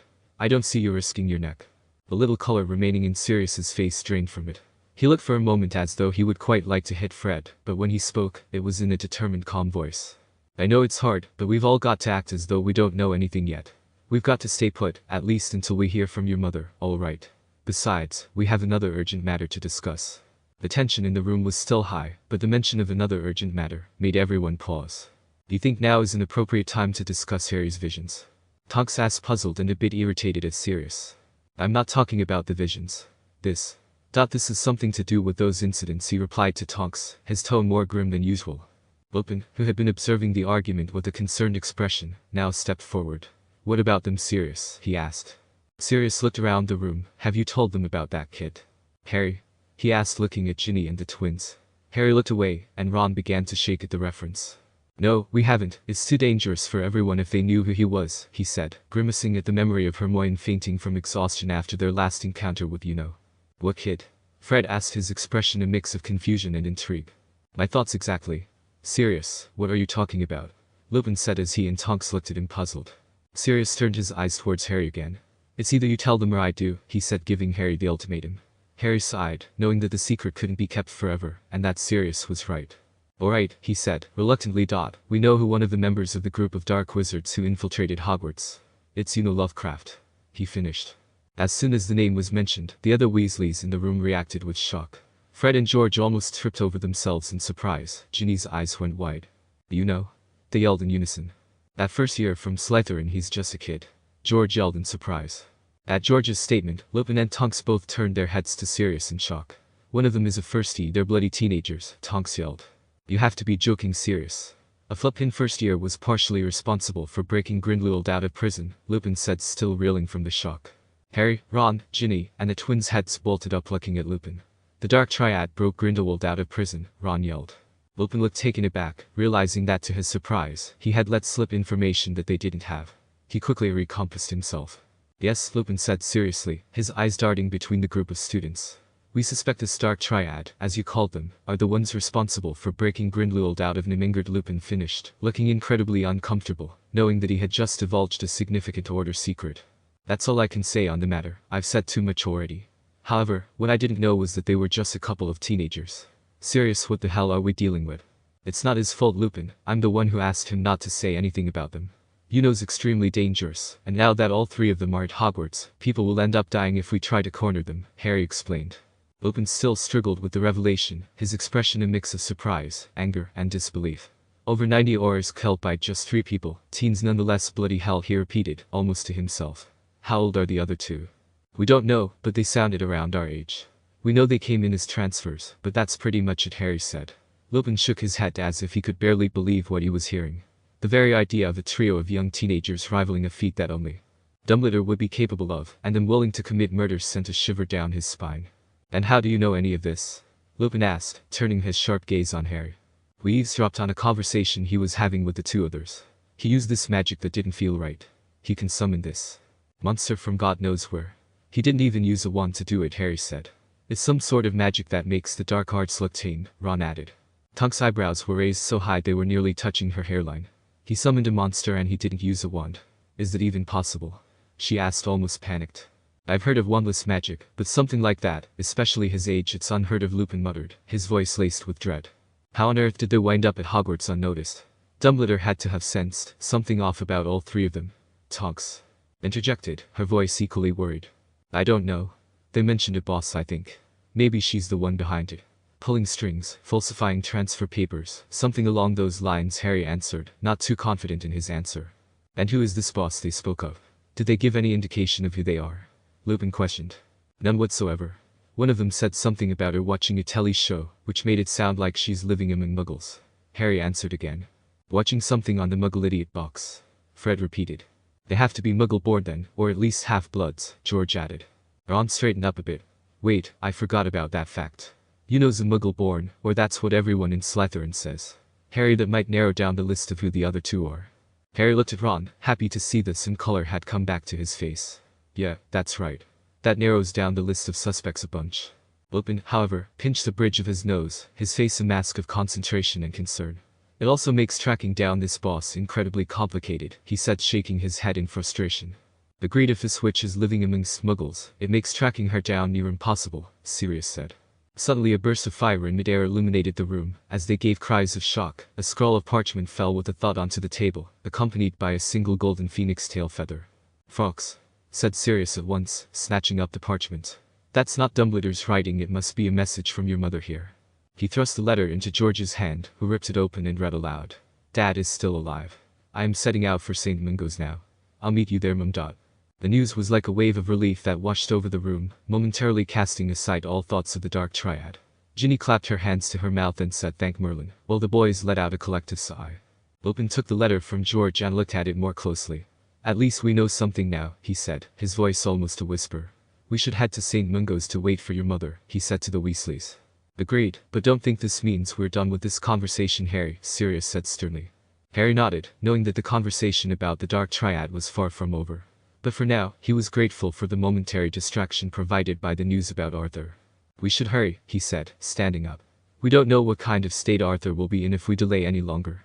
The group quickly gathered their belongings and headed out the door. It was already late in the evening, the sun would be setting soon, and they had a long walk ahead of them to St. Mungo's. Meanwhile at Hogwarts, the restricted section of the library. He's gone? Ariana asked, tilting her head as she stared up at the 3-dimensional map of Hogwarts. She, and Galen had assembled an emergency meeting discussing Potter's disappearance from the afternoon classes.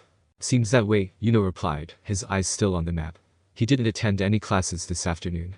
I don't know where he could have gone. Oh come on, I wanted to follow him so I could get into the room of requirements today. Galen pouted. You're really that determined about getting back to squats and deadlifts? Asked a bit annoyed. Hey, I've got strength to maintain. Besides, talking with Monty about his workout routine didn't go well. Do juices with potions, can you believe that? Galen exclaimed. Fascinating, said dryly. I know, right? And clearly sarcasm goes in one ear and out the other, muttered under his breath. Ariana rolled her eyes at the two's bickering, but said nothing. She looked back down at the map, her expression thoughtful. You don't think he somehow left the school grounds without us noticing, she said suddenly. It's possible, said, but unlikely. The school's wards would alert the teachers if anyone tried to leave without permission. Plus, he couldn't apparate or use a portkey due to the anti-disapparition jinx surrounding the school.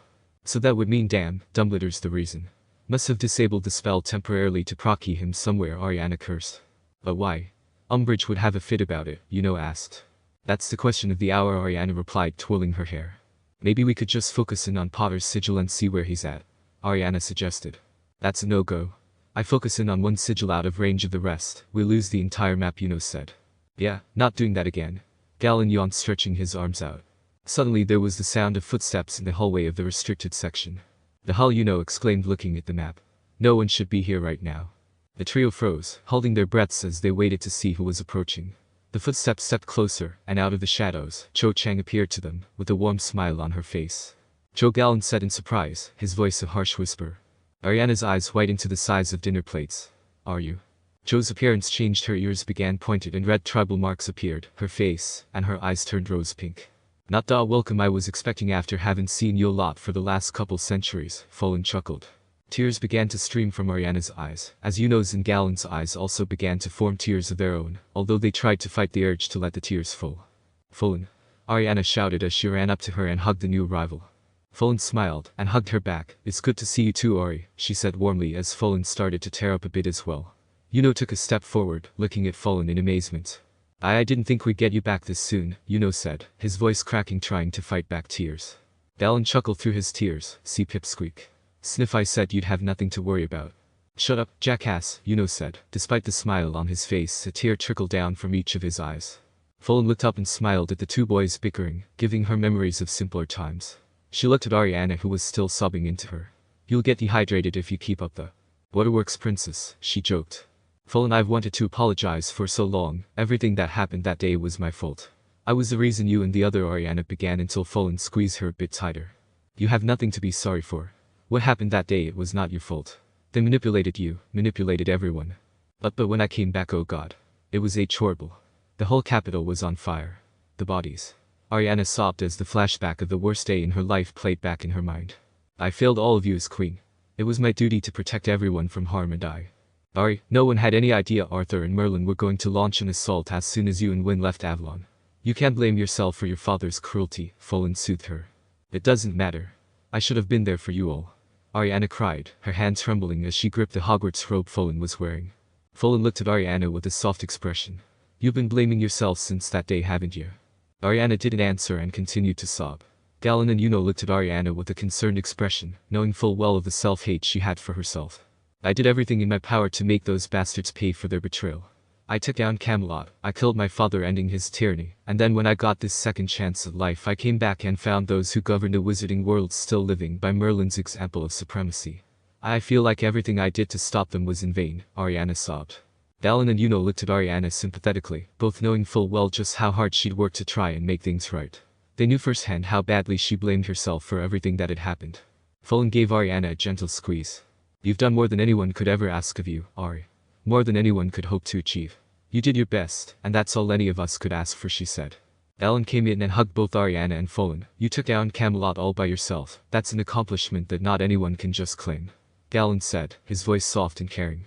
"And we have a second chance to end Merlin's legacy, and we will," Yuno said, also coming in and hugging Ariana and Folan. Folan smiled at the two boys, tears still in her eyes. "It's good to see you two idiots have grown up a bit," she said, then with a slight smirk. "Well, mostly." Thanks, full Galen rolled his eyes. "At least you admit she's talking about you," Yuno chuckled. Ariana finally looked up, her face tear-stained but a smile on her face. "I'm so happy you're back. Thank you. All of you," she said, her voice cracking a bit. The four of them stood there for a moment, each of them soaking in the presence of the others. For a brief moment, it was as if time had rolled back to a simpler time before everything had gone wrong. "So, the boss sent you to help us?" Yuno asked, finally breaking the silence. Folan looked at him, sort of.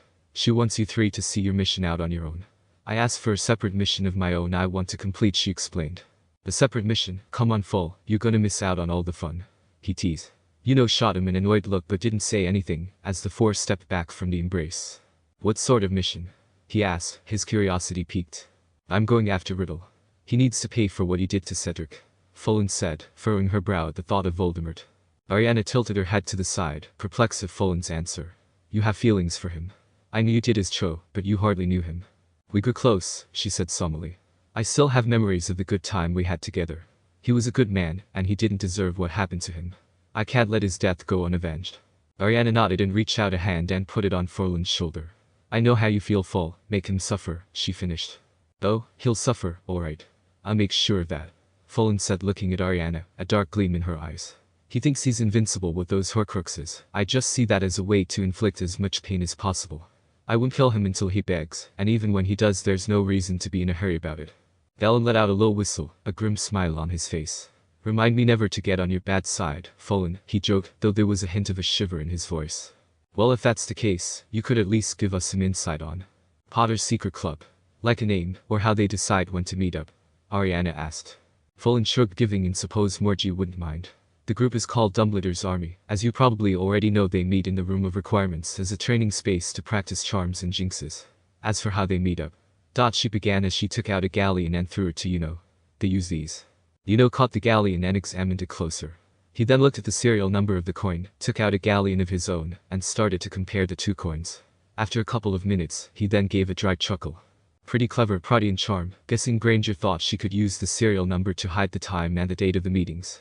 Although she didn't consider that the serial number on the fakes were always going to be one or two numbers too long compared to a real one. Yuno said as he tossed the coin back to Fullen. Galen and Ariana raised an eyebrow at Yuno's display of knowledge. And you know that, how, exactly? He asked. Vin's class is the only one I actively pay attention to, considering we missed about 700 years of history, and the guy never shuts up about the Goblin Rebellion, Yuno said. Wait, seriously? How do you not fall asleep in that class, dude? Hogsmeade has insanely strong coffee. Fair enough. Alright, so all we need to do is get our hands on one of these coins, and read the serial number to get a date and time, and then, boom, we got M. Alright, I think I have an idea, Ariana said. She motioned for Yuno and Galen to gather near around her as she began to discuss the plan. Fullen gave a small smile at the three as they began to formulate their plot. I'll leave you lot up to your scheming. Let me know if anything about Riddle's hideout comes up, she said as she was about to depart. Quidditch practice? Yuno asked. Yep, have to keep up appearances, Fullen answered. Hate that game, it's too damn complicated, and the rules don't make sense, Galen said, a bit irritated at the mention of the sport's name. That's because you have a hard time comprehending anything that doesn't involve punching, kicking, or shooting someone in the face, Yuno retorted. Galen didn't look at Yuno or say anything, but instead made a rude hand gesture aimed at Yuno, which got a chuckle out of Fullen. Real mature, you idiots. Now can you focus on what I have to say? Ariana said, giving the two an annoyed look. Sorry, they both said in unison. Ariana rolled her eyes at the two and smacked both of them on the head lightly. She looked up at Fullen and gave a warm Fullen. We'll see you later, Fullen. It's good to have you back with us. Never thought I'd be seeing you get all sentimental, Pendergan, Fullen laughed. I'll be seeing you, and try not to get caught when you're causing havoc at the school. Galen and Yuno responded with a mocking salute, still rubbing their heads where Ariana had hit them. Trouble? We'd never, Yuno said, his tone dripping with false innocence. Yeah, our role-playing is off the charts, Galen chimed in. Fullen gave a final wave and headed out of the library, leaving the trio to their devices. As soon as she was out of sight, Galen turned back to Ariana.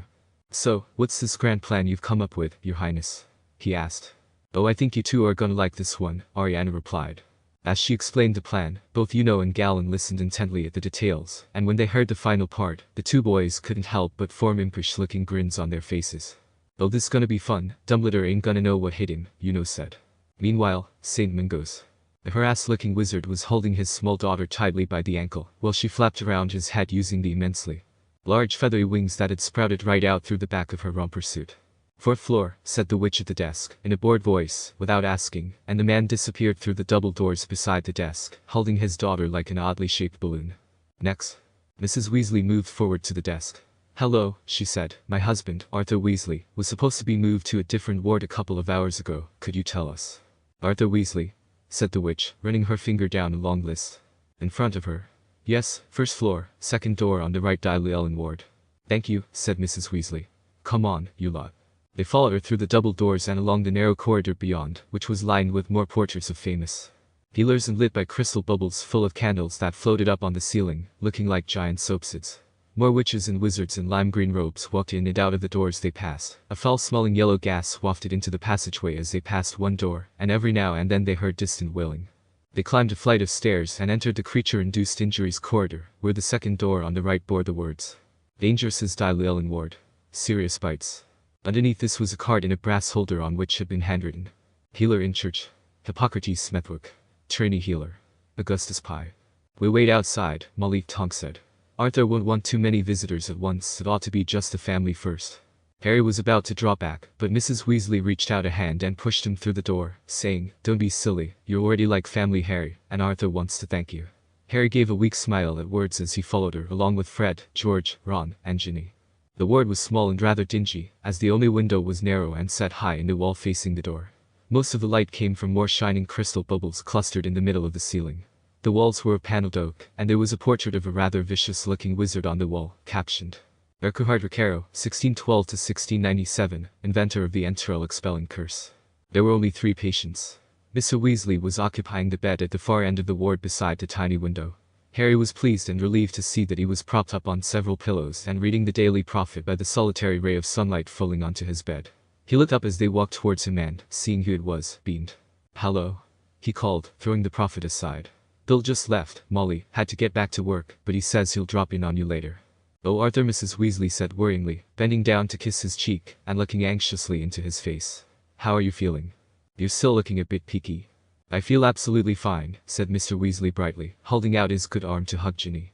"If they could only take the bandages off, I'd be fit to go home." "Dad, they're on there for a reason. You probably start gushing like a squished berry you took them off," Fred exclaimed. "Well, you're right about that.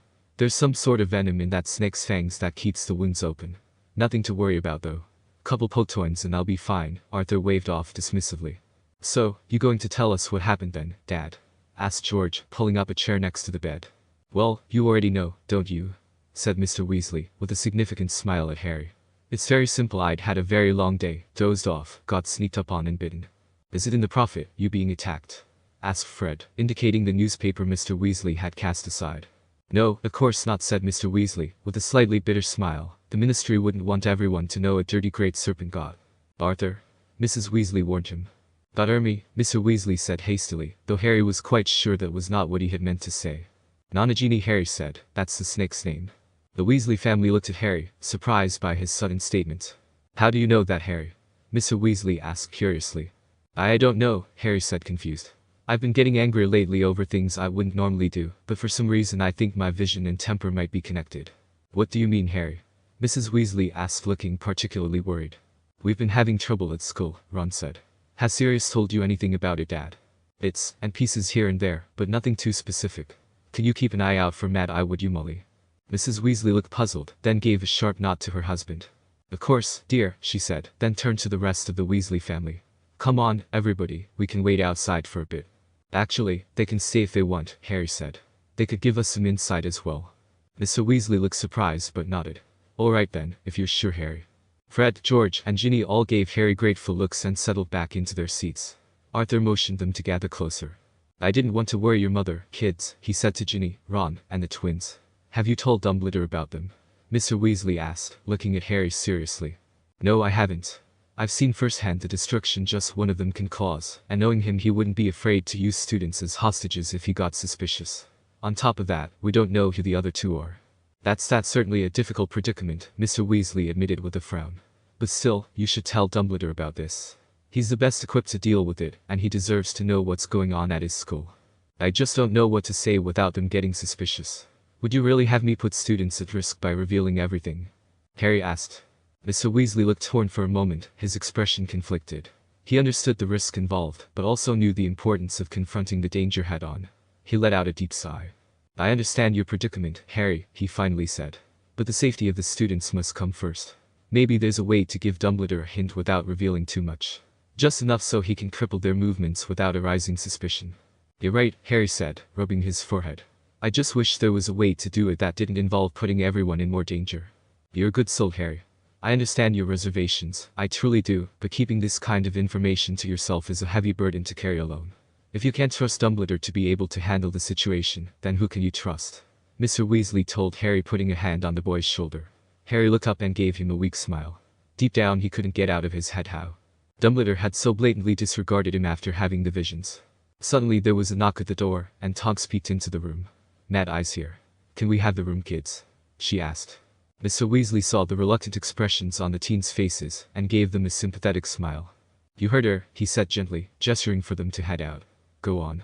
With a frown on each face, Harry, Ron, Fred, George, and Ginny reluctantly got up and walked out, closing the door behind them. They trooped back into the corridor.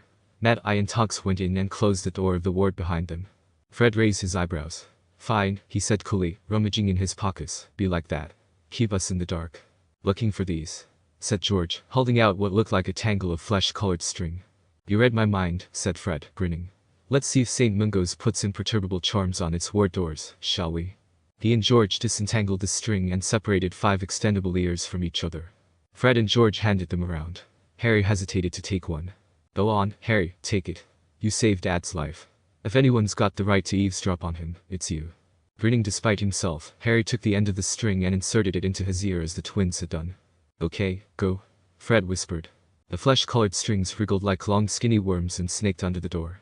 At first, Harry could hear nothing, then he jumped as he heard Tonks whispering as clearly as though she were standing right beside him. They searched the whole area but couldn't find the snake anywhere. It just seems to have vanished after it attacked you. Arthur, but you know who can't have expected a snake to get in, can he? I reckon he sent it as a lookout, growled Moody, cause he's not had any luck so far, has he? No, I reckon he's trying to get a clear picture of what he's facing, and if Arthur hadn't been there the beast would have had a lot more time to look around. So, Potter says he saw it all happen. Yes, said Mrs. Weasley. She sounded rather uneasy. You know, Dumbledore seems almost to have been waiting for Harry to see something like this. Yeah, well, said Moody, there's something funny about the Potter kid, we all know that. Dumbledore seemed worried about Harry when I spoke to him this afternoon, whispered Mrs. Weasley. Of course he's worried, growled Moody. The boy's seeing things from inside you know his snake. Obviously, Potter doesn't realize what that means, but if you know who's possessing him. Harry pulled the extendable ear out of his own, his heart hammering very fast and heat rushing up his face. He looked around at the others. They were all staring at him, the strings still trailing from their ears, looking suddenly fearful. Chapter 20. Chapter 20. Down with Umbridge. Opening song. Danger Danger by FCMZ Feet. I see. Hogwarts Express, early morning. Was this why Dumbledore wouldn't look Harry in the eyes? Did he expect to see Voldemort staring out of them, afraid, perhaps, that their vivid green might turn suddenly to scarlet, with cat-like slits for pupils? Harry remembered how the snake-like face of Voldemort had once forced itself out of the back of Professor Quirrell's head, and ran his hand over the back of his own, wondering what it would feel like if Voldemort burst out of his skull. He felt dirty, contaminated, as though he were carrying some deadly germ, unworthy to sit on the train back to Hogwarts with innocent, clean people. His minds and bodies were free of the taint of Voldemort. He had not merely seen the snake, he had been the snake. He knew it now. A truly terrible thought then occurred to him, a memory bobbing to the surface of his mind, one that made his insides writhe and squirm like serpents. What's he after, apart from followers? Stuff he can only get by stealth like a weapon. Something he didn't have last time.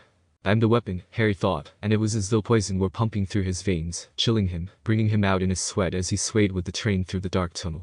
I'm the one Voldemort's trying to use, that's why they've got guards around me everywhere I go. It's not for my protection, it's for other people's, only it's not working. They can't have someone on me all the time at Hogwarts. I did attack Mr. Weasley last night, it was me.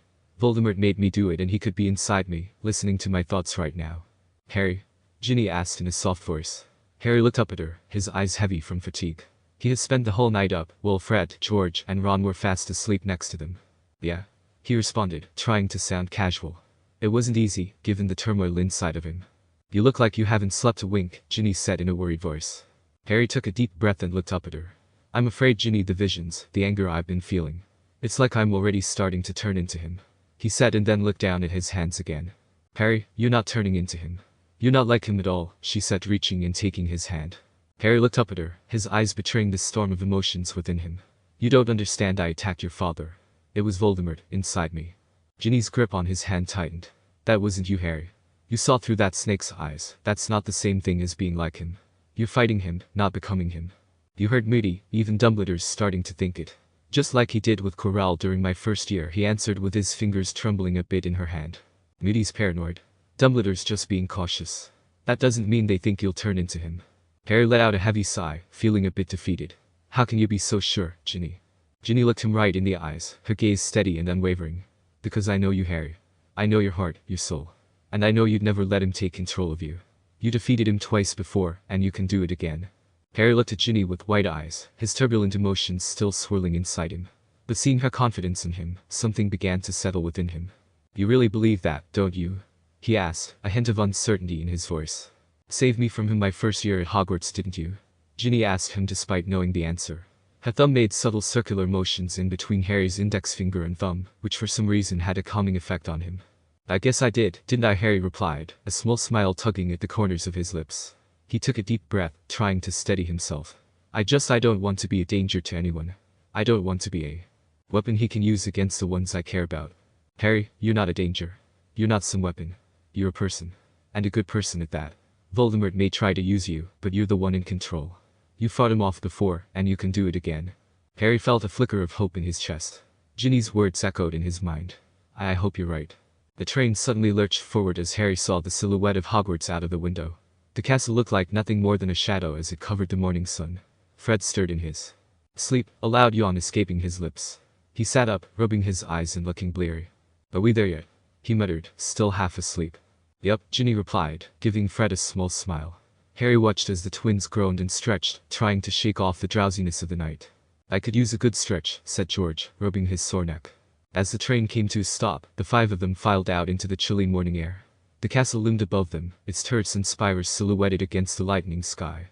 The platform was deserted, and the surroundings were eerily silent. The only sound they could hear was the whispers of the wind rustling through the trees. Fred and George shivered, rubbing their arms for warmth. The RRR, it's bloody cold today, Fred complained. More the reason to go and get some breakfast, Ron said. The five of them made their way up to the entrance and into the grand hall, where all the students sat. They were greeted by the welcoming scent of eggs, sausage, and pumpkin juice. Their stomachs growled in response to the delicious smells, but they were too exhausted to eat more than a few bites. The excitement and tension of the train ride faded away as they focused on the food. Harry's eyes kept darting towards the staff table, where Dumbledore sat.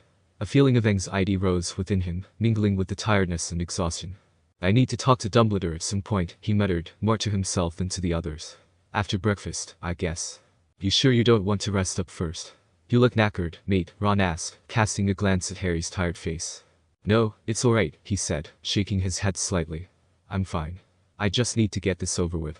Just then they heard footsteps coming up from beside them. It was Hermione who came up to them in a walk half jog, and took her seat by Ron. Oh good, you're all back. She sighed in relief. How's your dad, Ron? I could hardly focus yesterday just thinking about the whole thing, once Professor McGonagall told me what happened. Ron returned Hermione's hug, looking a bit sheepish. Yeah, Dad's alright. He'll be out in a few days, thanks to Harry. Hermione turned her attention to Harry, her eyes full of worry. Are you alright, Harry? Harry shrugged, forcing a smile that didn't quite reach his eyes. I'm fine, Hermione. Just a bit tired, that's all. Don't lie to me, Harry Potter, you haven't slept at all. Look, I'll tell you this evening once classes are done. Okay. Hermione looked skeptical but didn't press the matter. Fred and George finished their breakfast and let out twin yawns.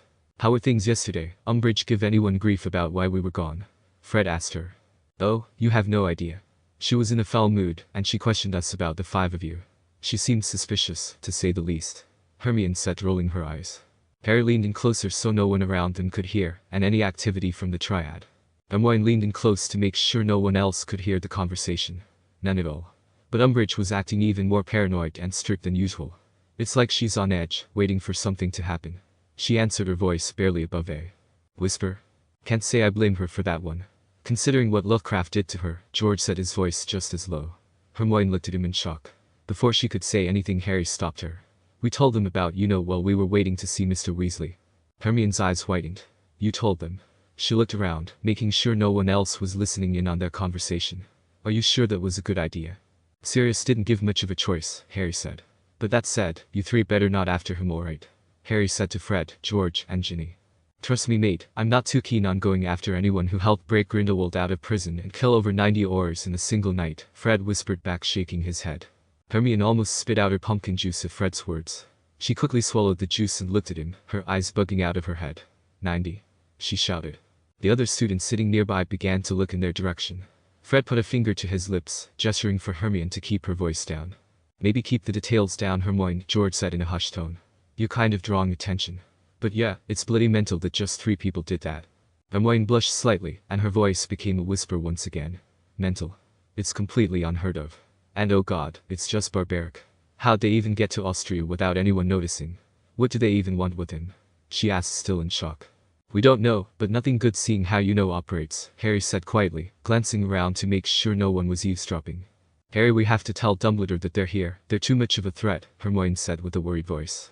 I know I plan to, but we have to be careful. Dumbledore has his methods and his own reasons for keeping things from us. We have to walk a fine line here, Hermione. Give him enough to be cautious, but not so much that he shuts us out. Harry sighed. Hermione gave a worried look to Ron, who also shared the same expression. Sounds like you're playing a game of wizard poker with Dumbledore, mate. Why are you trying to be so secretive with him? Ron asked. Harry grimaced slightly at the question. He couldn't deny that he was angry with Dumbledore, especially after what Moody had said about the possibility of Voldemort taking possession of him, or how he had been so dismissive of Harry when he was having that vision. It's complicated, he said, avoiding the direct answer. Dumbledore has a habit of keeping things close to the chest. I don't want him to start hiding things from me, not if I can help it. The others exchanged glances, clearly not entirely convinced by Harry's explanation. But they also knew that he had reasons to be cautious. Just then, the sound of the first period class bell echoed through the great hall, cutting off any further discussion. The students began to rise from their seats, gathering their belongings and heading out of the hall. The 6 of them stood, gathering their things and mentally bracing themselves for the day ahead. I'll try to talk to Dumbledore sometime once classes are over, Harry reassured them. As students began to file out of the room, Harry's gaze drifted once again towards Dumbledore's empty seat at the staff table. Defense against the dark arts. Harry could feel the daggers Umbridge was giving him and the rest of the students. Some of the hair on the top of her head was now gone, giving her a noticeable bald spot that looked like a bullseye. The air in the defense against the dark arts classroom was tense. Umbridge, with her bald spot and cane, hobbled about, her girlish voice now replaced with a high-pitched toad-like sound.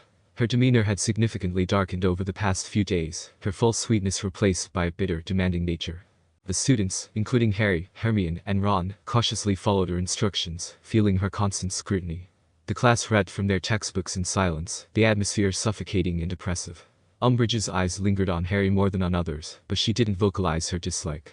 Instead, she hobbled around the classroom, occasionally squeaking out orders for everyone to keep reading.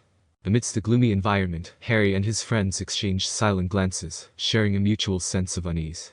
They could feel Umbridge's animosity, even though she didn't directly address it. The tension in the room was almost palpable. The collective sigh of relief that echoed through the classroom as the bell finally rang was almost palpable. The long, tense 50 minutes had felt like an eternity. Students began packing up their textbooks, eager to escape the oppressive atmosphere of the classroom. Umbridge, noticing the movement, slowly hobbled to the front of the class. "You are dismissed," she squeaked. "Be prepared for tomorrow's lesson." The class didn't need to be told twice. Students quickly gathered their bags and hurried out of the classroom, wanting to put as much distance between themselves and Umbridge as possible. The door closed behind them, shutting out the tension and oppressive aura of the room. As Harry, Ron, and Hermione exited the classroom, letting out a collective sigh. "I thought she was nasty before, she's 10 times worse than she was at the beginning of the year," Ron said. Hermione nodded her head in agreement, her expression reflecting her distaste. The change in Umbridge's demeanor was undeniably evident. "She's become even more unpleasant. How is it even possible?" she muttered. "I don't know, but I'm glad it's over for today. Let's just hope tomorrow isn't as bad," Harry said. The trio made their way around the corner, and were greeted by the sight of Draco, Crabbe, and Goyle. Well, look who's finally crawled out of Umbridge's classroom, Potty, Weasel King, and I know it all," he sneered, his tone dripping with disdain. Crabbe and Goyle stood behind him, their dumb grins mirroring Draco's smug expression. Harry's hand instinctively clenched into a fist, but he forced himself not to rise to the bait. "What do you want, Malfoy?" he asked, his voice laced with irritation. Draco's smirk didn't waver.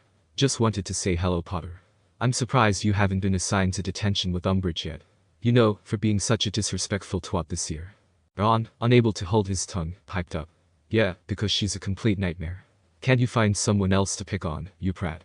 Draco's smirk faded slightly, replaced by a flash of annoyance. "Oh, Weasel King, always the loyal attack dog for his master," Draco sneered. "Can't think for himself, can he? Just barks when Potter tells him to."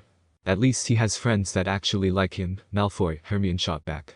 "Unlike you, surrounded by nothing but brainless minions." Draco's eyes flickered with anger and sneered at her, but before he could say anything a voice from behind him cut him off. "Brainless minion? Is that really the best you come up with, Granger?" Ariana said as she walked up from behind them and stood by. Draco sighed, cutting him off before he could say anything. Harry, Ron, and Hermione tensed up at the rogue Gryffindor's arrival. She walked up to Draco and put one of her hands on his shoulder. His expression softened almost immediately at the sight of her, but he kept up his sneer. "Oh, look who decided to grace us with her presence," Draco said, turning his eyes to Ariana, with a hint of mockery in his voice. "Seems you're getting used to it though." Ariana giggled as one of her fingers traced small circles on the shoulder she rested her hand on. Draco's cheek turned the slightest shade of pink as Ariana touched him. He tried to keep his cool, but a small smirk tugged at the corner of his mouth. Crabbe and Goyle shifted uncomfortably, giving each other nervous glances.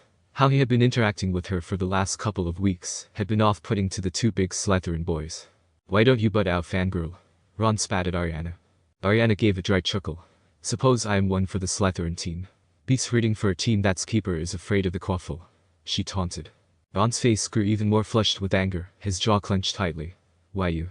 Piss off, Darkwood, Harry snapped, cutting off Ron, his anger rising at the mention of the Quidditch game against Slytherin. Or what, Potter? Ariana replied, her smirk growing whiter. You going to do something about it? We all saw how that worked out last time. Harry's grip on his wand tightened, but Hermione intervened before things escalated further. That's enough, both of you, she interjected. We don't need a repeat of last time. So you'll use a wand when someone bruises your ego, but you hesitate when someone you don't like is in danger? Ariana questioned, ignoring Hermione. Harry's eyes narrowed at her words, a mix of anger and confusion crossing his face. What are you talking about? He asked angrily. When have I ever hesitated? Hesitated with Diggory, didn't you? Ariana said coldly, taking her hand off Draco and stepping towards Harry, sizing him up. The mention of Cedric Diggory hit a nerve, and Harry's expression darkened. Hermione looked taken aback, but before she could respond, Harry shouted. Don't you dare bring Cedric into this. Why? You could have coasted through the Triwizard tournament if you wanted to. From what I've read and heard, you didn't even want to compete in the first place. Yet, you tried so hard to win it all. Ariana said coldly. That's the whole point of any competition. He yelled back, his anger flaring up further. Are you seriously faulting me for trying to win? Maybe if you hadn't been so desperate to win, Cedric would still be alive. Ever think about that? Harry's eyes whitened, and his skin went as white as a sheet at her. Words. The mention of Cedric's death, along with the implication that it might have been his fault, sent a pang of guilt shooting through his chest. He wanted to retort, to defend himself, but the words failed him. Harry could barely hear Hermione and Ron coming to his defense as his ears began to ring. That was completely uncalled for, Darkwood, Hermione shouted angrily. He didn't deny that part of him did feel responsible for Cedric's death. However, for someone to say it to his face felt like a gunshot to the chest. The thought of Cedric's death suddenly brought up one of Hagrid's first classes. Harry then looked up at Ariana, remembering that she could see Thestrals, just like he could. Sounds like you're talking from experience, Darkwood, he said, scowling back at her. Ariana's smirk faded and looked at him with slight surprise, and a bit of annoyance. Color me impressed, Potter, she said with a quick short dry laugh. Guess you do have the guts to hit below the belt. Harry clenched his jaw, not backing down. I could say the same for you, he shot back. The two glared at each other, the corridor was silent, and the other students exchanged nervous glances, sensing the tension in the air. Everyone despite Harry and Ariana glanced around, fearing that either of the emerald-eyed students was about to start a fight with the other. Knock it off, both of you, Hermione interrupted, standing between them and trying to defuse the situation. This is not the time or place for a fight, she said more to Harry. But Harry and Ariana continued to glare at each other, their eyes filled with anger, and their deep-seated animosity towards each other. I think that little insult of yours just got the three of you a mandatory investigation from the Inquisitorial Squad, Ariana said finally. She then looked back at Crabbe and Goyle with an icy glance. You two, search them, she ordered, looking back at Crabbe and Goyle. Both of them blinked in surprise and sneers formed on their faces. Don't you dare talk to us like that, you dirty mudblood, Goyle snapped at her. Do what she says, Draco ordered, the two of them not taking his eyes off Ariana. And you apologize to her, Goyle. Apologize? Are you daft, Goyle protested, looking at Draco aghast. Why should we listen to her? Yeah, we don't take orders from mudbloods, Crabbe added. I said do it, or I'll have Father see to it that you're both expelled for poor grades, Draco said with a cold glare and menacing voice. Ariana smiled at Draco's order and stepped back to stand beside him again, all while not looking away from Crabbe and Goyle, as they stared wide-eyed at Draco. Sorry, Goyle said, still scowling at Ariana. The two big Slytherins eventfully, albeit reluctantly, began to search Harry, Ron, and Hermione's belongings. They grumbled as they searched through their pockets and bags. You really think we have something? Ron scoffed, his annoyance evident as the two began rummaging through their bags, scattering their belongings on the floor without care. Hermione let out a frustrated sigh. This is unnecessary and disrespectful. As Crabbe and Goyle continued their search, making a mess as they went, Ariana leaned into Draco. See, you are sweet when you want to be, she whispered. Don't get used to it, he replied dryly, a hint of annoyance in his voice. As Goyle rummaged through Ron's bag, a large coin purse suddenly fell out of it. What's that? Ariana barked at him. Goyle picked up the small pouch and examined it with a puzzled expression.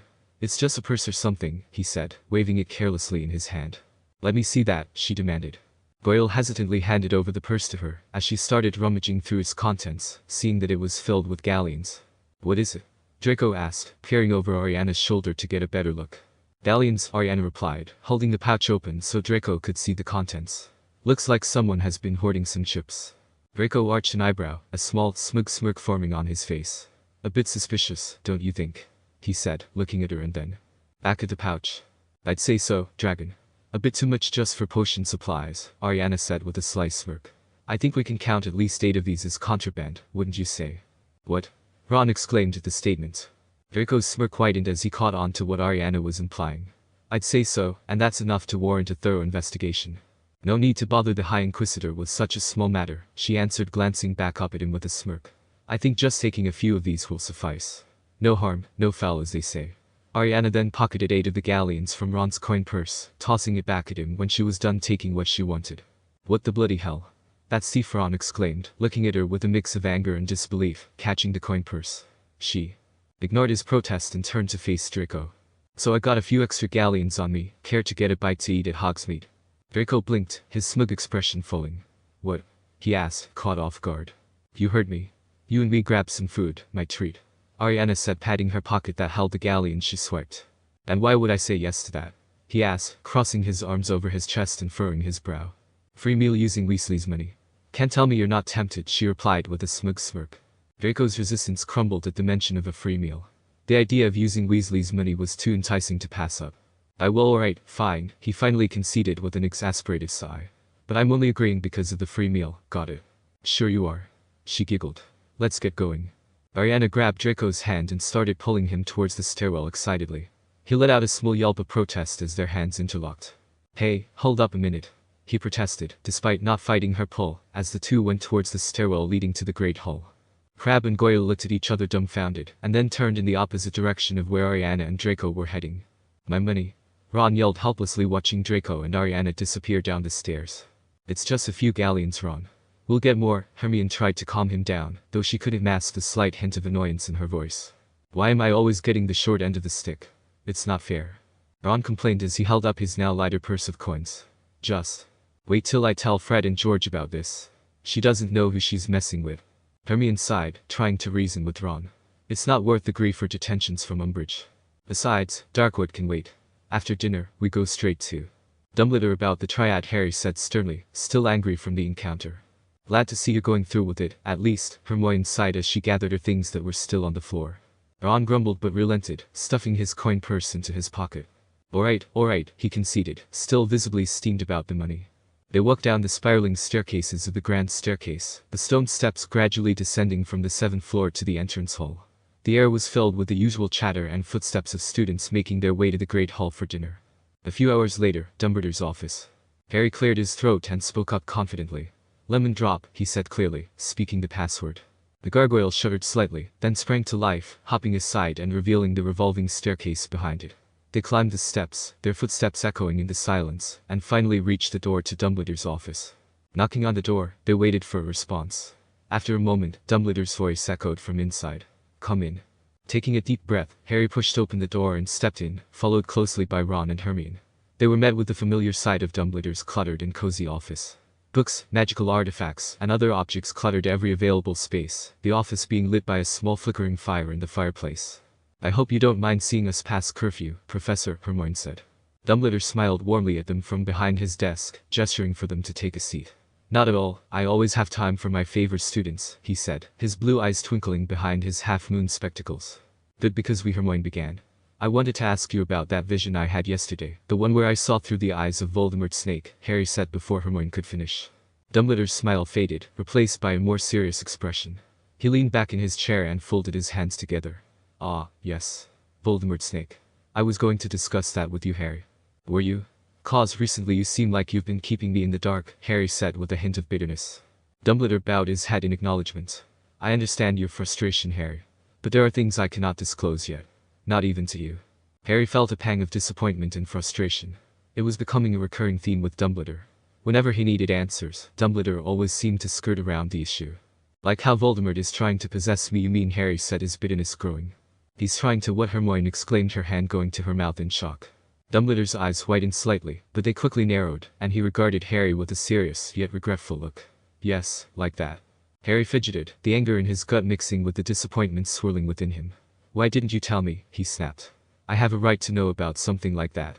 Harry, it's not about rights, he said, his voice soft. It's about protecting you. I'm sorry, I wish I could tell you more, but it's crucial for your safety and the safety of others that certain things remain concealed for the time being. Protecting me, what about them? I saw firsthand what he did to Quirrell my first year. What was going to happen when he did the same to me and went after my friends? Harry said angrily with a now raised voice.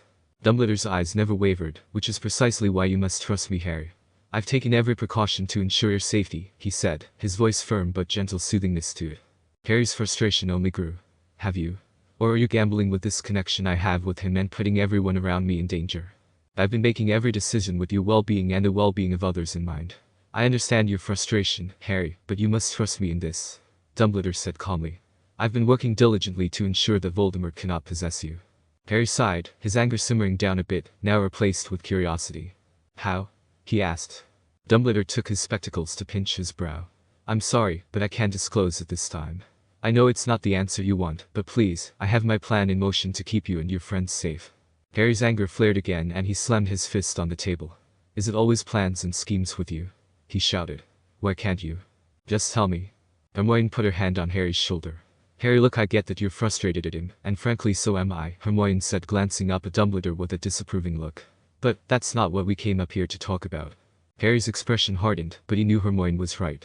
He wasn't going to get any further answers from Dumbledore, and arguing further would be pointless. He took a deep breath and sat back in his chair, gesturing for Hermione to speak. Professor, we think a group of dark wizards has infiltrated the school, Hermione said. That leaders in Hogwarts, Miss Granger? He echoed, his voice laced with some interest. No, I believe this particular group has their own separate agenda from Voldemort, Harriman explained. This was the first time the trio had seen Dumbledore's visibility confused. He sat up straight and furrowed his brow. A group separate from Voldemort. That is rather concerning, he said, his voice holding some unease at the news. He took a long pause, deep in thought, before he spoke again, speaking slowly. And what makes you think this group has infiltrated the school? Hermione looked between Harry and Ron. They both nodded, signaling her to continue. Fire. Fire near the grand entrance. Everard yelled from his portrait, urgently cutting Hermione off. They all jumped at Everard's sudden outburst. Dumbledore's expression changed from perplexed to one of alarm. Fire? How did this happen? We don't know. One of the portraits from the second floor said they saw black smoke coming from the grand staircase. We tried to get to the first floor portraits, but we couldn't get into their paintings. Something's blocking us, Tylee said with a panicked voice. Dumbledore's eyes widened, and he stood up from his chair abruptly. We must get to the first floor immediately. He walked quickly to the fireplace and grabbed a handful of flue powder from a pot on the mantel. He glanced back at the trio, looking stern. Stay here. Dumbledore threw the flue powder into his fireplace and stepped through the flames. However, he came out of the green flames immediately and stepped back into his office facing the trio. The trio exchanged puzzled looks, confusion etched on their faces. Professor, Hermione said, looking perplexed. Dumbledore looked equally bewildered, his eyebrows knitted together in surprise. He tried again, repeating the process, but the same result occurred. He stepped out from the fireplace facing the trio once again, looking more frustrated this time. This is impossible, he muttered to himself. Without waiting for a response, he walked out of his office. Are we? Ron started. We're following him, Harry and Hermione said in unison. They quickly followed Dumbledore, hurrying down the corridors, their footsteps echoing loudly in the empty castle. The air was filled with the smell of smoke, causing them to cough as they got closer to the source of the fire. As they turned a corner, they saw that the second-floor corridor was engulfed in flames. Smoke billowed from the windows and into the air. Dumbledore's face was etched with concern as he assessed the situation. As they followed close behind, Dumbledore stopped when he spotted someone lying on the floor. His eyes widened as he noticed the unconscious form of the cantankerous caretaker, his neck covered in red and purple marks. Argus! Dumbledore shouted, kneeling down to wake up the unconscious Filch, who was unresponsive. Did someone choke him out? Ron muttered as the trio peered around the corner, making sure the headmaster didn't notice them. Dumbledore stood up, silently cursing he couldn't wake up the hunchback caretaker, and continued his way down the spiraling staircases with the trio close behind, their hearts pounding as the smoke grew noticeably thicker. The air was becoming more and more difficult to breathe with every step. Hermione held up a sleeve to her nose, clearly alarmed by the amount of smoke. As they reached the bottom of the stairs and looked at the portraits, and saw they were all frozen in place like Muggle paintings. What on earth? Muttered Dumbledore, his voice laced with confusion. The portraits, normally bustling and moving, stood motionless. Their faces were locked in frozen expressions. It was as if they had been trapped within the frames of their paintings, frozen in time. Dumbledore approached one of the portraits, trying to touch the canvas. His hand pressed on the painting, and it remained unresponsive. What is this? He muttered, his eyes swept across the silent portraits, his mind racing to comprehend the situation. A sense of foreboding washed over them. There's something sinister at work here. He turned and began making his way down the hall, the trio following closely behind in secret. They moved cautiously, their wands at the ready as they navigated through the smoky halls. The silence that enveloped them was almost eerie, and every creak and groan was amplified by the tense atmosphere. They finally rounded the corner and came to the source of the fire. Harry, Ron, and Hermione faces paled as they saw the inferno. Dumbledore's own eyes went white at the message the fire was made to spell out. "Shite," Dumbledore whispered to himself. The message read, "Down with Umbridge, Dumbledore's army."